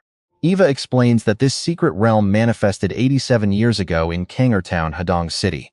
After the elite lightning dojo took control, they placed the entire area under highly classified strict management, which is why ordinary citizens have absolutely no idea it even exists. Curious, he asks if any dangerous beasts inhabit the secret realm. Eva confirms there are, and most of them wield devastating lightning powers, prompting a highly satisfied smile from him. He officially selects the pass as his S-Rank reward. Right after making his choice, his phone rings with an incoming call. The voice asks if he is Vice President Xu Jingming. After he confirms, the caller explains that their club is hosting a special social gathering later this afternoon. Holding the phone, he recalls joining the Liu Xing Club and accepting the vice president role just a few days ago, all on the advice of his senior Liu Ming. Surprised by how fast official club duties have found him, he agrees to attend and hangs up, thinking that this particular exchange gathering actually sounds incredibly fun and interesting. Cultivators from different departments sharing their insights makes it easier to learn through analogy, making this trip highly worthwhile. The moment he arrives, his master gasps in sheer shock, asking if he already reached Tier 3. Smiling, Xu Jingming confirms he broke through during his field study.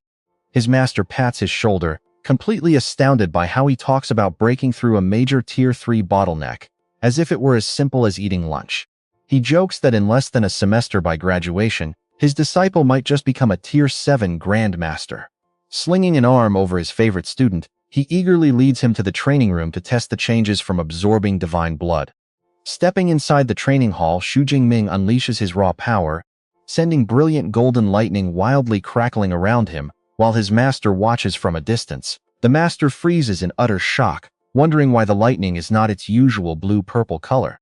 You and I can see his confusion, because not only has the color shifted, but the fundamental aura is entirely different. Xu Jingming calmly asks if Vice Principal Lang forgot to mention it, revealing his lightning has officially evolved into double S-Rank Duotian Divine Lightning. Stuttering, his master mutters about an S-Rank evolving to double S-Rank, finally realizing why the Vice Principal promised him a massive surprise yesterday. Regaining his composure, he warns him that while an evolved ability is fantastic, controlling a double S-Rank power is vastly more difficult than an S-Rank, demanding much more practice. Xu Jingming politely replies that he fully understands. He adds that he claimed a Lightning Secret Realm Pass, and asks what preparations are necessary before he heads out. His master nods, agreeing that the Lightning Secret Realm is the perfect training ground for lightning users like them. However, he wants to test his disciple's current physical constitution before giving him specific warnings. He orders him to activate his lightning limit form. Smiling confidently, Xu Jingming complies, and a blinding aura of golden energy immediately erupts, completely enveloping his body. He undergoes a complete transformation, his hair turning spiky and golden eyes glowing with power as fierce gold electricity surges across his entire frame. His master marvels at the sight, praising him because the foundation of his indestructible body has been heavily reinforced, likely reaching the upper 8th tier level, seasoned with the distinct aura of a beast emperor bloodline. Maintaining his transformation, Xu Jingming quietly realizes that this explains why his raw physical strength alone is strong enough to rival an S-rank Qilin. The master tells him to rest for a moment while he summons an opponent, noting that only real combat can properly evaluate his new physical limits. He weighs his options, noting that Dongyao is only a high tier 2, Ziwei is a basic tier 3, and Lu Ming is still currently recovering. None of these 3 disciples will do. Without even realizing it, this junior brother Jingming has already outpaced almost all of his seniors at the academy. 10 minutes later, a man in a brown shirt arrives. The master announces his opponent is here as Zhongshan, a massive muscular senior from the weapons academy, walks in scratching his head, asking the dean what is going on. He mutters that he has not made any trouble lately, wondering why this show-off dean called him in again. The master smiles warmly, telling him to relax since it is nothing serious, explaining he just wants them to have a pure physical sparring session with his disciple Xu Jingming. Zhongshan looks at the much smaller Xu Jingming, asking if a pure physical brawl is not just straight-up bullying. The master casually tells him not to worry at all. So you and I watch as he cracks his knuckles and smiles, agreeing. Alright, you and I are about to watch an epic spar. Junior, since the dean wants me to go all out, I won't hold back. Nearby, the mentor turns to Old Fu. Who do you think will win? Old Fu analyzes their overall power and says Xu Jingming is naturally stronger, but in terms of pure physical strength, Zhongshan should win. The mentor squints, disagreeing that's not quite right. Don't just look at Zhongshan being a peak tier 3, a class enhancement awakener, which makes him 2 whole minor realms higher than Jingming, because the miracles Jingming experienced are beyond imagination. Right after that, Zhongshan roars and transforms into a massive blue-eyed gray werewolf, unleashing his A-class ability. It's a gray wolf beast form enhancement, but Xu just stands there, totally ready. Zhongshan thinks this kid is an S-class genius favored by both the Dean and the Space Element Grandmaster. I'd better hold back a little. It wouldn't look good if I accidentally end up hurting him. Junior, watch out. Zhongshan roars in his wolf form and charges, throwing a massive punch, but suddenly the giant beast's face immediately twists in complete and utter shock. Don't blink, because what happens next is absolutely wild. He stumbles back several steps, totally shocked. What on earth is happening? I'm a peak tier 3 fighter using my A-class enhancement. Even holding back, this should have been an effortless, crushing victory. Then Xu Jingming innocently asks, Senior, aren't you going all out? Zhongshan starts sweating bullets. He realizes he completely underestimated his opponent. Zhongshan lets out a thunderous howl, gathering every bit of his strength to face a foe who is finally dead serious. Xu Jingming just smirks with total confidence. This time Zhongshan charges in with terrifying, blinding speed. But Xu Jingming effortlessly blocks the incoming strike and immediately unleashes a relentless barrage of heavy punches, each carrying devastating power. Watching from the sidelines, the mentor analyzes that Jingming's blood circulation speed is actually 1.3 times faster than Zhongshan's. That must be the effect of that mysterious Beast Emperor blood essence. In terms of raw physical strength, they are almost perfectly equal. The mentor shouts, Jingming, activate your Thunder Lymphment. Now, I know what you're thinking, is he toast? Yes. Zhongshan panics, begging, wait, Dean, let's not turn that on. Golden sparks of lightning crackle around Xu Jingming, terrifying Zhongshan even more. He's already being overwhelmed, and things are about to get much worse. If Jingming activates that form, it will be an absolute slaughter.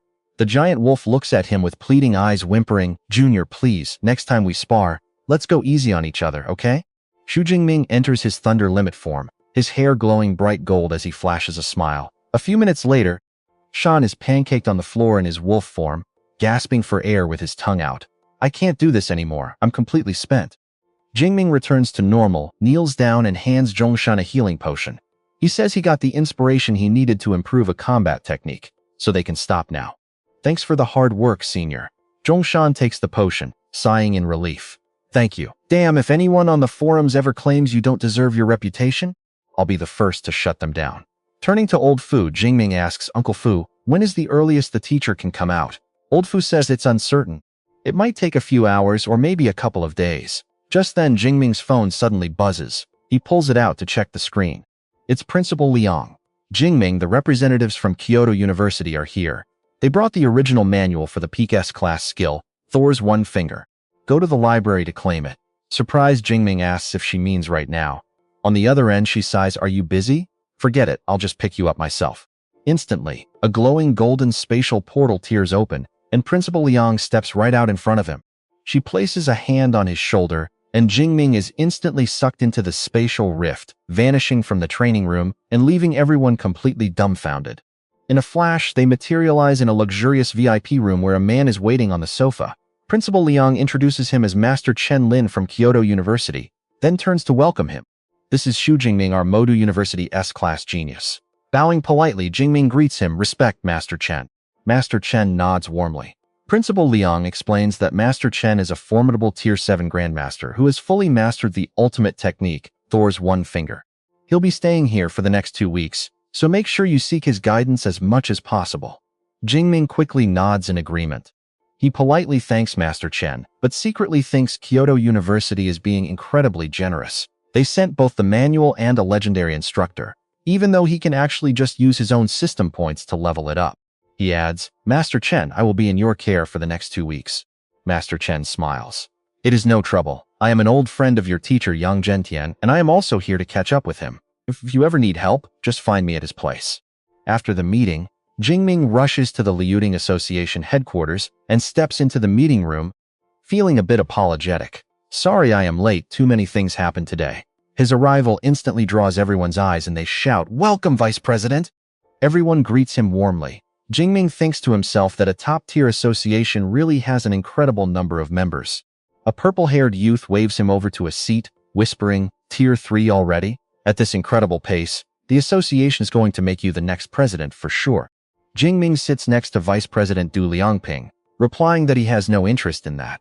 He asks what the meeting is about, and Liangping explains it's about the Destiny cult. They actually dared to attack the Freshman Alliance team from 3 different schools. They must have a death wish. "Are you taking this mission?" Jingming's eyes narrow into a cold glare as he says, "Of course I'm in."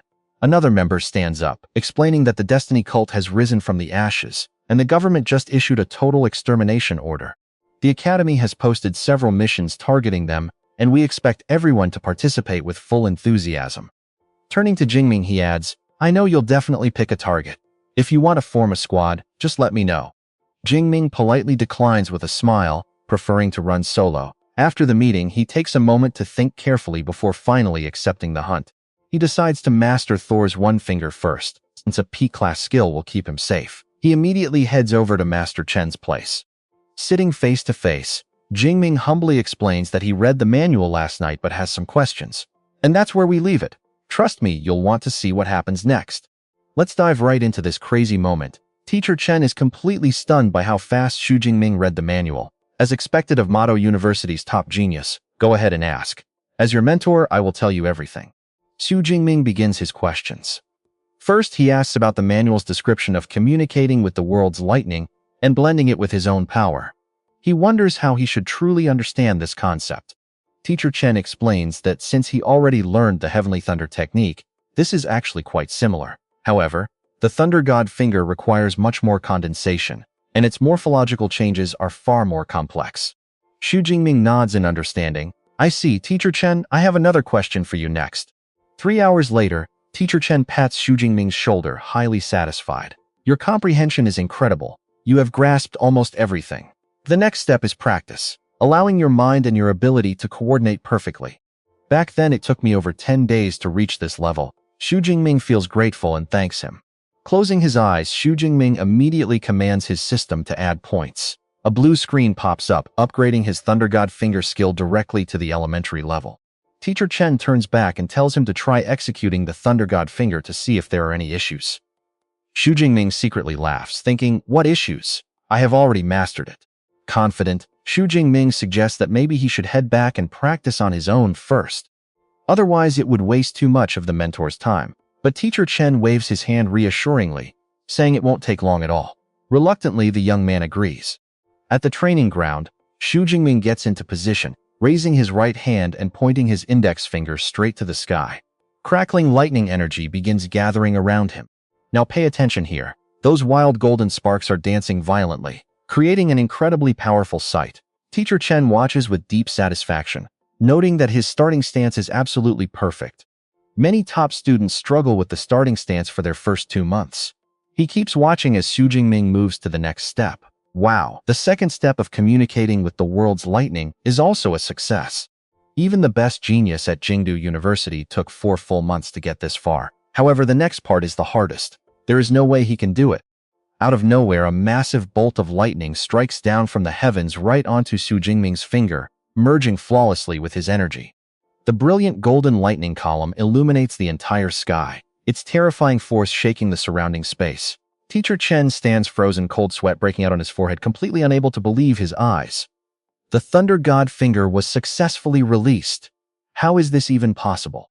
Suddenly, Xu Jingming cries out in panic, warning Teacher Chen that he cannot recall the Thunder God finger. Stray lightning bolts begin to shoot out wildly in every direction.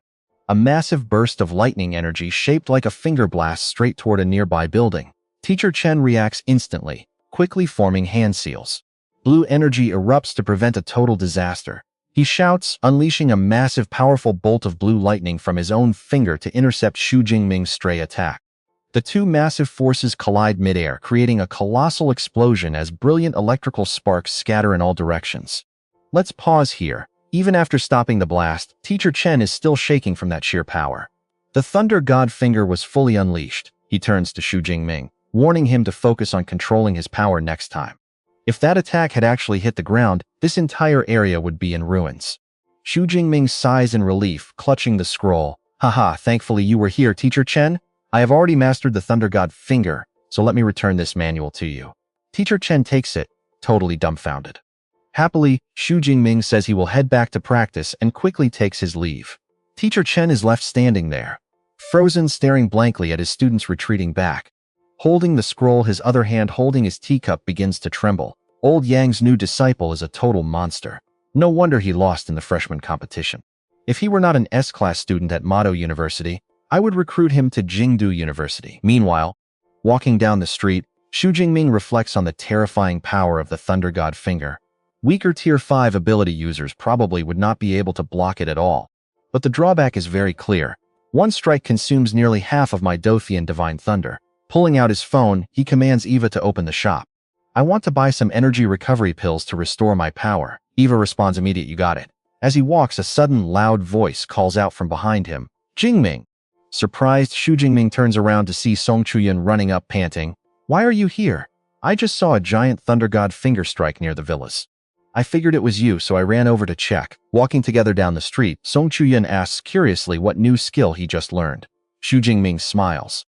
An S-class Thunder God finger to prepare for the Destiny Sect mission. Chuyan is stunned, her cheeks flushing with excitement. You took a Destiny Sect mission? What difficulty? Xu Jingming calmly replies that it is an S-class mission targeting a branch of the Destiny Sect. Chuyan looks slightly disappointed. An S-class mission? Then I cannot join you. I can only quietly wish you the best of luck from the academy. Seeing his friend's disappointment, Xu Jingming asks why she has not accepted a mission. Song Chuyan sighs, explaining she wants to, but has not found the right teammate yet. Xu Jingming suggests she look for senior sister Jiang Shushuan, since she is highly capable. Song Chuyan's eyes light up. That is right, I will go find her right now. Come with me, okay? She grabs Xu Jingming's hand and pulls him along. Sure, I actually need to discuss some potion matters with her too. Meanwhile, in Jining City, at the Mushi Cafe, inside a group is waiting. A purple-haired girl asks impatiently, Leader, has the student from Mado University still not arrived yet? The blonde boy calmly replies, Don't rush. The appointment is at 8:30 and it is not time yet, Besides, who told our Jining City Public Security Bureau to be so short-staffed? Who exactly is coming? The leader answers that his name is Xu Jingming, 19 years old and a freshman. The entire group is shocked. A freshman?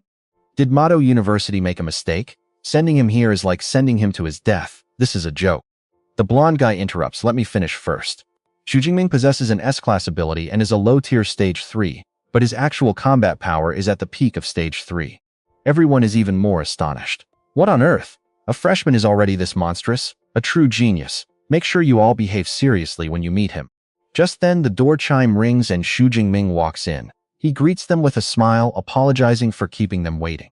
And trust me, you and I are about to see some wild action. The blonde leader stands up to shake his hand, introducing himself as Kai Ju, a B-class enhancement system at peak Stage 3. You and I are starting with Shangshan, a mid-tier level 3 support Esper, alongside spunky purple-haired Zhang Tong. a high-tier level 3 fire esper, and Sun Yan, a brainy glasses-wearing guy who is a high-tier level 3 mental esper. After introductions, Kaiju gets straight to business, saying since everyone is here, let us get down to it. I will show you the clues we found on the Destiny sect. Alright, thank you for your hard work. As Hua Jingming sits down to listen, Kaiju projects a hologram showing 2 clues tied to the Destiny sect. Specifically, we have 2 targets, Zhao Yuhao, the chairman of Hu Shi, and Leng Shuang, the CEO of Blue Ocean Technology. He explains that according to our intelligence, both of these individuals are tied to the Destiny sect right here in Jining City. We need to capture them and hand them over to a mental-type esper for interrogation. That way we can track down the exact location of the Destiny sect branch in Jining. Kaiju notes that Leng Shuang is a tough nut to crack, so they plan to capture Zhao Yuhao first. Hua, you will tag along with our team tomorrow. But Jingming is confused. With 2 targets, why not split up? Would it not be safer and more efficient to strike both at once? Standing up, he confidently points at Kaiju. It seems you guys are underestimating me. Leave Leng Shuang to me, and you all can go after the Hu Shi boss. Kaiju asks skeptically, is an S rank from Mado University being too cocky? Even for an S rank, facing a mid-tier level 4 is as hard as climbing to heaven.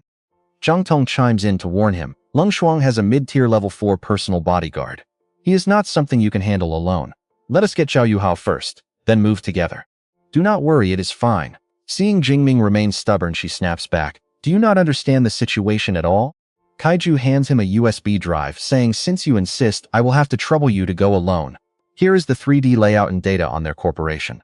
Hua Jingming takes the USB. Smiling knowingly, he thinks, is it that hard to trust an S rank? Looks like I will have to show them my real skills. That night, in a dark room, Hua Jingming stares at the 3D map from his portable EVA terminal. Now pay attention to these insane numbers. There are 5,362 sensors and 51 patrols of espers. Resting his chin on his hand with a sharp, cold gaze, he mutters, that bastard Leng Shuang turned a tech park into a fortress tighter than a military base. Suddenly, a sharp beep sounds from his phone sitting on the floor, signaling an incoming message. He opens it to find a text from Kaiju. Jingming, I have arranged a special ops team of 20 people for you. They will be under your command. Jingming sighs, resting his head back, feeling completely unexcited. Although they went through the trouble of sending backup, I have a feeling they will not be of much help when the real fight begins. The next day, inside the massive Blue Ocean Technology Complex, Jingming is sitting at an outdoor cafe sipping a cup of tea as he quietly asks over his radio, Captain Wang, how is the scouting going? Wang Gang, the peak level 2 special ops captain disguised as an office worker, replies. Report, Commander. Our men have scouted the perimeter multiple times, but so far we have not found a single vulnerability in their defense system. Hearing this, Jingming casts his eyes down deep in thought. I really did not want to resort to violence, but it looks like I will have to break straight inside. Just then, a familiar female voice cuts off his thoughts, calling out Hua Jingming. Lin Qingluan, his high school in surprise, saying, wow, it really is you. Jingming is equally shocked. Class monitor, what a coincidence, I almost forgot. So you are attending university here in Jining City? Lin Qingluan asks curiously, Jingming, are you not supposed to be at Mado? Why are you in Jining a vacation? Jingming smiles and replies something like that. I wanted to check out the inside of the Blue Ocean Technology Park, but unfortunately, they would not let me in. She happily offers to help, saying my uncle happens to be invited to a technology exhibition inside. I will ask him to bring you along with us. Jingming acts a bit hesitant, asking, is that really all right? Lin Qingluan waves her hand in reassurance. It is fine, he just needs to say the word. Looking at his old friend, Jingming smiles softly and says thank you. Lin Qingluan giggles, saying, haha, you still call me class monitor, huh? Seizing this golden opportunity, Jingming whispers into his radio. You and I did not expect this twist, right? He orders the special ops squad to stand by. Thanks to his class monitor, he successfully slips into the outdoor courtyard inside the tech park. Lin Haimo, Lin Qingluan's uncle, turns to the two of them, advising that boss Leng Shuang will not be arriving for a while. I am going to meet some friends, so feel free to look around. Lin Qingluan nods politely, saying thank you, Uncle Lin. Meanwhile, a smirk plays on Jingming's lips. It is actually great that he is coming here soon. Saves me the trouble of hunting him down. Once Uncle Lin walks away, Lin Qingluan turns to him and asks, Jingming, you have become an esper now, have you not? Jingming nods in confirmation, saying, yeah, that is right. Her eyes show a hint of sadness, mixed with admiration. I really envy you. Becoming an esper in just 6 months while I am still stuck at the basic awakened tier, unable to break through. Right in the middle of their conversation, Jingming's phone suddenly starts ringing loudly. Ring, ring, ring. He quickly apologizes, "Excuse me, I need to take this," and steps into a quiet corner. Taiju's urgent voice booms from the other end. "Hua, have you found Leng Shuang yet? The members of Hu Shi have already fled. Leng Shuang is our only remaining clue. Do not let him escape." Jingming frowns, analyzing the situation. Is it possible that Leng Shuang is also planning to flee? Sensing Jingming's silence, Kaiju calls out anxiously, "Hua, what is wrong? Why are you not saying anything?" Jingming snaps back to reality, realizing the urgency. Staring at his phone, he replies with a calm voice, "It is nothing. I have already found Leng Shuang." The scene cuts to Taiju's team, where Zhang Teng asks anxiously, "Captain, what is the situation with Hua Jingming?" Looking down at his phone, Taiju replies, "He says he found Leng Shuang, but I have no idea what is actually happening over there." Jingming returns to Lin Qingluan, warning her with a serious expression, "Class monitor, take your people and go hide in a corner. I have some business to take care of." Lin Qingluan freezes in confusion. Hide? Hide from what? Ignoring his friend's confusion, Jingming steps forward, his voice dripping with pure killing intent. "Actually, I came here for a completely different purpose." Nearby, Uncle Lin is warmly shaking hands with the Blue Ocean Technology chairman, Leng Shuang, saying, "Boss Leng, it has been a while. When will you notice us, old friends?" As Leng Shuang arrogantly replies, "You and I know a massive storm is coming. You and I are jumping straight into a wild showdown where our main character takes charge." It starts when Xu Jingming's roaring voice suddenly echoes through the area, shocking Lan Shuang and his bodyguards as he demands their surrender. Raising his hand, Xu Jingming firmly declares to the crowd that according to the Jining City Public Security Bureau, Lan Shuang of Blue Ocean Technology is actively working with the Destiny sect. Anyone not involved must leave immediately. If you choose to protect Lan Shuang, you will be treated exactly like a member of the dangerous Destiny sect. The surrounding crowd begins to panic in absolute shock. Has Lan Shuang really joined that twisted, evil cult? No way, this is crazy. The Security Bureau is already here, so there is no way this is fake. Just then, a massive bodyguard named Wu Hong steps forward to shield Lan Shuang. Sneering, he says, "Excuse me, but I am just his personal guard. I do not know anything about this Destiny sect." Is the Bureau so short-staffed that they sent a kid who is only a primary Tier 3? The crowd gasps. Is Xu Jingming really just a primary Tier 3? Are elite universities really that monstrous? In less than one semester, they trained an awakened student to reach Tier 3 power? Jingming calmly reaches out his hand, summoning a floating device, and coldly declares that it seems you are part of the Destiny sect too. "In that case, I will handle both of you. Eva, start recording the mission." The floating drone quickly responds, "Eva has received the order." Hearing this, Wu Hang roars in fury, his muscles bulging as he swings his massive greatsword. "Handle me? Who do you think you are talking to?" Don't blink here, because Wu Hang lunges forward with terrifying intent, leaping high to unleash a massive crimson energy slash straight at Jingming. The deadly blood decay slash. The ground shatters completely, sending onlookers scrambling back in terror. It is over. Master Wu is a mid-tier 4 powerhouse. Master Wu is simply too powerful. This stone floor is as hard as D-class alloy, yet he split it like paper. But Jingming easily steps back, dodging the strike effortlessly. Slamming his sword down, Wu Hang sneers. "Quick reflexes, kid. But did you really think you could dodge a second?" Jingming just smirks as lightning begins to crackle around him. "Dodge? No need. I have already measured your pathetic limits." In an instant, blinding lightning erupts from Jingming, turning him into a golden streak of electricity. Cold sweat runs down Wu Hang's neck. Is this a godlike transformation? Isn't this the power that only the cult's divine blood messengers can master? No, that can't be right. This isn't divine blood transformation. There are no physical mutations like those immortal monsters. Jingming blurs forward with sheer killing intent. If that's the case, just go straight to hell. With a deafening boom, Jingming unleashes a devastating bolt of pure lightning. The lightning tears right through Wu Hang's chest. His body, with a gaping hole right in the center, collapses into a pool of blood, terrifying the crowd. Spectators drop their jaws in sheer disbelief. He is too strong. He actually killed Master Wu in a single blink. Let's pause and think about how wild this is. Even his high school classmate, Qingluan, is sweating cold, unable to believe how insanely fast Jingming is growing. Watching this, Lan Shuang is drenched in cold sweat, backing away in pure panic. Since when did the Bureau get a monster like him? Not letting his prey escape, Jingming casts a lightning cage spell and scoffs. Trying to run? Too late for that. Bolts of lightning erupt from the ground, locking Lan Shuang inside a cage of electricity. Jingming approaches slowly, warning him that Wu Hong is already dead. You better not do anything foolish. or I cannot guarantee I will hand you over to them for questioning in one piece. Gritting his teeth in absolute despair, Lan Shuang smiles weakly. I never expected the Bureau to have such a bloodthirsty monster like you. Suddenly, Lan Shuang's face pales. What on earth are you doing? Without a word, Jingming steps up and lands a heavy blow to his chest, knocking him out instantly. Witnessing this brutal display, the surrounding guests panic and scream, demanding to be let out of the building. The cult member has been captured, so why are we locked in? We are innocent. Let us out of here. Suddenly, black-suited agents in sunglasses rush in to secure the perimeter. They block the crowd and strictly announce that no one can leave until the investigation is complete. Anyone attempting to leave by force will be treated as a member of the Destiny sect.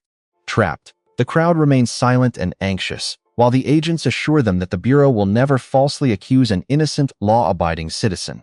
But we will not let a single criminal escape. Meanwhile, at the Blue Ocean Technology site, tactical units rush in, their heavy footsteps echoing through the area. Looking around the eerily quiet area, a patrol officer is confused. Everything is in order with no signs of struggle. It seems the mission failed. Tig runs up, clicking his tongue. Damn it, all that effort wasted. I thought we could capture one and trace them back to their main branch. Are we too late? Sun Yan asks anxiously. The agent shakes his head. No, we have taken over the facility. The scene is secure and Lan Shuang has been arrested. Taiji is shocked. Lan Shuang is captured? But why aren't there any signs of a fight? Scratching his head, the agent replies with confusion. Well, we don't know the exact details either. By the time we arrived, Officer Shu had already handled everything. We are just cleaning up. Taiji's team turns pale in shock. What? Taig stammers. Didn't he have a mid-tier 4 bodyguard? The agent calmly replies that he took care of him too. Right then, Taiji spots Wu Hang's scorched corpse lying in blood with a massive hole in his chest. Examining the wound, he sweats cold.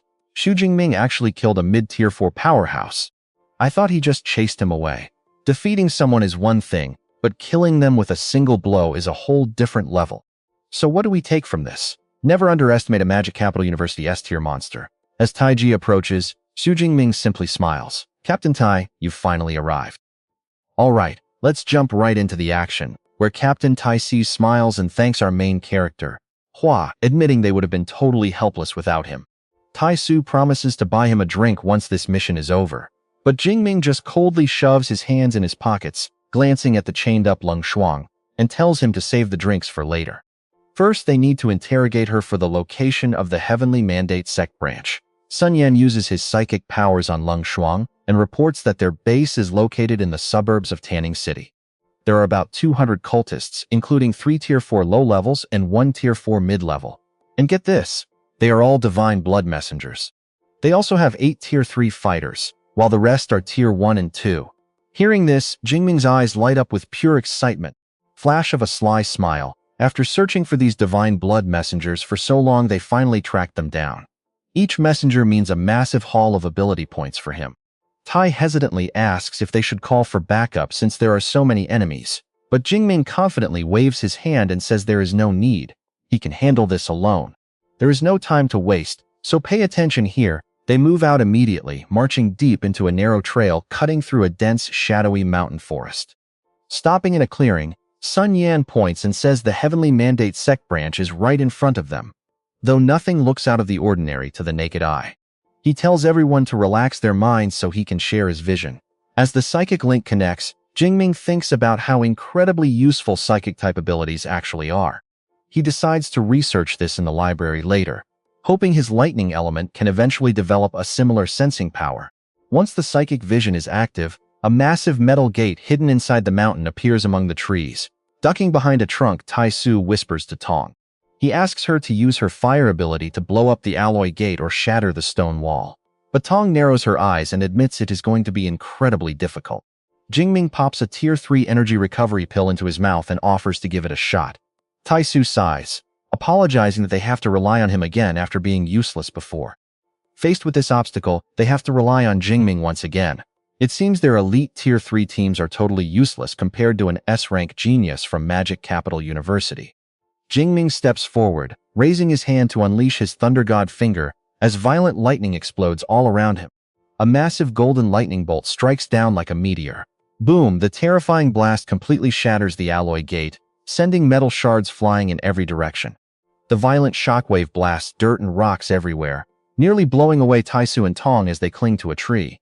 Taisatsu hugs the trunk in sheer shock, wondering if he is dreaming. Is this really the kind of destructive power a Tier 3 fighter is supposed to have?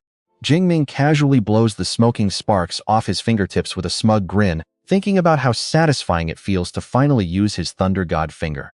Since Master Zhenlin easily blocked it before, he never got to enjoy its full destructive power. But now that lingering regret is completely gone.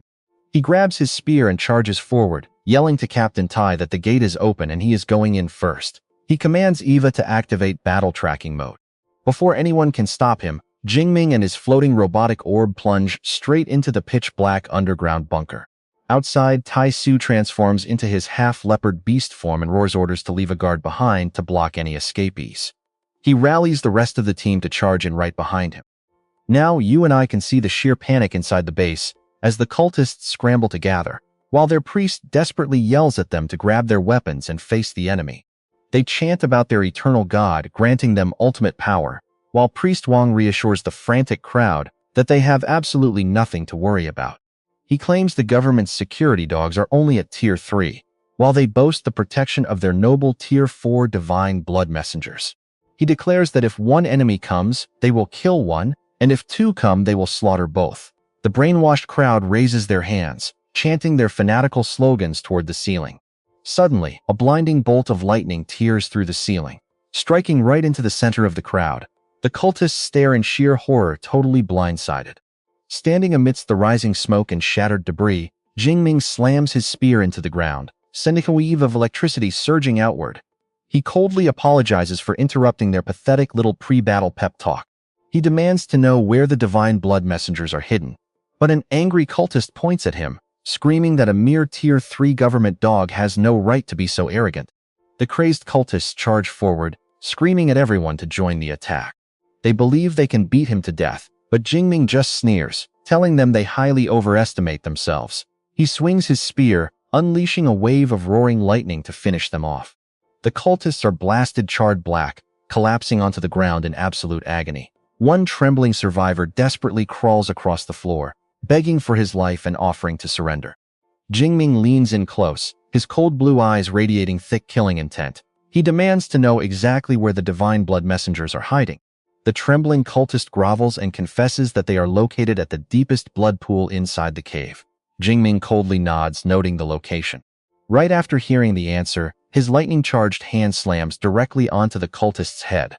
The other cultists back away in terror, screaming to ask why he killed someone who surrendered. Jingming just smiles coldly with roaring lightning in his hand, asking if he ever promised to spare them if they gave up. Hearing this, they immediately shut their mouths in absolute horror. The entire crowd drops to their knees, desperately begging for mercy and crying out that their sins do not deserve death. They desperately claim they were just tricked into joining the cult and are completely innocent. But Jingming ignores their pathetic lies, raising his tracking device and ordering Eva to scan their identities. As the robotic sphere flashes to scan them, Jingming's face darkens with deep disgust. He mutters that if they are so innocent, he will gladly see the proof. The database pulls up their criminal profiles. The first is Zhu Ping, a wanted Tier 2 low-level criminal. He brutally murdered an innocent mother and child in Manhwa City. Next is Liang Yang, a Tier 2 mid-level fugitive who smuggled addictive spiritual fruits across Zhejiang province. Then comes Wang Hai, another wanted criminal. Jingming's eyes flash with freezing anger as he asks if this is what they call innocence before raising his hand. He unleashes a massive wave of lightning that completely incinerates the lying scum. Right at that moment, Taisu's team finally arrives, freezing in absolute terror at the overwhelming power surging through the air. Sweating profusely as he stares at the smoking ashes, Taisu wonders if this is the true horror of an S-rank ability. And trust me, you and I cannot wait to see what kind of destruction he unleashes next. Let's dive into a world of insane power. Zhongtong shudders, realizing he needs South-tier flames to burn someone to ash that instantly. Snapping back to reality, Taiju steps up to ask the departing Jingming if he knows the true purpose of the blood pool, where the bishop and god blood messengers gather. Jingming calmly replies that Lung Shuang once mentioned it being a breeding ground for those god blood messengers. Moving deeper inside, a cold, sterile lab comes into view, filled with countless incubation pods holding human bodies submerged in liquid. Staring at the horrific machinery, Jingming grits his teeth in pure rage. Damn it, the Destiny sect is conducting human experimentation. These scumbags do not deserve to live. As the squad pushes forward, Taiju suddenly points ahead and gasps, "Student Shu!" It looks like they are close to finding Xu Ji, but standing in their way is Zhao Wuhao. Blocking the path with an arrogant smirk, he sneers, "Captain Tai, I did not care about you guys, yet you still dragged yourselves here looking for trouble. Since you are here, leave your lives behind." Jingming scans the henchman and says flatly, "The strongest among you is only at peak tier 3. Where are your godblood messengers?" Infuriated, Zhao Wuhao roars, "Arrogant brat. Dealing with trash like you does not require the great messengers to lift a single finger." Channeling his energy instantly, he charges straight at Jingming with a clenched fist, roaring that they are more than enough. Boom! Jingming swings his spear, unleashing a blast of lightning that blows him away. He scoffs with all that confidence. "I thought you would be strong.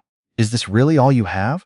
Zhao Wuhao drops dead on the spot. The cultists behind him tremble in absolute terror, screaming, "Bishop Zhao is dead. Who are you?" Now here is where it gets interesting. One panicking cultist tries to negotiate, offering to make Jingming a cardinal if he joins, while lightning begins to crackle around him. Letting out a dangerous smirk, he replies, "Sorry, but I have absolutely zero interest in the Destiny sect. Besides, your intel network is terribly slow. Do you really not know that your own holy son died by my hands?" Hearing this, the cultists lose their minds and scramble to escape, shouting that he is the S-Rank monster from Mado University.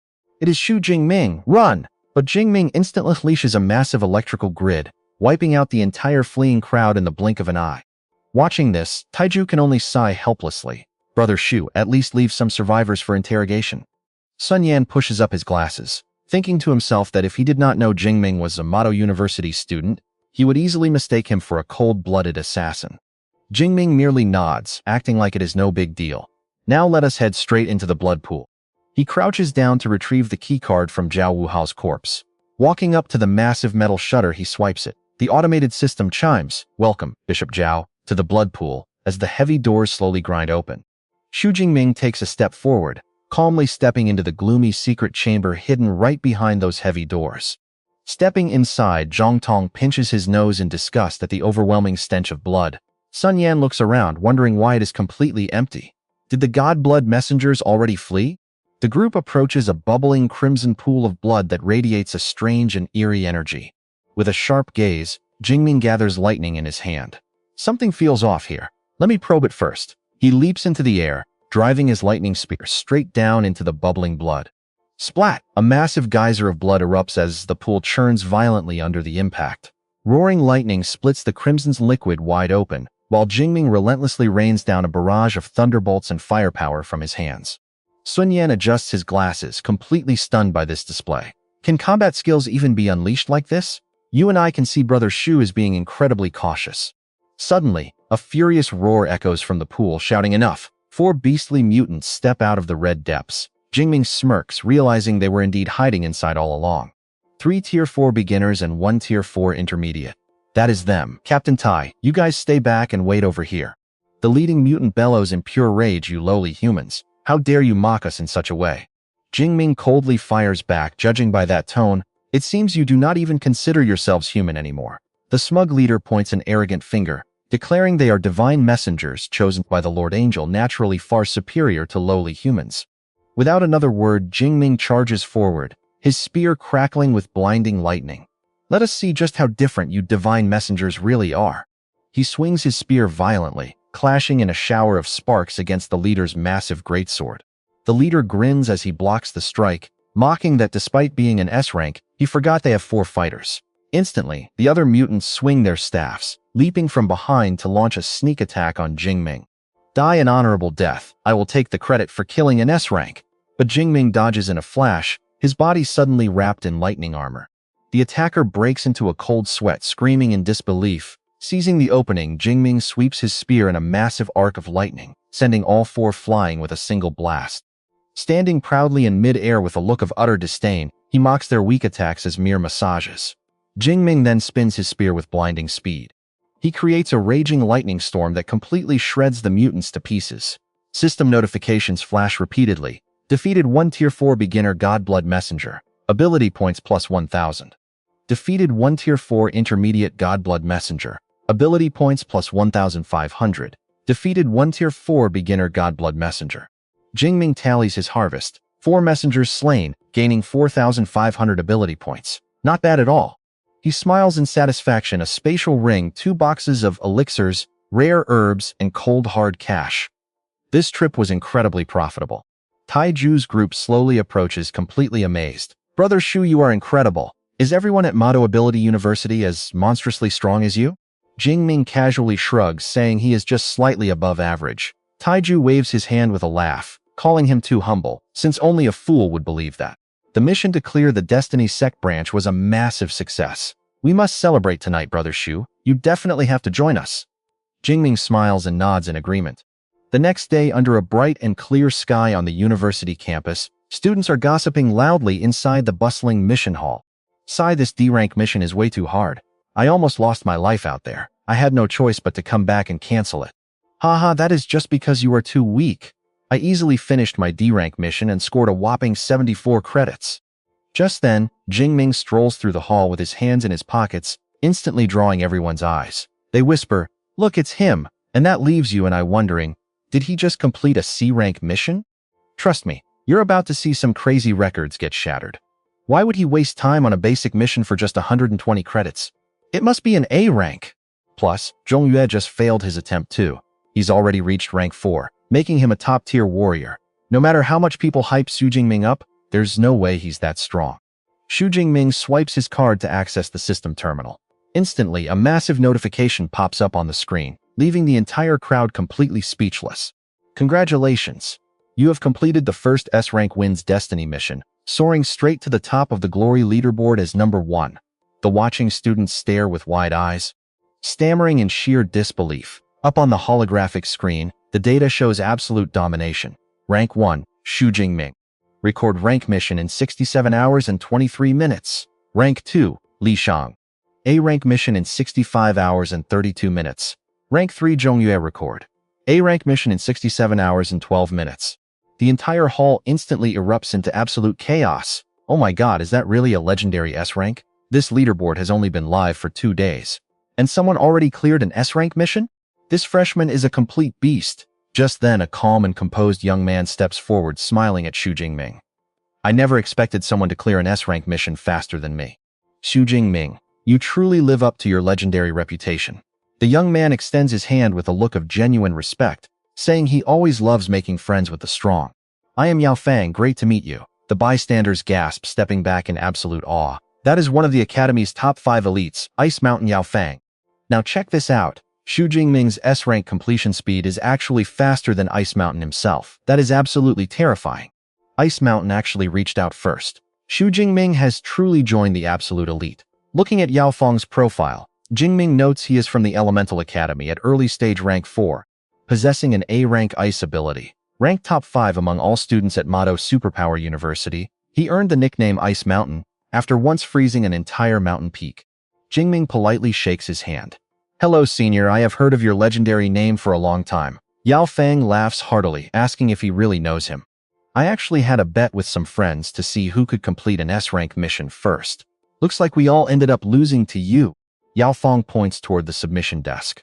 Brother Shu, I am going to submit my mission first. When we get a chance, I will introduce you to some of my guys. Jingming nods in agreement. Watching him walk away, he smiles, wondering if this means he has finally been recognized by the absolute top-tier combat circle of the academy. On his way out, Xu Jingming recalls a text from his teacher yesterday morning, saying he had finally finished his secluded training. Before starting his next mission, he decides to visit his mentor first. Cut to an ancient traditional villa nestled quietly at the foot of a majestic mountain. Stepping onto the sunlit patio, Jingming bows respectfully to greet both his teacher and senior brother. Teacher, has the Undying Thunder body combat technique been improved yet? Teacher Chen takes a sip of tea, replying slowly. How could it be that simple? I spent 4 years in seclusion and only just found a few clues. Senior brother Lu Shuxian walks over with a bright smile. Junior brother, you have been doing amazing lately. Clearing an S-rank mission and even befriending Ice Mountain Yao Fang. Jingming is surprised, asking how he gets his news so quickly. Lu Shuxian laughs, replying that he saw it all on the Academy's official webpage. Since you can already clear an S-rank mission all by yourself, you will likely get a spot in the national tournament this coming March. Teacher Chen interrupts, stating it is definitely not a maybe. Principal Ling already told me that Xu Jingming is officially a reserve fighter for the tournament. Lu Shuxian gasps in absolute shock. A spot was actually reserved in advance? Jingming must be the first freshman in our school's history to participate in the national tournament during his very first year. Teacher Chen stands up, waving his hand excitedly, telling them both to head to the training room. Your senior brother hasn't fought you once since his full recovery, making this the perfect moment for some real hands-on combat practice. Xu Jingming happily nods, saying yes right away. I know what you're thinking, sparring time? Oh, absolutely. Senior brother Liu is equally excited to see how strong his junior brother has become as they face off in the massive training room. Gripping his spear tightly, Liu Shuxian's eyes turn razor-sharp. Jingming, I am not holding back this time. Raising his weapon, Xu Jingming calmly tells him to bring it on. Teacher Chen sits on the sidelines and shouts for them to begin. Instantly, violent green lightning erupts from Liu Shuxian, his hair flying wildly as his powerful aura surges toward the sky. Xu Jingming matches him instantly, his entire body crackling with brilliant golden lightning as his eyes flash with unrivaled heroic power. He quickly calculates in his head that since his opponent's SS-Rank ability is so powerful, he must end this battle as fast as possible. Liu Shuxian swings his spear straight down with a wind-splitting burst of green lightning. Parrying instantly, Xu Jingming confidently shouts that the timing is perfect. Clang! Their spears collide with devastating force, green and gold lightning violently exploding and crackling across the room. The battle rages on at a blinding speed as lightning-cloaked spears collide in a rapid, deafening storm of metal. After 3 minutes of intense, non-stop clashing, the dust finally begins to settle. Dripping with sweat, Liu Shen grips his spear and gasps for air. Dropping to one knee on the floor, he smiles in absolute defeat, admitting he has lost. I simply cannot beat you. Xu Jingming pulls back his spear, modestly waving his hand and saying his senior brother was holding back. Liu Shuxian shakes his head.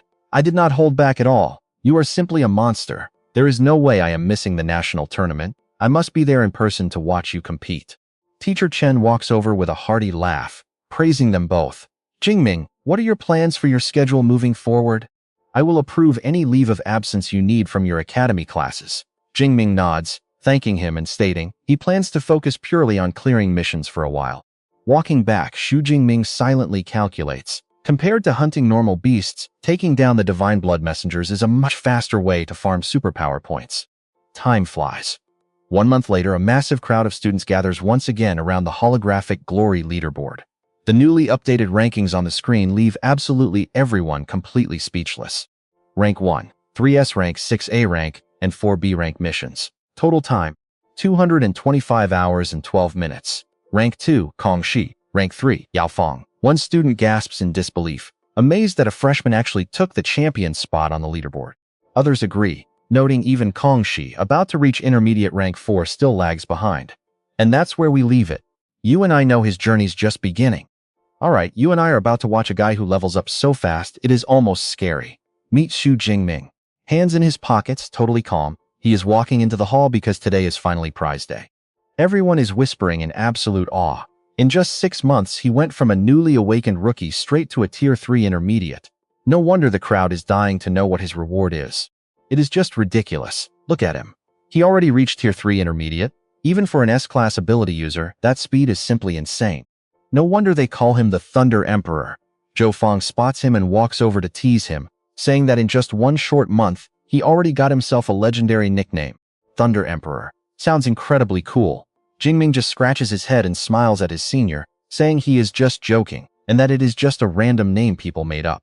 Zhou Feng gestures toward an approaching woman to introduce her, calling her the notorious Bloodhand, Shen Dongling, whom he had mentioned before.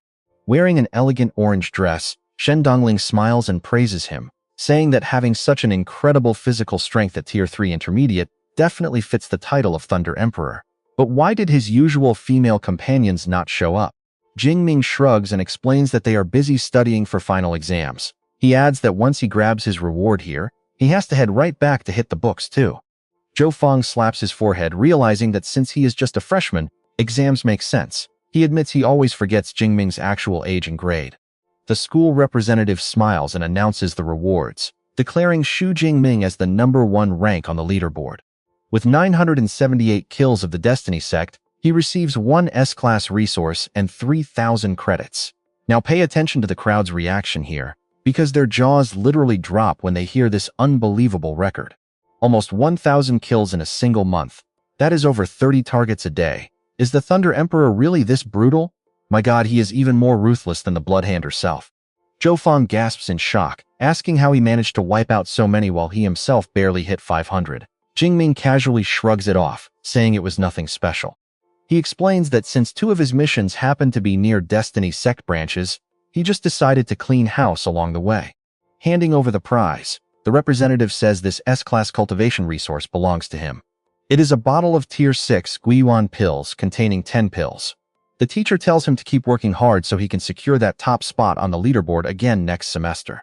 Jingming bows respectfully, promising to keep pushing his limits.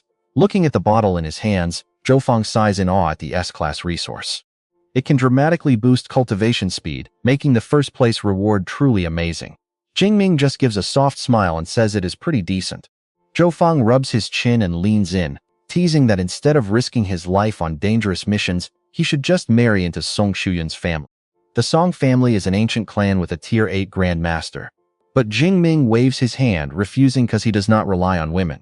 Besides, why rely on anyone when he has the Deep Blue system to level him up fast? Leaving the hall, Jingming ponders his teacher's advice.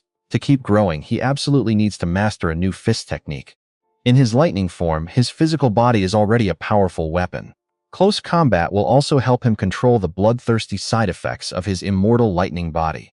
He opens up his skill library, scrolls through his options and selects one Thunder Dragon Fist. Simple, direct, and incredibly practical. Thunder Dragon Fist is an A-rank skill that concentrates lightning energy into the fist to strike at absolute blinding speed. Closing the menu, he decides to master the basics first, then find his teacher for guidance later. Suddenly, his phone rings loudly. Jingming picks up to hear the calm voice of Vice Principal Liang, telling him to come over to her office right away. He replies quickly, "Yes, ma'am." Jingming enters the office and instantly notices something is different about her aura. Let's look closely at how he handles this.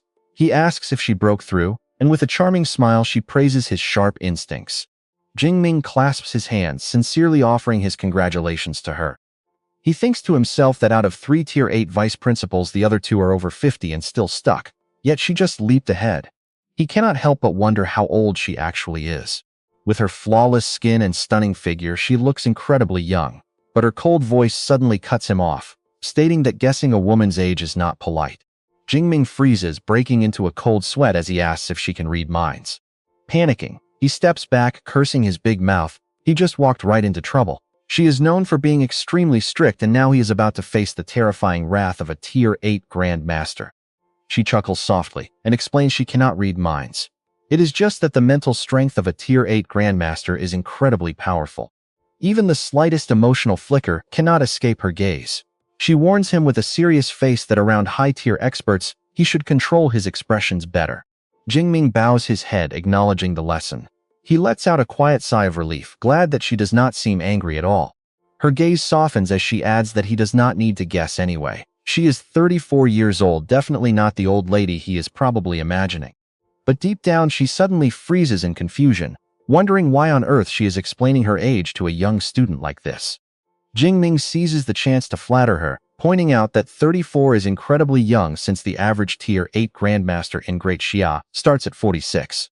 Even Teacher Yang is over 50 and still stuck at peak Tier 7. He truly admires her. She scolds him gently, unable to hide her satisfaction, and tells him to stop. In 2 days, winter break starts. She asks if he has any specific training plans lined up for his time off. Jingming replies seriously, planning to return to Jiangnan to train in the Lightning Realm for a month. He then commands his smart assistant to calculate the direct distance from Mado University to the realm. The glowing blue ball responds that the total distance is 563 kilometers. She nods calmly, saying that is no problem. Having reached Tier 8 Intermediate, she can now teleport up to 600 kilometers instantly. She warns him that the Destiny sect has been fighting back fiercely. She hands him a protective talisman, telling him to crush it immediately if his life is ever in danger. Jingming accepts it gratefully, thanking her sincerely for looking out for him. Looking at her smile, he feels incredibly safe. She might not train him daily like Teacher Yang, but she is a powerful shield. And trust me, you and I know that is exactly what he needs to survive. Let's dive into our main character's journey as he trains like crazy to meet her expectations. while the fierce training ground wind rips through the air. Kan Min continuously unleashes powerful punches as thunder roars around him. A fiery light dragon surges from his very fist, detonating with a massive boom. Electricity explodes violently, showing off the overwhelming power of his incredible Thunder Dragon Fist. Witnessing this massive progress, teacher Duang Shantian strokes his beard and praises him, saying it is not bad, and that he has mastered the lesson. The key to the Thunder Dragon Fist is controlling your special ability and hand speed. The more concentrated your energy, the faster you punch, and the higher the damage. Teacher Duang pulls out a glowing amulet and hands it over, saying this Tier 6 protective talisman is for him. It can block any attack below the Grand Master level, and Kan Min happily accepts, thanking his master. He silently marvels that a Tier 6 talisman from the ruins of ancient civilization is incredibly rare, and something you cannot easily buy even if you have money. Smiling, Teacher Duang tells Kan Min that since he is heading to the Lightning Realm, he will send him the contact info of a graduated senior, who is transferred there to work as an official supervisor. He will surely make things much more convenient for him, and Kan Min nods in agreement. Stroking his beard, the teacher warns him that the Lightning Realm is over 500 kilometers from Mado University, so Principal Lang cannot teleport that far, meaning he must be careful. Kan Min casually replies, asking if his teacher does not know yet that Principal Lang broke through to mid-tier 8 and can now teleport up to 600 kilometers. Hearing this, Teacher Duang is stunned, gasping that at mid-tier Principal Lang is truly the #1 S-rank ability user at Mado University. Her advancement speed is truly terrifying, but regaining his composure, he chuckles, remarking that it seems his student has a very close relationship with the principal. He even knew this crucial news before his own teacher, but with her protecting him, the master can finally feel a bit more at ease. 2 days later, back at the Lakeview residential area in Jiang City, his aunt happily runs out to welcome him home for the holiday. Kan Min steps inside with a warm smile, politely greeting his aunt, uncle, and his cousin. Patting his shoulder warmly, his aunt tells him to come over so she can look at him. She marvels that he has grown taller in just 1 semester, while his uncle, wearing an apron, smiles from the kitchen, saying dinner is almost ready. Kan Min stands in the middle of the room and happily announces he brought gifts for everyone. You and I can see they are completely stunned, but soon the family gathers on the sofa to open his surprise presents. Opening the box, his aunt gasps in shock, realizing it is a spatial ring, a legendary item she has only ever seen once before with her school advisor. Kan Min calmly explains that these are 1 cubic meter spatial rings, giving one to each person to make carrying things much easier for them. Holding the ring with shaking hands, his uncle gasps that 1 cubic meter is actually bigger than their advisor's ring. Flustered, he immediately waves his hand, telling his daughter Kai to put it down right away. He says it is too expensive to accept, but his young cousin Kai innocently asks if the ring is really that costly. Sweating bullets, his uncle seriously explains to his daughter that one of these costs at least 50 million, which equals decades of savings for their family. His aunt hesitantly agrees that it is simply too expensive. Kan Min waves his hands and smiles, telling them not to be polite. He shows them his own ring, which has an incredible capacity of 10 cubic meters. He adds that since he has already reached mid-tier 3, a small spatial ring like this is no longer useful to him. Kaiki gasps in absolute shock, asking if he is really mid-tier 3. Her father notes that even their school advisors are only tier 4, meaning Kan Min has already become an incredibly successful expert. Proudly patting his shoulder, his uncle agrees that Kaiki can keep one to make her wilderness trips safer, though he and his wife will politely decline. His uncle returns to his cooking, eagerly promising they will share a great drink together later. That night in his private room, Kan Min takes out a bottle containing a tier 6 chi, returning pill, an S-rank resource. He decides to test its effects first. Sitting cross-legged on his bed, he closes his eyes and begins to channel his energy to cultivate. Swirling currents of spiritual energy rise up, vortexing violently around Kan Min's body with sharp, howling winds. Half an hour later, he opens his eyes to check his stat panel, amazed by the power of this S-rank resource. Both his physical and mental attributes increased by over 10 points, whereas a normal training session only yields half a point. Feeling a bit of regret, he notes that side effects limit him to 1 pill daily, but luckily his deep blue system is still his ultimate weapon. Once he gains enough ability points, he will surely break through to tier 9. The next day, he arrives in Dongha City, standing outside the Lightning Realm. Riding in a luxury sports car alongside his senior Zhang Lak, Kan Min curiously asks if the massive wall in front of them marks the actual entrance. Now, you're going to want to see this. Isn't the sky above that realm supposed to be covered in thick thunderclouds with constant lightning strikes? Zhang turns with a knowing smile, telling him he will find out soon as the car glides smoothly toward a massive closed metal gate under the facility. An automated security system scans them, announcing that the identity of the Thunder Dojo supervisor, Zhang has been successfully verified. It also confirms an S-Rank pass from Mado University, belonging to Hua Chunmin, with exactly 29 days and 23 hours remaining on the pass. With a click, the massive gate slowly slides open, and the car plunges into the dark tunnel. From high above, the entire outer fortress looks just like a normal, peaceful neighborhood. Zhang asks him if he is surprised by the view, and Kana Min nods in awe, agreeing completely. Yes, looking at it from the outside, nobody could ever imagine what is hidden in here. But the moment they pass through the giant barrier, a completely different world is revealed. Massive, jagged bolts of lightning tear across the gray sky, striking the neighborhood below with deafening, continuous explosions. Kan Min looks around in surprise, admitting this is nothing like he expected. He thought it would be a primitive wasteland, not an actual modern city built right inside the storm. But how did they manage to hide such a massive, chaotic phenomenon using nothing but a simple wall? His senior smiles, explaining this is a masterpiece created by high-level space ability users. The wall they just crossed actually acts as a massive spatial portal. Pointing ahead, he explains this soundproofed city is for resting. But trust me, you and I are about to see that the distant storm area is where the true dangerous lightning realm begins. Alright, let us explore the secrets of the Thunder Realm together. Zhang Luo pulls out a glowing crystal called a Thunder Core, an incredibly rare item harvested from the dangerous thunder beasts lurking in the area. Level 1 beasts do not drop them at all. For level 2 and level 3 beasts, getting one is entirely based on luck. But a level 4 beast guarantees a drop. He hands it to Kang Min, explaining that it has many uses. The easiest way is to crush it and use the lightning to refine your physical body. This is a top-tier level 4 Thunder Core. Consider it a little welcoming gift from me, your senior. Kang Min takes it and thanks him, but asks why they cannot just train by bathing directly in the lightning. Zhang Luo explains that the wild lightning in the storm zone is far too unstable and constantly fluctuates. Doing that is extremely dangerous, while the Thunder Core is perfectly stable. Plus, the Thunder Beasts here are much stronger than normal beasts.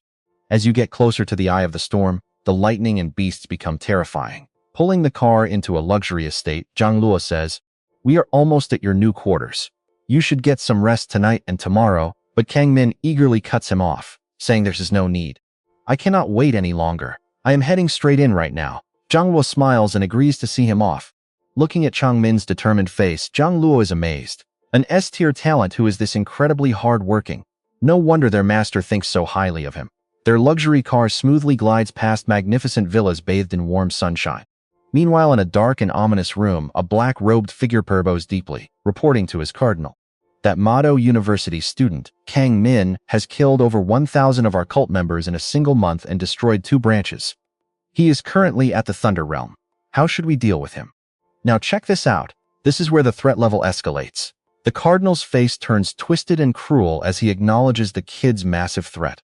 "If we strike, it must be a decisive death blow. I will report this to the Grand Bishop and the Archbishop. As for this rebel, he must die." The scene shifts to the entrance of the storm zone, bustling with military armored vehicles and crowds. Kang Min and Zhang Luo step out and meet a man. Zhang Luo waves, asking if Coach Wu is also heading to the storm zone. Coach Wu shrugs, explaining he is stuck managing the rookie trials. He glances over, asking who the unfamiliar face is. Zhang Luo proudly introduces Kang Min as his junior from Mado University. He plans to train here during winter break. Zhang Luo then introduces Coach Wu, a prominent instructor from their own Thunder Dojo. Kang Min nods politely, greeting him warmly. Coach Wu smiles in genuine admiration, noting that a genius from Mado University truly possesses an incredibly sharp and intense presence. The elite students whispering in the background wonder if those prestigious Mado University geniuses are truly stronger than their own elite squad.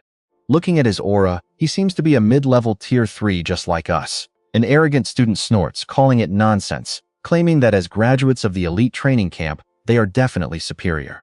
Chang Min waves goodbye, saying he is heading in. Zhang Luo strictly warns him to be extremely careful. Coach Wu turns and barks orders to his students to get moving. He reminds them that this exam lasts for exactly 6 days. If you cannot slay a peak level 3 Thunder Beast, Do not even think about returning to me. Slaying a peak level 3 beast is a massive requirement, since they are barely at that level themselves. But these elites are built different, so the challenge is nothing to them. One of them points ahead with a confident grin. See that guy leading the pack? That is Lei Chanyang, an A-tier lightning ability user. He is the absolute best student in this session of the Thunder Dojo training camp. Slaying a level 4 Thunder Beast would be child's play for him. Back outside, Coach Wu tells Zhang Luo that his mid-level Tier 3 junior possesses a truly extraordinary aura. His actual combat power should be at peak level 3, right? Zhang Luo just chuckles. But wait, you are going to love this next part when his senior drops a massive truth bomb, revealing that this quiet kid actually wields the power of a peak level 4 combatant. Wu Chang's jaw drops in utter shock. He smiles, hoping they can find time for a friendly spar with his students. Heading deep into the Thunder Forest, Kang Min feels the constant vibrations of the earth. The endless roar of lightning is absolutely deafening. His plan is simple: hunt a few beasts first, then find a high-energy zone to study the natural lightning up close. Suddenly a voice calls out from behind, calling for the Mado University student. Kang Min turns around to see 3 elite students marching his way, asking him to wait. A purple-haired guy steps forward, admitting they are incredibly curious about the actual strength of geniuses from top-tier universities. He proposes a friendly competition to see who can hunt more thunder beasts over the next few days, assuring him there is no bad blood.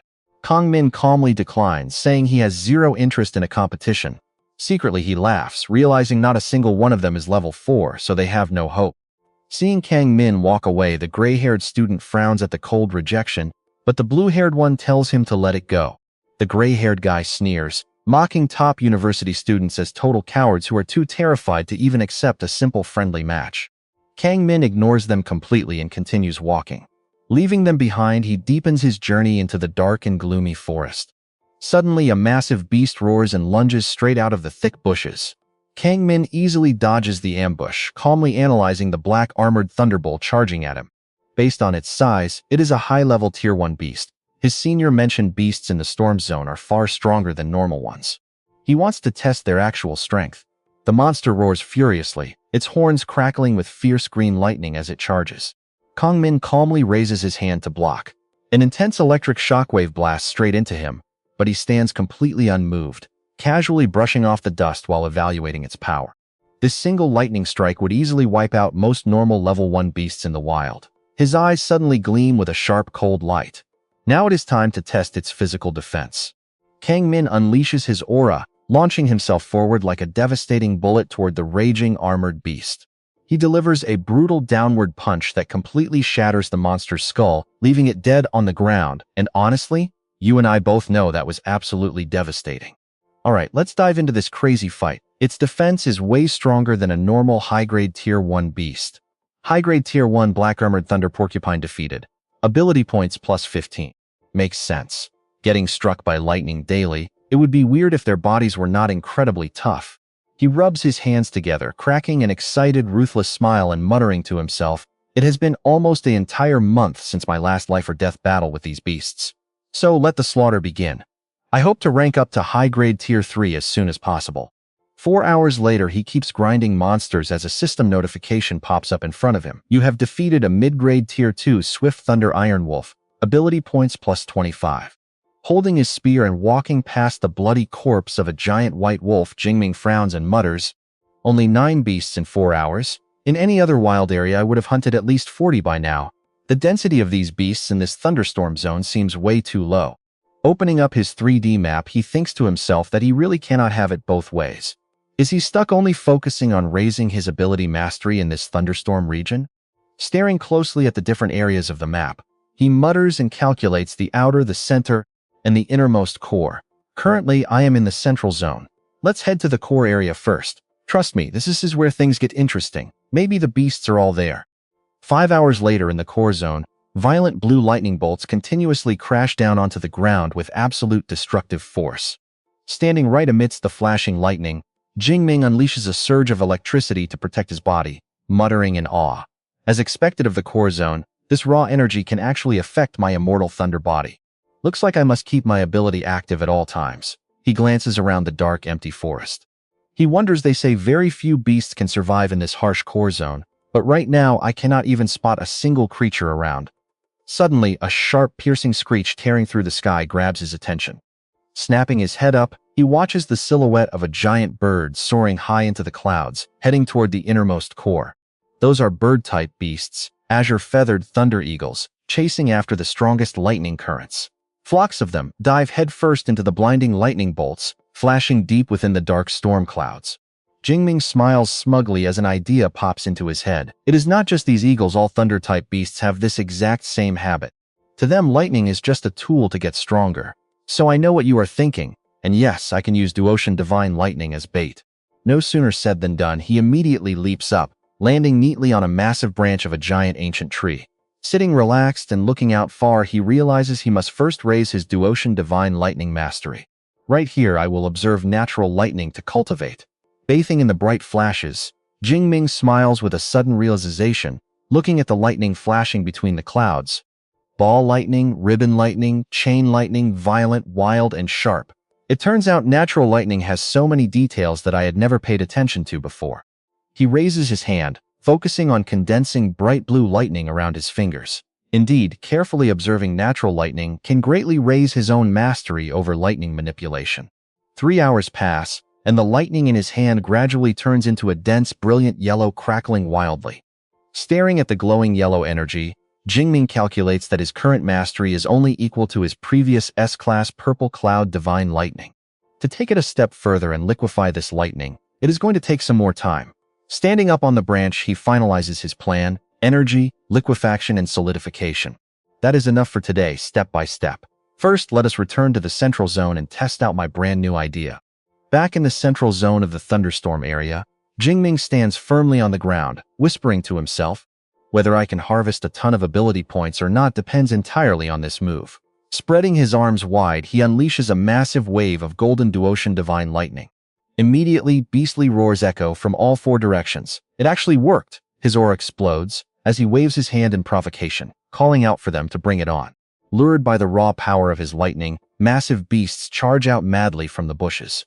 Watching the ravenous pack rush forward to tear him apart, Jingming's eyes flash with a ruthless light, thinking that the harvest can finally begin.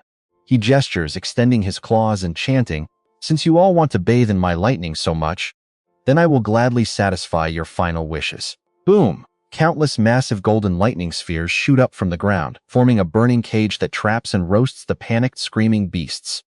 Jingming smirks and continues his assault, raining sharp lightning bolts straight into the center of the monster horde. An earth-shattering explosion sweeps through the forest, burning and vaporizing everything in a brilliant golden sea of fire. Yet as one wave of thunder beasts falls, another wave charges forward, flying directly at him.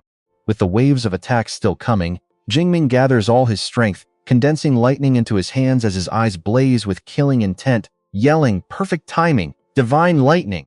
A terrifying explosion erupts and the system floods him with multiple critical hit notifications. You have defeated a mid-grade Tier 3 Black Armored Thunder Porcupine. Ability points plus 37. High-grade Tier 1 Long-tailed Thundercat defeated. Ability points plus 11. You have also successfully defeated a powerful high-grade Tier 3 Scorpion-tailed Thunder Lion and defeated a low-grade Tier 2 Sword Thunder Tiger. Ability points plus 23. Jingming laughs in triumph. This trick is insanely effective. My efficiency is 10 times faster than before. After the fierce battle, he stands with his spear among the corpses, looking at the system screen showing over 1,813 energy points. At this rate, I will break through to high-grade Tier 3 soon. Sweaty but determined, he knows he can survive 6 days and nights without rest. It has only been a day. Luring monsters for 2 hours, recovering for 8, and harvesting 3,600 energy points twice a day. Even when excluding the time spent observing nature, this future is incredibly bright. He crouches down to dissect a giant white wolf corpse, collecting his loot first before finding a place to rest and resume hunting. Picking up a sparkling purple crystal, Jingming smiles, noting that the first Tier 3 Thunder Beast he killed dropped a Thunder Core. Not bad luck at all. 5 days later, in the central zone of this thunderstorm region, a group of 3 elite academy students are trekking through the forest. Shivering and hugging himself, the gray-haired teen complains, "Lei, it is only 3 a.m. Do we really have to be out here this early?" Lei walks on calmly, asking what is the difference between 3 a.m. and noon in this storm zone anyway. Stick around to see what they find next. Alright, you and I are jumping right into the final day of a 6-day trial. The girl asks when they are leaving, and Lei Chenyang replies around 6 p.m. Even though we already completed our test goals, staying longer means making a better impression. We absolutely cannot embarrass our elite training camp. The gray-haired guy smugly tells them not to worry. Speaking of which, that coward from Mado Ability University probably gave up and fled this Thunderbolt zone a long time ago, right? It looks like students from those top-tier universities are not a big deal after all. The girl nods in agreement, saying that is for sure. Even by taking turns resting, we could barely survive this place. There is no way he could have made it through all on his own. The gray-haired guy sneers, glad he was smart enough to skip the college martial arts exam and join the Thunderbolt dojo directly. But suddenly, a massive, blinding lightning explosion erupts in the far distance. Startled, the gray-haired guy asks if it is an earthquake. Seeing a stampede rushing toward them, he panics, screaming that it is a beast tide. But Lei Chenyang narrows his eyes, telling him to stay calm. This is not a massive beast tide. And right at the very front of the stampede, Jingming is sprinting at full speed, with crackling lightning wrapping around his body.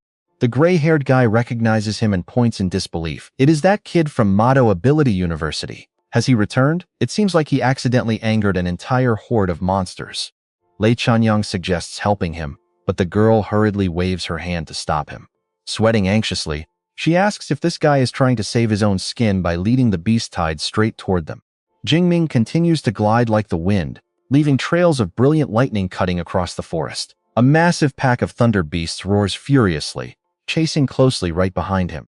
The gray-haired guy sneers maliciously, saying that selfish bastard is finally getting exactly what he deserves, right? Serves him right. But the girl frowns, noticing something strange. Wait, we have more people here. So why are those thunder beasts not rushing towards us instead? Lei Chenyang analyzes the situation calmly. That guy is definitely using his golden lightning to lure them. Now watch closely as cold sweat drips down Lei's face, realizing Jingming is only mid-tier rank 3. What on earth is he doing luring this many thunder beasts? There are even several peak rank 3 monsters among them. The girl screams, "Look, he stopped." Lei Chenyang clenches his fists in extreme tension. Without using his trump card, even he would struggle against 7 thunder beasts. What exactly is this guy planning to do?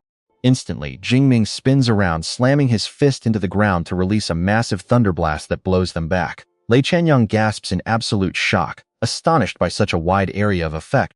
And that destructive power is terrifying. Even as a peak rank 3, I can only extend my maximum range to 30 meters. Biting his finger, his eyes widen as he speculates. There is something wrong here. His lightning ability is definitely higher than rank A. Could it be rank possible? The only rank S at Mado Ability University is a first-year student, and this guy is already a mid-tier rank 3. The gray-haired guy grabs his head in terror. Oh my god, since when were Mado students this savage? He is literally slaughtering those mutated beasts like they are nothing. Standing on the battlefield, Jingming wipes away his sweat, thinking about his 23,000 energy points. Finally, enough to level up. Going without sleep for 5 days has drained his stamina badly. Let's see what he does next. He will allocate his points first, then head back. Watching Jingming leave, the gray-haired guy turns to Lei Chenyang and asks if he could handle that pack of beasts. Lei admits quietly that while he could, he would not be able to kill them nearly as fast. The gray-haired guy breaks into a cold sweat, clicking his tongue. Wow, even faster than Lei? This guy actually has some real talent. Thank goodness he refused to spar with us earlier. Otherwise, we would have probably ended up beaten to a pulp by now. The girl tries to soothe him, asking if he thinks Jingming can slay a rank 4 beast like Lei can. Lei Chenyang regains his pride, declaring that if that was all the power he had, then absolutely not.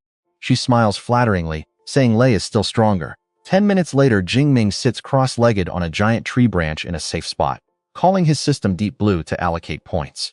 A massive, blinding pillar of lightning strikes straight down onto him, tearing the surrounding space apart. As the upgrade ends, Jingming clenches his fists, high-tier rank 3. His stats have surged by 500 points, and his ability range has expanded to 40 meters. I have already reached the power level of a standard rank 4, rank A user.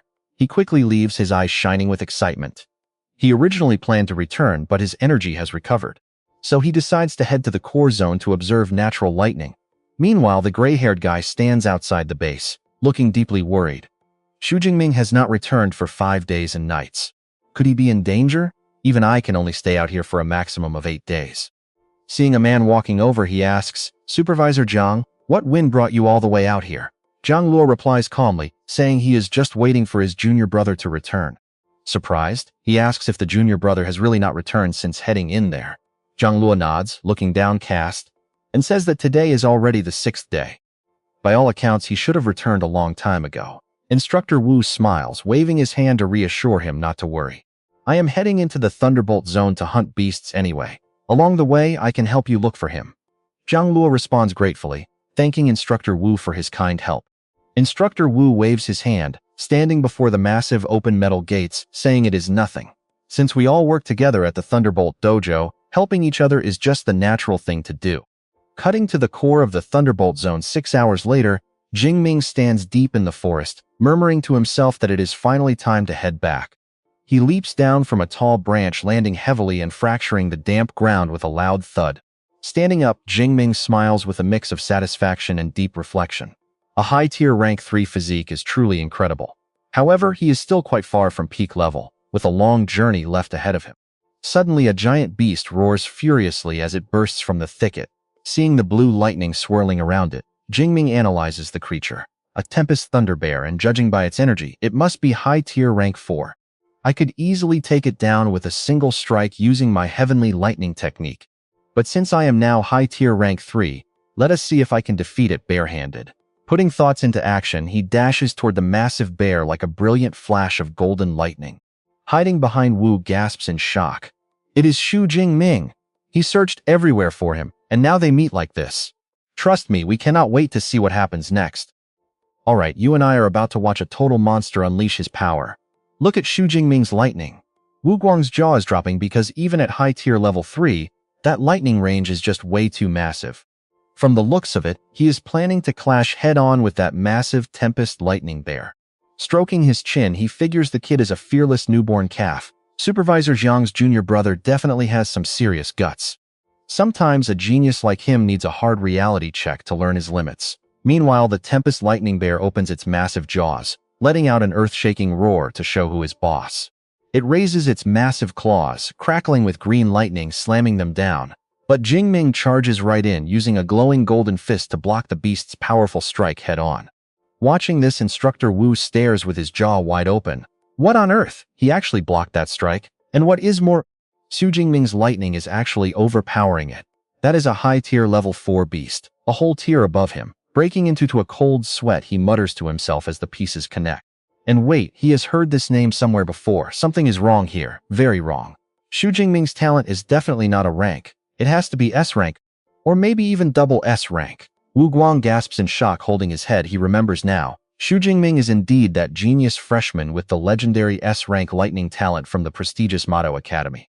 But even then, isn't this power level completely ridiculous? Who in their right mind would expect a college freshman to already reach high-tier level 3? Surrounded by lightning, Jingming smiles confidently. Looks like my lightning is still a bit superior. Bring it on. A deafening crash of their collision shakes the entire area. Jingming and the giant bear clash in a brutal close-quarters brawl. Their massive forces collide repeatedly, sending intense shockwaves that rip through the ground and tear up surrounding trees. Wu Guang watches this absolute madness, in complete and utter disbelief. Oh my god, he is actually going toe-to-toe with a high-tier level 4 monster. Is this kid even human? No, he is basically a human-shaped beast. Clenching his fists, he thinks with pure excitement. Those spoiled kids from the elite training camp always walk around with their noses in the air, thinking top university students cannot compare to them. I really want to open their eyes and show them what a real authentic genius from a top-tier school actually looks like. Jingming smirks, showing a wild battle-hungry grin. He blocked it easily. My physical strength is not inferior to a level 4 Tempest Lightning Bear at all. He flexes and explodes with raw energy. This is 3,000 vitality points. This is the extreme lightning state. This is the indestructible lightning body. Gathering all his strength, he unleashes a devastating punch wrapped in glowing golden lightning right at the bear's leg. The heavy impact makes the beast roar out in agony. Now, watch closely here. The beast goes swinging its claws to unleash deadly green lightning scythes. Jingming dodges, calmly realizing a single punch cannot break its massive leg. Dealing with beasts usually requires weapons, but today I am only using my fists. The giant bear roars in fury, slamming its massive front paws onto the ground. Instantly, green lightning and storm winds gather, forming a massive, crackling energy sphere above its head. Wu Guang watches breathlessly in sheer panic. That is a lightning storm. If you get caught inside, you are dead or severely injured. Usually, when facing a crazy situation like this, people would run away and wait for the storm to fade before making a move. However, Xu Jingming has absolutely no intention of doing that. Jingming stands tall, gathering blinding lightning in both hands, his eyes burning with battle spirit. Come on, let us see whose lightning is stronger. He kicks off the ground, launching into the air like a bolt of golden lightning. An earth-shaking explosion erupts as Jingming's golden lightning slams directly into the center of the giant bear's massive green lightning storm. Amidst the flashing remnants of that fierce explosion, Jingming's figure gradually emerges with a confident, wild grin on his face. As their massive forces clash, Jingming concentrates his entire power, throwing a brilliant lightning-clad punch straight into the gaping mouth of the massive Tempest Lightning Bear. Moving at lightning speed, he easily dodges every single counterattack while striking back with terrifying, devastating high-voltage fists, beating the giant beast to a bloody pulp. This wild battle is ending quickly as Jingming leaps high into the air. He smirks with pure disdain, mocking the beast. Your movements are clumsy and your strikes are slow. A high-tier level 4 monster is only worth this much? Now die. Launching into the air, he gathers all his lightning energy to form a brilliant golden dragon, slamming it straight down with all his might. The fatal blow triggers a massive explosion, crushing the beast's head in a blinding flash. As the dust clears, the system announces his victory. You have killed a high-tier level 4 Tempest Lightning Bear. Talent points plus 321. I know what you are thinking, that was way too easy. Even Instructor Wu is sweating in disbelief, wondering how this high-tier level 4 boss beast died so easily. He is no longer just a humanoid monster. He is simply a dragon. Wu Guang smiles, stepping out from his hiding spot to offer praise. You are truly worthy of being an S-rank from Mado Academy. Simply terrifying. Jingming, who was busy carving the beast's carcass for resources, looks up and calmly replies, Instructor Wu. Wu Guang nods in deep admiration. High-tier level 3 taking down a high-tier level 4. If our great Xia had a few more geniuses like you, wiping out beasts wouldn't even be a concern. He holds up the video camera on his ear with a bright smile. I recorded your entire fight just now. It was absolutely brilliant. I plan to use it as teaching material for our martial arts dojo if you do not mind. Jingming calmly waves his hand. Instructor Wu, you can do whatever you like with it. After all, I did not even use my full power just now, so sharing it with the Thunder Dojo is fine. Wu Guang is overjoyed. On behalf of the Thunder Dojo, thank you for your contribution. Taking this opportunity, he tries to recruit the young genius. By the way, Xu Jingming, have you thought about joining our Thunder Dojo after you graduate? Jingming uses a knife to slice the beast's fur, calmly replying, I have not really thought about that yet.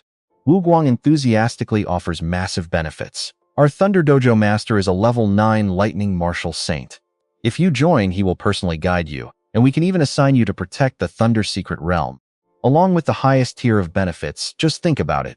Jingming nods politely. Thank you, Instructor Wu. I will definitely give it some serious consideration. But in his mind, he calculates that guarding the Thunder Secret Realm is definitely a lucrative job with massive benefits for lightning-type users. However, I am only a freshman, so there is no need to rush. Wu Guang nods. That is good. Oh, your senior brother Zhang is waiting outside. Trust me, you'll want to see what happens next. Let us jump right in. Fu asks, are you staying in this storm, or should I tell your senior you are safe? He was terrified you died. Jingming stops in shock, realizing he made his senior worry. Wiping his sweat and scratching his head, he quickly replies, no need to trouble Coach Wu, I am heading back right now. He blames himself for letting his training distract him from his senior. Wu Chuang watches him, completely blown away that this kid actually survived in the lightning storm alone for 6 straight days. What a terrifying kid. Back in my day, I only lasted 4 days. The coach waves goodbye, telling him to head home while he finishes up some business. Jingming nods goodbye, slinging the massive hide of the giant bear over his shoulder. He slowly strolls out of the forest like he is just taking a casual walk. Staring at the purple lightning core in his hand, he smiles. It is a bit weaker than the one Senior Zhang gave him, but for a solo hunt, this is an absolute win.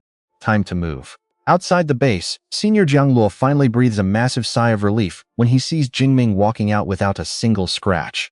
He pats the kid's shoulder, exclaiming that 6 days and 5 nights is a crazy amount of time. He asks how he feels, and Jingming just yawns, saying he is mostly just sleepy. Jiang Luo laughs in disbelief. No sleep for 5 days straight while constantly fighting and killing monstrous beasts. Of course you are going to be exhausted, you lunatic. True cultivation requires a balance between training and resting. Come on, let me take you back to get some actual sleep. Jingming nods in agreement. We cut to 9 p.m. that night inside the office of Coach Wu, where he is casually spinning a high-tech projection sphere. Standing before him, the elite students report their 6-day exam results. No casualties, 0 major injuries, and all safety protocols were perfectly executed. Pay close attention here. The elite students report that all exams are done, but Coach Wu smiles and asks, "Did you actually finish the real test?" Lei Chanyang steps forward with absolute pride, bragging that everyone killed a peak Tier 3 beast, while he personally took down an early Tier 4 monster. Wu Chuang strokes his chin, impressed. For a student from this training camp to leap ranks and slay an early Tier 4 beast is undeniably a massive achievement. But compared to the absolute freak of nature that is Xu Jingming, he is still miles behind. Still, the coach gives him some props. Smiling, he nods, saying they did not disappoint him. Then he casually asks if they ran into Supervisor Zhang's junior brother from Mado University. Lei Chenyang scoffs slightly, saying they actually ran into that Mado University junior right inside the lightning storm zone. He admits the kid is incredibly strong, far exceeding normal mid-tier 3 ranks with great crowd control. His absolute limit is probably peak tier 3. A gray-haired kid jumps in to kiss up, saying he is decent but nothing compared to their leader Lei. Coach Wu raises an eyebrow, asking if he is sure, and the kid confidently promises there is no doubt. He boasts that their training camp destroys Mado. Wu Chuang says nothing, simply placing the high-tech holographic device on the table. And honestly, you and I both know they are not ready for this. The sphere floats up, preparing to unleash a clip that will completely shatter their pride. Staring at the screen, the gray-haired kid panics. That is a Tempest Thunder Bear. Look at that size. It has to be high tier 4. Wait, who is it fighting? The entire group freezes, staring at the familiar figure cloaked in lightning. They stammer out, "Is that Xu Jingming?" On screen, a colossal lightning dragon crashes down in an earth-shattering blast. One of the girls covers her mouth in absolute shock, wondering how he got so monstrously powerful. The gray-haired guy agrees, pointing out that his overwhelming aura actually rivals that colossal tier 4 beast. Coach Wu leans back with a smug grin, asking for their thoughts. Lei Chanyang, now drenched in cold sweat, mutters that the kid is a complete freak. It defies logic. Is he really just a mid-tier 3? This level of combat power is downright illegal. The coach shakes his head, correcting him. He was not mid-tier 3. When they met, he had already broken through to high-tier 3. Lei Chanyang gasps, thinking high-tier 3 makes slightly more sense. But the gray-haired kid snaps back in total disbelief, asking how anyone can level up that insanely fast. Lei Chanyang explains with a grim face that a high-tier 4 beast usually wipes out elite squads of high-tier 4 awakened fighters. Yet Jingming absolutely crushed it. It makes zero sense. The gray-haired kid wipes his forehead, agreeing with the pure insanity. And worst of all, he won in a brutal fistfight. Seeing them lose their minds, the coach tells them to calm down. Even at Mado University, Jingming is a completely different breed. The gray-haired kid asks if his family is connected, wondering if he is the university president's secret son. The coach scoffs, laughing that even the president's own grandson could never dream of possessing this level of raw talent. He reveals that Jingming possesses an S-class talent. Lei Chenyang gasps, asking if an S-class freshman can truly be this strong. How can a first-year student already be at high tier 3?